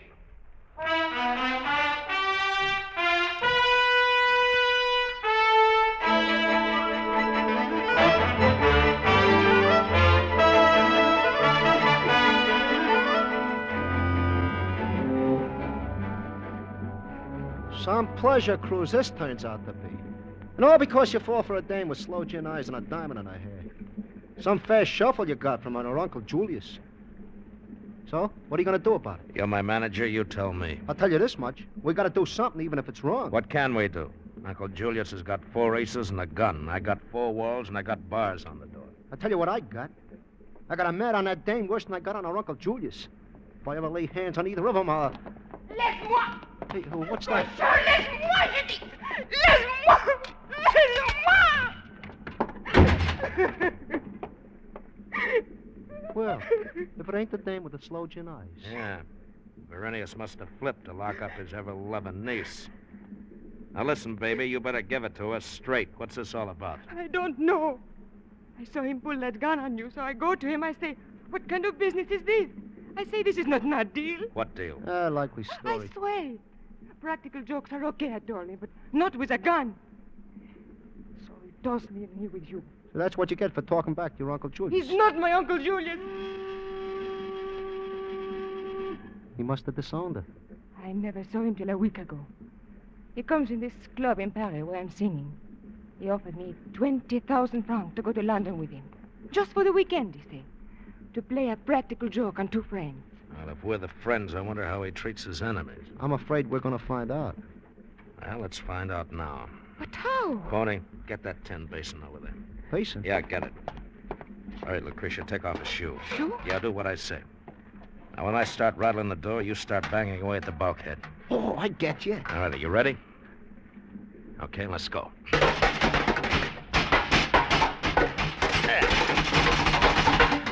All right. All right. All right. Now, what do you want? We want you should tell us a story. Where are we going? And why? You are asking for the story of my life. Then tell it. Come on in and tell it. No, thank you. I'll tell it on this side of the bar.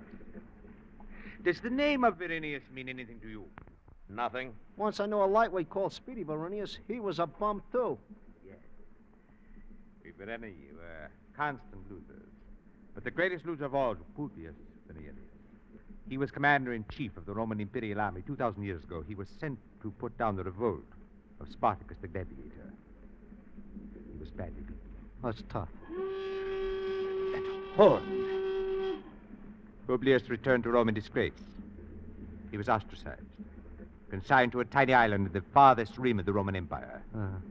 That's where he went with his wife and his slaves and his gold. That's where he lived. And so did his sons. And their sons. That's where I live today. That is where we're going. You expect us to believe that? If you wish. Tomorrow you'll see for yourself. All right, then for tonight we'll let it pass. Now for the second question. Why are you going there? My dear fellow, you're going there to fight. You're going for the hardest fight of your life. Oh, so that's it. Well, let me tell you, Buster. Joe will belt the ears off any bum you put in a ring with him. There won't be any ring, Pony. He'll cold cock your bum in any round you name. There won't be any round. Joe will kill him. Possibly. Or Joe himself might be killed. You see, Pony, this fight will be to the death.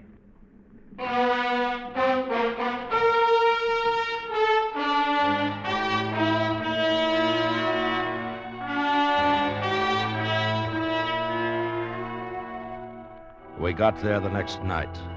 A little island and a mantle of fog that hung solid as grease over land and sea.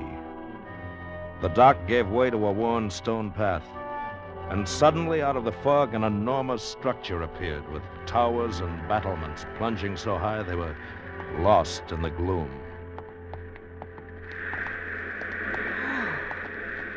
Look at it. Like a castle or something. Not as big as Radio City, but almost. You like it, Joe? I'd like it better if you'd keep that cannon out of my spine. I apologize, Joe, but I cannot chance your escaping the fog. The fog is most regrettable. Usually the view from here is magnificent. Yeah. On a clear day, you can see Catalina. Or at least the African mainland. I admire your talent for jokes in so strange a situation. The situation's impossible. You kidnapped me to kill or be killed for your amusement. And now you regret that the view is not up to par. You're shocked, Joe, simply because my values differ from yours. Well, that's a mild way of putting it. You're shocked because you might die for my amusement. Death is not amusing, where I come from. Where you come from. I assure you I am equally shocked by the values of your world. At least we've gone a couple of thousand years from barbarism. You've gone from barbarism to decadence without touching civilization. We don't kill men for amusement. I often wonder what you kill them for. Yet the killing goes on, year after year. What's war but mass murder? All right, but basically our way of life Basically, you have no way of life. You have a culture of gadgets, to which no one has contributed anything of value since the Romans invented the bathtub. Oh, don't argue with him, Joe. It is getting us nowhere. Quite right, my dear. Anyway, this is as far as I go. What's on the other side of the wall? You'll find out. As soon as I find the key. Here it is. Inside, if you please. And make yourself at home. I am your slave. Yeah. Or vice versa.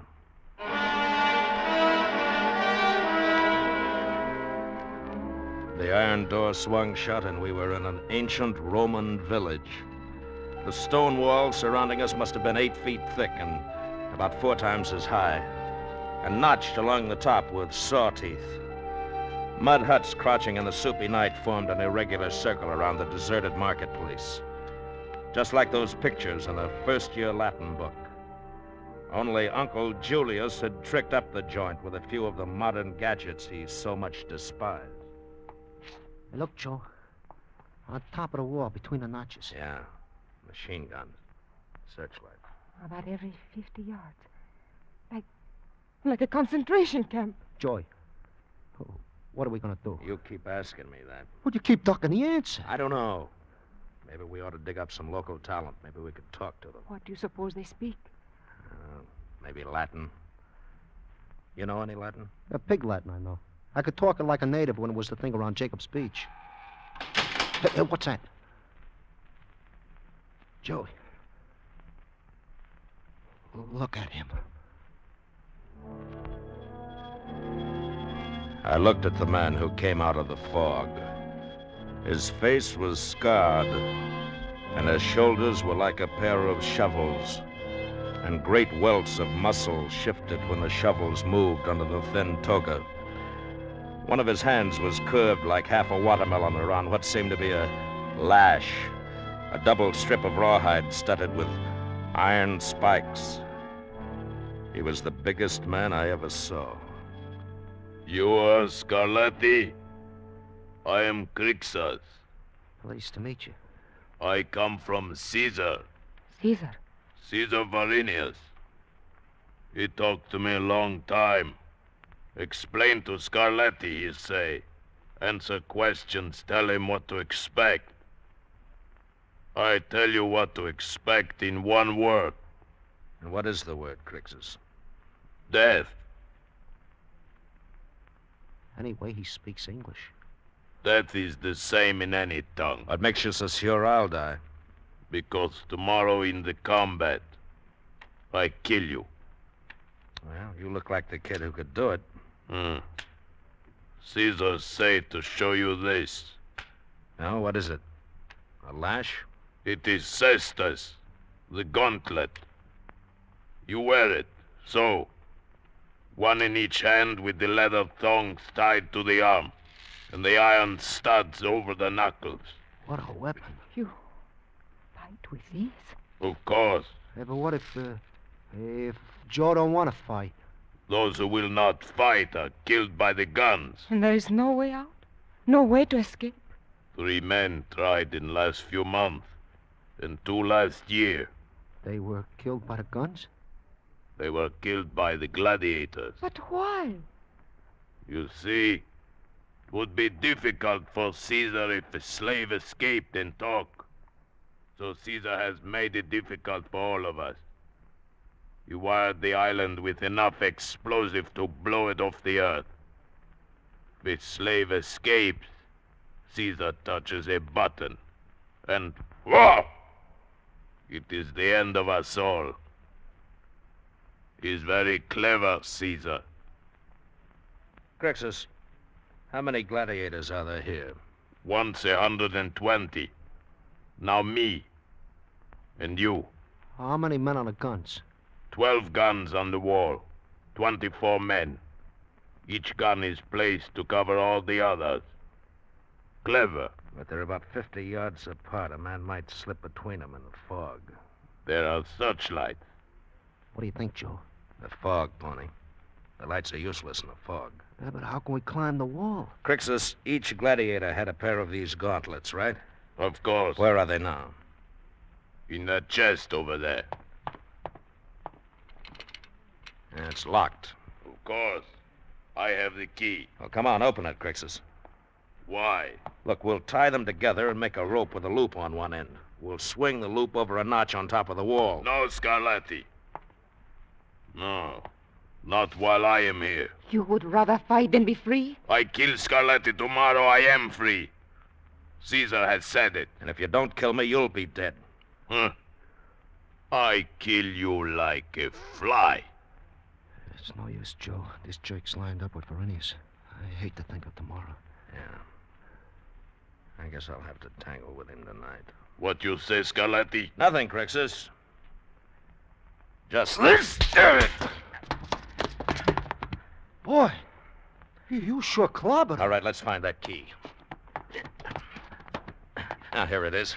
Come on. Yeah. All right, Pony, now take these gauntlets and tie him up. Tie him up good. He'll never get out. Use one for a gag. Right. Tie them tight, Joe. You think they will hold? I don't know, baby. But in about 10 minutes, we're going to find out.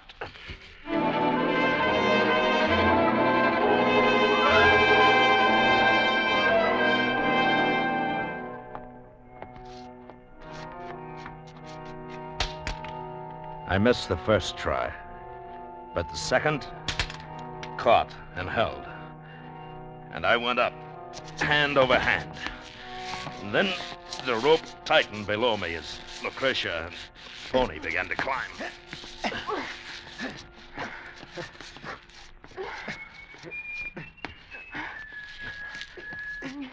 The machine gun was about 60 feet away, somewhere beyond the fog. But the whistling of the gunner was a guide, a foghorn. All right. Now down the other side. Come on.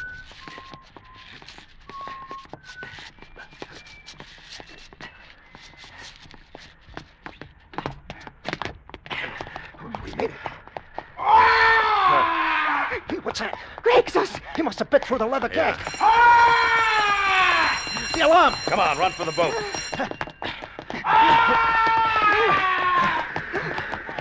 There's the boat, Lucretia. Come on. Just a little further.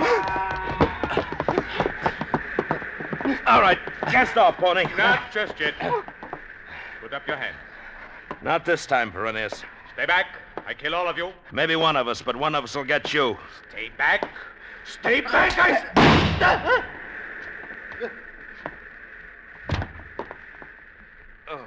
Joe. Joe, are you hurt? No, not much. Get aboard.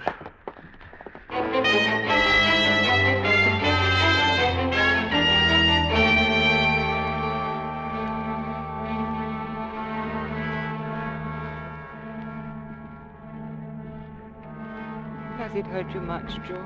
Your wound? No. Look, Joe. The sun. The fog is gone. And there's the African coast. Yeah? Look over there, you see? The island of Verenius. Joe! There is smoke coming from it. The island. Look at it. Oh, Joe, he did it. He blew it up. The whole island. And himself, too. Yeah? In a few hours, the water won't even be muddy out there. Joe, Yeah. there's only one thing wrong with this whole lash up. What is that, Pony? Nobody's going to believe any part of this now.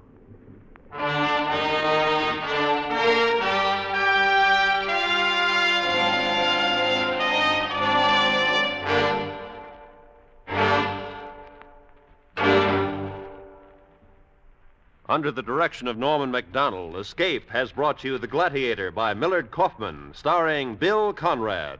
Featured in the cast were Lou Krugman, Ted Osborne, and Lillian Buyeff, with Paul Frees and Byron Kane. The special music for Escape is composed and conducted by Leith Stevens.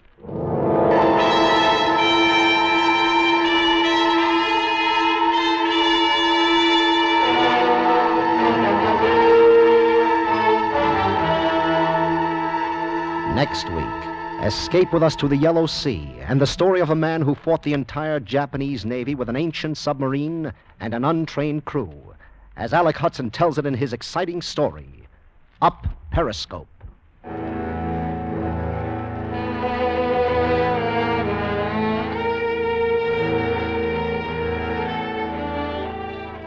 When an actor takes his work so seriously that he begins living the role in real life, a situation supercharged with tension develops.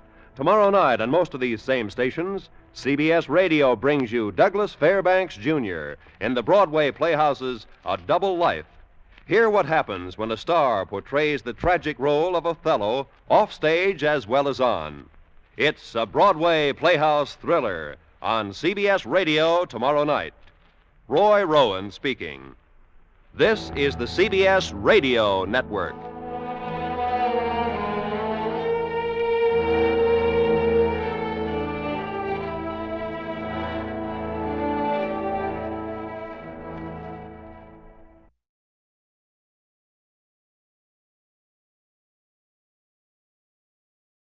Petri Wine brings you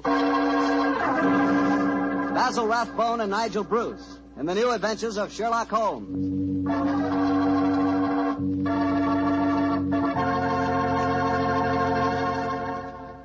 The Petri family, the family that took time to bring you good wine, invites you to listen to Dr. Watson tell about an exciting adventure he shared with his old friend, that master detective, Sherlock Holmes.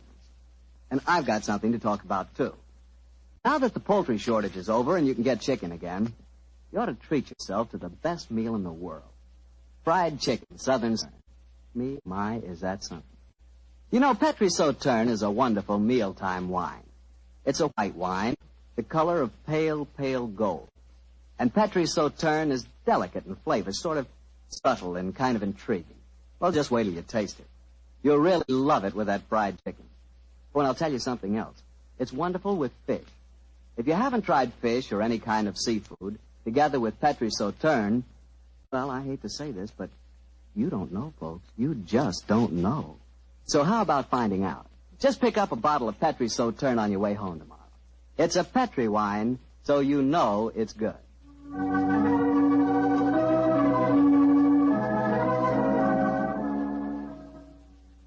And now let's see if our old friend Dr. Watson's expecting. He's out on the patio. Dr. Watson?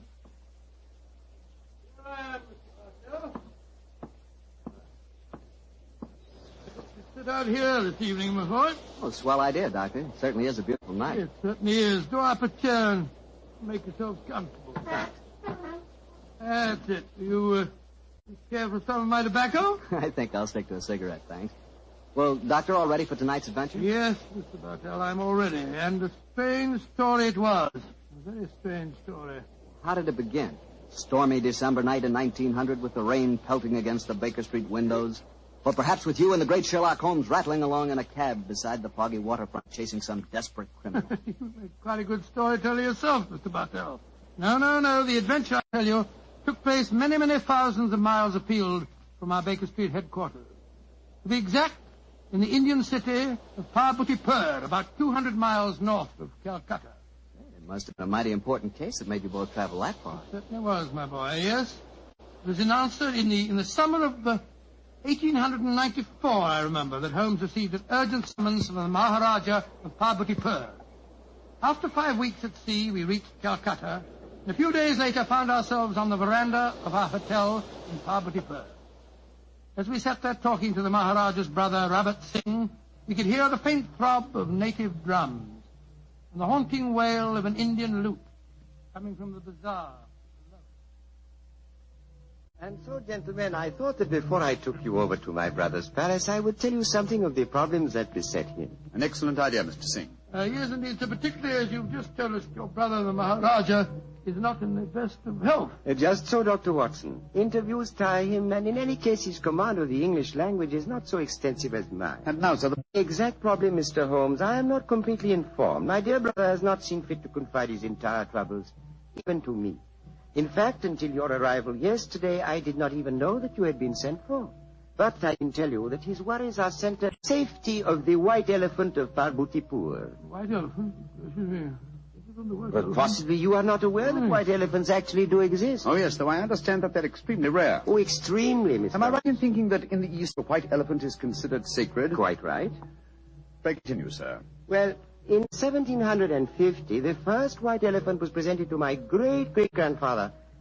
The legend that the Maharaja's rule would be happy, healthy, and successful only as long as the elephant flourished. If the animal were to die, then the reign would come to an end and the Maharaja was doomed to a sudden death. Mr. Singh, who was responsible for the origin of this legend? Oh, a good and wise man who traveled from the mountains beyond Nepal. He it was who brought the first elephant to my great-great-grandfather. And how has the legend worked out in actual practice, sir? Its prophecies have come frighteningly true, Dr. Watson. Oh? The first elephant was killed by his mahout, his own keeper, after my dismissed man for incompetence, was himself killed in a native uprising. And so it has gone on, gentlemen, since then. Amazing, amazing.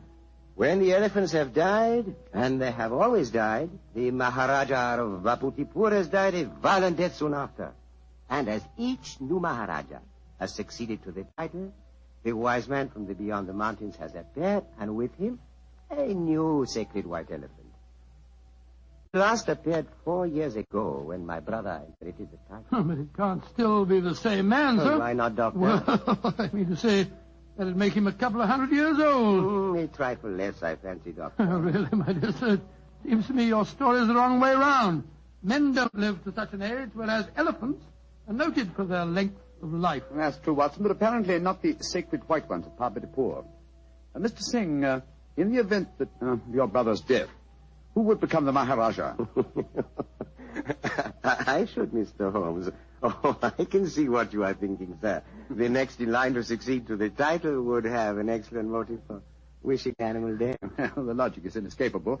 The thought had no personal implications, I assure you. Well, I'm very anxious to see this fabulous animal. The sacred white elephant is never seen except at the yearly festival that celebrates another anniversary of the Maharaja's rule. So the animal is only seen once a year, eh? Yes, Mr. Holmes. And when is the next anniversary, may I ask? In 2 weeks' time. No, our arrival seems to have coincided very nicely with the ceremony. Yes, Watson, a fact that I'm sure is not coincidental. Well, Mr. Singh, I'm very glad that you told us the legend of the sacred white elephant, and now I suggest that you take us to the palace. I'm most anxious to make the Maharaja's acquaintance.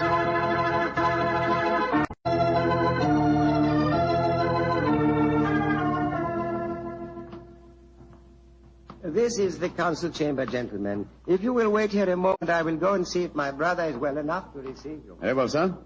My soul, Holmes, I'm not easily impressed, but this palace is absolutely staggering in its magnificence. Yes, it does rather take one's breath away, doesn't it? I think it does. This floor is of the finest marble, and unless I'm much mistaken, that magnificent rug... Yes, by Jove, it is. I could swear that the staircase we mounted a moment ago had railings of solid gold. You did, old chap. It This did? is a country of paradoxes, where opulence beyond the dreams of Midas rubs shoulders with the direst poverty. And yet, looking at a palace like this, it's not hard to see why India is called the brightest jewel in the diadem of the British Empire. Good Lord, what's that? That is an elephant trumpeting. Oh, yes, of course. Was it the sacred white one? Undoubtedly. You will recall the Maharaja's brother told us it's the only one at the palace. Cheers. It's an odd sound. Yeah, it's a very comforting one. The animal seems to be in the best of health. Who waits in the Maharaja's council Good gracious room? me, you gave me a start. I didn't hear you come in. And my friend and I are waiting for an audience with His Highness. No one can hold audience with the Maharaja. Please to leave. Now, look here, my good fellow. Watson, I'm please. pleased to leave. Watson. What? We've traveled 12,000 miles to see the Maharaja, sir, at his request. In any case, his brother is with him now, arranging an audience. I am Mada, Maharaja's physician and chief counselor. And I tell you, you cannot hold audience today. And I tell you that I haven't the slightest intention of leaving the palace without seeing him. You defy the authority of Mada? Saila! Azur? Sai bloke lay jao. Now, I warn you that if I have any... Oh, I'm glad you're back, Mr. Singh. This fellow told us that we couldn't see your brother. And furthermore, he seems to labor under the misapprehension that he can have us thrown bodily out of the palace. Mother, you do not understand. These are the gentlemen my brother wishes to see. From England he has sent for them. It was against my counsel they were summoned. No good will come of this. Follow me, gentlemen. My brother, the Maharaja, will see you now. But please do not stay with him too long. He is far from well.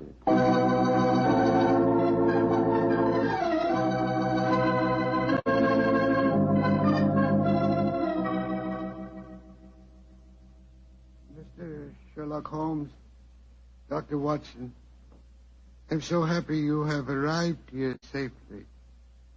It was great imposition to ask you to travel so far. Oh, not at all, sir. I only hope we can prove of material assistance to you. Ranji? Yes, Robert? I wish you would permit Dr. Watson to examine you. I just was about to suggest myself, sir. In fact, I brought my medical bag along just in case. Mother would not approve. Mother not believe in Occidental medicine. I do not trust Nada. I do not think he wishes you to get well. Please, Ranji, let the doctor examine you. Very well. But you not tell not Mother. And now, what seems to be the trouble, Your Highness? My, they torture me. Night and day they torture me. Yes, I noticed they seem very inflamed. Now, let me take a look at them. Yes. Now, open them a little wider, please, sir. I throb, burn, night and day. Night, day, burn. The color is distinctly reddened. However, this isn't anything very, very serious, sir. What you're suffering from is a case of what we call conjunctivitis. What you do relieve pain, Doctor? Well, some eye drops will give you relief in no time, sir. I have some here in my bag. Oh, thank you. Thank you.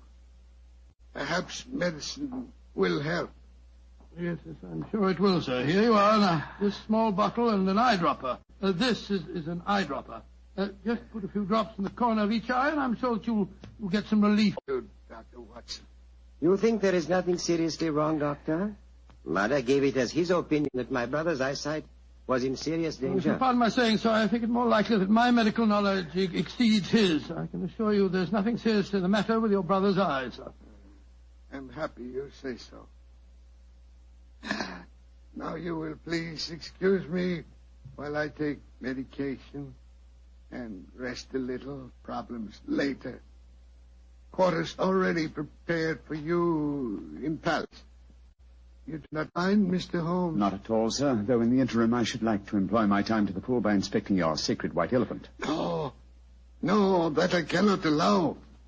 I must talk to you first. I think, sir, you will do well to give me permission to see the animal. I already have my suspicions as to your reason for bringing me here, and it will be best if I'm completely informed when we have our discussion. Very well. Can do no harm. Here. Take ring. Show ring to Sucro. He's keeper of animal. Sucro will let you into elephant house when he see ring. Thank you, sir. And please rest comfortably. I'm sure that your worries are nearly at an end. Come on, Watson.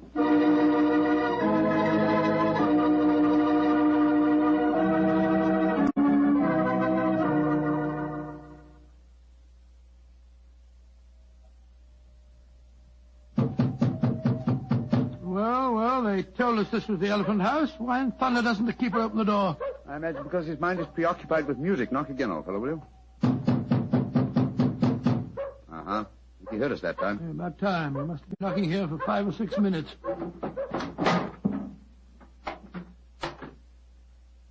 Salam, sir. Iamote. Farahati technico asti. Tum techni ne secta. Maharaja side. Kumko asti matikdio. Potato, sir. Eat her up. He didn't want to let us in until you showed it to him, did he? Good and faithful servant, our friend Sucro. Here, kutai. Here. Hati, tagir. Tagir. Kasamatik. Nejut sir. What's happened, Holmes? The white elephant has disappeared, Watson. Disappeared? That's ridiculous. Elephants don't just disappear. Dear Gary, sir. Maharaja side kibolo. Kali umkabolo. Potato, sir. Potato. Where's he going? I told him to go to the Maharaja and give him the news. But he was to tell it to no one else. But Holmes, this is ridiculous. We heard the animal trumpeting here less than half an hour ago. How can an elephant be spirited away in that amount of time? That's what we have to find out, my dear fellow. Now we have a first-hand opportunity of solving a new mystery, the problem of the disappearing elephant.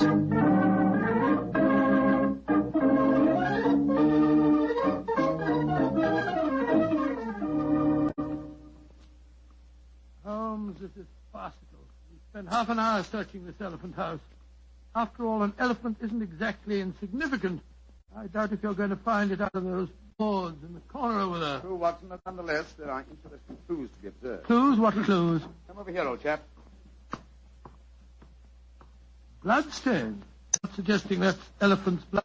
It's hard to say, though I would venture the opinion that it would require the blood of several human corpses to produce an equivalent amount of blood. In any case, you will notice that the stains are dried and old.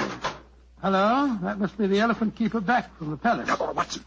It's Mother, the Maharaja's physician. Mr. Holmes, Dr. Watson, at once you must come back to the palace. What's wrong, sir? It is the Maharaja. Death has come to him. Dead? Great heavens. Exactly what happened?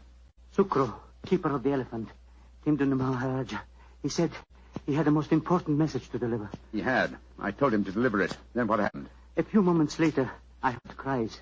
I went to the Maharaja's room and found him in delirium. Elephant having disappeared, his brother and I tried to give comfort to him, but we could do nothing. His breathing became more and more labored. Finally, it stopped altogether. So the doom of Parvati-Pur is fulfilled once again. The elephant is gone and the Maharaja's reign is ended. Come on.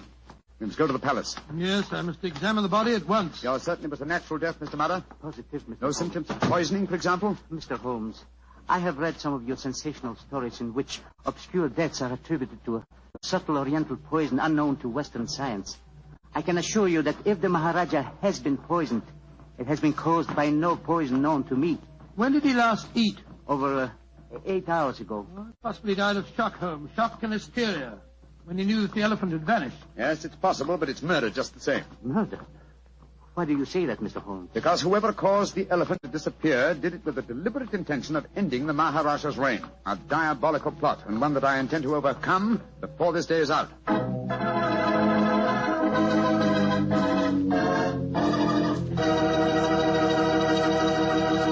Dr. Watson's story will continue in just a second, so all I'm going to say is, if you like a swell red wine with your dinner, well, then you should know about Petri California Burgundy.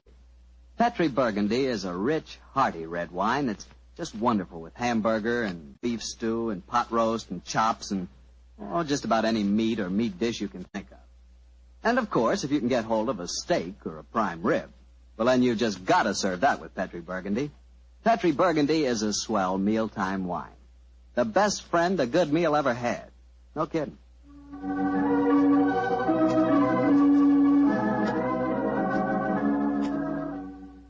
And now back to the case of the vanishing elephant. Tell me, Doctor, did you examine the Maharaja's body? Yes, of course I did, Mr. Bartell. Holmes was convinced that the Maharaja had been murdered, but I could find no trace of foul play. After my examination, I joined Holmes in our quarters, and I gave him my opinion. Found out anything? Looks like natural death to me, Holmes. No traces of poison? None that I could see. Of course, it's hard to be certain without an autopsy. Did you suggest one? Yes, but the new Maharaja won't hear of it. It's against their religion, apparently. Yes, I was afraid of that. Meantime, I've been conducting a cross-examination of some of the palace servants. Oh? What do you find out? Principally that all of them heard the elephant trumpeting this morning. Did any of them suggest how the animal got to the palace grounds? They insisted that such a feat would be impossible without their knowledge. Well, what's our next move, Holmes? To interrogate the one person who I'm sure can give us the true story of the elephant's disappearance, its keeper. Remember, we haven't seen him since he took the message to the palace.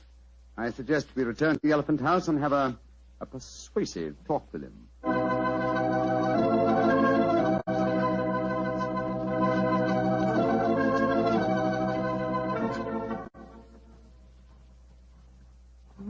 This must be the house.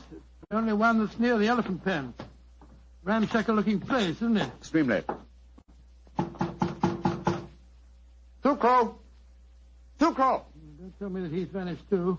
This is to get on my nerves. Oh, no. Sukro! I think under the circumstances, we'll take the liberty of entering.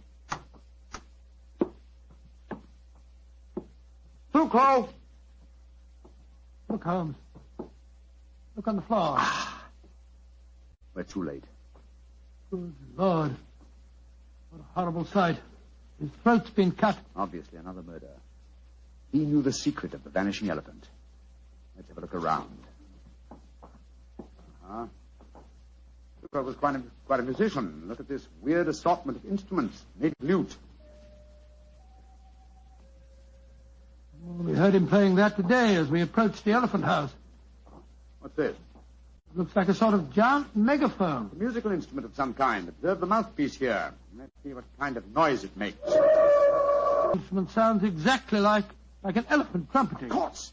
Come, Scarrow, why didn't I do this before? Come on, Watson, back to the palace as fast as your legs can carry you. The mystery is solved.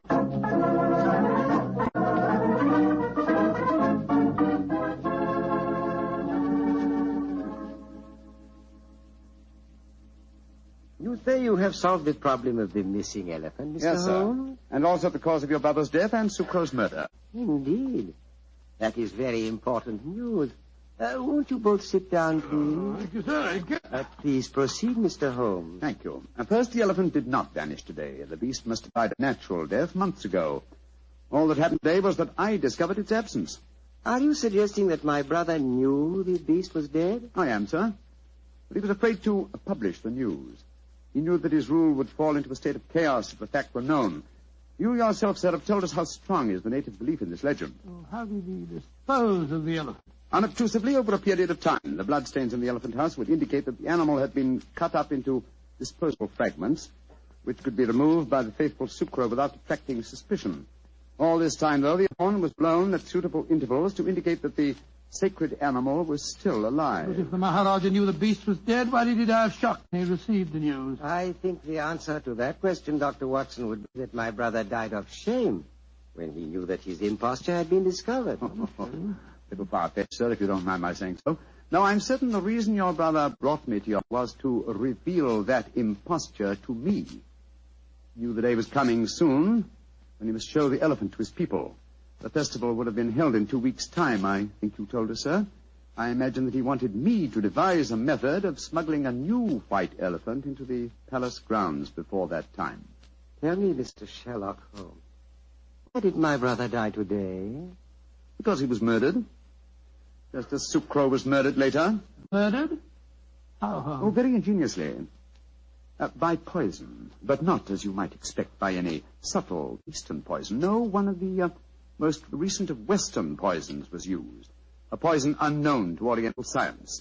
Delirium, followed by a strangulated breathing, is highly typical of the newly discovered poison hyoscyamine. He hadn't eaten for 8 hours. True, Watson, but you see, this hyoscyamine was administered to an eyedropper. Good heavens. The poison penetrates with unusual ease through the membranes of the eyes, if you will recall. Yes, you're right, by Joe, it does. Must have been that physician fellow, whatever his name is. No, my dear chap. This has been a case of confusions. Let's do a little clear thinking now, shall we? We were deceived by the apparent sequence of events. We discovered the elephant missing and thought that fact had caused the Maharaja's death. Whereas his murder was quite a separate matter. The poison must have been placed in the eye drops while we were in the elephant house. Precisely, dear chap. And when the murderer saw how the problem of the missing elephant confused us, he killed to prevent us from learning the truth. Yes, you're strangely silent, Mr. Singh. Am I, Mr. Holmes? I am fascinated by your flow of unassailable logic. Of course, you realize that I am now the Maharaja, the King of Kings, an absolute ruler with all power, including that of the police. Do you care to denounce the murderer to me? Oh, come, sir. It's time the buttons come off our foils. I'm well aware that you studied medicine at the University of Edinburgh. You have the motive, the opportunity, and the knowledge to kill your brother. The murder of Sucro was probably performed by an underling. Great Scott, what a shocking You are disgrace. a clever man, Mr. Holmes, a very clever man. Clever enough to realize that an absolute ruler, a ruler with all powers, including that of the police, is not apt to denounce himself. Again, your logic is unassailable. Why, gentlemen, I trust your voyage home will be a pleasant one. I warn you, sir, that I shall make a full report of my findings in this case to the British Commissioner of this state. Why should he prove more effectual than the great Sherlock Holmes? Goodbye, gentlemen, and bon voyage. Filthy murderer. Makes my blood boil to think that he can't be brought to justice. He can, and he will be. Civilized laws of the Occident cannot be enforced here, then we must fight him with his own weapons. What do you mean, Holmes? If we have a farewell talk with Mr. Madder, the dead Maharaja's physician, friend, and counselor.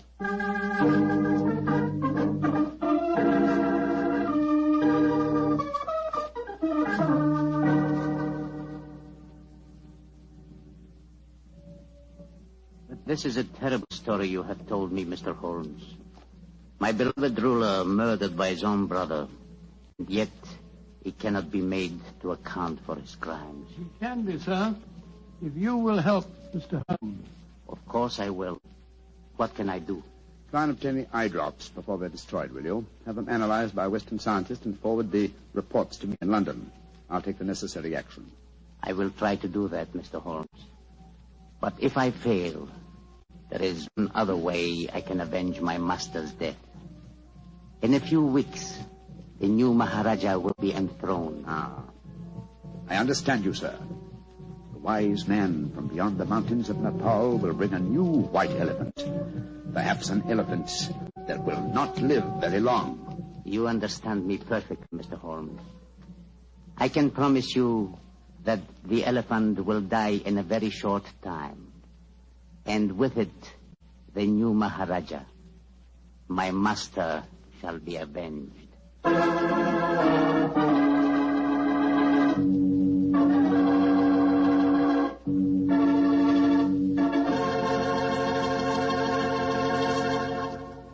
That was quite a story, Doctor. Quite a story. And tell me, what did happen to the next white elephant of Poverty Port? By an extraordinary coincidence, it died the day after the new Maharaja's enthronement.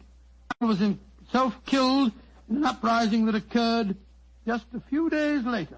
You know something? I think I could be very happy as an Indian Maharaja. Really? Mm-hmm. Beautiful palace, beautiful women, beautiful jewels. And every year on my birthday, the natives would give me my weight in gold. You know, I could learn to like that. That is, if I tried. Yes, and every week you'd speak to your subjects over the radio and tell them all about Petri wine. Oh, now, wait a minute, Doctor. I don't always talk about Petri wine. That's right. You don't always talk about Petri wine. You've got to sleep sometime. All right, go on. Kid me about it. But Petri wine is worth talking about. After all, what other wine has the tradition behind it that Petri wine has? Don't forget, the Petri family has been making Petri wine for generations. Since way back before there were electric lights and telephones and things like that. They've been making Petri wine since the 1800s and handing down from father to son, every bit of valuable knowledge and experience. There's no doubt about it. The Petri family really knows how to turn luscious grapes into wonderful wine. That's why you can't go wrong with a Petri wine. Petri took time to bring you good wine. Well, Doctor, how's about giving us a clue to next week's story? Next week, Mr. Bartell, I'm going to tell you an adventure in which I'm afraid I didn't exactly cover myself with glory, shall we say. But I think you'll find the story an exciting one, my boy, because it's composed of equal parts of romance, of international intrigue, and of sudden death.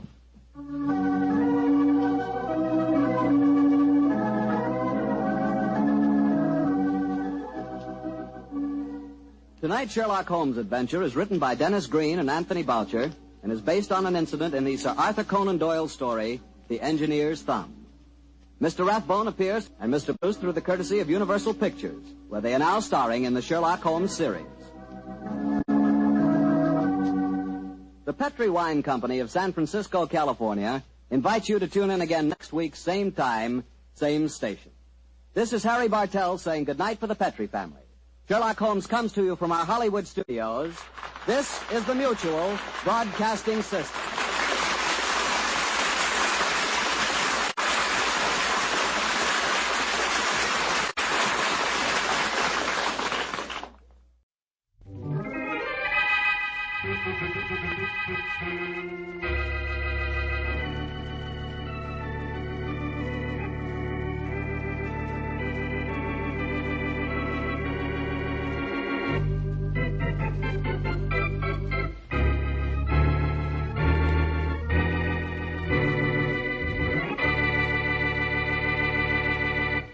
So you think you're going to keep Tom away from me, do you, Barbara? Yes, I do, Florence. Or am I supposed to call you Miss Wells because you're the star of the show? You should be glad I'm a star. I'm the kind of star who packs the house. Or you'd be just another chorus girl looking for work. I'll be a star myself someday. What are you going to use for talent? You were a chorus girl once, remember? I don't like remembering, so don't get me started, Barbara. But you remember something. Tom belongs to me and me alone. Tom loves me, not you. Loves you? Don't make me laugh. But he does. He told me so. Oh, you're not that naive. You couldn't be. What makes you think he can see anything in you when he compares you with me? Why, next to me, you're practically a schoolgirl. I still say Tom is in love with me, and he's going to marry me. Well, that isn't what he told me on the phone last night. Tom didn't call you last night. He wasn't even in town. And he isn't in town now. Oh, haven't you ever heard of the long-distance telephone? He called you long distance? And talked to me for 30 beautiful minutes. I don't think you heard from him, did you? No. And I don't think you did either. Are you calling me a liar? I'll put that bowl down, Florence. If you hit me, I'll hit you, all right? No! The mirror. You've broken that mirror. Yes, I have, haven't I? And it's your mirror. That means 7 years bad luck. Yes, it does. But it won't be. For me.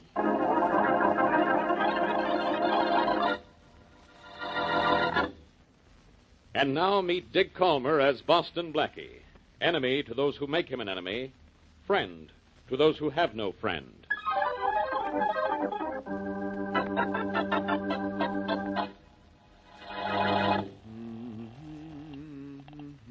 Hello? Oh, hello, Mary. This is Blackie. Did I wake you up? Not quite, Blackie. I was just taking a nap. Oh, I'm sorry. All I wanted to do was to tell you that I got 2 tickets for the theater tonight. Oh, I'll be ready in 10 minutes. Take it easy. It's only 4 o'clock in the afternoon. Excuse me, Blackie. Hey, who's this? This is Elsie on the switchboard downstairs. Oh, Elsie. Well, look, you cut me off. I was talking to Yeah, Miss I know. I'm Elsie. holding that call, Blackie, but there's a woman on the phone wants to speak to you. She says it's urgent, and she sounds like she means it. That's why I cut in. Oh, all right. Well, explain to Miss Wesley and have her hold on a minute. I'll take the other call. Yes, sir. Go ahead, miss. Here's your party. Boston Blackie? Oh, this is serious. I'm Florence Wells. What's so serious about that? Hey, are you Florence Wells, the musical comedy star? Yes, and I need your help. You've done all right without help, Miss Wells. I hear your show's a hit. Yes, it is, but Blackie, I didn't call up to talk about my show or myself. I have to see you. I'm in desperate trouble. I'm afraid something's going to happen to me soon, maybe tonight. You've got to see me in my dressing room this evening before I go on. So you sound as if you're on a level, Miss Wells. Yes, I am. Will you be here tonight? Curtain time is 8:30, but I'd like to see you no later than 7:30, please. Please be there, Blackie. It's important. 7:30? All right, I'll be there, Miss Wells. Thank you, Blackie. Goodbye. Goodbye. Yes, Blackie. Did Miss Wesley hold the line? Yes, she did. Here she is. Thanks. Hello, Mary. I'm sorry about the interruption. Oh, that's all right, inasmuch as there's nothing I can do about it now anyway. Mary, we're not going to the theater tonight. We're not going? Why not? Well, our conversation was interrupted by Florence Wells. Florence Wells, the musical comedy star? I don't like her. I've got to meet her in a dressing room at 7:30 tonight. You are? Well, I definitely don't like that.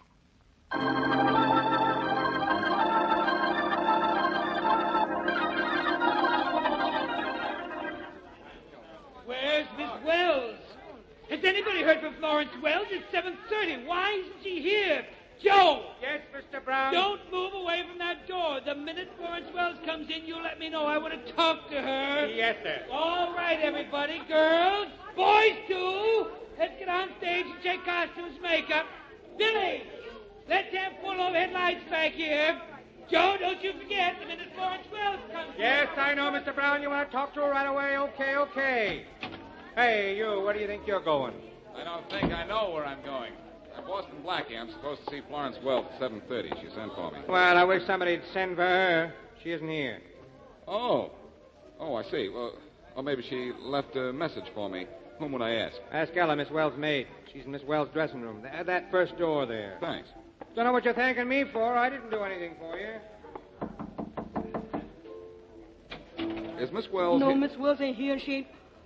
Oh, excuse me. I thought she was somebody else. I'm Boston Blackie. I have an appointment to meet Miss Wells here at 7:30. I thought maybe she'd left a message for me or something. She said it was awfully important for me to see her. I'm sorry, Mr. Blackie, but she didn't leave no message for anybody. No message, huh? Well, I'll wait around for a little while outside. Thanks. You're welcome. No message? No message. Well, wait a little while. She's bound to show up by curtain time anyway. Well, I hope so. Good evening. Miss Wells, everybody's been looking for you. Oh, sorry, Joe. I was delayed. Well, Mr. Brown wants to see you right away. He wants to talk to you. Oh, don't tell him I'm here. I don't want to talk to him. I take it you want to talk to me, Miss Wells. Oh, who are you? Boston Blackie. You sent for me, remember? Oh, yes, but you'll have to wait until after I change into my costume. I won't be long. Stick around, will you? Well, yes, of course. Just Well, stick around. look. Ella, do you have my costume ready? No, Miss Wills, I'm you sorry. fool! What do you mean, no? What's the matter with you? Don't you know that? Very pleasant young lady, but I suppose you have to make excuses for people like Miss Wells. You make the excuses if you want to. I'll make room for them. I sure don't like to get in their way. Personally, I prefer the stay-at-home type myself. But there's something interesting about people in show business. They... Stop dawdling and get me my dress if you want to look for another job. Interesting, huh? Put up with all I can from you. From a distance, pal, from a distance. What happens to some people when they get to the top gets me. Now, you take that girl Barbara, for instance. Barbara? Who's she? Girl in the chorus. There she is. That pretty brunette at the top of the landing. She's probably going out for some coffee. Now, there's as sweet a girl as you ever want to know. Yes, she is pretty. And, want to know is right. No, yes. But I'm willing to bet anything that if she gets to the top of the heap, she'll be just as mean and hard to get along with as this Florence Wells. Oh, I don't know about that. There are all kinds of people in the world. Maybe this kid... Oh, that must be Miss Wells. Well, I guess I'll be going. It's not Miss Wells. It's her maid, Ella. Oh, yeah. Yes, Miss Wills, I'll get it right away. Right away. What'd she say? I think it was something about trouble. Well, she ought to know a lot about trouble. She works for a gal who's really trouble.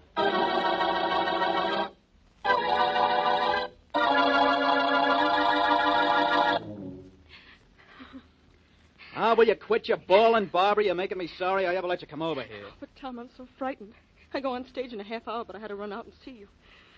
Florence talked to me this afternoon. She was terribly excited. So what's talk? Talk never hurt nobody. Now, look, cheer up. You got to go on stage pretty soon. Tom, listen to me.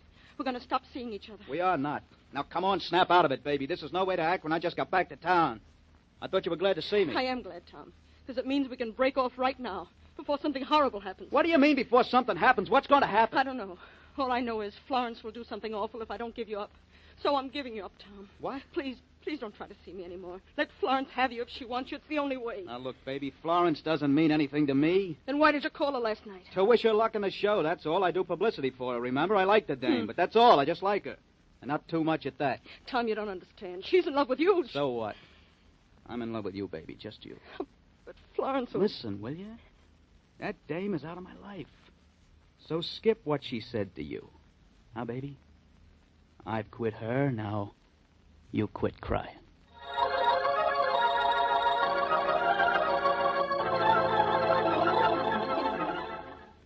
Listen, Joe, I'm getting tired of waiting. How long before curtain time does Miss Wells come out of her dressing room? It'll be any minute now, Blackie. Curtain goes up in 8 minutes. That's fine, but I've been waiting for her for more than 50 minutes. Well, it's like I told you. These big stars don't care about anybody. Well, I'm getting so I don't care much what she wants to talk to me about. Can't be very important if she's waiting. Hey, you. Yes, sir. What can I do for you, sir? Faraday. Blackie, what are you doing here? Oh, nothing that can be of any interest to you. I'm waiting for Florence Wells to come out of her dressing room so I can talk to her. Well, you're going to have a long wait. Oh, I don't know. It's 8 minutes to curtain time, and she has to make the curtain. She isn't making anything anymore but headlines, Blackie. I just found a dead body 8 blocks down the street. What? Miss Wells is dead? Very. I'm Inspector Faraday of the police. I want to see the dead woman's dressing room. Sure. Right this way, sir. Well, now, hey, wait a minute. This is impossible, Faraday. Florence Wells went into that room right there 50 minutes ago, and she hasn't come out of it. Yes, she has. She's gone down the street and been murdered. And she isn't coming out of that. Now, look, wait a minute. I'm serious, Faraday. Joe and I both saw her go in. And we've been standing right here ever since, and Florence Wells didn't leave her dressing room. That's right, Inspector. Then whose body did I find in that vacant lot down the street? I don't know, but it wasn't Florence Wells. She's in her dressing room right there. Are you on the level, Blackie? So help me. Look, I'm the one who's going to need help. If Florence Wells is in her dressing room, I've got an unidentified body. Come on, Joe. Let's prove to Faraday that Miss Wells is in her dressing room. Yes, sir. It's this door right here. Faraday, how do you know that body you found was Florence Wells? Because there were calling cards in her bag, and I recognized her from her picture. Mm-hmm. Well, don't believe everything you read or see, pal. Here's Miss Wells. Hey, there's nobody in here. I told you she couldn't be. She's on her way to the mall. And I'm on my way to the nut house. Florence Wells didn't leave this room once she came into it. She might have. Through that window up there. That's it. That's how she got out. And then came back in and locked the window. Look at it, Faraday. It's locked and from the inside. Then she got out of here some other way.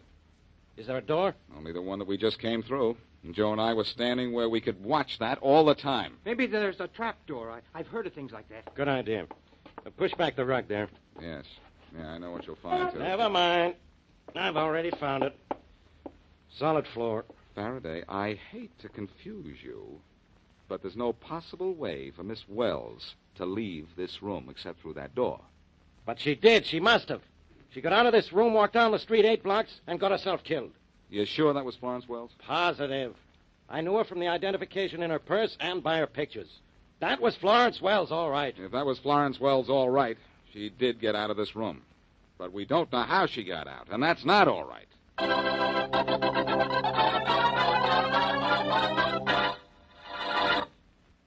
And now, back to Boston Blackie.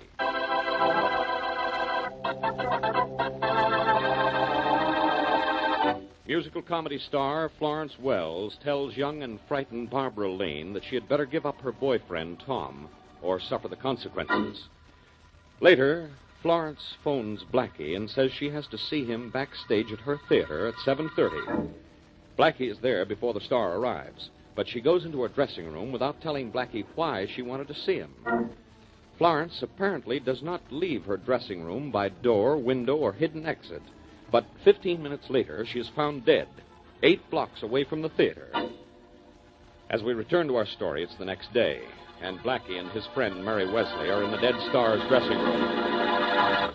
This dressing room is where Miss Wells was last seen alive, I guess, isn't it, Blackie? Yes, Mary, by her maid Ella. And now Ella's disappeared. Good heavens. She hasn't been murdered, too, I hope. I certainly hope not.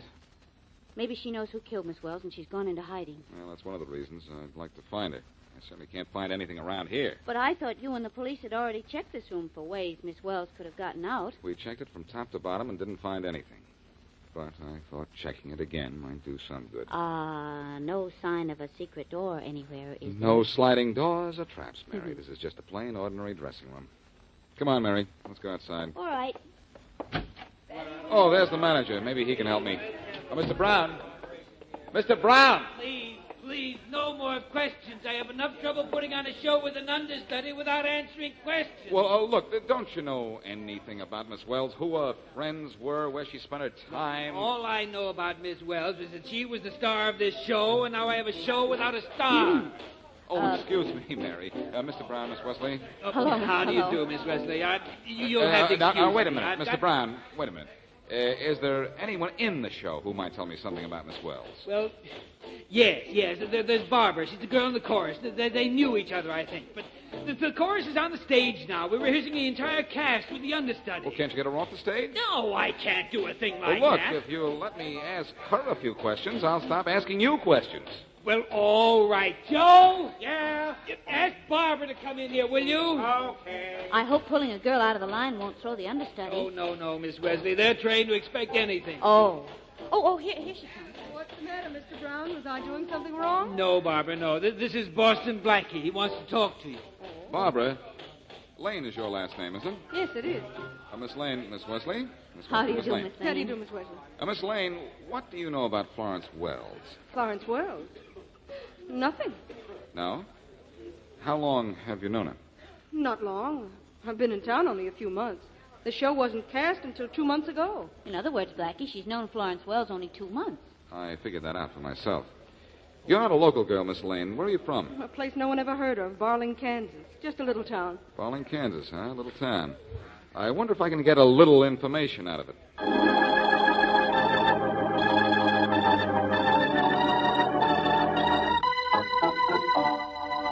Look, Miss Lane, you might as well start talking, because I'm going to keep you right here in my office till you do. But I can't tell you anything, Inspector Faraday. I couldn't tell Blackie anything, and I can't tell you. Why don't you leave her alone, Inspector? Tom, please. Look, Johnson, any more interference from you, I'll have you thrown out of here. Miss Lane, do you deny that Miss Wells was in your apartment yesterday and had an argument with you? No, I don't deny it. How'd you find out about that, Inspector? The police find out about everything sooner or later, Johnson. Now, someone in Miss Lane's apartment building heard the argument and saw Miss Wells leave. What was that argument about, Miss Lane? I'd rather not say. You'd better say. Go ahead, Barbara. It's all right. Well, for the first time in this case, someone's being helpful. What were you two arguing about, Miss Lane? About Tom here. She wanted to take him away from me. Oh. She didn't kill Florence Wells, I tell you. You let me decide that, Johnson. I don't know much about this case. Nobody does. Nobody knows who killed her, why she was 8 blocks from the theater just before curtain time. Nobody knows how she got out of her dressing room without being seen. But I know something, Miss Lane. I know you're my murder suspect number 1.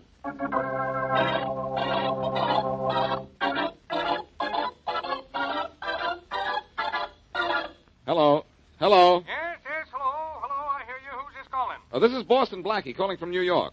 Is this the office of the Ball and Kansas Enterprise? Yes, this is the office of the Enterprise. This is the editor speaking. I'm Aiken's the name. Oh, good.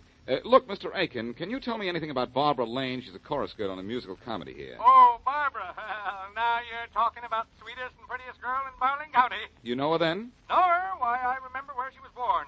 Was in that old frame house in the corner of the... Oh, hey, no, look, never mind where she was born. Can you tell me anything about her that, the average person doesn't know? Don't know what you mean, son. Say, she isn't in trouble, is she? I don't know. I'm not sure. Well, I hope not. Lane family has had enough of it with Barbara's sister. Barbara's sister? How did she cause trouble? Murdered her husband. That's what she did. Nice young fellow from over in Soft Creek. I see. No, you don't see it all because the jury let her off. Just couldn't send a pair of pretty limbs and fluttery eyes to jail, I guess. Well, then Barbara's sister didn't really kill her husband. Lots of folks here say she did. Me, I ain't saying. Like the Lane family, even her. Yep, even like Florence. Barbara's sister's name is Florence? Yep, she disappeared right after the jury let her off. Nobody's heard from her since. Guess she's dead. Too bad she went wrong. She had a nice singing voice and could have been a big star on the radio. Was she a blonde, tall, blue eyes? Yep, that's Florence. Know her? I think I do.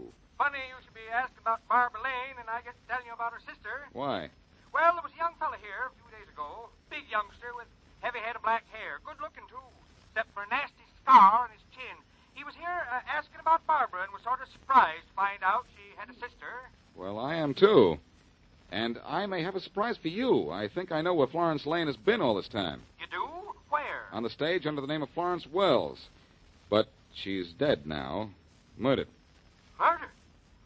Well, that's news. I'm going to have to get that on page 1 of next week's Enterprise. Thanks a lot. Goodbye. Goodbye. Mary, I think we have something. Well, from the length of that conversation, I judge you have a lot of something. I think I know why Barbara Lane wouldn't tell us anything about Florence Wells. They're sisters, and I think Florence was killed by someone who was trying to blackmail her. Oh, Blackie, what sense does that make? In that case, the blackmailer should have been killed, not Miss Wells. Well, the blackmailer may have known Florence Wells was going to try to kill him, so he beat her to it. Well, that's fine. You think you know why she was killed, but you still don't know who killed her or how she got out of her dressing room. I have ideas on that subject, too. Let's get hold of Faraday and go down to the theater. I think I can get out of Florence Wells' dressing room the same way she did.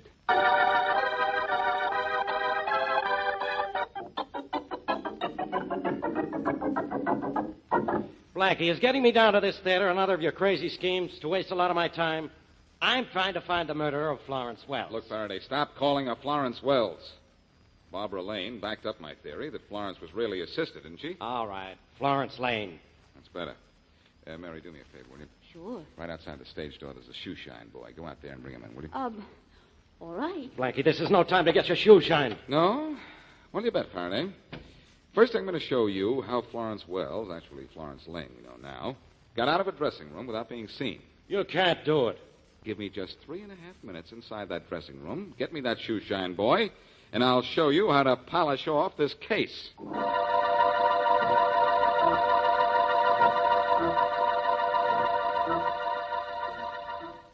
Well, Miss Wesley, Blackie's been in that dressing room 2.5 minutes now. Then he has a whole minute to go, Inspector Faraday. A minute to go. But where? He's not going to get out of that dressing room. No, well, just you wait and See, he couldn't do it. This must be Blackie now. Oh, no, that's not Blackie. That's the shoe shine boy. Oh, yeah? Hey, just 30 seconds left. Well, please, let's give him every second he asks for. I'd like to give him 20 years for wasting my time like this. He's not going to get out of that dressing room. It's impossible. The murdered girl got out of it. Yeah, she did. I bet she's sorry. All right, how much more time? 10 seconds. Well, I guess we might as well start for the door. And we're going to open it, too. Right on the dot of 3.5 minutes, which is now. Well, Blackie, I told you, Inspector Faraday, there is nobody in here. There's got to be. He's hiding. That's right, Faraday, right behind you out here in the hall. Blackie, how did you get out there? I walked out, just the way Florence Lane did. How do I look in blackface? Oh, good heavens, that wasn't the shoeshine boy we saw walking out of here. That was you, wasn't it? Then where's the shoeshine boy? How'd he get out of here? The way Florence Lane's maid Ella got out of here. I boosted him through that window there and then locked it from the inside. Yeah? Before that, we'd switched clothes, and I blacked up and then walked out here. Just as Florence Lane walked out as the maid. Simple, isn't it? It is not. Why would that actress go to all that trouble to sneak out of here to get killed? She didn't expect to be killed. Look, Faraday, you've told me about a fellow named Tom Johnson. I want to see what he looks like. Why? Because if he looks the way I think he looks, the looks of this case will be a lot better.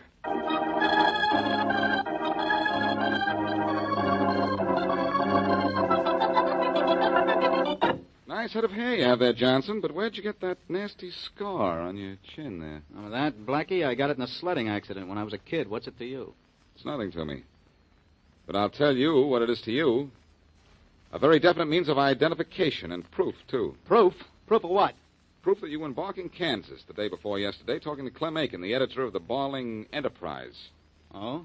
And you were asking him questions about Barbara Lane, and don't deny it, Johnson. No, I won't deny it. I had a reason to ask questions about her. I was going to marry her. I wanted to find out about her childhood and what she did in her hometown. But you also found out that Florence Wells and Barbara Lane were sisters, didn't you? Yeah? So what if I did? I'll tell you what. What you found out about Florence was worth a lot of money to you. Musical comedy stars don't like to be known as suspected murderesses. Oh, you think I was going to blackmail her, do you? Well, I wasn't. I even told her I wasn't. Told her when? I phoned her from Barling after the old editor told me about it. She got sore, but I told her she needn't worry about it. I was going to keep it under my hat. Mm-hmm. Then what gave her the idea to kill you? What makes you think she was going to kill me? There's only one reason Florence Wells went to so much trouble to get out of her dressing room without being seen. There's only one reason she wanted me outside her dressing room when she went out to meet you. She was going to kill you, and she wanted me as an alibi. Yeah, okay. You're right, Blackie. That's just the way it was. But it was self-defense. She phoned me and told me to meet her on the corner by a vacant lot. She said she wanted to talk to me. And when she met you, she pulled a gun on you, didn't she? Yeah. She said she didn't trust me with what I knew about her and wouldn't stand for blackmail. And when she came at me with that gun, I could tell she meant business. So you pulled a gun on her and shot her? No. I grabbed the gun. I was just trying to take it away from her. And then all of a sudden it went off. I was lucky there was nobody around. I carted her to a lot, took the gun, and beat it back to my apartment in time to see Barbara there. You have the gun now? Well, you think I'm nuts? I tossed it in the river. In the river, huh? Well, Tom, I've got news for you. You're going up the river.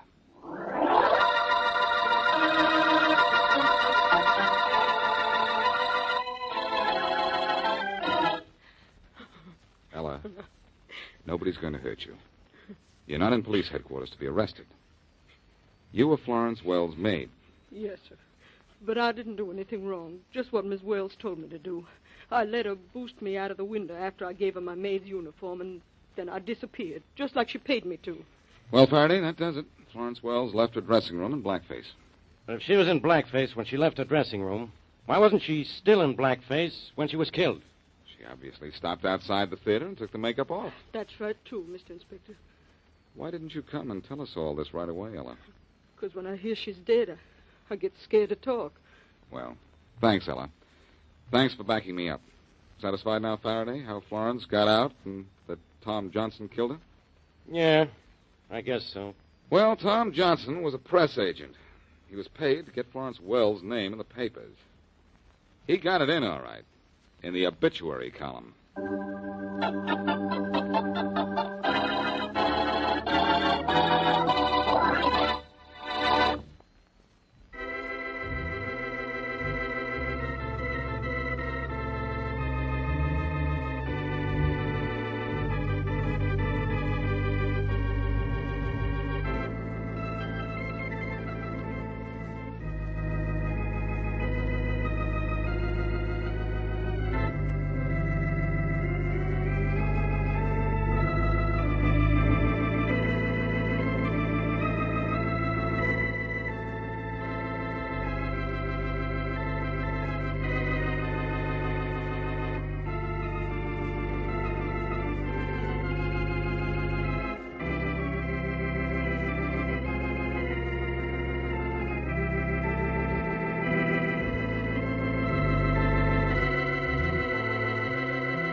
My name's Regan. I work for Anthony J. Lyon, Detective Bureau. They call me the Lion's Eye.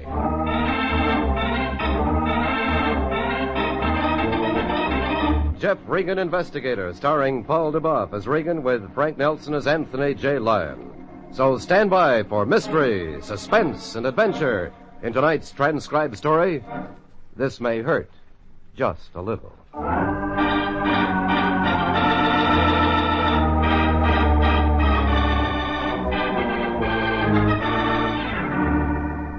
It began with a toothache, the lion's toothache, and a dentist, a laughing dentist. But before it wound up, there was a girl in white, a couple of patients with bad teeth, and a dead man.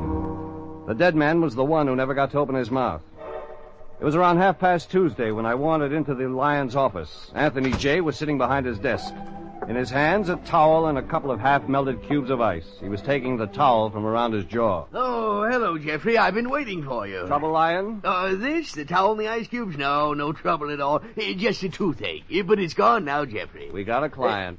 Why, yes, Jeffrey. Just what I was going to say. Okay, out with it. Well, you see, I was feeling under the weather, the bicuspid acting up again, and so, well, I called a dentist. And that's when the toothache began to get better. No, in fact, it was terrible. I was suffering the tortures of the damned. Well, Jeffrey, I finally got in touch with this man, Dr. Beauregard. Beauregard? And yes, Jeffrey. Jolly Charlie Beauregard, easy credit terms? No money down, Jeffrey. Oh, no. Well, Jeffrey, business hasn't been going well. Remember, our last fee turned out to be stolen money, and then there was the rent. Okay, Lion, get on with it. You called Jolly Charlie Beauregard the friendly credit dentist, and he said what? Well, that's what's so remarkable, Jeffrey. When I said I was president of the Lion Detective Agency, he said, could I send a man right over? And you said it was your tooth. Yes. No! I said, of course, Dr. Beauregard, right away. And he said it was important, but he'd rather not talk about it over the phone. It had something to do with $100,000. That's when you got rid of your toothache. Oh, well, Jeffrey, think of it. $100,000. To have a toothache when a man's discussing something like that is sacrilege.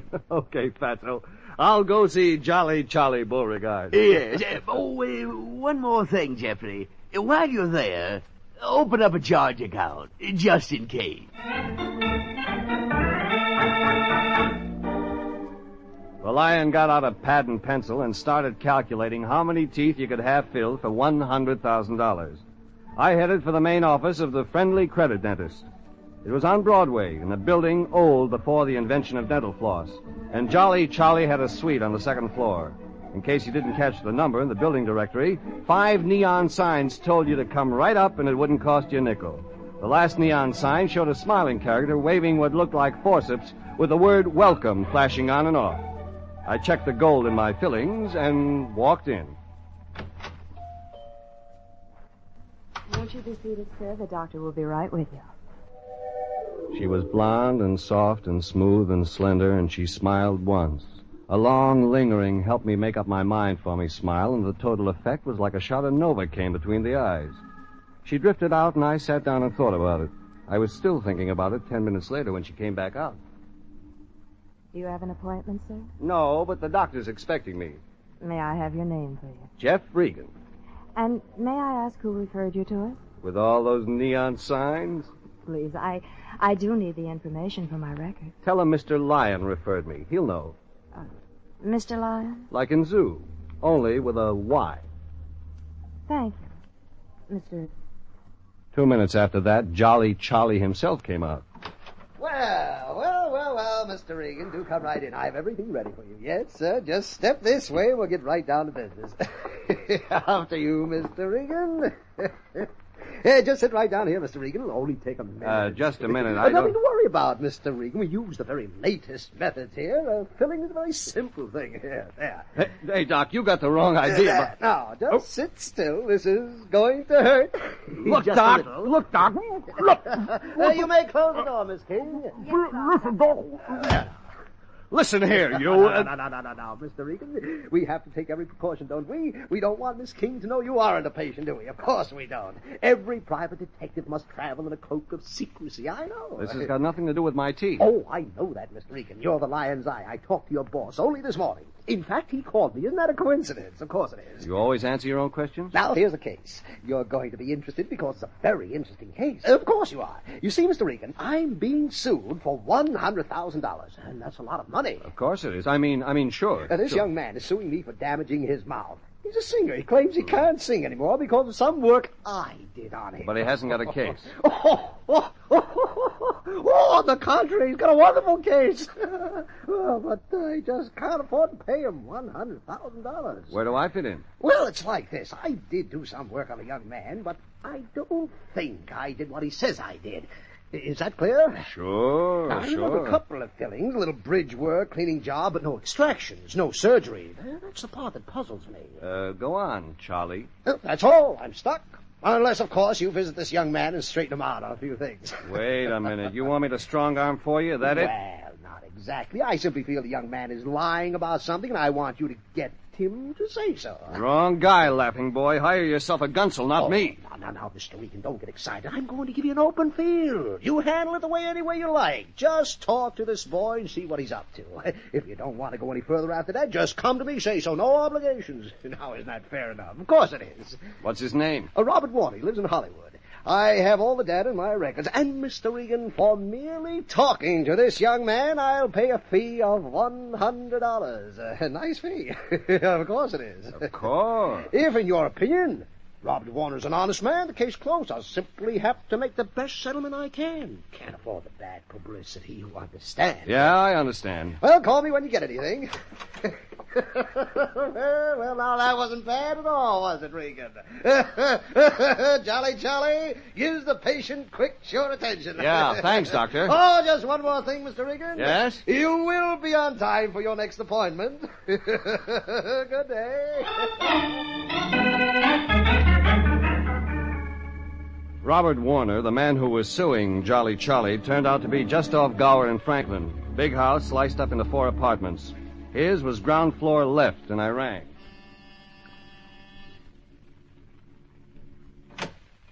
What answered was curly-haired, handsome, and wearing horn-rimmed glasses. Yes? Robert Warner? That's correct. Who's calling, may I ask? Jeff Regan. You got a minute? Excuse me. It's important, sir. It is. Dr. Beauregard sent me. What? Beauregard. You'd better leave. No, wait a minute. I'm not his lawyer. Better get out, Mr. Regan. In. Oh. Now, sit down, Warner. We're going to talk. I said you better get out. I said sit down. I hate to be difficult. You're suing Beauregard for $100,000. You know that. Your voice. You can't sing anymore because of him. If you're here to make trouble, I'm Regan... here for one reason, Warner. If you're telling the truth, you're a rich man. If not, you're in trouble. It's that simple. But I am telling the truth, Mr. Regan. My voice, I was a singer. I had a career until... Until what? Until I went to him. Had a cavity in my tooth. He treated me. He told me to come back again. Like a fool, I listened to him. I went back again, and again, and again. Then what? I can't sing anymore, Mr. Regan. Don't you realize what that means? That's my life. Just stick to the story, Warner. Oh, he said something about the roof of my mouth being too small. He performed an operation. That's all there was to it. Except for one thing. What's that? I paid him $200 in dental bills to destroy my voice. Take it easy, Warner. You got an attorney handling the lawsuit for you? Why, well, yes. What's his name? Well, it's not important. Doesn't matter. I said, what's his name? McLaney. He's in Hollywood. You're going to see him, Mr. Regan? Got any good reasons why I shouldn't? Mr. Regan, that's not all this fiend Dr. Beauregard has done to me. Go on. Well, something more. Something terrifying. Get to the point. Come, look outside my window. Look, across the street. A truck. The man, Mr. Regan, the man in the truck. He's been there for a week. Ever since I brought the suit against Jolly Charlie Beauregard. Heavy-set, muscular, about 28, black hair, thick face. Tell you he's been watching me for a week. What else do you know about him? Nothing. I don't know anything. You never spoken to him? Man, that big Mr. Regan, you think I dare? Okay, Warner, control yourself. I'll talk to him. Mr. Regan, you'd be a fool. Let me decide that. Don't go out there. You don't know what he might do. I left Robert Warner crouched by the door and walked slowly across the street toward the parked truck. The big, muscle-bound man didn't move from behind the driver's seat. His eyes stayed focused on the apartment building. I stopped by the side of the cab. Got a minute? I said, have you got a minute? Go away. You might get eye strain watching that window. Please, be a nice guy. Go away. You don't want to talk about it? No. Between him and me and her. I don't want to talk about it. You know the kid inside? Sorta. We're gonna get better acquainted. He did something to you? Look, mister, why are you asking me all these questions? Can't you see I'm busy? And the citizen got a right to park his car and look. I ain't hurting nobody. But you're thinking about it. Maybe you're right. Maybe I was. Maybe I'm wrong. See ya.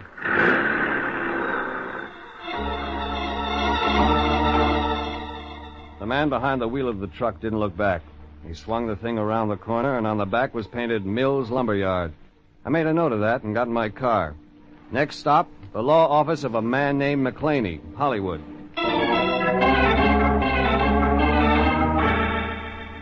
The sign on the door said McClaney, McClaney, McClaney, and Phipps. I found a secretary who told me the McClaney I wanted was Howard, and he was busy. I said I was busy, too, and walked in.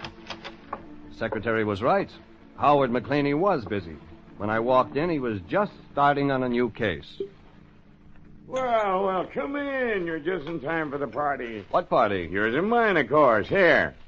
Thanks. Tell me, friend, what do you say? My name's Regan, for a starter. Oh, that's good. I'm Howard. Eddie's a woman-chasing brother, and Sam, he handles income taxes. What does Phipps do? He's a reformed mortician. What can I do for you, Regan? Just had a talk with your client, Robert Warner, the one who's suing Jolly Charlie Beauregard for $100,000. What a case. What a case. Maybe I better warn you, I'm working for the doc, not his lawyer or detective. Regan, nothing you could say would spoil this one. It's a beauty. It's, that good, huh? Regan, it's perfect. The kid has the old man tied up 90 ways. Now get this. He goes to Jolly Charlie. He pays cash. Warner's an honest guy with a good voice and bad teeth. Warner spends 5 visits with him, and he comes out with a bad voice and good teeth. What could be better? That open and shut. Oh, even the doc's record. I had a man get photostats of everything. X-rays, number of visits. Work done. All fits. That couldn't have been easy. The blonde, Regan, the blonde. The one old doc's got working for him. My man slipped her a 10 spot, and she forked over every record in the place. Sweet kid. Well, that's all? Well, there's just a matter of waiting around for the $100,000. Who knows? My client and I may get generous and settle for $75,000 cash. Well, then I guess that takes care of me. Sorry, Regan. Some bottles just come cracked that way. Thanks, Howard. See you around. Don't mention it, Regan. I'll give you a call next time there's a client looking for a fast divorce. I left Howard McClaney and headed for the hall. The elevator buzzer was a big brass knob that didn't bring any elevators. I watched white lights, red lights flick on and off and didn't get a tumble. That's how I happened to notice the door to the broom closet slightly ajar. That's how I happened to see the tips of 3 fingers sticking out and how I happened to move over to the door to the broom closet and take a look.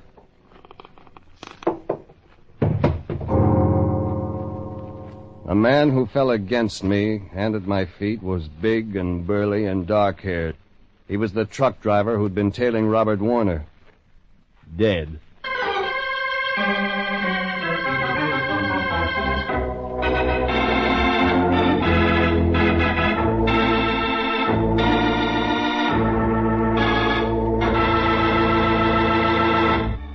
The Lion and I were hired to check into a $100,000 lawsuit against Jolly Charlie Beauregard, the friendly credit dentist. I met his blonde receptionist. Then the kid who was suing him. Then a truck driver. Then the attorney handling the case. The truck driver was the one who wound up dead. I called Lieutenant Bowles at Hollywood Division and waited for him to come keep me company with the corpse. He did 10 minutes later with 3 other men. He got the dusting powder and photographic boys busy and listened to my story. 10 minutes after that, they reported back. They had everything they needed except for one slight detail. No identification, no wallet, no letters. Regan, what kind of a case did you bring me out on? Whoever killed him also took his wallet. Identify the dead man, and you identify the killer. Simple, Bowles. Regan, the optimist. Now suppose you tell me what killed him. I gave you a lead, didn't I? The dead man was a truck driver. Yeah. What about the lawyer you mentioned, McClaney? Even now, he's probably sitting in his office less than 25 feet from the scene of the crime, sipping soda through a straw. And I'm going to go have a talk with him. Good idea, Bowles. He's probably got an alibi. You said the truck driver was tailing McClaney's client, the one suing the dentist. Unless you're lying, these people fit somewhere, right? That's your theory. Regan, I don't like your attitude today. I don't like it at all. You stick around. I'm not through with you. I'll be in the lobby making a phone call. If you want me, Lieutenant, just dial.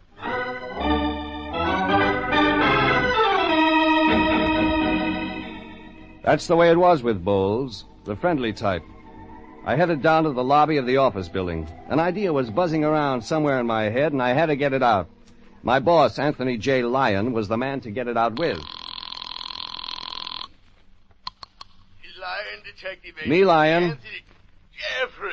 What's wrong with you, Fatso? Oh, it's my bicuspid, Jeffrey. It's bothering me again. Did you talk to Dr. Beauregard? Sure thing, Lyon. Did he say he could arrange an appointment soon? Well, as a matter of fact, we didn't get around to... Jeffrey, no! Me sitting here suffering the pains of all creation. My tooth a seething hotbed of torture.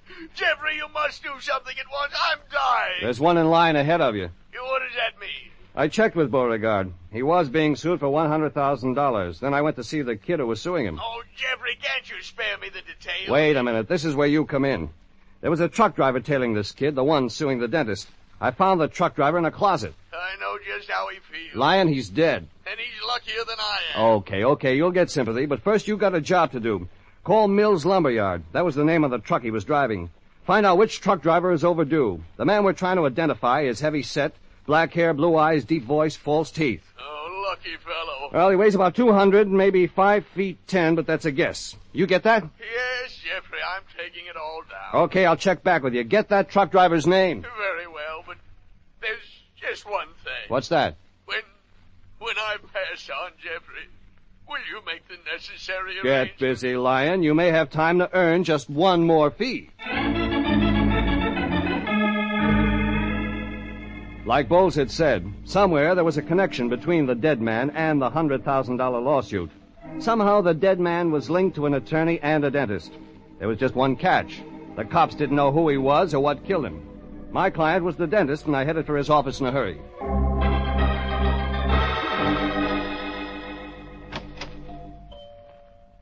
Oh, Mr. Regan. Did you have another appointment this afternoon? This one's ad lib. The doctor in? Well, Dr. Beauregard is busy with a patient. But then if you don't mind waiting, perhaps we might squeeze you in. You don't have to ask me twice. Mr. Regan. How long have you worked here, Miss, King. Louise King. I've been with the doctor almost 6 months. You remember a patient named Robert Warner? Yes. Yes, I do. He's the one who's suing the doctor, isn't he? He's the one. Tell me, Louise, how many times did Warner visit Beauregard? Well, I'd have to check the records for that, Mr. Regan. I'm sure they'd give a complete... You mean the records you loaned to Warner's attorney so he could photostat them? Why, Mr. Don't Regan... play coy with me, Louise. Warner's attorney told me his man got every record he asked for. He had them photoed and returned them to the files. It cost him $10. Mr. Regan, I didn't mean anything. Sure. The $10 look good to you. $10 pays for enough evidence to win a $100,000 case. Oh, Mr. King. Oh, well, it's Mr. Regan. well, indeed, just the man I'm looking for. How's that? The phone in my private office just rang. It was for you, Mr. Regan. Now, isn't that odd? Anyone should phone you here. Of course it is. Maybe not. Oh, well, you can't find out unless you answer it. This way, Mr. Regan. I followed Beauregard to the phone. It was the Lion. He'd found out plenty from Mills Lumberyard. The dead man's name was Jack Matson. He'd been working for him less than a week. Originally came from a little town in New Mexico, Three Wells, population 360. But that wasn't all the Lion had to say. Lieutenant Bowles had phoned him and said he wanted me down at the morgue to identify the body. I hung up and called Bowles. He gave me plenty to think about. The autopsy showed Jack Matson, the truck driver, had died of arsenic poisoning. Oh, I hope it wasn't bad news, Mr. Regan. In a way, Doc. It was the police. The police? Oh, dear. No. That is bad news, isn't it? They want us down at headquarters. All of us. All of us? You and me and your assistant, Miss King. But, Mr. Regan, I have patients waiting. The police, Dr. Beauregard. Yes, of course. I'll get my coat. And tell Miss King to get hers. Yes, Mr. Regan. Oh, one more thing, Doc. While you're doing that, you mind if I look through your files? My files? What? No, Mr. Regan. You go right ahead. Beauregard hurried off to the next room. I heard him telling Louise King to get her coat. That gave me time to dig through the doctor's files, his personal files. I found something and checked it against a wall map of the USA. I needed one thing more. It was a thick and official-looking book, and I checked the index in the back for the letter A. It fit. Every piece of it, and I had the answer. Less than half an hour later, Doc Beauregard and Louise King and I met Lieutenant Bowles in the morgue. With him was Howard McClaney, the attorney, and Robert Warner, the complainant. It was a nice group study, especially when you considered one of them was a murderer. All right. Called you people here to identify a body. Man was murdered less than 2 hours ago, and it's my hunch that one of you, if not all of you, know this man. Harry? Yeah, Lieutenant? Show him. Okay, Lieutenant.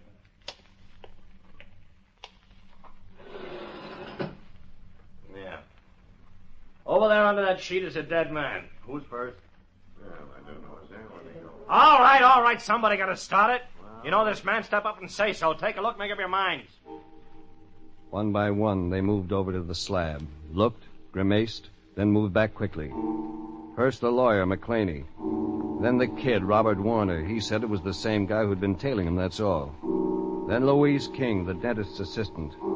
Then Jolly Charlie Beauregard. It was the first time I'd seen the doc without a smile. Then Bowles turned to me. Okay, Regan, you're next. I found him, remember? Take a look, just to be sure. Okay.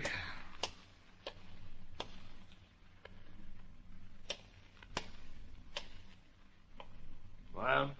I know him. What? Regan, are you playing tricks with me? His name is Jack Matson. He worked at the Mills Lumber Yard. He's from a town in New Mexico, 3 Wells. Regan, if you've been lying I to me... found out after he was killed, Bowles, and I kept my mouth shut for one reason. Like what? I saw the name of the company the truck driver worked for. It was painted on the back of the truck. Warner must have seen that, too, but he didn't say anything. No, I didn't.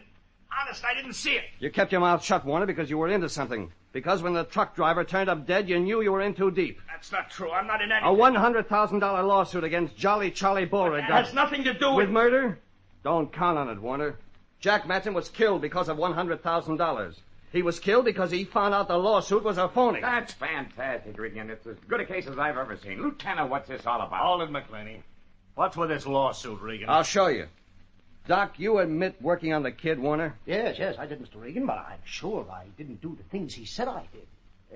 Except that your records show otherwise. Your records show you did perform oral surgery, and you can't prove you didn't. Your word against his and the records. Oh, yes, that's exactly it. Then suppose I tell you the records are phony, doctored up, fixed, so that every job you did on Warner was made to look twice as complicated, made to look that way with Warner's permission. No, you're lying. I didn't kill that man. I didn't. I didn't say that, Warner. But you have an idea who did. Our little girl named Louise King. You can't prove that, Regan. Regan, you making charges? Have a little patience, Bowles. Jack Matson was from 3 Wells, New Mexico. Dr. Beauregard's personal files show his employee, Louise King, is from Trumbull, New Mexico. I checked that on a map in the doc's office. The 2 towns are less than 30 miles apart. That doesn't prove anything. Go on, Regan. Jack Matson was Louise King's hometown boyfriend. When I talked to Matson in front of Warner's house, he said, it's between him and me and her. It didn't mean anything at the time. The her was Louise King. No. I never heard of him before. He came to Los Angeles to see his girl. He thought she was two-timing him with Robert Warner. So he tailed Warner and tumbled to her lawsuit gimmick. When he decided to go to Warner's attorney and tell him the truth, Louise King killed him. He's lying, Lieutenant. You had access to Beauregard's supply of arsenic. It's used to kill the nerves in the tooth. I checked that. You knew how to use a hypodermic. You tricked Matson into talking to you in the broom closet. You gave him the needle and took his wallet. If they couldn't identify him, he'd never connect with you, and you could go ahead with the lawsuit you and Warner planned. I didn't have anything to do with it, Mr. Regan. Oh, so our canary can warble again. Yeah, it was her idea. All her idea. She told me she could fix the records. All I'd have to do is quit singing, say my voice was ruined. Shut up! She said I'd get $50,000 that way. It seemed so easy. Easy? It was perfect. If Jack Matson, a nice guy looking for his girl, hadn't walked into it. Matson was fool enough to be in love with Louise King. Get away from me! Miss King. You won't touch me! I won't let you touch me! Mr. Regan, stop her. She's got a hypodermic needle. A hypodermic needle? Drop it, Miss King. Drop it. Doc, come back here. You God, please! Yeah, that's enough, lady! Oh, she tried to kill me. Do you see that? She tried to kill me. Oh, Doc, you're okay. She was going to kill me with that needle all along. Oh, no, Doc, not you. She wasn't trying to defend herself against 5 men with a hypodermic needle. She was trying to save the state the cost of gas.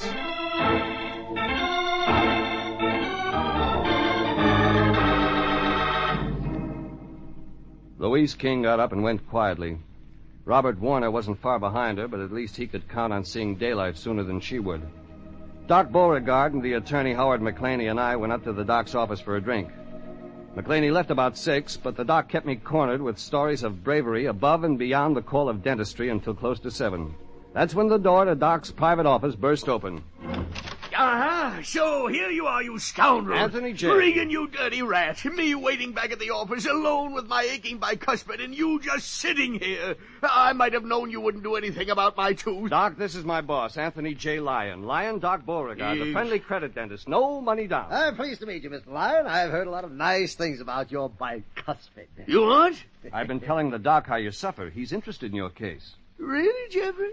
Really, you told him? An interesting case, isn't it, Mr. Lyon? Of course it is. And I think I have just the thing that will cure it. You have? Yes, step right up here in the chair. Oh, Doctor, I'm in terrible shape. The tooth has been bothering me all day, ever since I phoned you this morning. You don't know the agony I've been through, the hours. Stop roaring, Lyon. Doc's going to fix you up fine. Just fine. He is, eh? Good. I hope that drill doesn't hurt too much. Looks wicked. Ready, Mr. Lyon? Anything to get it fixed. Yeah, open wide. That patient that was just carried out had exactly the same thing wrong, didn't he, Doc? I don't care if he was carried out. I've got to be brave. I've got to get this tooth out. Get started, Doctor. It's killing me. Okay, hang on. It's going to hurt. Wait a minute, Doc. By the way, Lyon, here's the doc's check for $100. Oh? Yeah, let me see that, Jeffrey. Oh, my, 100 beautiful clams. Well, come along, Jeffrey, my boy. Let's get out of here. What about your tooth? Your tooth? Your aching bicuspid. Your bicuspid? Well, what do you know? It doesn't hurt anymore. What's so darn funny? Okay, here's the other 100, Regan. Thank you. Jeffrey, why is he giving you another $100? Oh, it's simple, Lyon. I just bet the doc our fee, double or nothing, I could cure your toothache quicker than he could.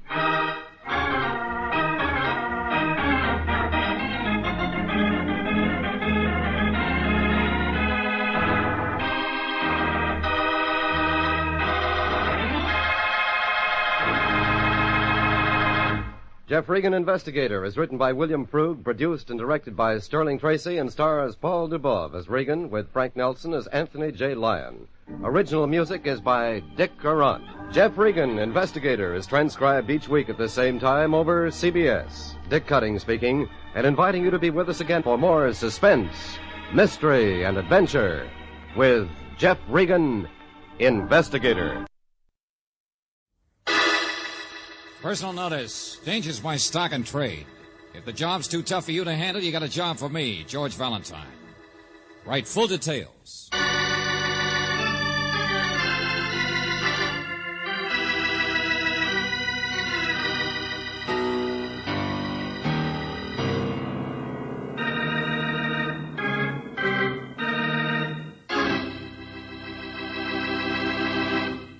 Well, you all set for another visit with Valentine?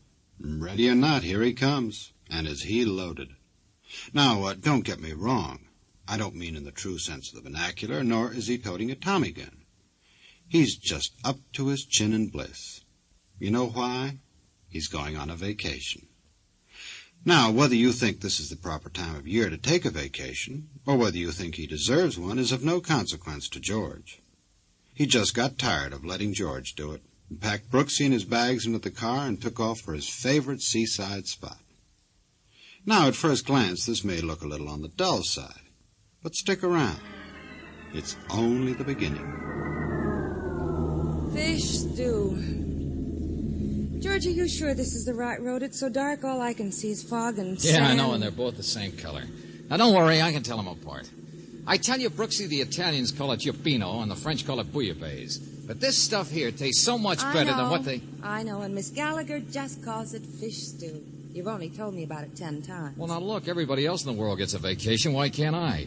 At least once a year, can't we go off somewhere and George, have some I'm not fun? complaining about a vacation. I think it's wonderful. No mysteries, no letters from people getting murdered. But I mean, it's so silly just picking up and going someplace you happened to be once where they have fish stew. Oh, but Angel, you haven't tasted it yet. Besides, I wrote to her, didn't I? Still like to know why she didn't answer. Miss Gallagher? That's right. Why look on the gloomy side? Maybe she's been poisoned on her own cooking. Darling, if I sound like a gloomy... What's the matter? Road sign. Oh, I guess I'd better powder my nose, hadn't I? Sandy Spit, 1 mile. Yep, almost there. Fog's clearing a little, too. Here comes the moon. Looks cold, doesn't it? Sandy Spit, I don't blame you. Even the name of the place is crazy.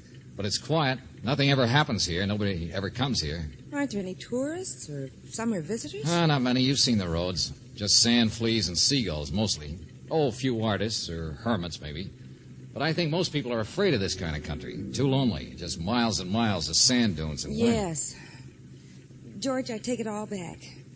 I think I'd like something warm and friendly, like a fish stew.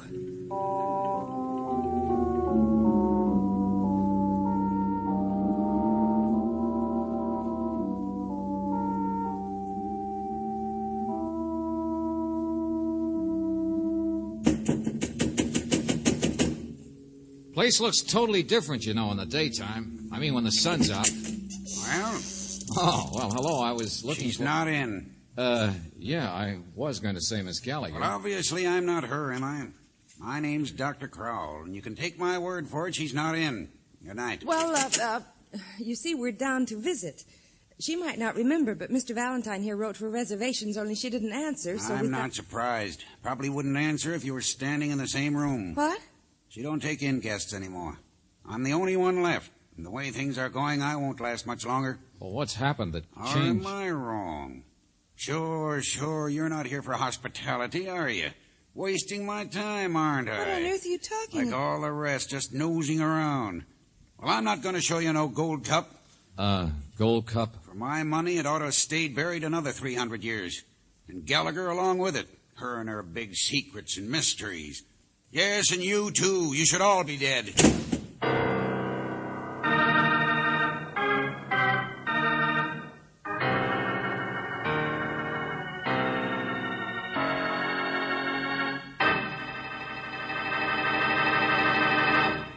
Now, that's what I call a fine example of seaside hospitality. I think George better give up the idea of fish stew, or he'll end up dead as a mackerel. All of which makes me think that I'd better clam up and let you hear something that's not a fish story. Now, let's see how George and Brooksy are making out. I don't think this little safari to the sea is going to turn out to be much of a vacation. And neither does Brooksy. Nothing ever happens in Sandy Spit. The guy's nutty. Just Come on. warm fires and good food. What I want is a vacation. You know, once a year, get away from all the puzzles and excitement and mysteries. Oh, cut it out, Angel. It doesn't mean anything.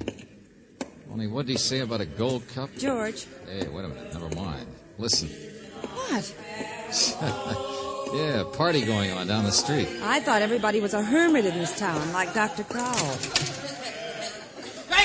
Great party for the little woman and I. We sure appreciate it. Sure do, Mr. Lewis. Likewise in spades. Yeah. Come along, Clyde. Well, at least nothing so very wrong can be going on here with people that happy. Anytime, you two, anytime. But it's your house tomorrow night, eh? Oh, no, it's my house. It's such fun to get together, isn't it? Yeah, night, Miss Gallagher. Sure is. Night, Miss Gallagher. Come on, George, Clyde. Hold my at least there's our Miss Gallagher. Yeah, come on, let's... Hey, where is she? Well, she lives back this way, so she must be coming... No, she's disappeared. And that other couple, the big blonde and her husband. Where are they now? Well, you might have noticed where she went. An item like that Oh, is... come on. People don't just get swallowed up in the night. There aren't any cabins or houses out this other way, but... Miss Gallagher! Nobody here but us vacationists. Now, wait here, Angel. She must have gone this way. I'll catch up with her. Oh, Miss Gallagher! Miss Gallagher! Hey, what do you think you're... Oh, excuse me, Mac. Sorry. No, my fault. I didn't see you, hiding there. What? I don't get you. Me, just tying a shoe, that's all. Who are you? Well, now, take it easy. I'm just a visitor, that's all. Yeah, let's not kid each other, Mac. My name's Mercy, see? Clyde Mercy. Mercy Carnivals. Maybe you heard the name in better days. I even used to do a muscle act myself, see? So don't bother with no double talk. Hey, what makes you so anxious? My name's George Valentine. Just going through town, that's all. Oh. Sure, yeah, that's the way with me, too. Yeah. Just visiting, that's all. The little wife's in training here. Long-distance swimmer, you know. That's a dead little place. Nothing ever happens. You won't have much fun. I was just on my way for a little stroll on the beach before I turn in, you know. It was a silly idea anyway, I guess. Huh? Oh, yes, there. Right here. I was just... Did you see her? Baby. Did you see where she went? Please. Or did you pull another stupid Baby. thing? Oh. Hello. Hi. Well, let's get home, baby. Time for us to be in bed. Well, good night, Valentine. Nice to meet you. Nothing ever happens here. Come on, Angel, down the beach.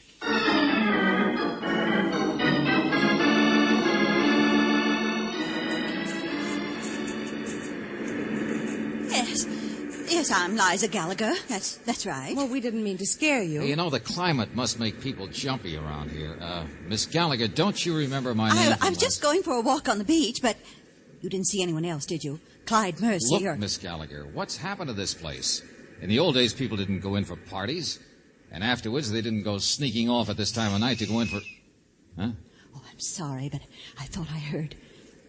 Oh, what do you know about the old days? What do you mean? Well, I was here last year, don't you remember? George, wait. There is somebody. Stand still. Please don't move. Mr. Lewis. It's Todd Lewis. Don't let him see us. The man who gave the party. Yes, he's a sculptor. There. Now he's gone. Uh-huh. Does he always go walking up the beach with a clam shovel at this time of night? Is that the secret? You all sneak off to dig clams? He pretended he was going to bed. That's what he told everybody at the party. Well, he could be going to that other house out there, that big, empty, lonesome place at the end of the point. Oh, no, that's rented by somebody named Brown from the city. But he's only here weekends for his health. He has a bad heart, Mr. Brown does. Besides, he wouldn't notice if anybody came walking past his place up the beach. Notice what, Miss Gallagher? George Valentine. What? That's who you are. I remember now. You're the one who was sort of a detective. Well, yes, but... The post office sent you, didn't they? It was because I didn't report the fire. Hey, What's wait all a minute. This? Fire? And now you've come to arrest me. Oh, Miss Gallagher. She's fainted.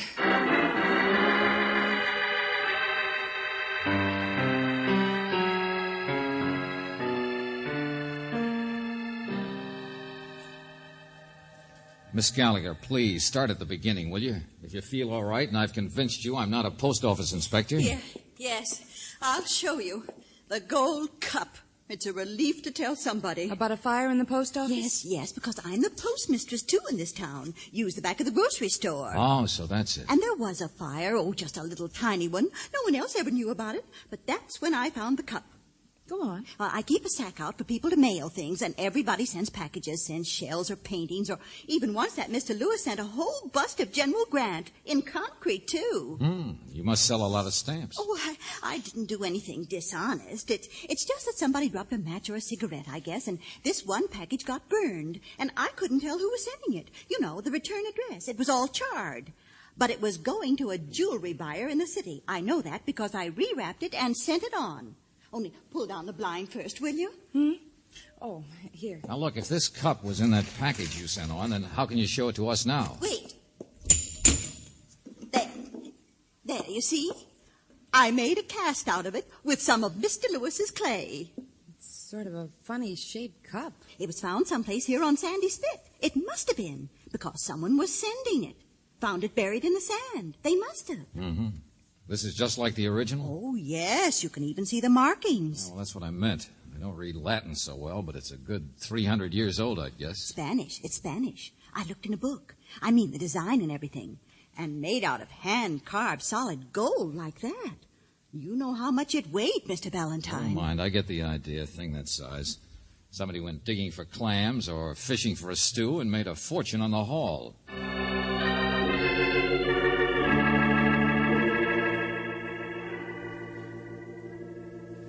And this is a vacation, George? Oh, Brooksy, who wants to just eat on a vacation? Who knows? In the morning, you and I might do a little digging for buried treasure ourselves.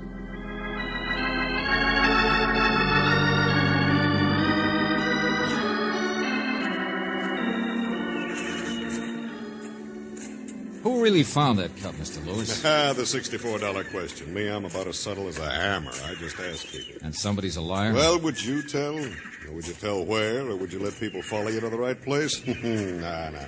You were a boy once yourself. Okay. Some rich guy named Brown from the city owns this property. Oh, and therefore... that bird was never out here? No. Property lines don't mean anything where treasure's concerned. Finders, keepers. Now there, see? A guy like that. Yeah, he's my choice. Huh, what? Well, look, over there in the sand, taking a nap, see? Hey, come on. Let's give him a thrill. It's that carnival guy, isn't it? Clyde Mercy? Right. The one with the blonde wife? Yeah, don't talk so loud. Wind's behind us. Yeah, get around to the other side of this dune. Carnival. Clyde's a big-time failure. I don't know how he ever snagged a babe like her, but shh, easy. Oh, brother. Not enough we got a treasure hunt. We have to play games, too. Well, what do you come to the beach for if it's not to have a little fun? Come on. These people all take it so seriously. Here, now wait, this'll wake him up. Put it, hands up, Clyde. We want the gold in your teeth. And don't pretend you haven't found something. Yeah. Clyde's not laughing. You didn't scare him at all. He's too dead.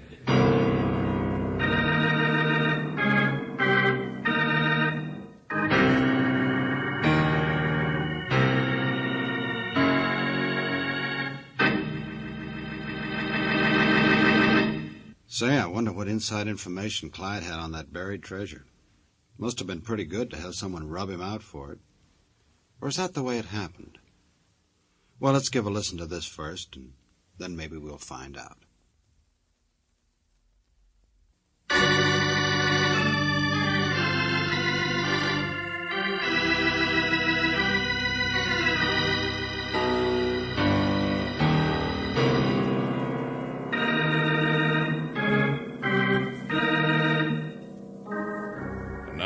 Back to George Valentine. Sandy Spit, a place for fleas and seagulls. But if your name is George Valentine and it's your vacation, you want to go there because of Miss Gallagher's fabulous fish stew. And then, like everybody else, you get curious about the treasure, an old Spanish gold cup that someone found buried in the sand. Only now you've found something else in the sand. The body of a man, Clyde Mercy. Murdered. Sure. You don't need a diagram for that. Look, clam shovel. Hey, don't touch that. All right. But it's what somebody used to smash his head with. Yeah. Put up a little fight, though. Must have hit him several times. I told you people took this treasure stuff too seriously. Did Clyde hear? Huh? Oh, sure. Worse than anybody else. Yeah, you see his wife, the blonde, she's in training for long-distance swimming or something. She'd go trotting off in a white bathing suit every morning, and the minute she was gone, this little guy'd sneak out into the dunes and start his daily prospecting. Get rich quick. Hope springs eternal.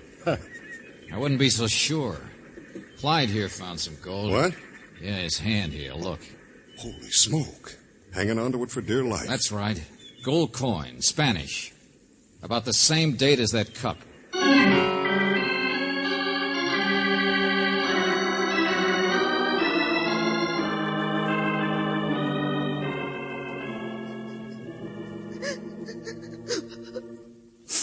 Clyde. It's such a silly name.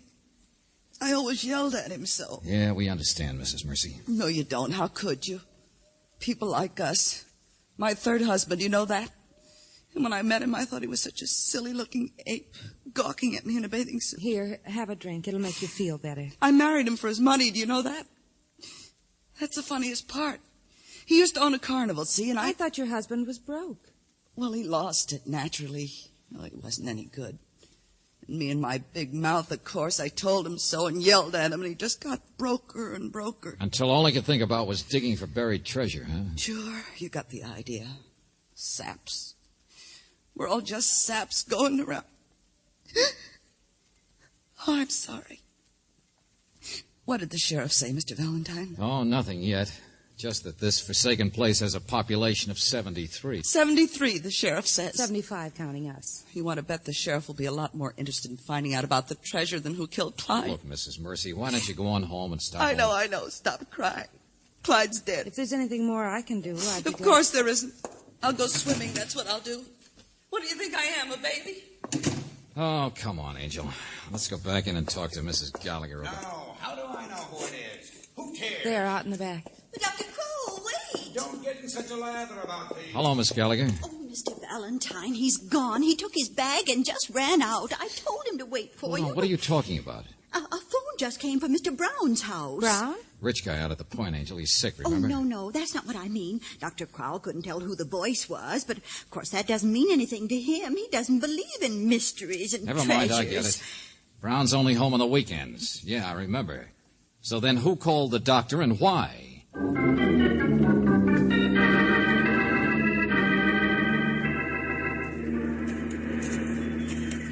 The house is just up around to the right there, overlooking the beach. Yeah, sure. Just wait a minute, will you? What is it, George? Hurry up, please, Mr. Valentine. I was just looking at a piece of paper. Taxi slip, see? Oh. Somebody's been here, all right. Been here pretty often, too. Look, another one over here. Here's still another one. And those little slips they tear out of the meter. That's right. And one of them's so fresh it isn't even damp from the salt air. Come on, step on it.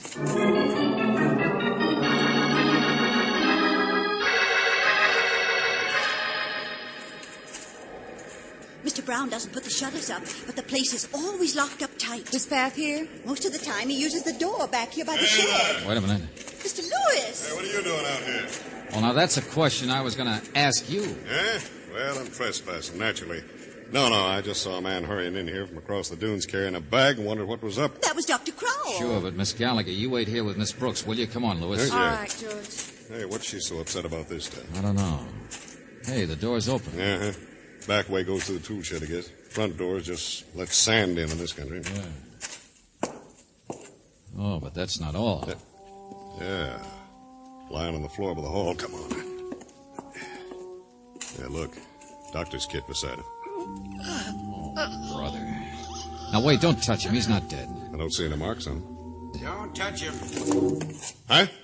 Who's that? It's Dr. Crow. Let him lie just the way he is. Wait a minute, doctor, but this guy on the floor, who's... It's Mr. Brown's house, so I guess it wouldn't be too far-fetched if this guy were Mr. Brown. Boy, genius. I don't need your help, gentlemen. The ambulance is on its way. Just telephone. Yeah, but who hit him? Who slugged him? Be quiet, will you? What happened, Doctor? Heart attack. Yeah, I was... He'll be all right. Just needed a little shot, that's all. Well, is it all right if I ask him a couple of questions? No. I'm no specialist, but he's sick. Now go play your Captain Kidd game someplace else. Okay. I guess he wouldn't answer the questions anyway.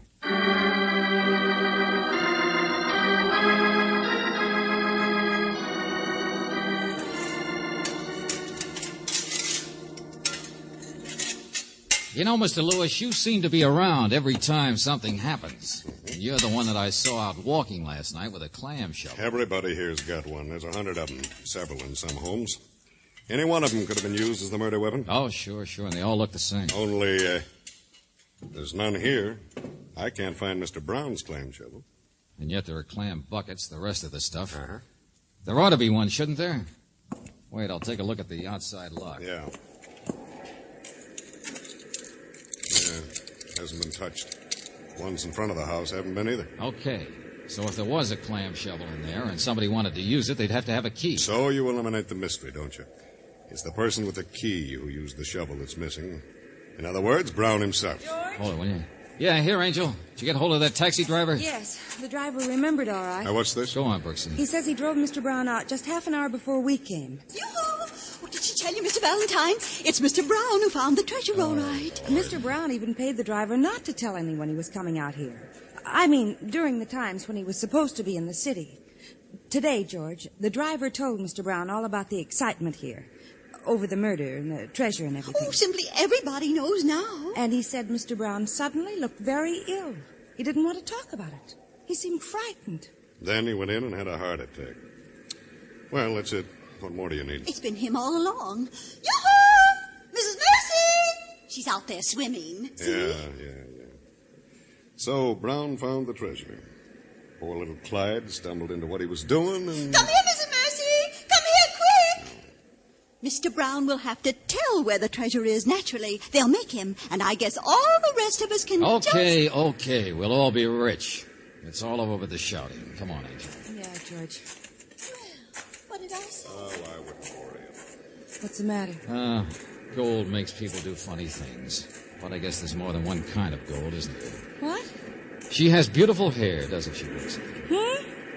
Oh, that Mrs. Mercy. Yeah, that's one kind of gold, white bathing suit and all. George, I don't understand. And then there's another kind of gold, like Mr. Brown has, the kind in the bank. Oh. Are you trying to say a rich man wouldn't be likely to commit crimes and then be so surreptitious if he'd found a buried treasure? Mm-hmm. But he might be surreptitious about something else. Mr. Valentine. Hello. Oh, there, I feel lots better. Water's wonderful. Hello, Mrs. Mercy. This is the only good place around here to swim, I guess, isn't it? Down here by Mr. Brown's diving platform. Oh, sure. Do it all the time. I'm in training. Uh-huh. Well, when a man is struck several times, when he's fighting for his life, do you think he could be greedy enough to still hang on to a piece of gold? What's that? Oh, please don't talk about Clyde. Why not? Your third husband, who was getting broker and broker. You left him every day, didn't you? To parade in front of the window of the man who would often leave his job to be here. What? Say, what's eating you? The gold coin. Clyde fought for his life. His hand would have been open. The coin would have dropped out. So somebody put it there after he was dead. And certainly that wasn't the one who found the treasure. Why put the finger on himself? So there must have been another motive. I don't get you. All right, take a package being burned in a post office sack. Somebody could drop a cigarette or match, and it might burn just the right part of the package. But it would be a lot easier to do the burning first, and then put it there for Miss Gallagher to find and be curious about. Again, there must be a motive. I'm going up to the house. I think you're crazy. Mrs. Mercy, you should have put another shovel in there, so that Mr. Brown wouldn't see his was gone and catch on to what you'd done. Mr. Brown's not here. He's in town. So Mr. Brown wouldn't realize what you were really like. Realize you'd murdered your husband and have a heart attack because of it. No, I didn't. Heart attack? No, he didn't. It's not true. Oh, lady, you give yourself away every minute, don't you? Yeah, the lady who killed her husband so she could hook a man with gold. Only, ironically enough, Mr. Brown had a heart attack. Oh, no. Oh, well, don't worry. He can still marry somebody, but it won't be you. Sure, that's right. He's not dead. You are, sister.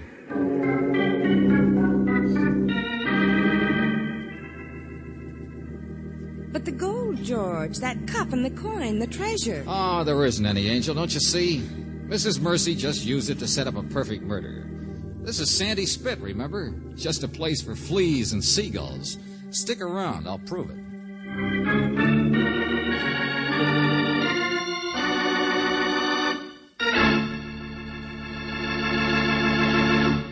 Well, now that we know who bumped off Clyde and why, I still have a question.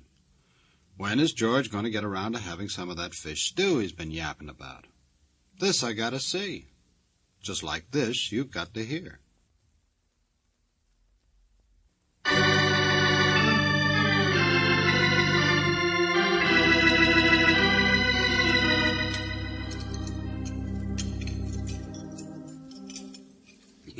More, Miss Brooks? Doctor, don't interrupt. Yeah. Well, anyway, Mr. Brown wasn't mixed up in it at all. It was just Mrs. Mercy. He confirmed that finally when he got over the shock of finding out what she was like. You see... Well, go on, George. Oh, lobster. Look at that. Pieces of lobster. Right, young man. Whitefish, too. Oh, love whitefish. Yeah, man. But she started the whole treasure fever with an old gold cup and a coin. Mailed the cup. Made sure Miss Gallagher would see it and spread the excitement. Oh, dear. Oh, Gallagher's all right. She's back on the job now. Pass the bread. Yeah, sure. Hey, you know, the idea was a good one. With evidence of Clyde having been killed by the person who found the treasure, the police would never think of his wife as the murderess. 73 suspects. A crime blamed on greed. Sure good idea, but it didn't work. Yeah, women should stay where they belong. Isn't that so, Liza? Oh, now, Doctor, stop it. At home, you mean? Yes, I think so, too.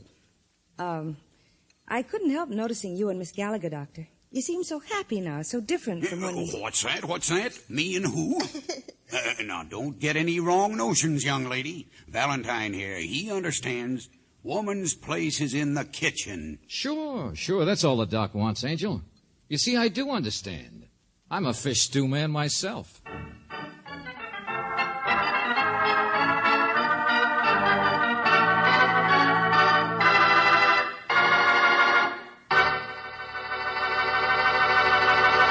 You have just heard Murder on Vacation, another Let George Do It adventure. Robert Bailey was starred as George Valentine, with Virginia Gregg as Brooksy. Our story was by David Victor and Jackson Gillis, with music by Eddie Dunstetter. Now, this is yours truly inviting you to another visit with Valentine, when you will again hear what happens when you let George do it.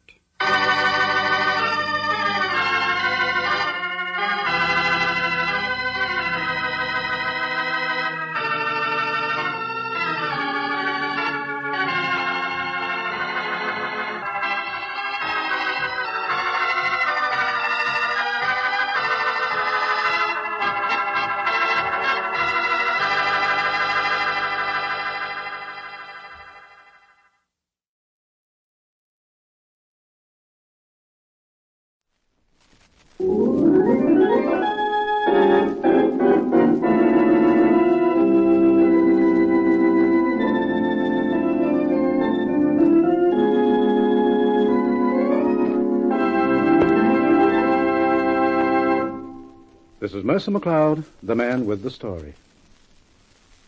In the stillness of the night, the sound of the door buzzer seemed strident and demanding. There was a pause. Then it rang again. Tommy, wake up. There's someone at the door. Tommy.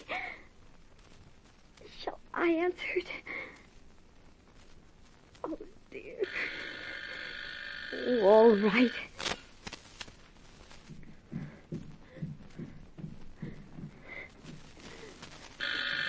I'm coming.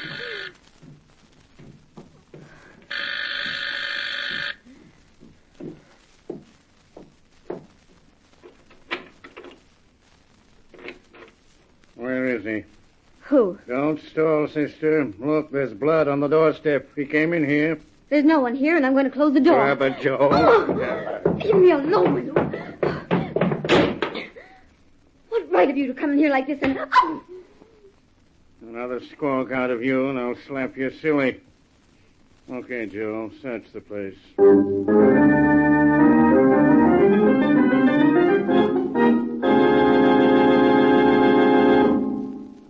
Well, I'll tell you of this midnight encounter in just a moment.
Blood on the doorstep.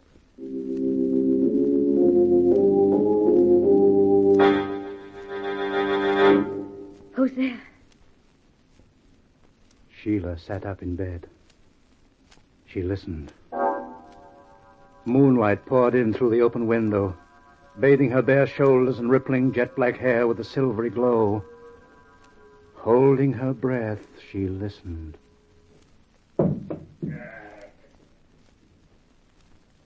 Sheila's heart pounded madly. Except for this intruder, she was alone in the house. Her mother and dad were away on their vacation. Again, there was a slight noise, this time from the stairs. She watched the door of her room with dull terror. For the first time in her life, she wished the family hadn't bought this lonely house down by the lake. What good was a lovely garden and the cool lake breeze if one were going to be murdered? Sheila opened her mouth to scream and found she couldn't utter a sound. And now, the door opened. The moonlight illuminated a disheveled, swaying, grim-faced young man in a stained white shirt and dark trousers. Sheila,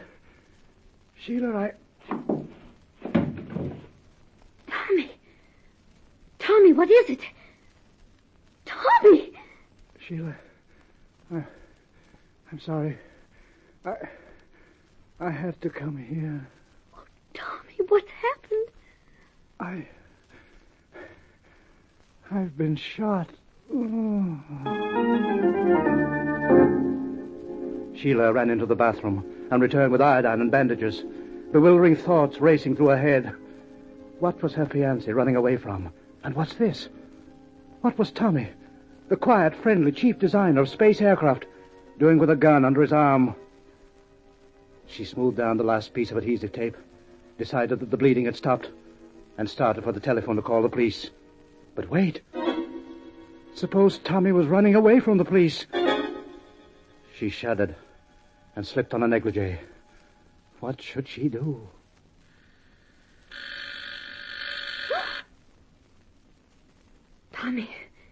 Tommy, wake up. There's someone at the door. Tommy. Shall I answer it? Oh, dear. All right. I'm coming.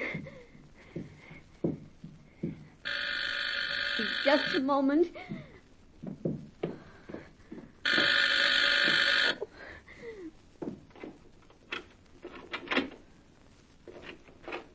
Where is he? Who? Don't stall, sister. Look, there's blood on the doorstep. He came in here. There's no one here, and I'm going to close the door. Grab it, Joe. Don't! Leave me alone. What right have you to break in here like this? Oh! Another squawk out of you, and I'll slap you silly. Okay, Joe, search the place. Okay, boss. Now, you. In there. Go on. Now, switch on the light. Now, sit down. You're not the police. What do you care? When we get this guy, we'll clear out of here and you can go back to bed. Who are you? Get up.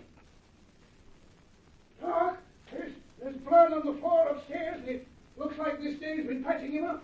But he ain't there. Nonsense. Go back and find him. If he makes a move, shoot. Okay, boss. So you're in on this, too, eh? What do you mean? Where is he? I don't know. Well, we'll get him. Doc, he's here. He's out cold. All right, good. Drag him down here. No, he's badly hurt. Shut up. Bring him down, Joe. Okay. No, we're getting somewhere. You'll kill him treating him like this. So what? We want them drawings. Here we are, boss. All right, search him. I have, boss. They're not on him. I got his gun, though. He must have given it to the dame. Yeah, that's what I've been wondering. Look, babe, give us them drawings, and we'll scram out of here. But I don't know anything about them. Probably they're planted upstairs. Joe, turn the room inside and out. Okay, Doc. You'd save yourself a lot of grief if you'd tell us where they're hidden. Your friend here will probably conk out if he doesn't get to a hospital, so how about it? What makes you think he carries such things around in his pockets?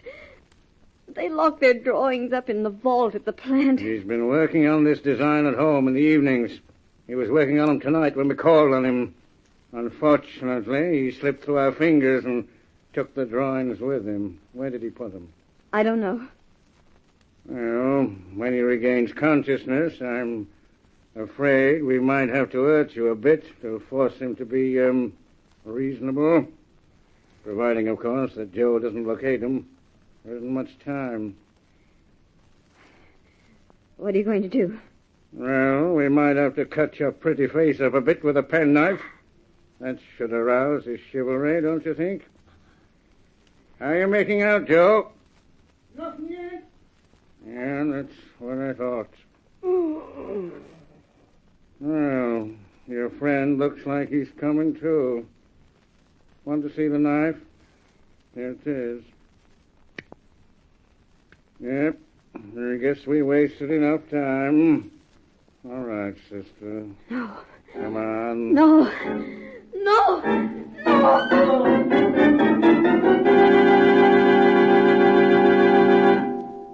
This is Mercer McLeod again, and I'll be back to tell you the rest in just a moment.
Back to Sheila, Doc, and the unconscious Tommy sprawled on the floor. Sheila shuddered. Then she tensed. Had Tommy moved? She tried hard not to look directly at him, lest Doc notice too. Yes, he had shifted his arm slightly. Then he sighed. Doc turned and bent over him, gun poised. Sheila stealthily reached out and picked up a heavy bronze bookend. She sprang to her feet and crashed it down on Doc's head. He sank to his knees in a limp heap. Atta girl, Sheila. Tommy, I thought you were dead. Quiet now. I'm just a bit groggy, that's all. And that smoothie held you in front of him. I didn't know what to do, so I pretended to faint. It seemed to take care of things for the moment, but gosh, it was mighty hard to keep still when he was pushing you around. That crack about cutting you up riled me too much. Shh. What? Pass me that bronze bookend. Yes. Everything all right, Doc? Doc? Now, pretend Doc is giving you the works, eh? I'll make slaps. Oh, yes. Oh, stop it! You're hurting me!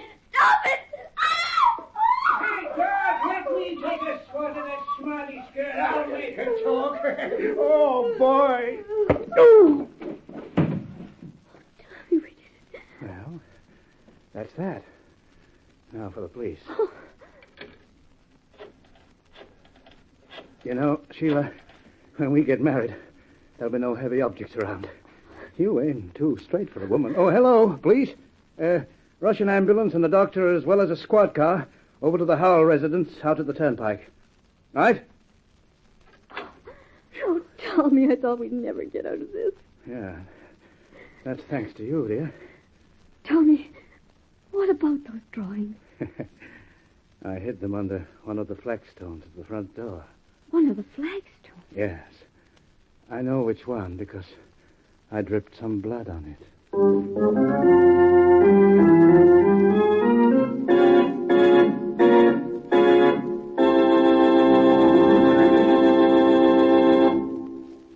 Well, Rita? Well, Mercer, what about those drawings? What's the matter? Didn't know what I could draw, eh? All you can draw is your salary. Pretty as a picture, aren't you? Well, I'm not as bad as I'm painted. I've been just etching to say that. Framed again. Well, as always, friends, all characters were portrayed by Rita and myself. And as Rita says... Goodbye. I say I'll be telling you another soon. This is yours truly, Mercer McLeod, the man with the story.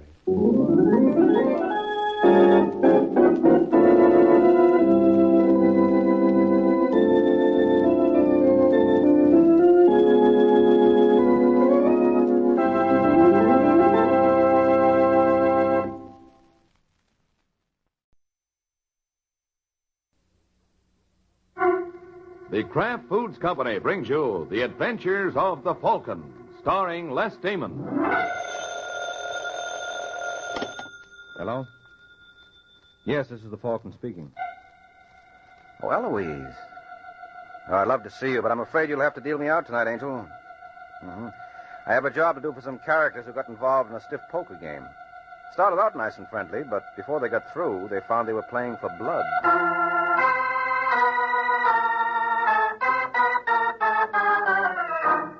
This is Ed Hurley, friends, inviting you on behalf of the Kraft Foods Company to listen to The Adventures of the Falcon. You met the Falcon first in his best-selling novels.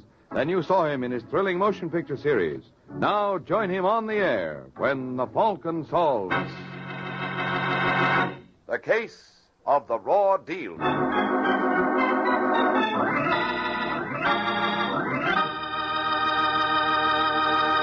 Before we join the Falcon in his latest adventure, I'd like to tell you folks about Kraft's golden cheese food, Velveeta. Velveeta is such good eating. Just taste that grand, rich, yet mild cheddar cheese flavor. And Velveeta is so good for you. It's rich in important food values from milk itself. For swell-tasting snacks, for good, hearty sandwiches, for thrifty, easy, hot dishes, it's smart to keep stocked with Velveeta. Get it tomorrow in the handy quarter-pound package or in the economical 2-pound loaf. The cheese food of top quality. Velveeta is made only by Kraft.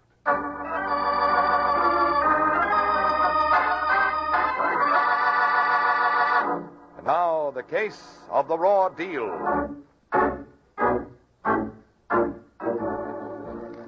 It's Sunday night in New York, and in room 508 of the Room Hotel Westland, 4 men sit around a table on which stand a couple of beer bottles, some glasses, butt-filled ashtrays, $65,000 in cash. Gilbert Bannister, eldest and fattest of the group, studies the 5 playing cards in his hand, then places them face down on the table. Picks up the deck, turns to the tall, blond young man on his left. How many, Summers? I'll take 2, Bannister. 2 it is. Kress? I'll play these. Pat, huh? Looks like your luck's changing, Chris. Maybe? Well, how about you, Freitag? Yeah, I have to think about this pet hemp of Cress's. Yes, who is it? Bellboy. All right, come in. Well, Freitag, made up your mind? Yeah. I think I'll take 1 card. Right. There you are. And now you, son, you can put the beer down. What? Say, you're not a bellboy. Well, what do you know? I guess I'm not. Look out, he's got a gun. That's right, Bright Eyes, sharp fella. Everybody sit tight except Fatso. You, Fatso, get up. Me? Who else? Get up. Now walk over to the wall and face it. That's right.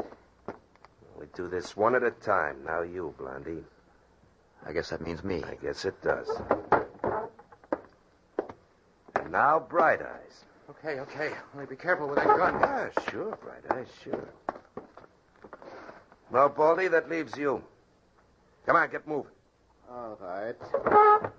Only first I do this. Hey. All right, hold it, fellas. Stay right where you are. Baldy made a little mistake, that's all. He's sleeping it off. Well, I better clear up this table so you fellas can have some more room. Get all this cash off it. All right, fellas, here we are. Now you can get back to your game. Only, I think this time it's going to be penny ante. So long.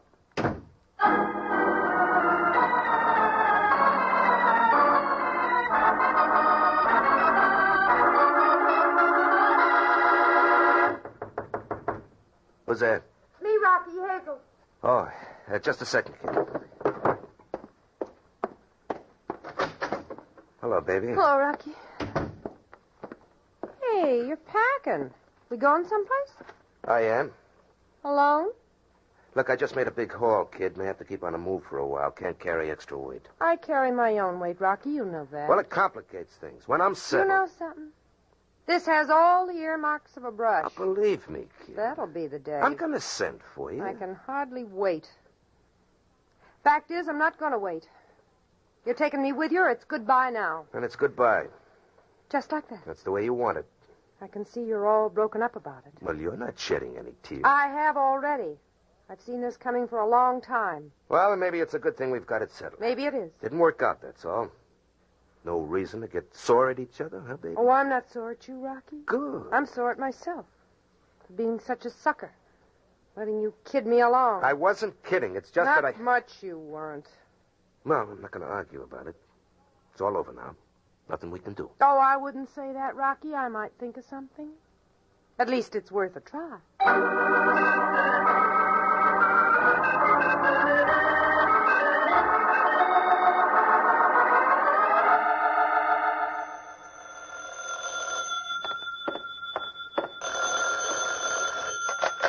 Hello? Is Michael Waring there, the Falcon? This is the Falcon speaking. Oh, good. My name is Gilbert Bannister. I have a job for you, sir. What kind of job? Well, some friends and I were robbed last night, and we want you to find the thief. Why did you wait till this morning to call me? Why, I don't know. We were upset. I realize it was foolish. I'm sorry. Well, you don't have to apologize. But you may have to kick in with traveling expenses. If it was good pickings, the crook is probably on his way to Timbuktu by now. How much did he take? $65,000. Ha! Timbuktu, here I come.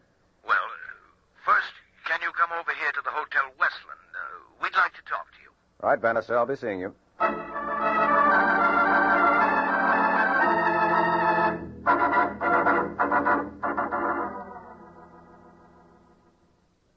So I can introduce you to the others, Mr. Waring. Gentlemen, here's the Falcon. This is Harry Summers and Otto Freitag. Waring, how do you do? Hello. You told me there were 4 of you, Bannister. Yes, that's right, Waring. We agreed to meet here, but Dave Kress hasn't shown up. I called his room, but he's out. I see. Well, gentlemen, I've given Waring a brief account of what happened as I remember it, but he wants to check certain points with you. Surely, Waring, anything we can do to help? Oh, thanks, Summers. But I'm afraid there's not much we can tell you. None of us ever saw this man before. I know, Freitag, but you'd be surprised at the sort of things that sometimes prove useful in a case like this. What sort of things? Well, your head, for instance. My head? Yeah, Bannister told me you put up a fight and got clouded for your trouble. Yeah. Very foolish, I realize now. But I don't see what that has to... You don't have to see. Let me see. Well, you got quite a lump there. And a cut. Yeah, he hit me with his gun. Just what are you trying to prove, Waring? Well, Summers, you fellas want me to find the man who swiped your dough. So far, Bannister's given me a description. But there are 10 million people in New York. If he stays in New York. I'll need more than just a description. Well, how do you think this bump on my head will help? You think maybe he left fingerprints? No, it just seems to me that the easiest way to find our boy is to discover which one of you he's working with. What do you mean? Now, just a minute, Waring. Are you accusing one of us? Well, the crook knew there was a game going on in here. Well, we're here for a convention, Waring. There are nearly always card games in the evening. Yes, but not with $65,000 in cash on the table. Well, that's true, This was a big game, and the crook selected this room. Still is preposterous to think that one of us... Well, Bannister, are you trying to tell me that you boys all have complete trust in one another? More or less. I don't think we'd care to accuse each other of, well, thievery. Mm-hmm. Why were you playing for cash? Well, he is right, Bannister. He's absolutely right. We didn't trust each other's checks. How can we trust each other's words? That's it, Freitag. Get out of here, Waring. Your services aren't required after all. I'm not going to have my friends insulted. Or yourself. Or myself. Get out. Now, just a minute, Bannister. Now, you keep out of this, Freitag. Well, Waring? All right. I'm going. I see I got a little too close for comfort. What do you mean by that? Here, keep your hands to yourself, Bannister. Just had the suit cleaned.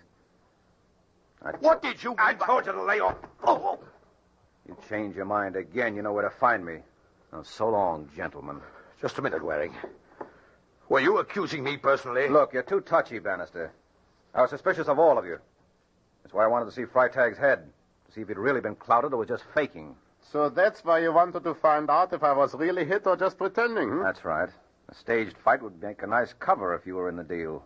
But that blow is a little too hard to be a phony. Yeah, I'm glad you realize that. Unless your Confederate got a little overenthusiastic. That could have happened too, you know. For a moment I was hoping you were going to clear me. Well, chances are I'm going to be able to clear all of you, if you still want me to. But you said one of us I said one of your card party, Summers. How about the one who wasn't here? Kress? Yes, Bannister says he's not in the hotel. Yes, but he could have gone out to breakfast. So he could. He could also have left town. What are you doing now? Finding out. Hello, desk, please. One will get you 5. He's checked out. What'll we do if he has? Look for him. Am I still working for you? I guess you are, Waring. All right. Hello, can you tell me if David Kress has checked out yet? Mm-hmm. Well? Looking it up. Hello? Yes. What's that? You sure? All right, thanks. Well, has he? No, Bannister, he hasn't. Looks like we've hired us the wrong detective. Maybe so, Summers. I could have sworn Kress had skipped. I don't know how to figure this one. Well, maybe that's him now. I'll go see. Are you Gilbert Bannister? Yes? Sergeant Corbett, Police Department. Police? Corbett! Don't tell me you've been transferred to missing persons. Oh, you would be here, Waring. No, I'm not missing persons. And if I was, I wouldn't be looking for you. Are you looking for me? Don't make me laugh. I came up to talk to Bannister. Understand he's a friend of Dave Kress. That's right, Sergeant. What about Kress? Has he done something? It's the other way around. What's that? Yeah, Bannister. Somebody pumped a couple of slugs in him. He's dead.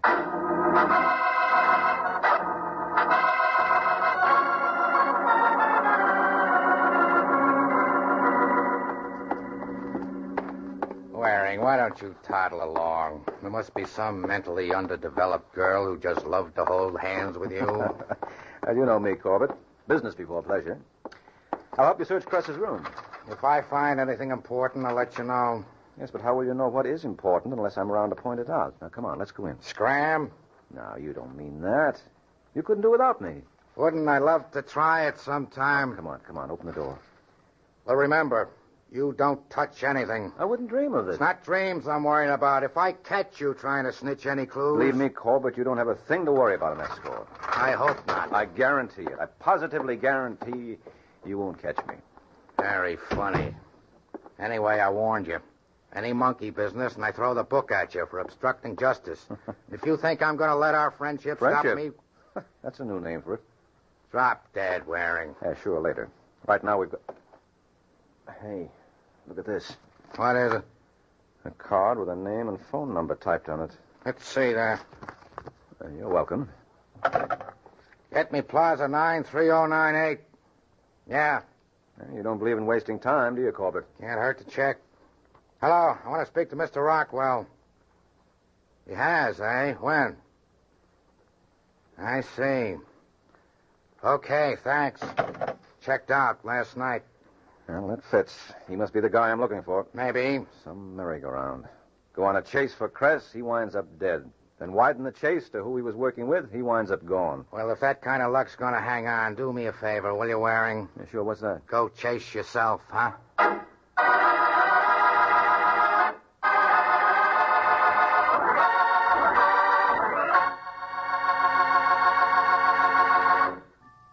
It's lighter-bodied. It's superfine. It's Kraft Salad Oil, the first salad oil ever offered for home use by the makers of all those wonderful Kraft prepared salad dressings. Yes, there is something new under the sun at your grocer's right now. A new salad oil, Kraft Salad Oil. The first salad oil ever offered for home use by the makers of all those wonderful Kraft prepared dressings. Wait till you try it in those wonderful salad dressings you make yourself. Those light-as-air chiffon cakes you're so proud of, and all your special recipes that call for liquid shortening. For Kraft Salad Oil is more than just a new oil. It's a new kind of oil. Superfine for better blending by a special new Kraft process. Because it's lighter-bodied, it mixes perfectly with all ingredients, puts new magic into dressings, cooking, and baking. Don't wait. Put this new salad oil on your shopping list right now. Remember, it's lighter-bodied. It's superfine. get Kraft Salad Oil tomorrow at your grocer's. Look for the bottles with the beautiful labels.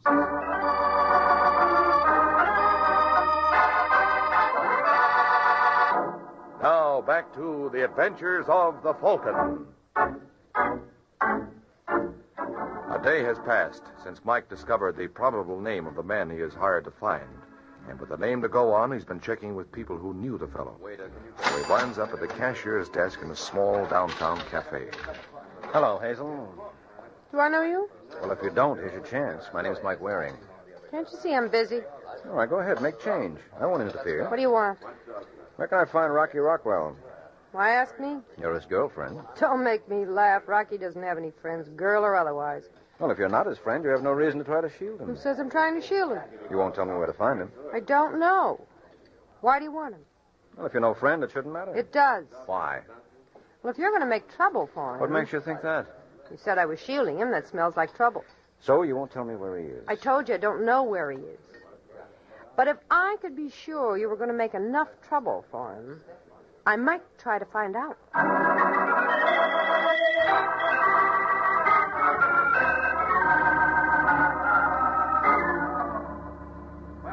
Front, please.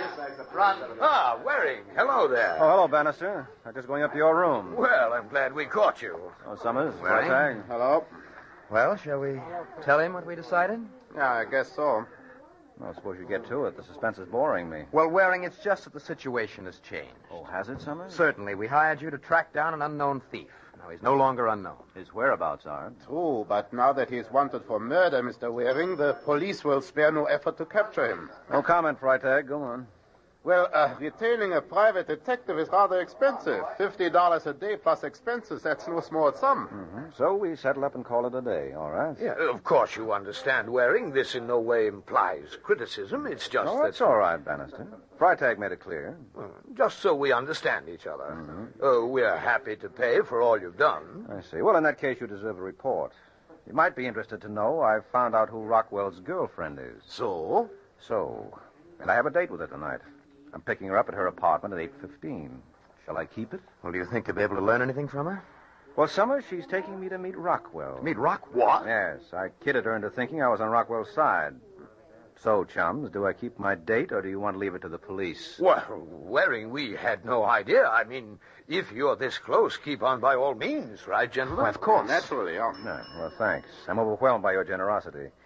Now that I'm a cinch to bring home your $65,000, you're willing to keep me on the payroll another $50 worth. Well, I'm sorry if you think we were hasty before Waring. It's just that we can't see throwing money away, that's all. I see. Well, in that case, Summers, next time you play for high stakes, lock the door.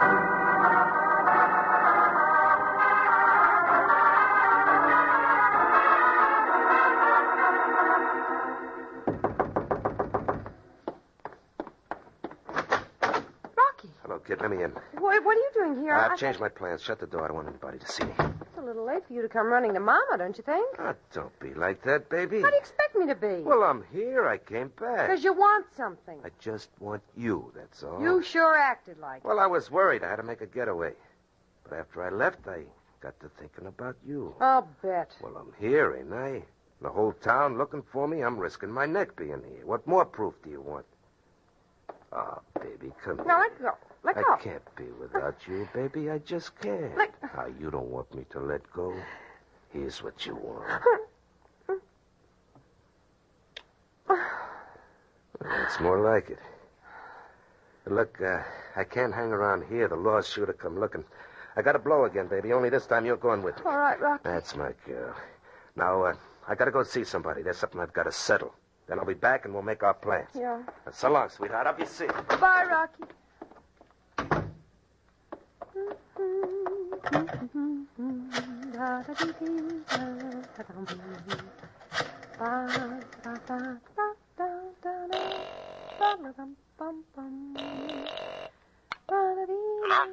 Hello? Mr. Waring? Yeah? This is Hazel Gardner. You asked me to call if I had any news for you. Uh-huh. Well, I know where you can find Rocky. Where? At my apartment. He was here just a few minutes ago. He'll be coming back. What's so funny? I tried to bluff, and it turns out to be on the level. What do you mean? I mean, I didn't feel like quitting right when I was expecting a break. Only this isn't the break I expected. I still don't get it. Well, I'll be right over to wait for Rockwell to get back, and I can explain then. All right, I'll be waiting. All right, goodbye. Bye. Was that on the phone, baby? Rocky, I didn't hear you come back. You didn't answer my question. How long have you been here? Never mind. Who are you talking No, to? nobody. Nothing important. Why? Well, because, like I said, I have something to settle. But I'm beginning to wonder if I'm going to have to go out to settle it after all. No, Rocky, let go! Come back here. talking to? Ow! Who was it? Rocky, you're hurting me. Baby, I'm just beginning.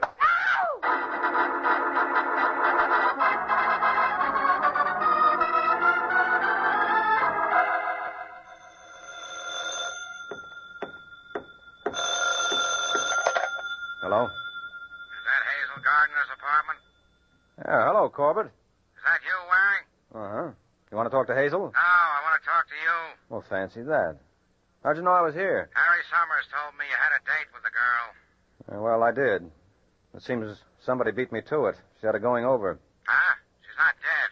No, but kind of the worse for wear. Who did it? I think it was Rockwell, but I'm not sure. She doesn't make much sense yet. That's how come I answered the phone. Well, see if you can straighten her out and get her over here right away, will you? Over where? Hotel Wesleyan. I'll meet you in Summers' room. I want to talk to the girl and you and the 3 card players. Corbett, if they told you I was here, didn't they tell you what I was doing here? Yeah, waiting for Rockwell. That's right. Don't you want me to wait to see if he shows up? He's not going to show up. How do you know? Because he's been murdered, too. That's why I want to see you.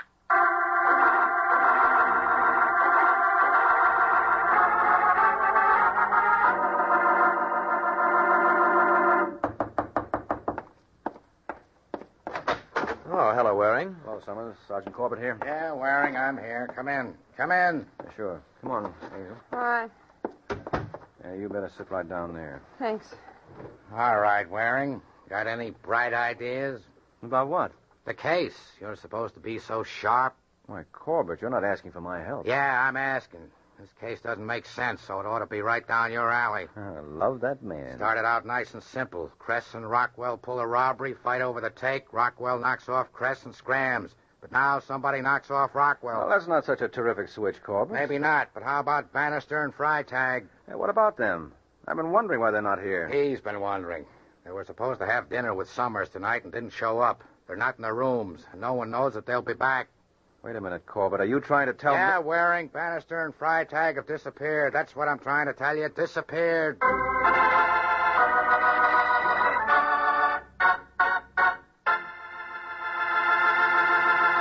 Miracle Whip. Has a flavor so pleasing. Miracle Whip. Tastes so lively, so teasing. Miracle Whip. Only one of its kind. Miracle Whip. Best salad dressing you'll find. Miracle Whip is the only one of its kind because it's a different type of salad dressing made from a secret craft recipe.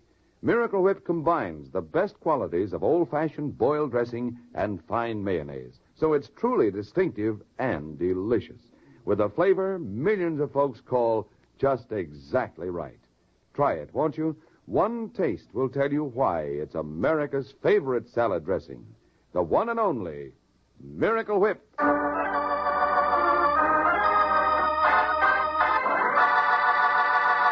Now, back to the adventures of the Falcon.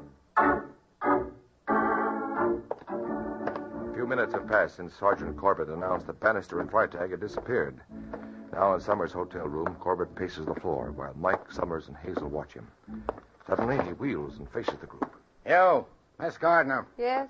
Summers tells me you're Rockwell's girlfriend. That's what Waring said. Didn't you know about Hazel, Corbett? Stop gloating, Waring. I had routine to take care of. I'd have got around to the girl. Oh, sure. Miss Gardner, Yes? why did Rockwell slug you? Which time? Huh? He's done it before. Oh, I mean today. He was angry. Naturally, but why? What did you say to him? When? Today, When today? We said lots of things. when he got angry. Nothing.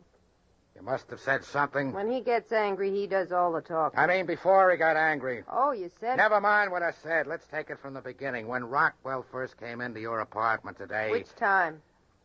Oh, no. Forget it. Look, about the murder. Which murder? Rocky's or Cress's? Rockwell's murder. Waring, stop grinning. I'm sorry, Corbett. What about Rocky's murder? I don't know. Skip it. You, Summers. Yes? You know it. Oh, what? Waring, see who it is? Yes, sir. Oh, hello, Bannister. Bannister. Where in blazes have you been? Where's Freitag? Freitag? I don't know. Probably on the same kind of goose chase I've been on if he isn't here. What kind of goose chase? Well, Rockwell called me. What? When? This afternoon. Asked me to meet him at a downtown hotel and said he'd return our money. Why didn't you tell somebody? I didn't dare take the chance. He insisted nobody must know. I didn't want to spoil my chance. So you went alone? Yes. Kept waiting till I heard on the radio that Rockwell had been murdered. Then I rushed back here. Mr. Bannister, you really expect anybody in his right mind to swallow a yarn like that? Why not, Corbett? Makes sense to me. I said in his right mind, Waring. Well, after all, there must be some reason why Bannister dropped out of sight. This could explain it. So could his killing Rockwell and hiding the money explain it? Yeah, sure, except he didn't do that. How do you know? Because Summers did. Huh? Are you sure? Well, don't ask me. Try Summers himself. How about it, Summers? Watch him, Corbett. I've got him. No, you don't. Where Here, my son. Hold it, Summers. You're not going anywhere. Good going, Waring. Thanks, Corbett. I suppose a flying tackle is illegal, but then so's murder.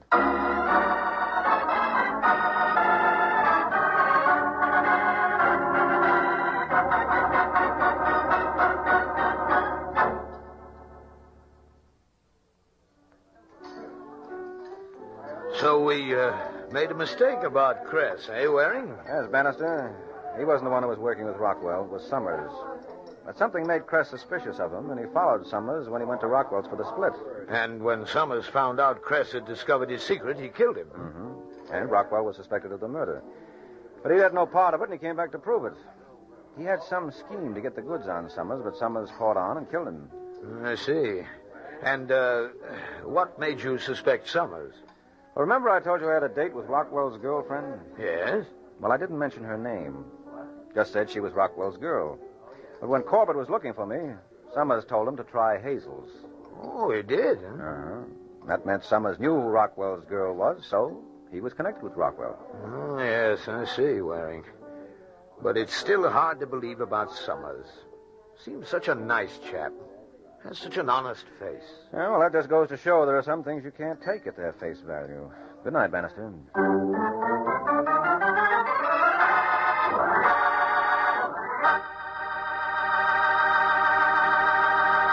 Do you like rich, delicious chocolate-flavored malteds? Well, you can make a malted just like that right in your own kitchen with Kraft chocolate-flavored malted milk. Just make a tasty paste of Kraft chocolate-flavored malted milk and a little milk in the bottom of a big glass. Fill the glass with chilled milk, stir it once more, and there. A Kraft malted is mighty nourishing, too, because it's filled with all the food values in milk. Get a jar of Kraft chocolate-flavored malted milk from your grocer and enjoy a Kraft malted often. This is NBC, the national broadcasting company.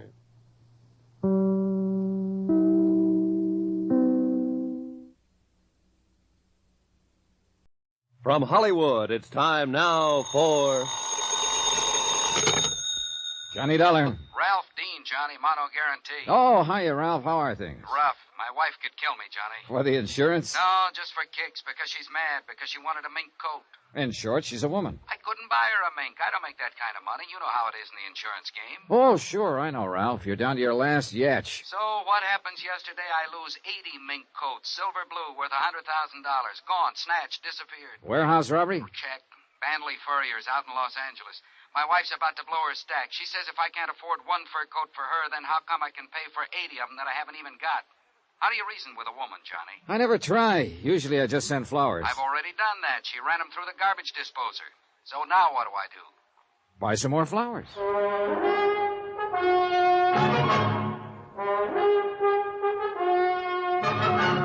Tonight and every weekday night, Bob Bailey in the transcribed adventures of the man with the action-packed expense account, America's fabulous freelance insurance investigator. Yours truly, Johnny Dollar.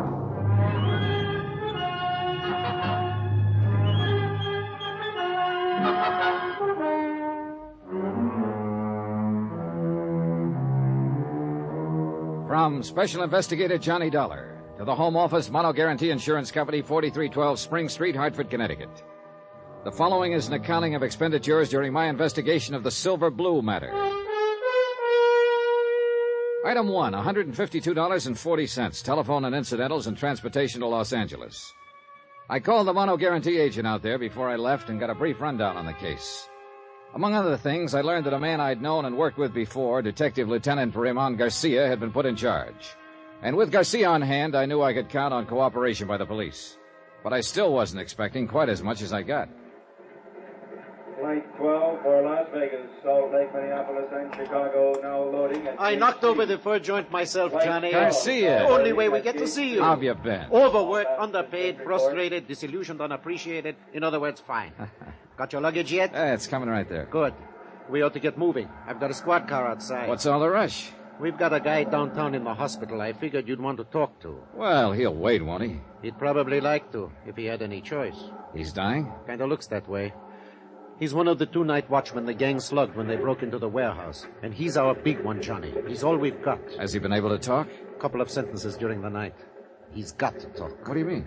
He's the only one who got a look at them. When he did talk, what did he say? Gibberish, mostly. He did say one thing, though. They were kids. Just a gang of kids. Oh, that's going to make it rougher. Yeah, in a lot of ways. What do you mean? You'll find out later, Johnny. Come on, let's go.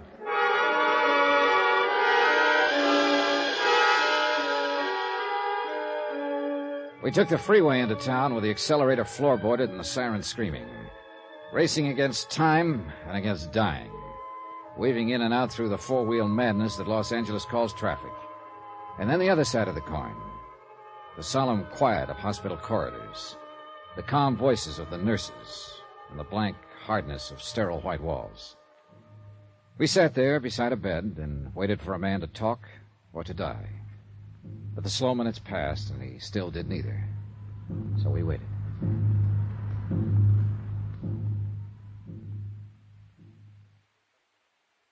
Guess that shot the doctor gave him is not going to have any effect. Apparently not. It's a crazy world, Johnny. No, just the people in it. I mean, yesterday, we'd never even heard of this guy. I still don't know his name. And 24 hours later, here we are, a couple of strangers, sitting around watching him die. It's here on his chart at the head of the bed. Albert Christmas. Strangers. Not even family or friends. He didn't have any family or friends. He lived alone in a furnished room. Worked alone, too, except for one partner. So, a gang of punks jump him and bust his head open. I'm a bad cop, Johnny. I get sentimental about things like this. How'd they work it, Garcia? It's a warehouse district. The streets are practically deserted at night. A police prowl car checks the street once about every 40 minutes, and they hit at 1:10 a.m., 3 minutes after the police had passed. Sounds professional. No, just a smart bunch of kids. The only fur they seemed to know was mink. They passed up a dozen or so chinchillas worth twice as much. How'd they get in? I don't know. Chrisman hasn't been able to tell us. They must have tricked him into opening the door. What about Chrisman's partner? He was making his rounds. They slipped up behind him, slugged him. He didn't see them. He didn't know what hit him. And nobody outside in the street saw anything? Saw them leave with the furs or anything? Nope. Or if they did, they're not saying anything. Oh, it's a rough one, Johnny. We haven't got a thing to go on. Except Chrisman here. The shape he's in, that's only a straw. If he recognized any of them, if he lives long enough to identify... At least the poor devil can groan. I don't know. I think he's closer to being conscious right now than he's been in the last hour. Maybe you're right. Chrisman? Order? He wants a drink. Here you go. That enough? You want some more? Who are you? This is Johnny Dollar, insurance investigator from Hartford. I'm Lieutenant Garcia, L.A. Police. Warehouse. The kid. It's all right now. You're in the hospital now. It's going to be all right. My head. Do you feel like answering a few questions, Mr. Chrisman? It won't take long. Those kids, how did they get in? Telegram. Telegram? He showed me the telegram through the window. Yes? When I opened the door, one of them hit me. Did you get a look at the boy who showed you the telegram? Yes. I saw him. Yeah? 18, 19. What did he look like? 5'9", 10. Dark skin, black hair. How was he dressed? Dark jacket. Hard to think. Any scars? Anything unusual about him? No. My head. Are you sure? Sure. Would you recognize him if you saw him again? Yes. Any of the others? No. Only one. There was a mark on his arm. What kind of a mark? My...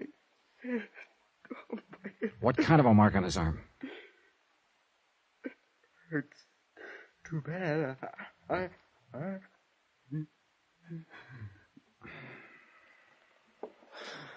Well, that's that. Yeah, he's passed out again.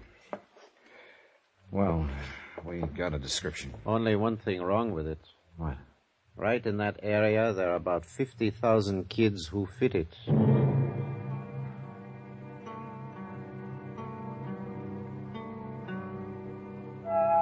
I talked with Mr. Banley, owner of the Furs. Then Garcia and I went down to the warehouse.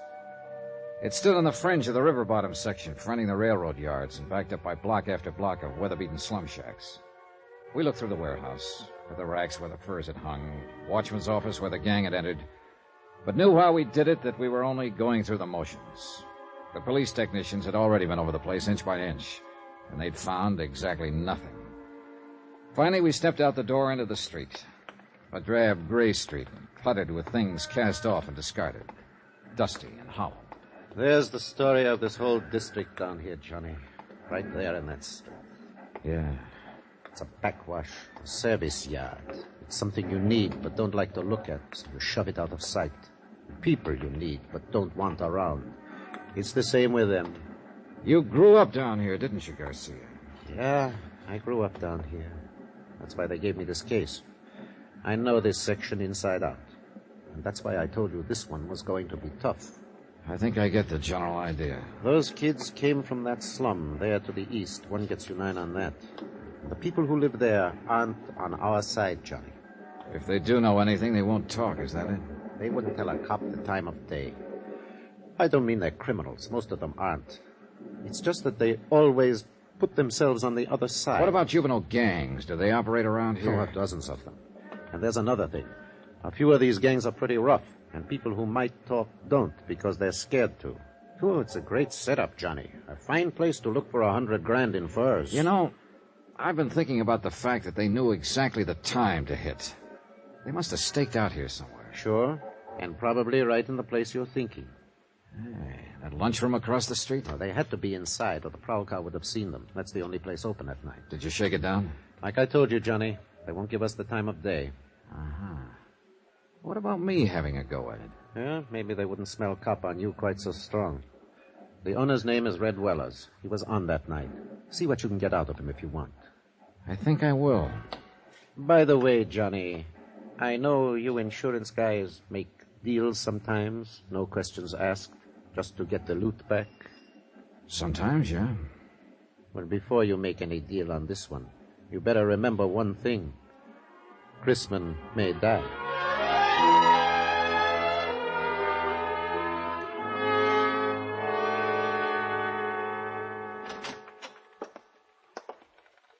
What do you say, Mac? Save your money. What do you want? Coffee? Yeah, I guess so. How's business? $1.02 a day. Farther in the hole. Want cream? No, I'll drink it black. Want a sinker with it? No, thanks.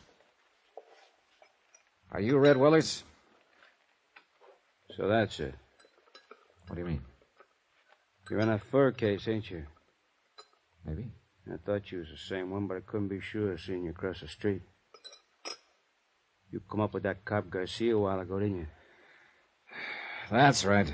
I'm an insurance investigator. Well, you come to the wrong address, mister. I don't know nothing about nothing. Who was in the lunchroom here just before the robbery? I don't remember. Any young kids here? No, it was all old men with long beards. I see.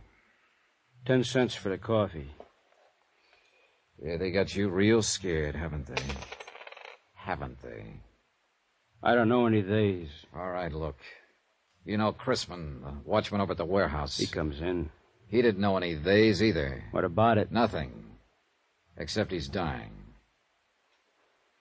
I'm at the Wilkins Hotel if you change your mind. Room 312, Johnny Dollar. Sorry, I don't see no use of me dying, too. Follow me, Mac?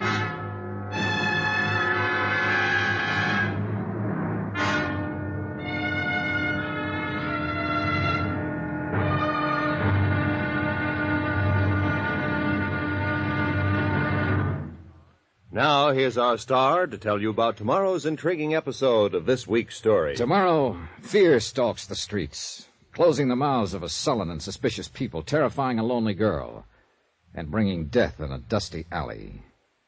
Join us, won't you? Yours truly, Johnny Dollar.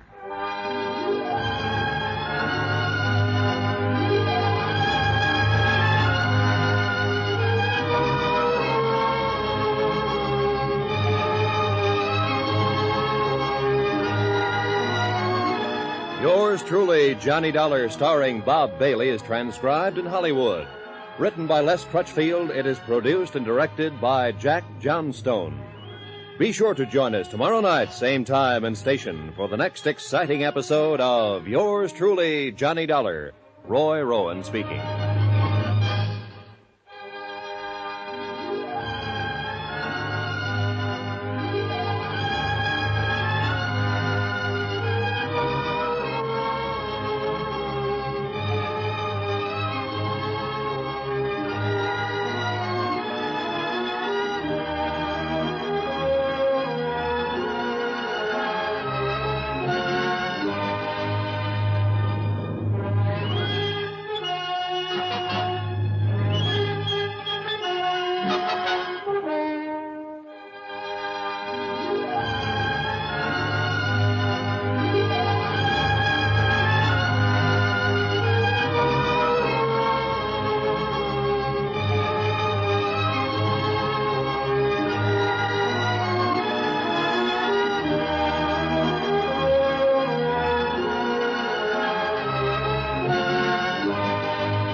From Hollywood, it's time now for...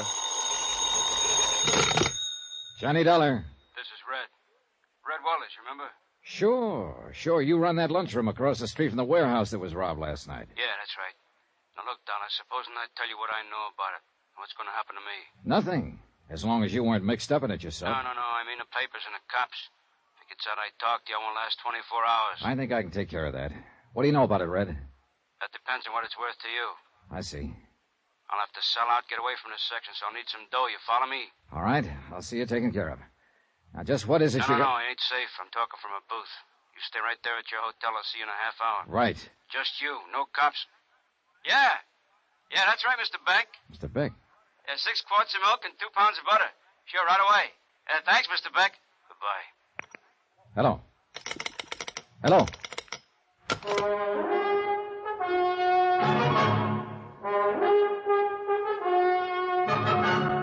Tonight and every weekday night, Bob Bailey in the transcribed adventures of the man with the action-packed expense account, America's fabulous freelance insurance investigator. Yours truly, Johnny Dollar.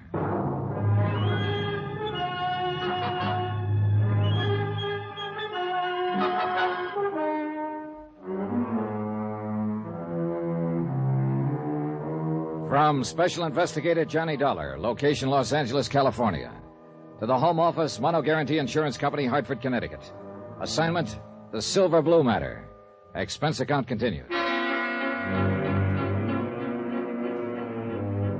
Item 4, 20 cents, a phone call to my friend Lieutenant Garcia of the L.A. Police, and a call to Queen of the Angels Hospital. Albert Chrisman, the night watchman who was slugged by the gang of teenage hoodlums during the warehouse robbery, was still unconscious. And Chrisman, unless Red Weller was ready to talk now, was the only lead I had toward finding $100,000 worth of silver blue mink coats. I waited 2 hours and a half for Red Weller, but he didn't show.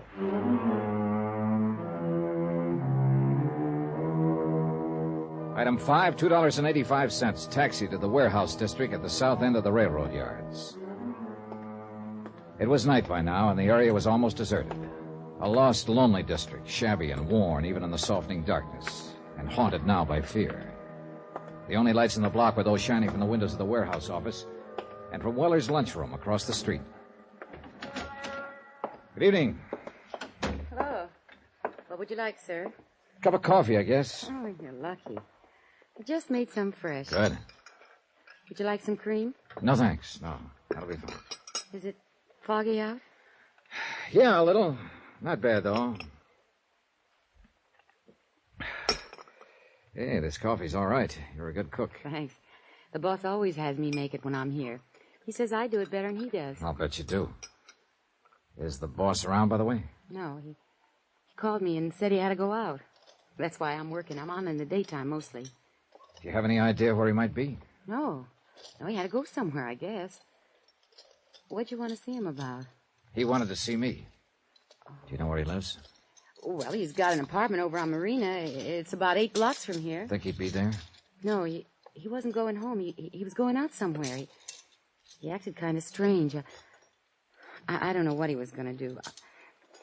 May I ask just what business you're in? Insurance. Oh. I'm a special investigator. What do you mean? I'm working for the company that insured those furs. Oh. The furs that were stolen the night before last from the warehouse across the street. Oh. Something wrong? Oh, no. No, of course not. I don't know what you mean. Oh? Can I help you gather up that silverware? Oh, no, that's all right. I don't know what happened. Just careless, I guess. Yeah. Do you live around here somewhere? Well, yes, on Dalton, 3 blocks up. What's your name?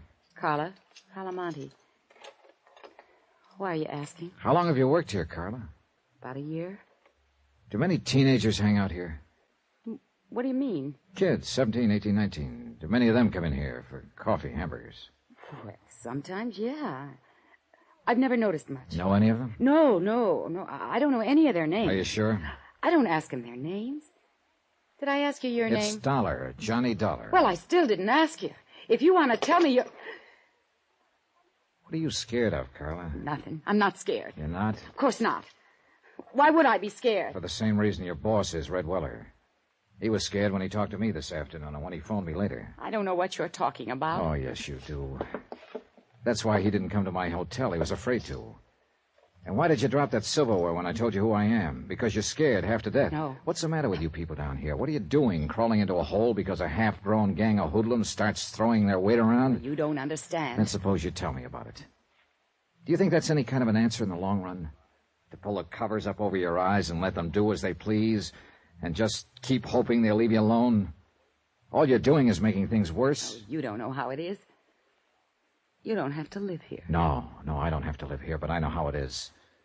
Because I've seen it in other places where the mobs managed to take over. And if you let it happen here, then you'll really have something to be scared of. Maybe they've already taken over. Who?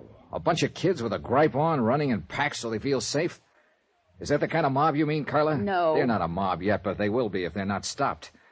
It seems to me you'd have some sense of responsibility to them, if nobody else. Maybe if other people had a sense of responsibility, kids wouldn't have to grow up in a place like this.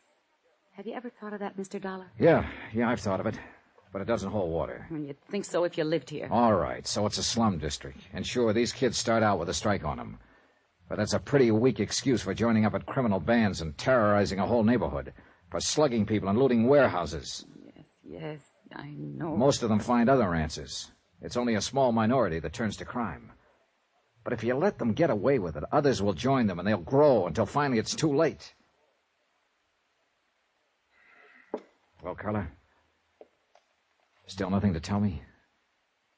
I can't. I just can't. I see. Well, there's a quarter for the coffee. Keep the change. Good night, Carla. Wait. Yeah? Mr. Dollar, suppose I knew someone who might be able to help you. I mean, who might know something about the robbery. Innocently, of course. If you talked to this person and they agreed to help you, could you keep them out of it? Depends on the circumstances. I'd do all I could, that much I promise. I don't know. I'm not sure. You're not sure of what? Of you. Oh, I know better when I stop and think, but I've lived in this neighborhood too long. Lived with these people and... I'm bound by the law like any other citizen, and I won't break it to help somebody cover up a criminal act. But I figure it's up to me sometimes to decide whether a thing is a criminal act. And if a person seems to deserve it, well, I can be pretty lenient. You promise? What you just said? Yes, I promise. I've got to trust you. I've got to trust someone. Do you know such a person, Carla? Yes. Do you know where to find them? I think so. Well, I'm sure they'll be at one of 2 or 3 places. Not very far from here. And who is this person? Someone who grew up around here. A boy. 19. What boy?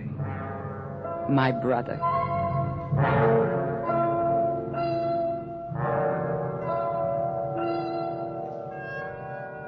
Expense account item 7, $2.70, taxi. We went first to Carla's apartment where she lived with her brother, but there was no one there. Then we checked out a drive-in a few blocks away, a teenage hangout. No luck. Finally, we tried a pool hall down south of the yards, just off Alameda Street. It was our last hope. I know he comes here. It's not a good place for him, but a lot of the other kids do, too. And he wants to belong. Yeah, sure. Everybody does, in one way or another. Oh, gosh, it'd have been different if our folks had lived, but our boy just won't take orders from his sister. Yeah, I know. Go ahead. Thanks.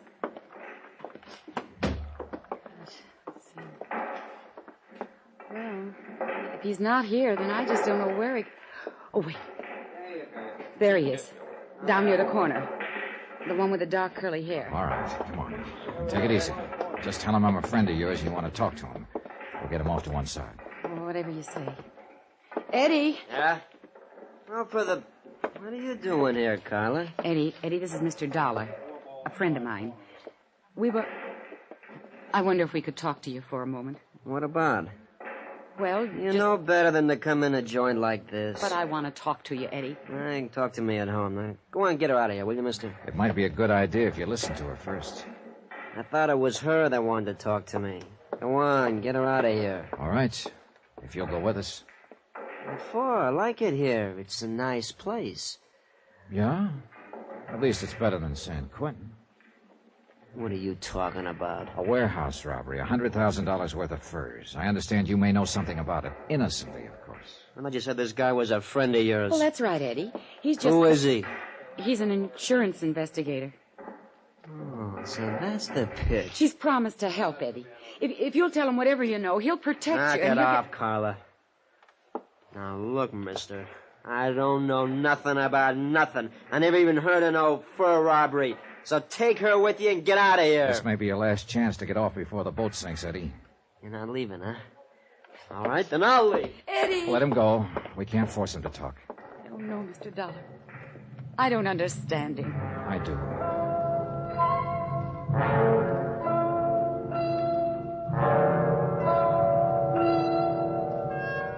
Item 8, 10 cents. Phone call from the pool hall to Lieutenant Garcia at police headquarters.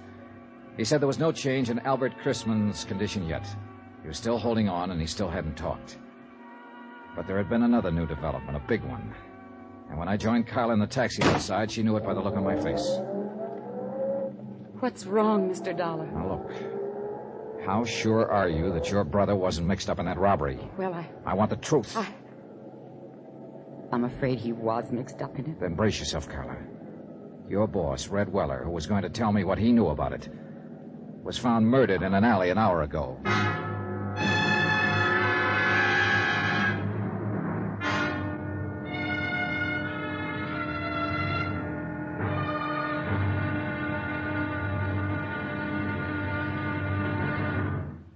Now, here's our star to tell you about tomorrow's intriguing episode of this week's story. Tomorrow, a lonely, broken-hearted girl, a blood-stained shirt, and a fight with a cornered rat. Join us, won't you? Yours truly, Johnny Dollar.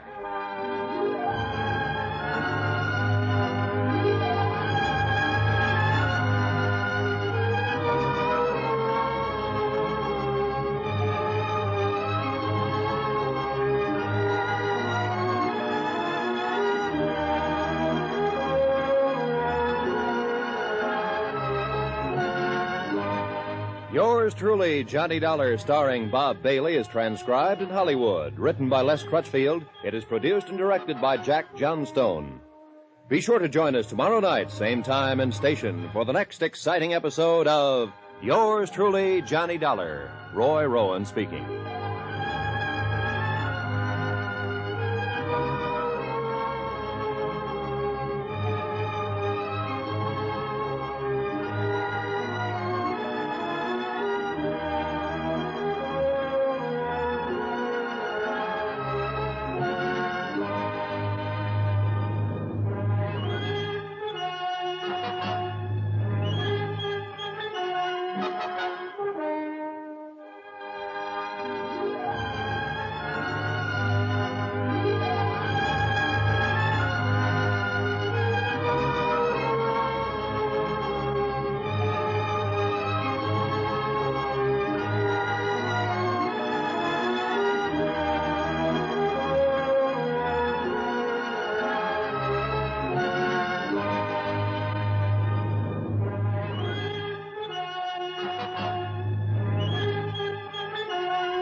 From Hollywood, it's time now for...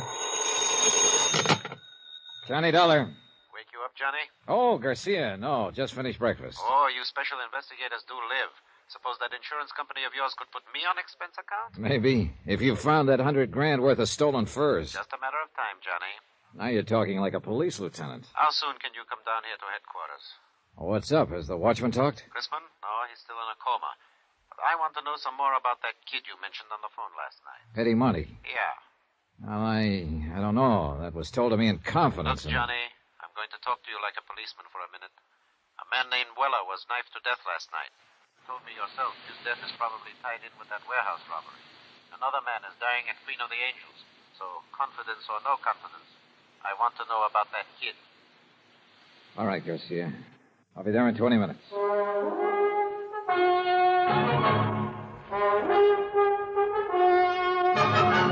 Tonight and every weekday night, Bob Bailey in the transcribed adventures of the man with the action-packed expense account, America's fabulous freelance insurance investigator. Yours truly, Johnny Dollar.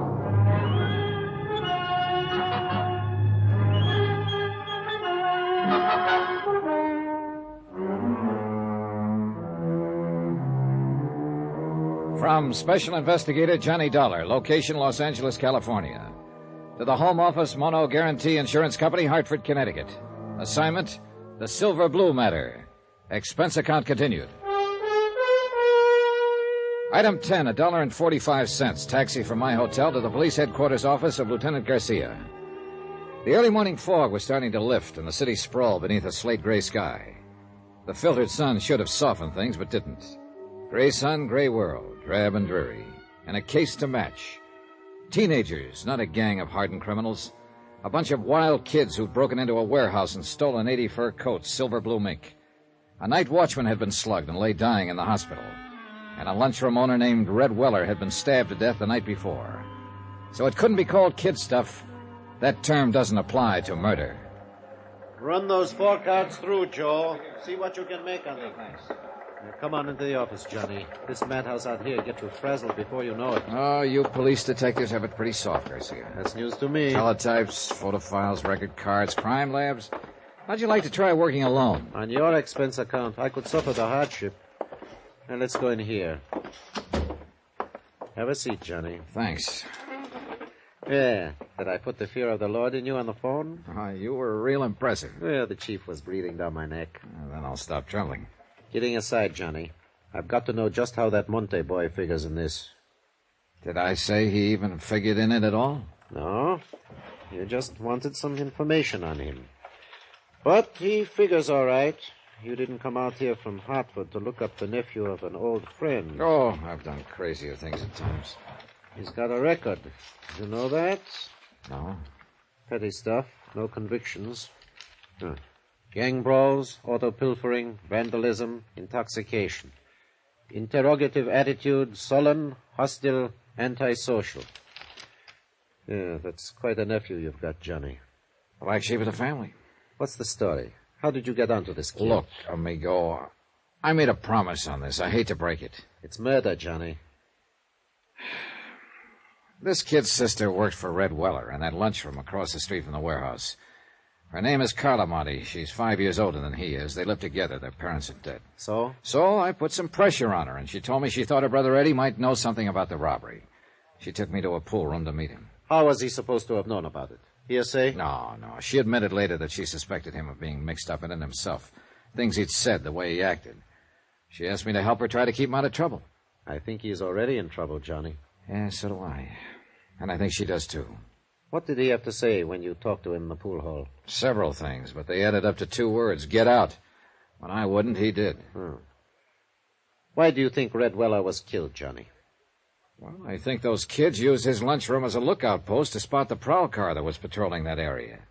As soon as it passed, they pulled the job. It figures all right. I think Red realized it when he thought back and knew who the kids were. I think that's what he was going to tell me. So they found out what he was up to and knocked him off to shut his mouth. Yeah, it adds up, Garcia. Oh. Now, tell me about her. Carla? What's to tell? She's just a girl, like millions of others. Decent, hardworking, and real sweet. But there's something about her, something special. I don't know what, I don't know the words to use, but... Well, it's there. You feel it. And she's kept it somehow. In spite of everything. I guess I know what you mean. Do you? I told you once, Johnny, I grew up in that district. I know how rough it is. Well, maybe it's even worse for a girl. It is. I know. I had a sister. Oh, I didn't know that. She was a lot like this girl Carla once. Then the district got to her, and she got to be more like Carla's brother. What happened to her? 1 to 5. Possession of narcotics. A couple of other pretty rough charges. She died in Tehachapi prison 7 years ago. I'm sorry, Garcia. Yeah. I don't want to see this girl Carla hurt any more than you do, Johnny. Maybe the hurt will break her, make her lose that something special. But I've still got to pick up her brother and bring him in for questioning. Expense account item 11, $1.90. Taxi to the Weller lunchroom to see Carla Monty. Lieutenant Garcia had a police detail checking known fences and borderline dealers specializing in furs. But so far, none of those contacted had been approached by any member of the warehouse gang. Albert Chrisman, the night watchman who had been slugged during the robbery, was still in a coma, unable to talk. So Carla remained my best, in fact, my only lead to the case. The lunchroom was closed. I paid off the taxi, walked 3 blocks to Carla's apartment house, climbed the stairs, and knocked on her door.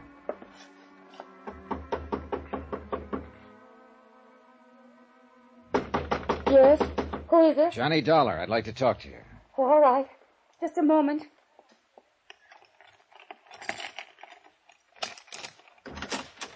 Come in, Johnny. What were you expecting, a major invasion? I don't know.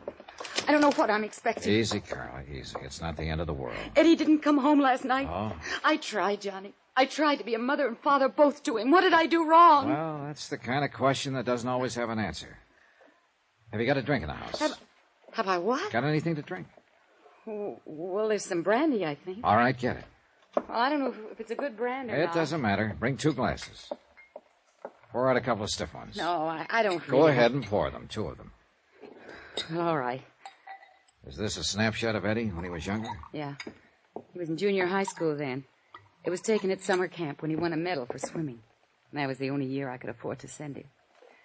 Here you are, John. Thanks. All right, here's a go. Oh, I don't think Now so. drink it, all of it. All right. Good. You needed that. Where do you think he is, Johnny? What's happened to him? Carla, you're going to have to face it sooner or later, and I kind of think now is the time. What do you mean? You've been worried sick for fear your brother would get into some kind of trouble. And you had reason to worry. It's finally happened. No. He's in trouble, all right. Plenty of trouble. You're not the only one looking for him. Who else is? Who do you mean, Johnny? The police. There's an APB out. They want him for questioning in connection with the robbery and with the murder of Red Weller. Oh, no. Eddie wouldn't kill anyone. Maybe not, but somebody did. Some member of the gang that robbed the warehouse. And it looks very much as if Eddie is a member. Yes. I suppose he is. Now, look, Carla. Is there anything you haven't told me about the robbery, I mean? No. I was just suspicious, that's all. Because if there is, let's have it. It's too late to protect him now. The sooner he's taken into custody, the less likelihood of his getting any even deeper. He was out that night. He didn't come home until almost morning. I was worried about it, but I knew it wouldn't do any good to ask him. Do you know who was with him that night? No. Who would be the most likely ones to go along on a deal like that? Any of them. Any of those he's been running around with lately. Any idea where they hang out mostly? Well, just those two places I took you to last night. That drive-in and the pool hall. Look, if they did pull that robbery, where do you suppose they take the furs? Well, I don't know. Does Eddie have a car? No, but some of the other boys do. Uh-huh. Carla, would you mind if I look through Eddie's room? No, I don't mind. It doesn't matter.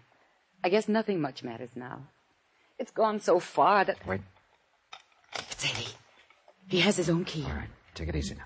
Be careful, Johnny. Sis, you're gonna have... What the devil are you doing here? Looking for you, Eddie. Yeah? What for? I think you know. Eddie, you've got to give yourself up. Shut up. Because I got you to thank for this jam. This insurance dick comes around, romances you up a little, and you sell me right down the river. That's not true. How'd you know you were in a jam, Eddie? I got friends in this neighborhood. They keep me posted. Did the same friends tell you Red Weller was about to make a deal to talk? You're whistling in the dark, Dollar. Maybe. I imagine Garcia will find out, though, when he gets you down to headquarters. Get your hand off that phone. Oh, so you've got a gun. Eddie, don't. Please. Keep out of this. Move back against that wall, Dollar. Put your hands flat against that wall. You keep them there. Give me some clothes, Carla. Come on, make it fast. What are you going to do, Eddie? I said get me some clothes. All right, Eddie. You're wrong, though. You're making a big mistake, Eddie. It's no use running. You'll only... Eddie. What's the matter? Down there in the street. A police car just pulled up. You're lying. Stay where you are, Dollar. I'd kill you, Carla. You're that one that brought him here. Trying to let him trap me. I think I'll pull a bullet in you before I leave. You fire one shot and you won't have a chance. They'll be in here before you can get out of the hallway. You better make up your mind, Eddie. Well, you've still got time. Stay where you are, Dollar. Don't try to come after me. Eddie, please. Give yourself up, Eddie. Stop him, Johnny. I'm afraid it's a little late. Why did you let him go? There was no choice, Carla. He'd have killed you if I'd moved. Well, you'd better give me that list of his friends. The police will want it. Heaven help him. Yeah. That's about all that can help him now.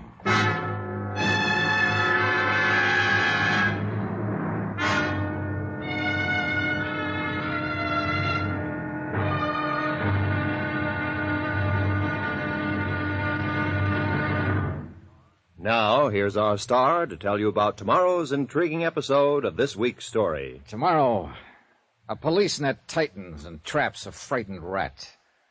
A boy sobs in a jail cell. And an innocent man dies quietly in his sleep. Join us, won't you? Yours truly, Johnny Dollar.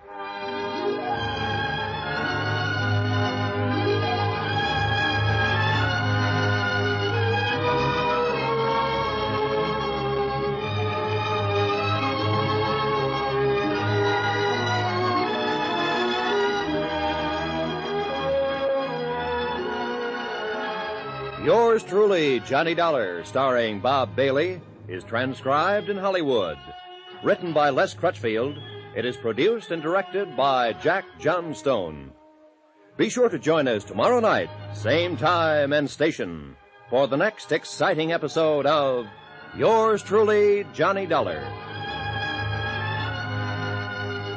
This is Roy Rowan speaking.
From Hollywood, it's time now for... Johnny Dollar. Lieutenant Garcia, Johnny. Are the boys in the police car still there? There are 3 police cars here now. They've searched the apartment house from top to bottom. Any luck? No, Eddie got away. I didn't dare make a move to stop him. He was going to shoot his sister. Well, we'll get him, Johnny. Don't worry about it. I don't intend to. My job now is to locate $100,000 worth of stolen furs, not to go after Eddie Monty. It's the same job, isn't it? Probably. Did you see that list of his friends Carla gave me? I just put out an APB to bring them in. Good. They weren't all in on that warehouse robbery, but some of them were. If they were, we'll take them. We've got an interrogation room down here to sort the sheep from the goats. Yeah, I know. But first you got to catch your goats.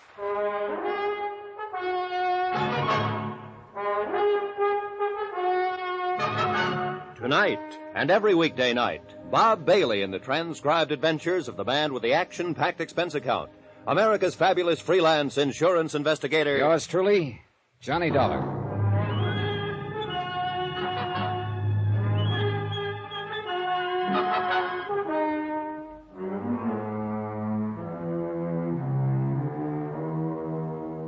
From Special Investigator Johnny Dollar, location Los Angeles, California. To the Home Office, Mono Guarantee Insurance Company, Hartford, Connecticut. Assignment, the Silver Blue matter. Expense account continued.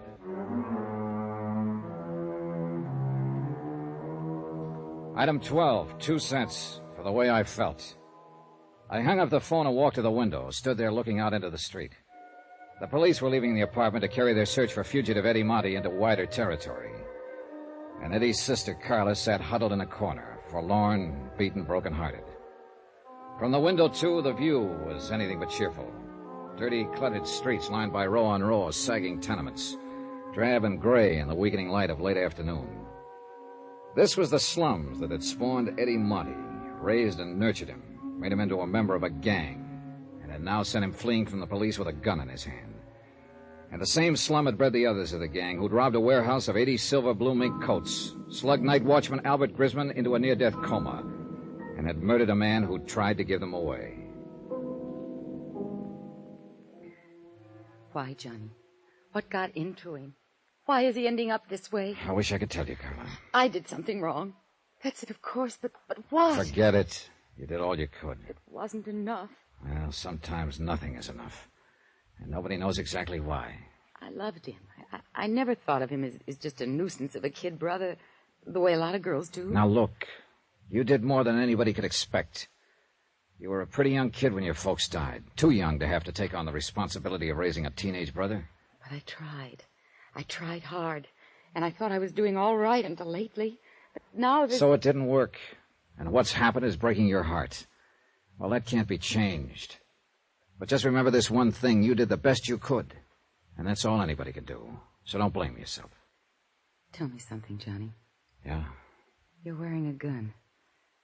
I don't think Eddie knew it when he ran from here. Maybe you couldn't have used it to disarm him. Not when he was on the verge of killing you. But you could have drawn it and killed him. He was careless. He gave you several chances.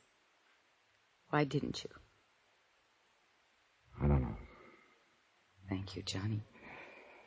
I'd like to look through Eddie's room, if you don't mind. All right. I'll go with you. This way.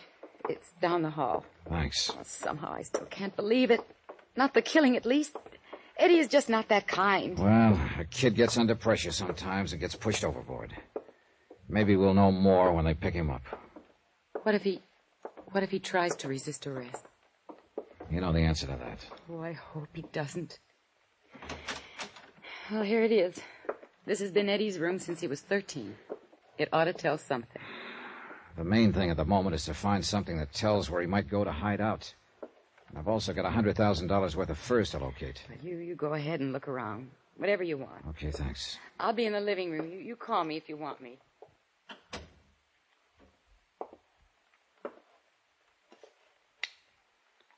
For the sake of company, I switched on a beat-up record player in the corner. And I looked at 6 years of a boy's life, accumulated in one room. Comic books, hot rod magazines, school mementos, knickknacks, photographs. Junk, mostly, to anybody but the owner. I went through all of it, then through the drawers and chests and through his clothes. Nothing. I looked over the photographs stuck in the mirror tacked on the wall. Some of the names on the boys' pictures were the same as those on the list Carla had given to the police. There were a few pictures of girls and a lot of pictures of hot rods. I picked up an envelope of loose photographs lying on the dresser. They were views of a second-hand panel truck, and in all of the pictures, Eddie was standing beside the truck with obvious pride of ownership. One of the views showed the front license plate. I turned the envelope over. The film had been developed less than 2 weeks before.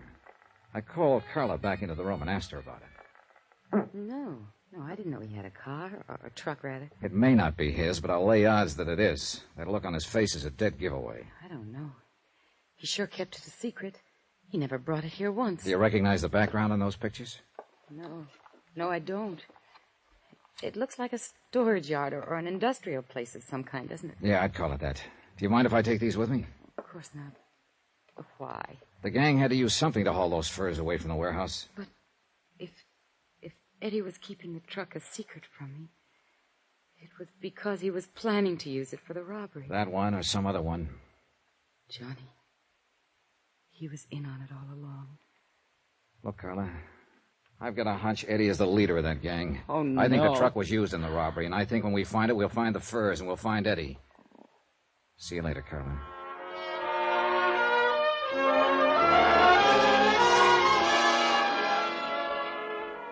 Expense account item 13, $1.85. Taxi fare from Carla's apartment to the police headquarters office of Lieutenant Garcia. Come in. Oh, Johnny, I've been trying to locate you. Oh, what's up? We picked up 2 of those kids on Carla Monte's list. Friends of Eddie's. Wow, that's a start. Not with one of them. He's in the clear. Perfect alibi. We have something on the other one, though. Want to help me talk to him? Yeah, sure. Oh, say, here are some photographs I picked up in Eddie's room a while ago.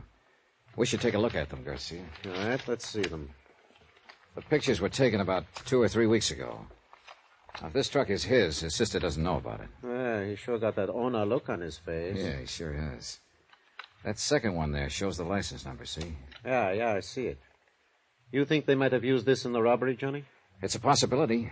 And we're not exactly swamped with angles. I was wondering, too, if you happen to recognize that background behind the truck. No, but it looks like it might be down in that area somewhere, the warehouse district.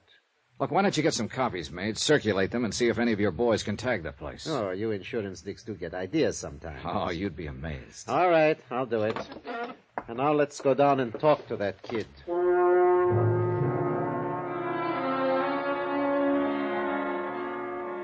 Interrogation room 519 was on the 5th floor. Bare walls painted gray, a businesslike room without a doorman or compromise. Furnished only with the necessary table, chairs, and lights. We stopped in the anteroom and looked in through the one-way glass window.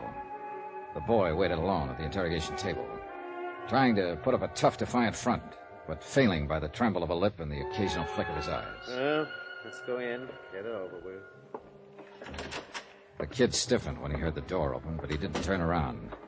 He just sat there at the table, braced and waiting. You can take that chair at the side, Johnny. Okay, thanks.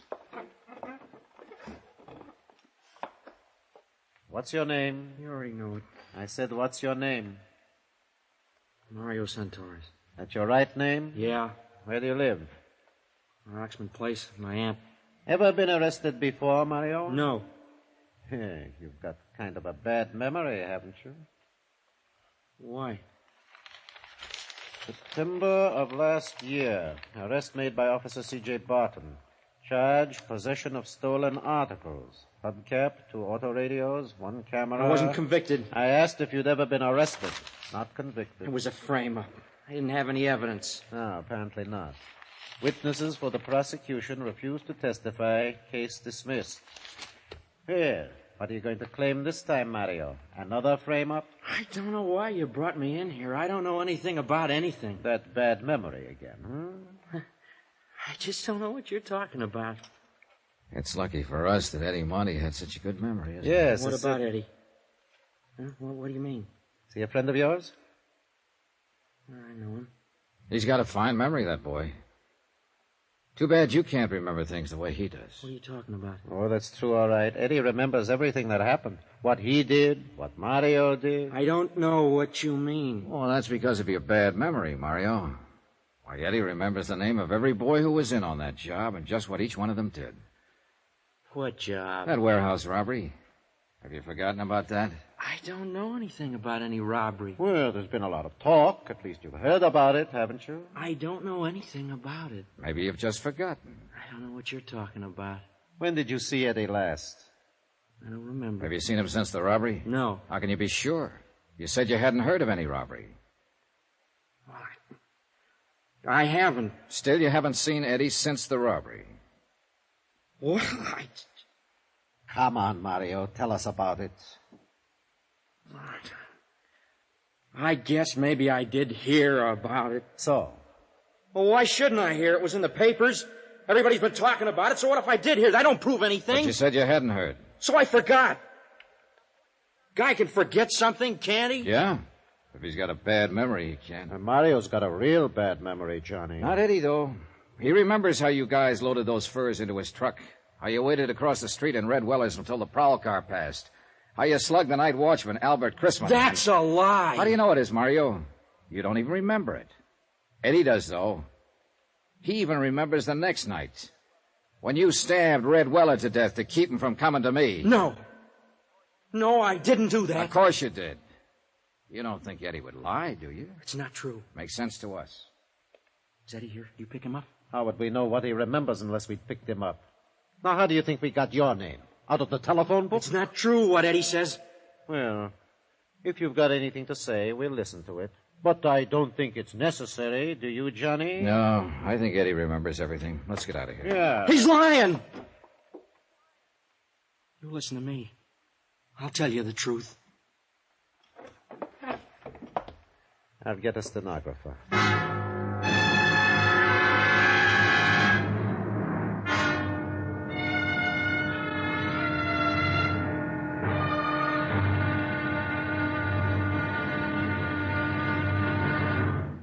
Now, here's our star to tell you about the final intriguing episode of this week's story. Tomorrow, a cautious search, an ambush, bullets and tears. And the end is violence. Join us, won't you? Yours truly, Johnny Dollar.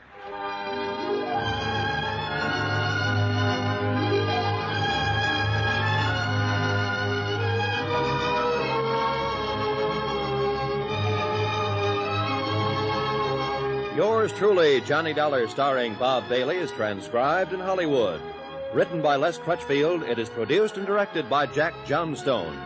Be sure to join us tomorrow night, same time and station, for the next exciting episode of Yours truly, Johnny Dollar. Roy Rowan speaking.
From Hollywood, it's time now for...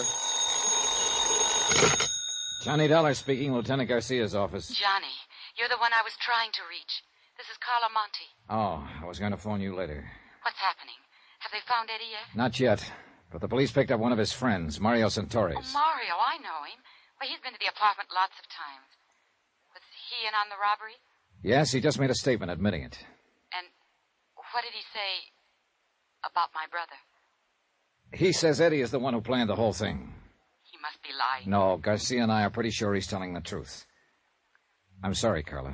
I'm coming down to headquarters, Johnny. There's no use. There's nothing you can do here. At least I can be there when they bring him in or whatever happens. It won't help. You're better off at home. Now, No, Johnny. please. I raised him. Some of the fault must be mine. I can't desert him. I'm going to be there if he needs me. Okay, Carla.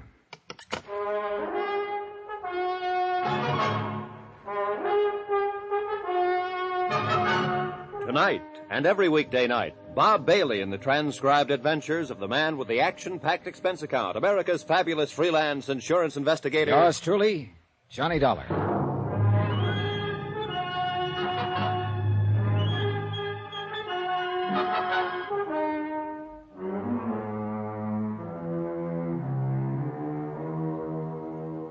From Special Investigator Johnny Dollar, location Los Angeles, California, to the Home Office Motor Guarantee Insurance Company, Hartford, Connecticut.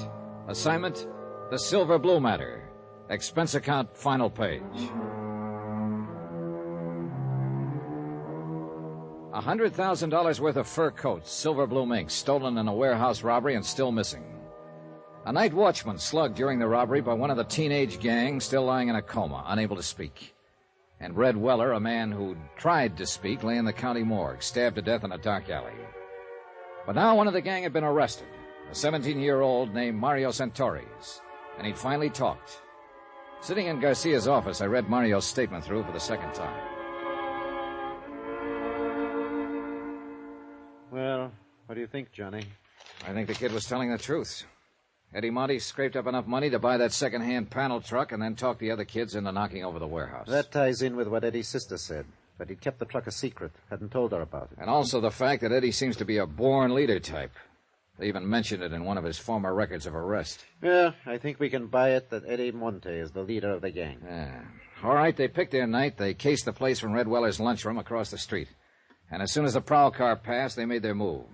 They got the watchman, Albert Crisman, to open the door by showing him a fake telegram through the window. That's another thing that checks out Mario's story, Johnny. Mario claims he's the one who showed the telegram. That's right. Crisman kept saying kid with a mark on his arm, and Mario's got a bad scar on his left wrist. That's what I mean. It checks out. Mario didn't know what Crisman had told us.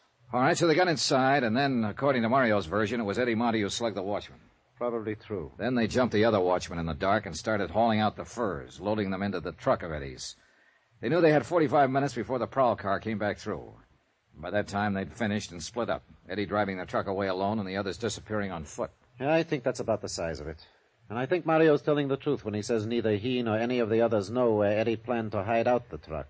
And Red Weller, according to Mario, was murdered by another gang member. What was his name? Chuy Morel. Yeah. Well, if that's true, Eddie Monte is at least clean on the murder charge. If it's true. All you can tag him on is robbery and assault on that watchman. I'm kind of glad of it, Johnny. I feel sorry for that sister of his. So do I. She's a good kid, and she's carrying a real load of guilt.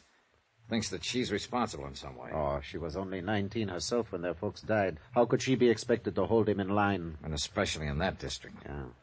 She's on her way down here, by the way. Carla Monte? Yeah. I tried to talk her out of it.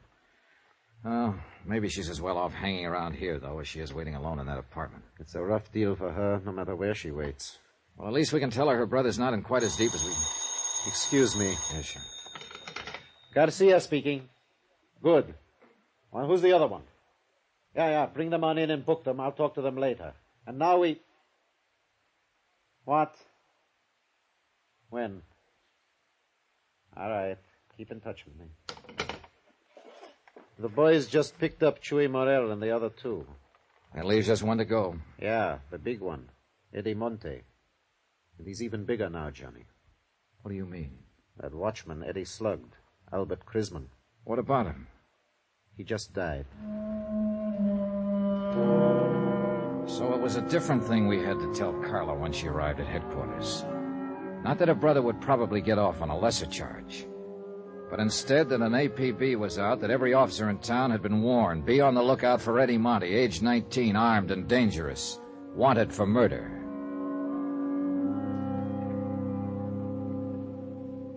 Expense account item 15, $12.50, rent on a hired car. One of Garcia's boys was certain that the background appearing in the photograph of Eddie's truck was somewhere in his district, but he couldn't tag the exact spot. So I decided to cruise that area street by street. Carla Monte, Eddie's sister, went along with me.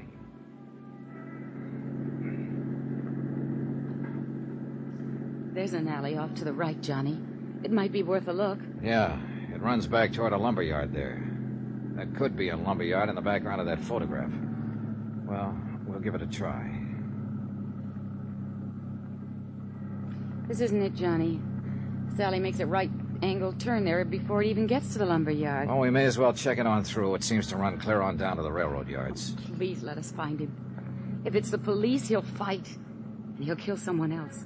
Be killed himself, maybe. It's out of your hands now, Carla. It's got to work itself out in its own way. There's nothing much anybody can do to stop it or change it. I know, Johnny. I keep trying to fool myself. All the time I know. Well, all you can do is hope. Look! That fence ahead of us there. Next to the railroad yards. Yeah, that could be the fence in these pictures. Looks the same. And that storage shed there at the right, that's in one of the shots. Yeah. And that pile of oil drums. This is it, Carla. This is where those films were taken. The truck was parked right at the corner of that shed. Well, it looks as though that off chance paid off. I'm scared, Johnny. Now that it's so close, I'm scared. Don't be. By off chance, I meant just finding the place. He may not have come back here since the day those pictures were taken. You don't believe that, and you know it. Look, Carla. That house back at the corner has a phone. There's a wire running in from the pole. Go back there and use it to call Lieutenant Garcia. Give him the location and tell him to hit the radio and have this whole area blocked off. Got it? Yes. Tell him to cover the railroad yard, too. Sew up this whole section tight. And tell him to make it fast. Johnny. Yeah. Eddie may be watching us from around here somewhere right this minute. I waited until she'd gone. Then I got out of the car and walked toward the shed and the sagging wooden fence that bordered the railroad yards. It was nearly dark now. The high floodlights had been turned on above the crisscross network of gleaming steel tracks. Shadows play tricks at such a time of evening, and I got sudden movements now and then from the corner of my eyes, but, well, yet nothing really moved. And the only sound was the sound of my own footsteps. I stopped several times and stood watching and listening, but nothing moved. There was only silence. I reached the door of the long wooden shed and found it padlocked. But looking in through a broken window, I could see the lock didn't matter. The shed was empty and long abandoned. Between it and the fence was a drive leading toward the rear. And behind the shed, in a loading area, I found Eddie's truck. And in the back of it was $100,000 worth of furs. All right, Dollar. Get your hands up. Eddie, you're in a rut. That's the first thing you said to me the last time we met. I ought to killed you there in that apartment. Isn't one killing enough? I don't suppose you know it, but Albert Chrisman died this afternoon. I know. I got a radio in the truck there. That's where you've been hiding out all the time? Look, if I wanted to answer questions, I'd go turn myself in. You may be better off in the long run if you do. I'll get... You here alone? No, your sister's with me. Oh, for the love... What does she want to do? Watch me get it? Why don't you give me that gun, Eddie? It's only a matter of time. You know that. You don't have a chance. Oh, I figure I got a pretty good chance right here in my hand. Chance at what? To break Carla's heart? Smash her into the dirt, kill her, maybe? Shut up. What more do you want to do to her before you're through? I'm not planning to be through. Oh, that's great. But the police are doing some planning of their own. They gotta find me first. I found you, didn't I? And I ought to kill you right where you're standing. Is that all you got to think about, Eddie? To kill somebody and go on killing until one of them kills you? Shut up. Let me think. Think about Carla if you want to think about something. Think about the things she's done for you, the years she's worked for you, worried about you. That dame was born to worry. Nobody's born to worry. They inherit worries, like you were inherited by her. I didn't ask her to do it. Life didn't give her any choice. But it's too late now to talk about that. It's all over, Eddie. This is the wind-up. Come on now, give yourself up. You haven't got a chance. Oh, and I would have if I gave myself up? Don't you hand me that stuff. The police have got this whole section surrounded. Carla went to call them 20 minutes ago. If I thought you were trying to hand me... Keep your mouth shut. Eddie, you don't have a chance. Johnny, Lieutenant Garcia's here. Be careful, Eddie's here. You dirty... I hit the dirt and rolled into the truck and came up on the other side with my gun in my hand.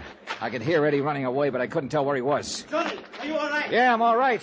Eddie went over the fence into the yards. Where are you? Here, the corner of the shed. Come on, let's go after him. We can't get through. I've got men working this way from the other side. Where's Carla? Back there somewhere. Come on, we can get through the fence here. Carla, stay where you are. Don't follow us. There he goes, Johnny, behind that line of freight cars. All right, come on. He can't get too far that way. There's a train coming. There he goes! He's going to try to beat it.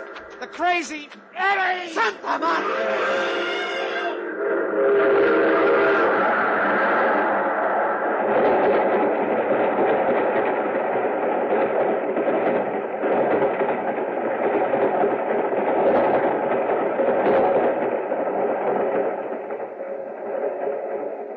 I don't know, Johnny. There must be better ways to die.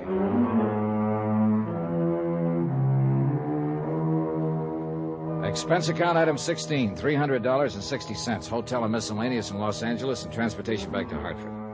Expense account total, $541.25. End of account, end of report. Remarks? Well, I guess Carla made the remarks for me. I don't know, Johnny. Those 80 fur coats, they'll go back into stock now. And they'll be sold to women who will wear them to parties and dances and nightclubs. And they'll be happy in them. And they'll never know about Eddie or about me or what happened here tonight. Yours truly, Johnny Dollar.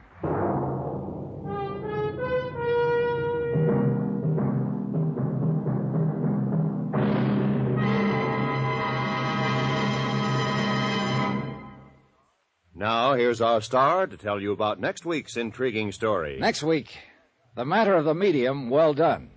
And a seance or two that I think you'll like. Join us, won't you? Yours truly, Johnny Dollar.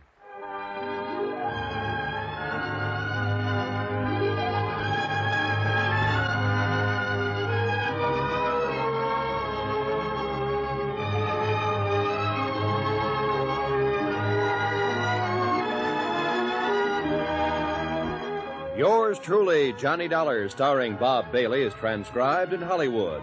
Written by Les Crutchfield, it is produced and directed by Jack Johnstone. Heard in this week's cast were Lucille Meredith, Edgar Barrier, Victor Perrin, Jack Crucian, Tommy Cook, and Richard Crenna. Musical supervision by Amerigo Marino. Be sure to join us on Monday night, same time and station, for another exciting story of yours truly, Johnny Dollar. Roy Rowan speaking.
Hello, Yukon 28209. Yes, this is Candy Matson.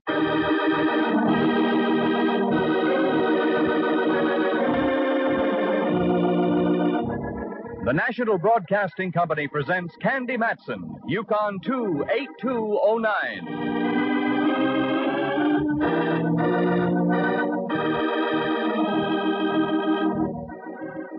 This is the start of a mystery. Our main character is a San Francisco girl detective, Candy Matson. There are others in the show, too, and Inspector Mallard. A gent who calls himself Rembrandt Watson, a cowboy, a dude ranch owner, and a gal the casting agency assured us was a dowager, slightly boozy. There are a few other voices along the way, too. I think that has all the makings of a good mystery show, don't you? Well, let's go on from here and find out. So, here's Candy Matson. Like the man just said, this is the start of a mystery. Christmas had me completely tuckered out. No one had invited me to the Rose Bowl game or what the east-west of Keys are, so I decided to make like a bear and hibernate over New Year's. It worked out perfectly because, as my old friend Rembrandt Watson put it, you wish to greet 1950 in some remote spot? Is that the idea, Doug? That's the idea, Ducky. I have the perfect place for you. A dude ranch, reasonable, just on the other side of Sonoma, in the Valley of the Moon. Valley of the Moon. New Year's Eve in the Valley of the Moon. Rembrandt, that sends me. Good. Maybe it can send us both. I have a commission to take some pictures up there for a brochure they're putting out. I have to be there tomorrow afternoon. Yes? I see you're nibbling at the bait. I shall be blunt. Why don't you drive me up? You've won your point. I'll pick you up tomorrow at what time? Let us be spectacular and say high noon. High noon. And do bring some cash, will you, girl? I'm a little short. I thought you were going up there on a commission. Yes, I am. But they have some simply divine one-arm devices. And? And there goes me commission. Naturally, a girl has to look right to welcome in the new year. That gave me the perfect excuse to squander a few hard-earned dollars and cents on some lovely clothes that didn't make sense but cost dollars. The afternoon was aging gracefully, a little gray here and a wrinkle or two there. So I stopped for a parfait, very dry and no olives. With that mission accomplished, I headed back over Kearny Street, and as I wheeled past Portsmouth Square and the Hall of Justice, I realized I hadn't seen my chum Mallard in quite some time. Inspector Ray Mallard of San Francisco Homicide. A very smart cop who can smell a clue a mile away. But when it comes to me, he very conveniently carries his own fog around.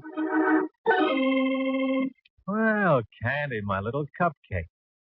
Mallard, dear, you called me your little cupcake. Sure, it's still the Christmas season. Let's be charitable, I always say. What do you always say? In a situation like this, nothing. I just exude a stream of steam from the top of my head. Very cute. What brings you around our boarding house? You, darn it. I thought you might like to know I'm going away for a week. What did they get you on? Petty theft? Yeah, and they got me as I tried to make my getaway on a tricycle.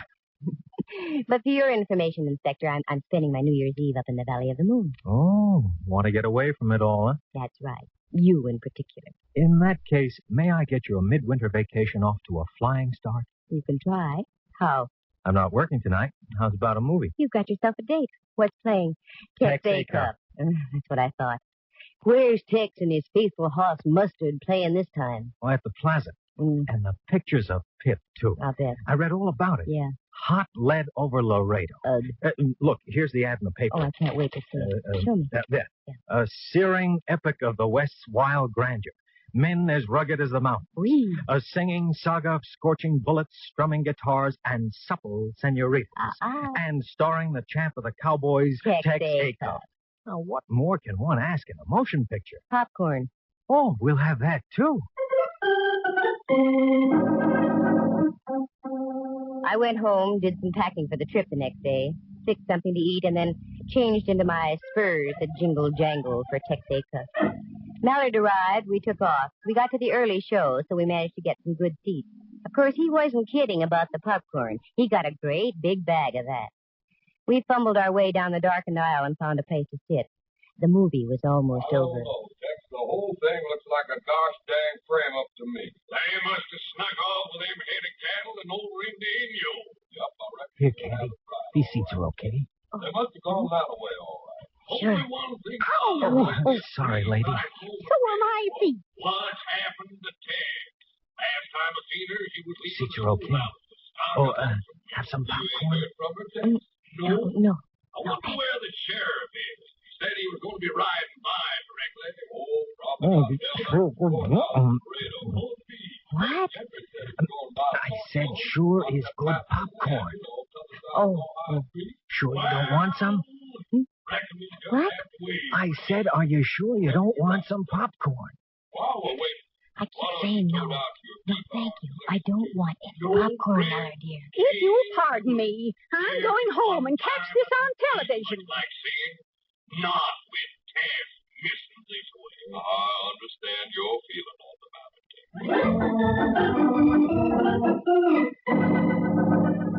After hot lead over Laredo, I suffered through 6 reels of a bouncy college picture. The freshmen looked like holdovers from the early days of the war. Then a newsreel, then a cartoon, then the trailers, then again Texaco. So we got out about midnight, and I drove Mallard back to the Hall of Justice. As he got out of the car... Well. Oh, now that's what I call sharp dialogue. On leaving the lady, all he can say is, "Oh, well." Oh, nothing personal, Candy. Now he laughed at me. Well, I was just thinking. You're going up to the Valley of the Moon for a rest. Is that the idea? Well, yes. That and trying to get away from Texaco. I know you too well, Candy. You're not going to have any rest. Look at the headline on that paper in the newsstand there. Man missing in Sonoma mystery. And Sonoma can have it. Mallard, dear, if I so much as step inside the Sonoma city limits, you can come and lead me away quietly. You know something? I'm going to remember that. Mallard waved goodbye and went inside. I didn't like the way he said that. But I had other things to think about, such as getting home and getting some sleep. So I did.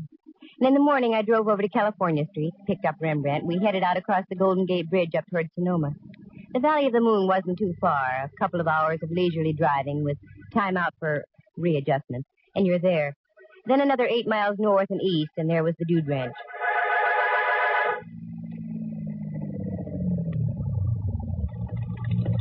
This is it, dear. What do you think of it? Perfect, just perfect. Why, Rembrandt, dear, it's a real ranch. Of course, dear, but going concern. They only take in guests as a sideline. Oh, here comes the man. I imagine that's Mr. Lawrence, the owner. Oh, well, I'll shut off the motor. Good morning. How do you do, sir?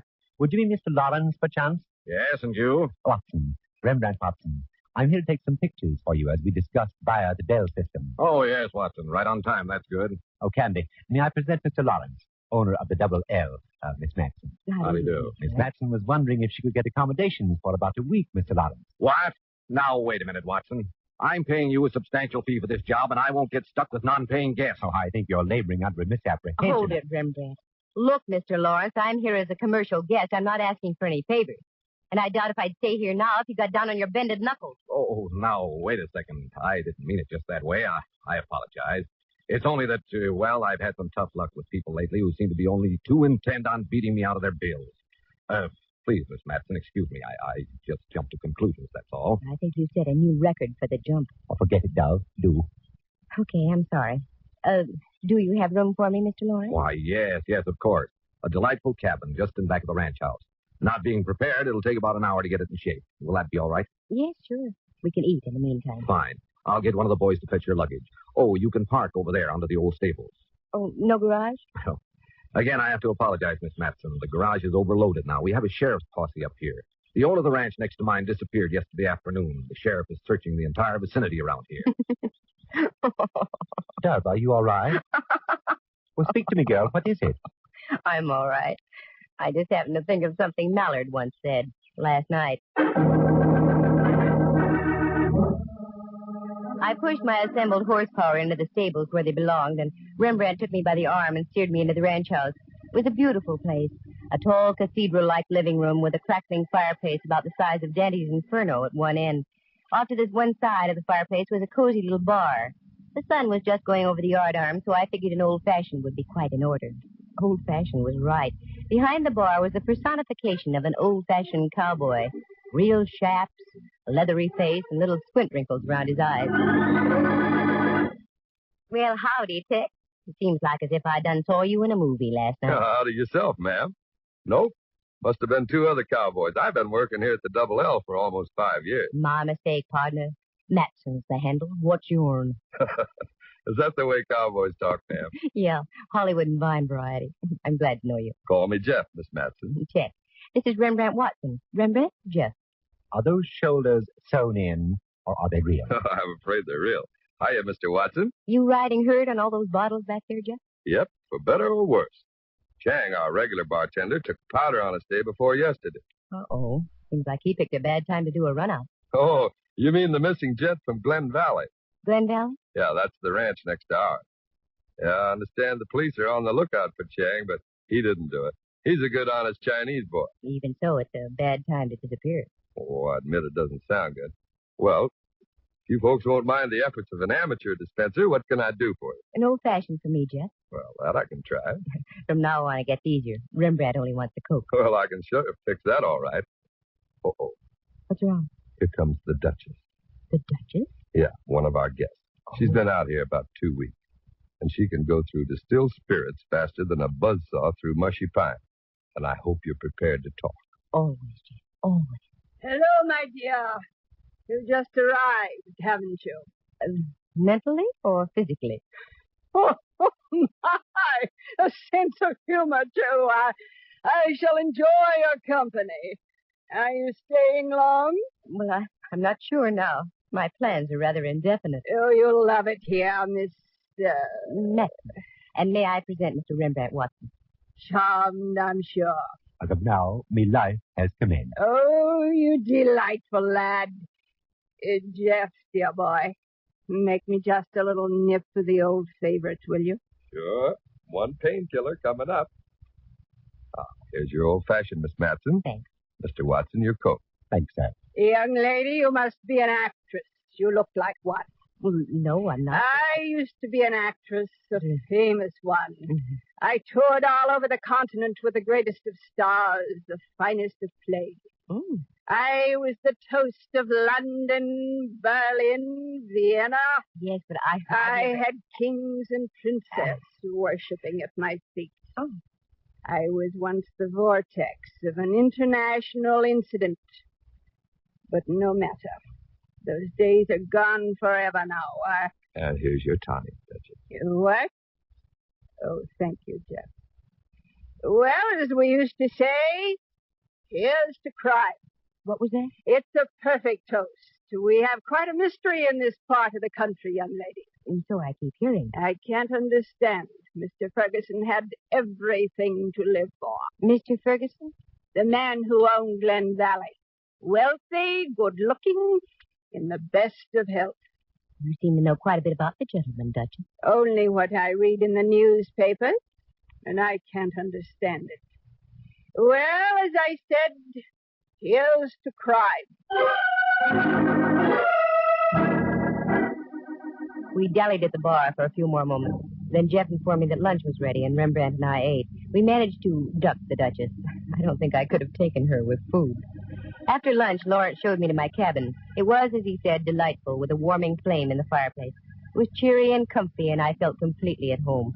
Lawrence left to talk to Rembrandt. They were going to discuss the pictures he wanted taken.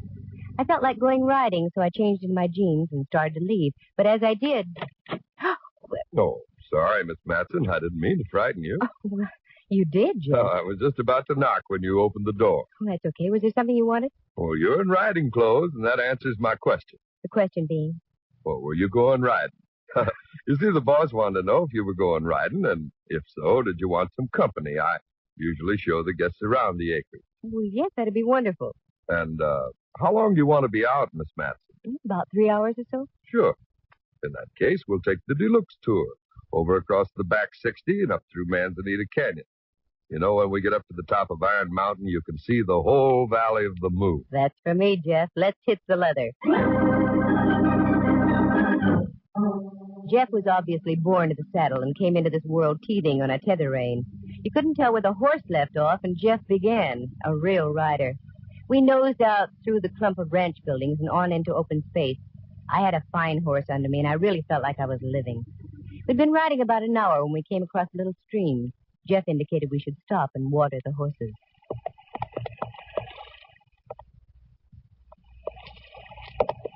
How long have you been a cowboy, Jeff? Oh, about as long as I can remember. Round here?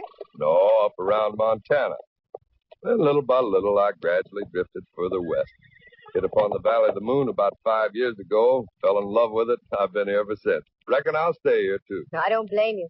Excuse me if I seem to be full of questions, Jeff. Well, that's what I'm here for, ma'am. Good. Because I've got a couple more. What's up that little draw there on the other side of the creek? Nothing but a tangle of manzanita. Scrub oak and brush. Pretty hard to get through there, Hard. It's impossible. Well, I've seen chipmunks get fouled up in that draw. Uh-huh. Then how come those boot prints are going right up there? Boot prints? I don't see any. Why, Oh, hey, you're right. Either boot prints or the result of shoes with Cuban heels. Well, now, there's a strange one. Exactly what I thought, too. Say, you know, something just dawned on me. Matson. Didn't I see your pictures in the Frisco papers a couple of weeks back? San Francisco. Beg pardon? San Francisco. Oh, yeah, San Francisco. Excuse me. Well, sure. You know, the way you was asking those questions just now, it hit me.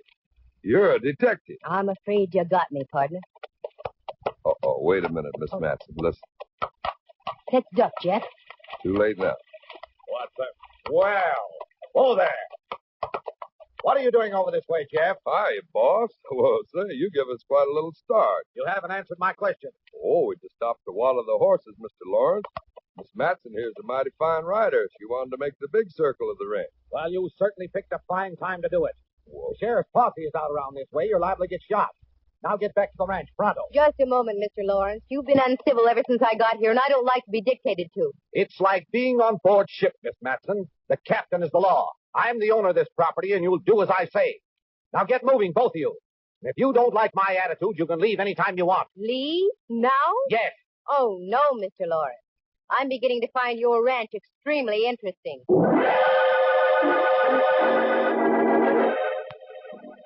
Jeff and I wheeled our horses about and sifted back to the ranch house. I looked back a couple of times, but there was no sign of Lawrence. I was mad, and Jeff must have sensed it because he was smart enough to keep his mouth closed. As I dismounted at the stables and headed for the house, he waved me a forlorn adios and disappeared. Just as I went through the door, I was greeted by Rembrandt. Oh, there you are, Dove. I was about to institute a searching party for you. Oh, I was safe enough until I came to grips with a thing called my own temper. What have you been doing, Ducky? I've had a most delightful afternoon, Candy dear. I've been playing canasta with the Duchess. Canasta? Ooh, you don't know how to play canasta. Well, I know that, and you know it, but I don't think the Duchess does.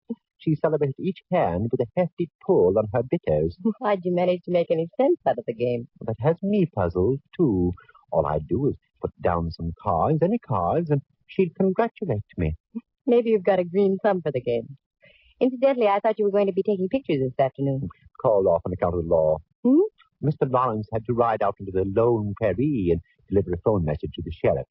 He's making like ghost riders in the sky out there. Do go and change, dear. The smell of horses. Yes, I know. Oh, and incidentally, we're to have a soiree this evening. 2 more guests arrived. The cook tells me there's to be a little entertainment after dinner. Good. Around here, anything will be an improvement. I didn't tell Rembrandt I was going to change, so it wasn't a fib when I stayed in my jeans.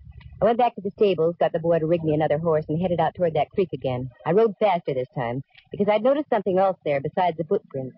It was a battered 10-gallon hat on the far side of the creek with studded initials JF on the crown. But when I got there, the cupboard was bare, but good. Not only was the 10-gallon hat gone, but the boot prints had been completely obliterated. I stayed for another few minutes of study and frustration and then went back to the ranch. I changed, met Rembrandt, had dinner, and then we relaxed in the living room. Oh, Dove, I'm so full. This outdoor living makes me ravenous. Outdoors? I don't think you've stepped out of this building since we got here. Well, then it's the thought of outdoor living that does it. Oh, there are the new arrivals over by the fire. Did you meet them? No. They looked at me as though I might soil their escutcheon, whatever that is.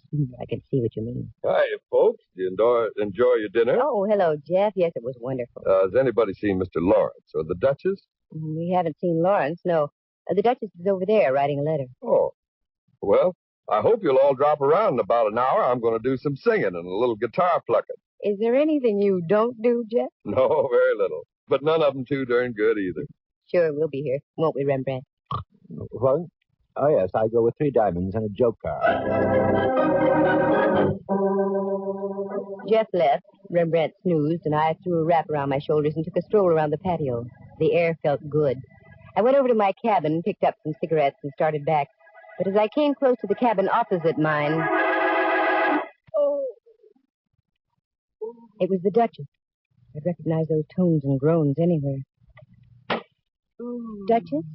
Yes? This is Candy Matson. Are you all right? Yes, I'm all right.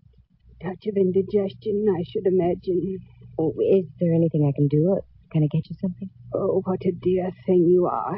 No, I'll be all right. I have these attacks all the time. You run along and enjoy yourself. Jeff is going to sing. He's such a dear boy. But you're sure you'll be okay? Yes, dear. You go along. Oh, here. Now, let me put a blanket over you. Oh. Here, and take off your shoes. You'll be ever so much more comfortable. Oh, you're so sweet. So pretty. You remind me of myself when I was young. Thank you. Thank you so much.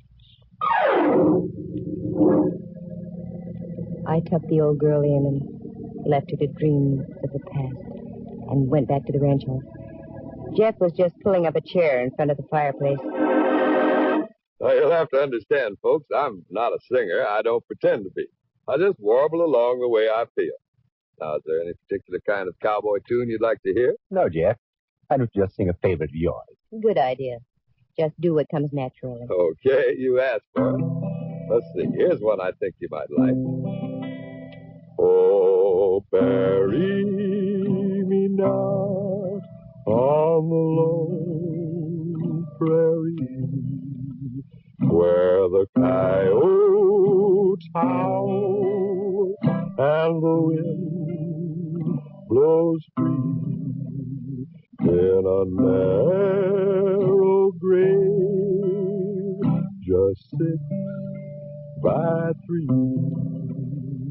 But bury. Oh, hiya, boss. Oh, I'm sorry, Jeff. Go right on with what you were doing. No, Mr. Lawrence. You arrived just in time. The entertainment's over. What? What are you talking about, Miss Matson? I said the show's over. Is the sheriff around? Yes, he and his men are outside. They're just leaving for the night. You better call him back right now. The Duchess is dead in her cabin. What? Poisoned. Wait a minute. Sheriff! Sheriff Hobbs! Is that you, Lord? That's right. Can you and your men come back for a spell? Seems we have more trouble. Okay. We'll be over as soon as we tie up the horse. Now then, what's this all about? Well, I could tell you, Lawrence, but I think it'd be more proper coming from the star himself. Don't you think so, Jeff? Looks like this is it, doesn't it? You know, you're smart, Miss Matson. Like they say in that ad, never underestimate the power of a woman. That's right. That letter the Duchess wrote proves your point. What? How'd you get hold of that letter? I thought she wrote a duplicate. Is that it? Like you say, never underestimate the power of a woman. Wait a moment. I don't understand what's going on here. Go ahead, Miss Matson. You tell me. Looks like I'm not the star any longer. Well, Lawrence, up to about 2 weeks ago, you had as nice and gentle a cowpoke working for you as there ever was. Then the Duchess arrived. She wasn't kidding when she claimed to have mingled with nobility, important people. As a matter of fact, she had an inside tip about your ranch and the one next door, Ferguson's place, Glen Valley. Didn't you receive a fantastic offer for your property from a big wine company just recently, Lawrence? Why, yes, I did. So did Ferguson. They were going to merge the two places and make it one of the world's largest vineyards. I didn't know about that part of it. But the Duchess did. She wanted in on the ground floor. That's why she came out here. She tried to talk business with Ferguson, but he'd have none of it. So, in one of her boozy moments, she hit upon the idea of doing away with Ferguson. But she didn't have the nerve to go through with it. That's when she approached Jeff here and cut him in on the deal. Jeff was tired of the poor but honest cowboy routine, saw a chance to make some heavy sugar, and went along with the gag. Right, Jeff? She's got it straight so far, boss. Jeff, I can't believe my ears. Oh, that's nothing. Just wait a while.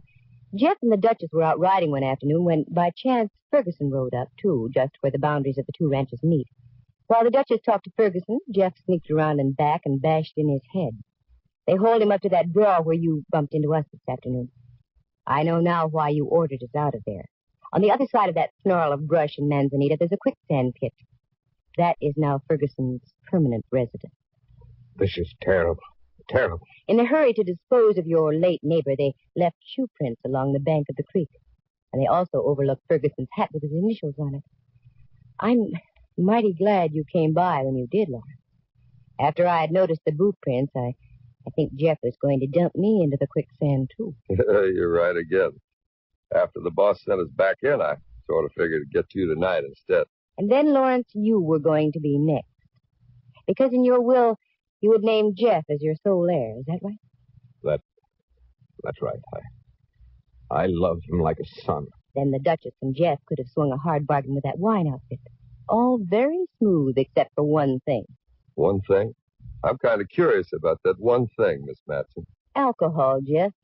It's not only lifting to begin with, but also acts as a depressing agent. The Duchess had been imbibing all day, and after dinner she arrived at that point of depression, realized what a horrible thing she had done, and she wrote the full story about the wine company and Jeff's duplicity and made a copy. You were afraid of that yourself, Jeff. That's when you went out and slipped the old girl a lethal Mickey. I heard her groaning and went in to investigate. She said it was indigestion, but I knew differently. Her breath. And I knew, too, that she'd be dead within 5 minutes. Then I saw her shoes. Cuban heels with mud caked on the inner side of the arch. That's when I had a hunch the letter she was writing had a definite meaning. You overlooked it, Jeff. I found it. Where only a woman would think of looking. Tucked inside her bosom. I'm sorry, Lawrence. I had you figured wrong from the start. I was the one who was wrong. You aren't hard at all. You're soft as putty. Well, Jeff, here comes the sheriff. Yeah, so I see. Well, I'm ready for him. You can't beat a royal flush with a pair of deuces. Or should I say dunces? Go. There won't be any fun. And all of a sudden it dawns on me. People should accept their lot. If you're born to be a cowboy, just stay a cowboy. And if you're born a millionaire, don't fight that either. Well, goodbye, Miss Matson. And I'm glad the boss happened along when he did, because I don't think quicksand would look good on me.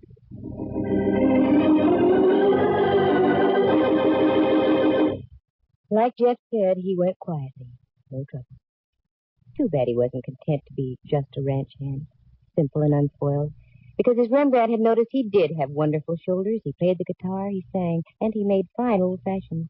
All in all, a very nice guy, except for 2 vices, hitting from the behind and poisoning. The Valley of the Moon? Oh, I'll go back. It's lovely. After all, one man with a snarled brain can't undo the work of the original master painter.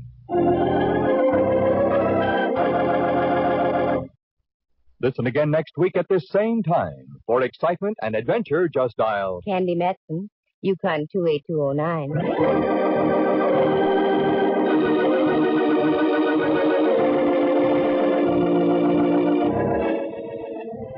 Heard tonight were Helen Klebe as the Duchess, Lou Tobin as Lawrence, and Clancy Hayes as Jeff. Henry Leff is Inspector Mallard and Jack Thomas as Rembrandt. The program stars Natalie Masters as Candy and is written and produced by Monty Masters. Sound effects were created by Bill Brownell and Jay Rendon. Eloise Rowan is heard at the organ.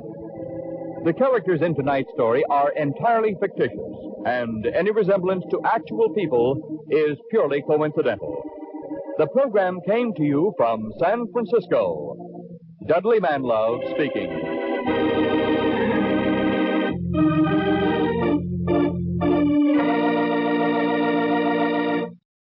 You are tuned for the stars on NBC.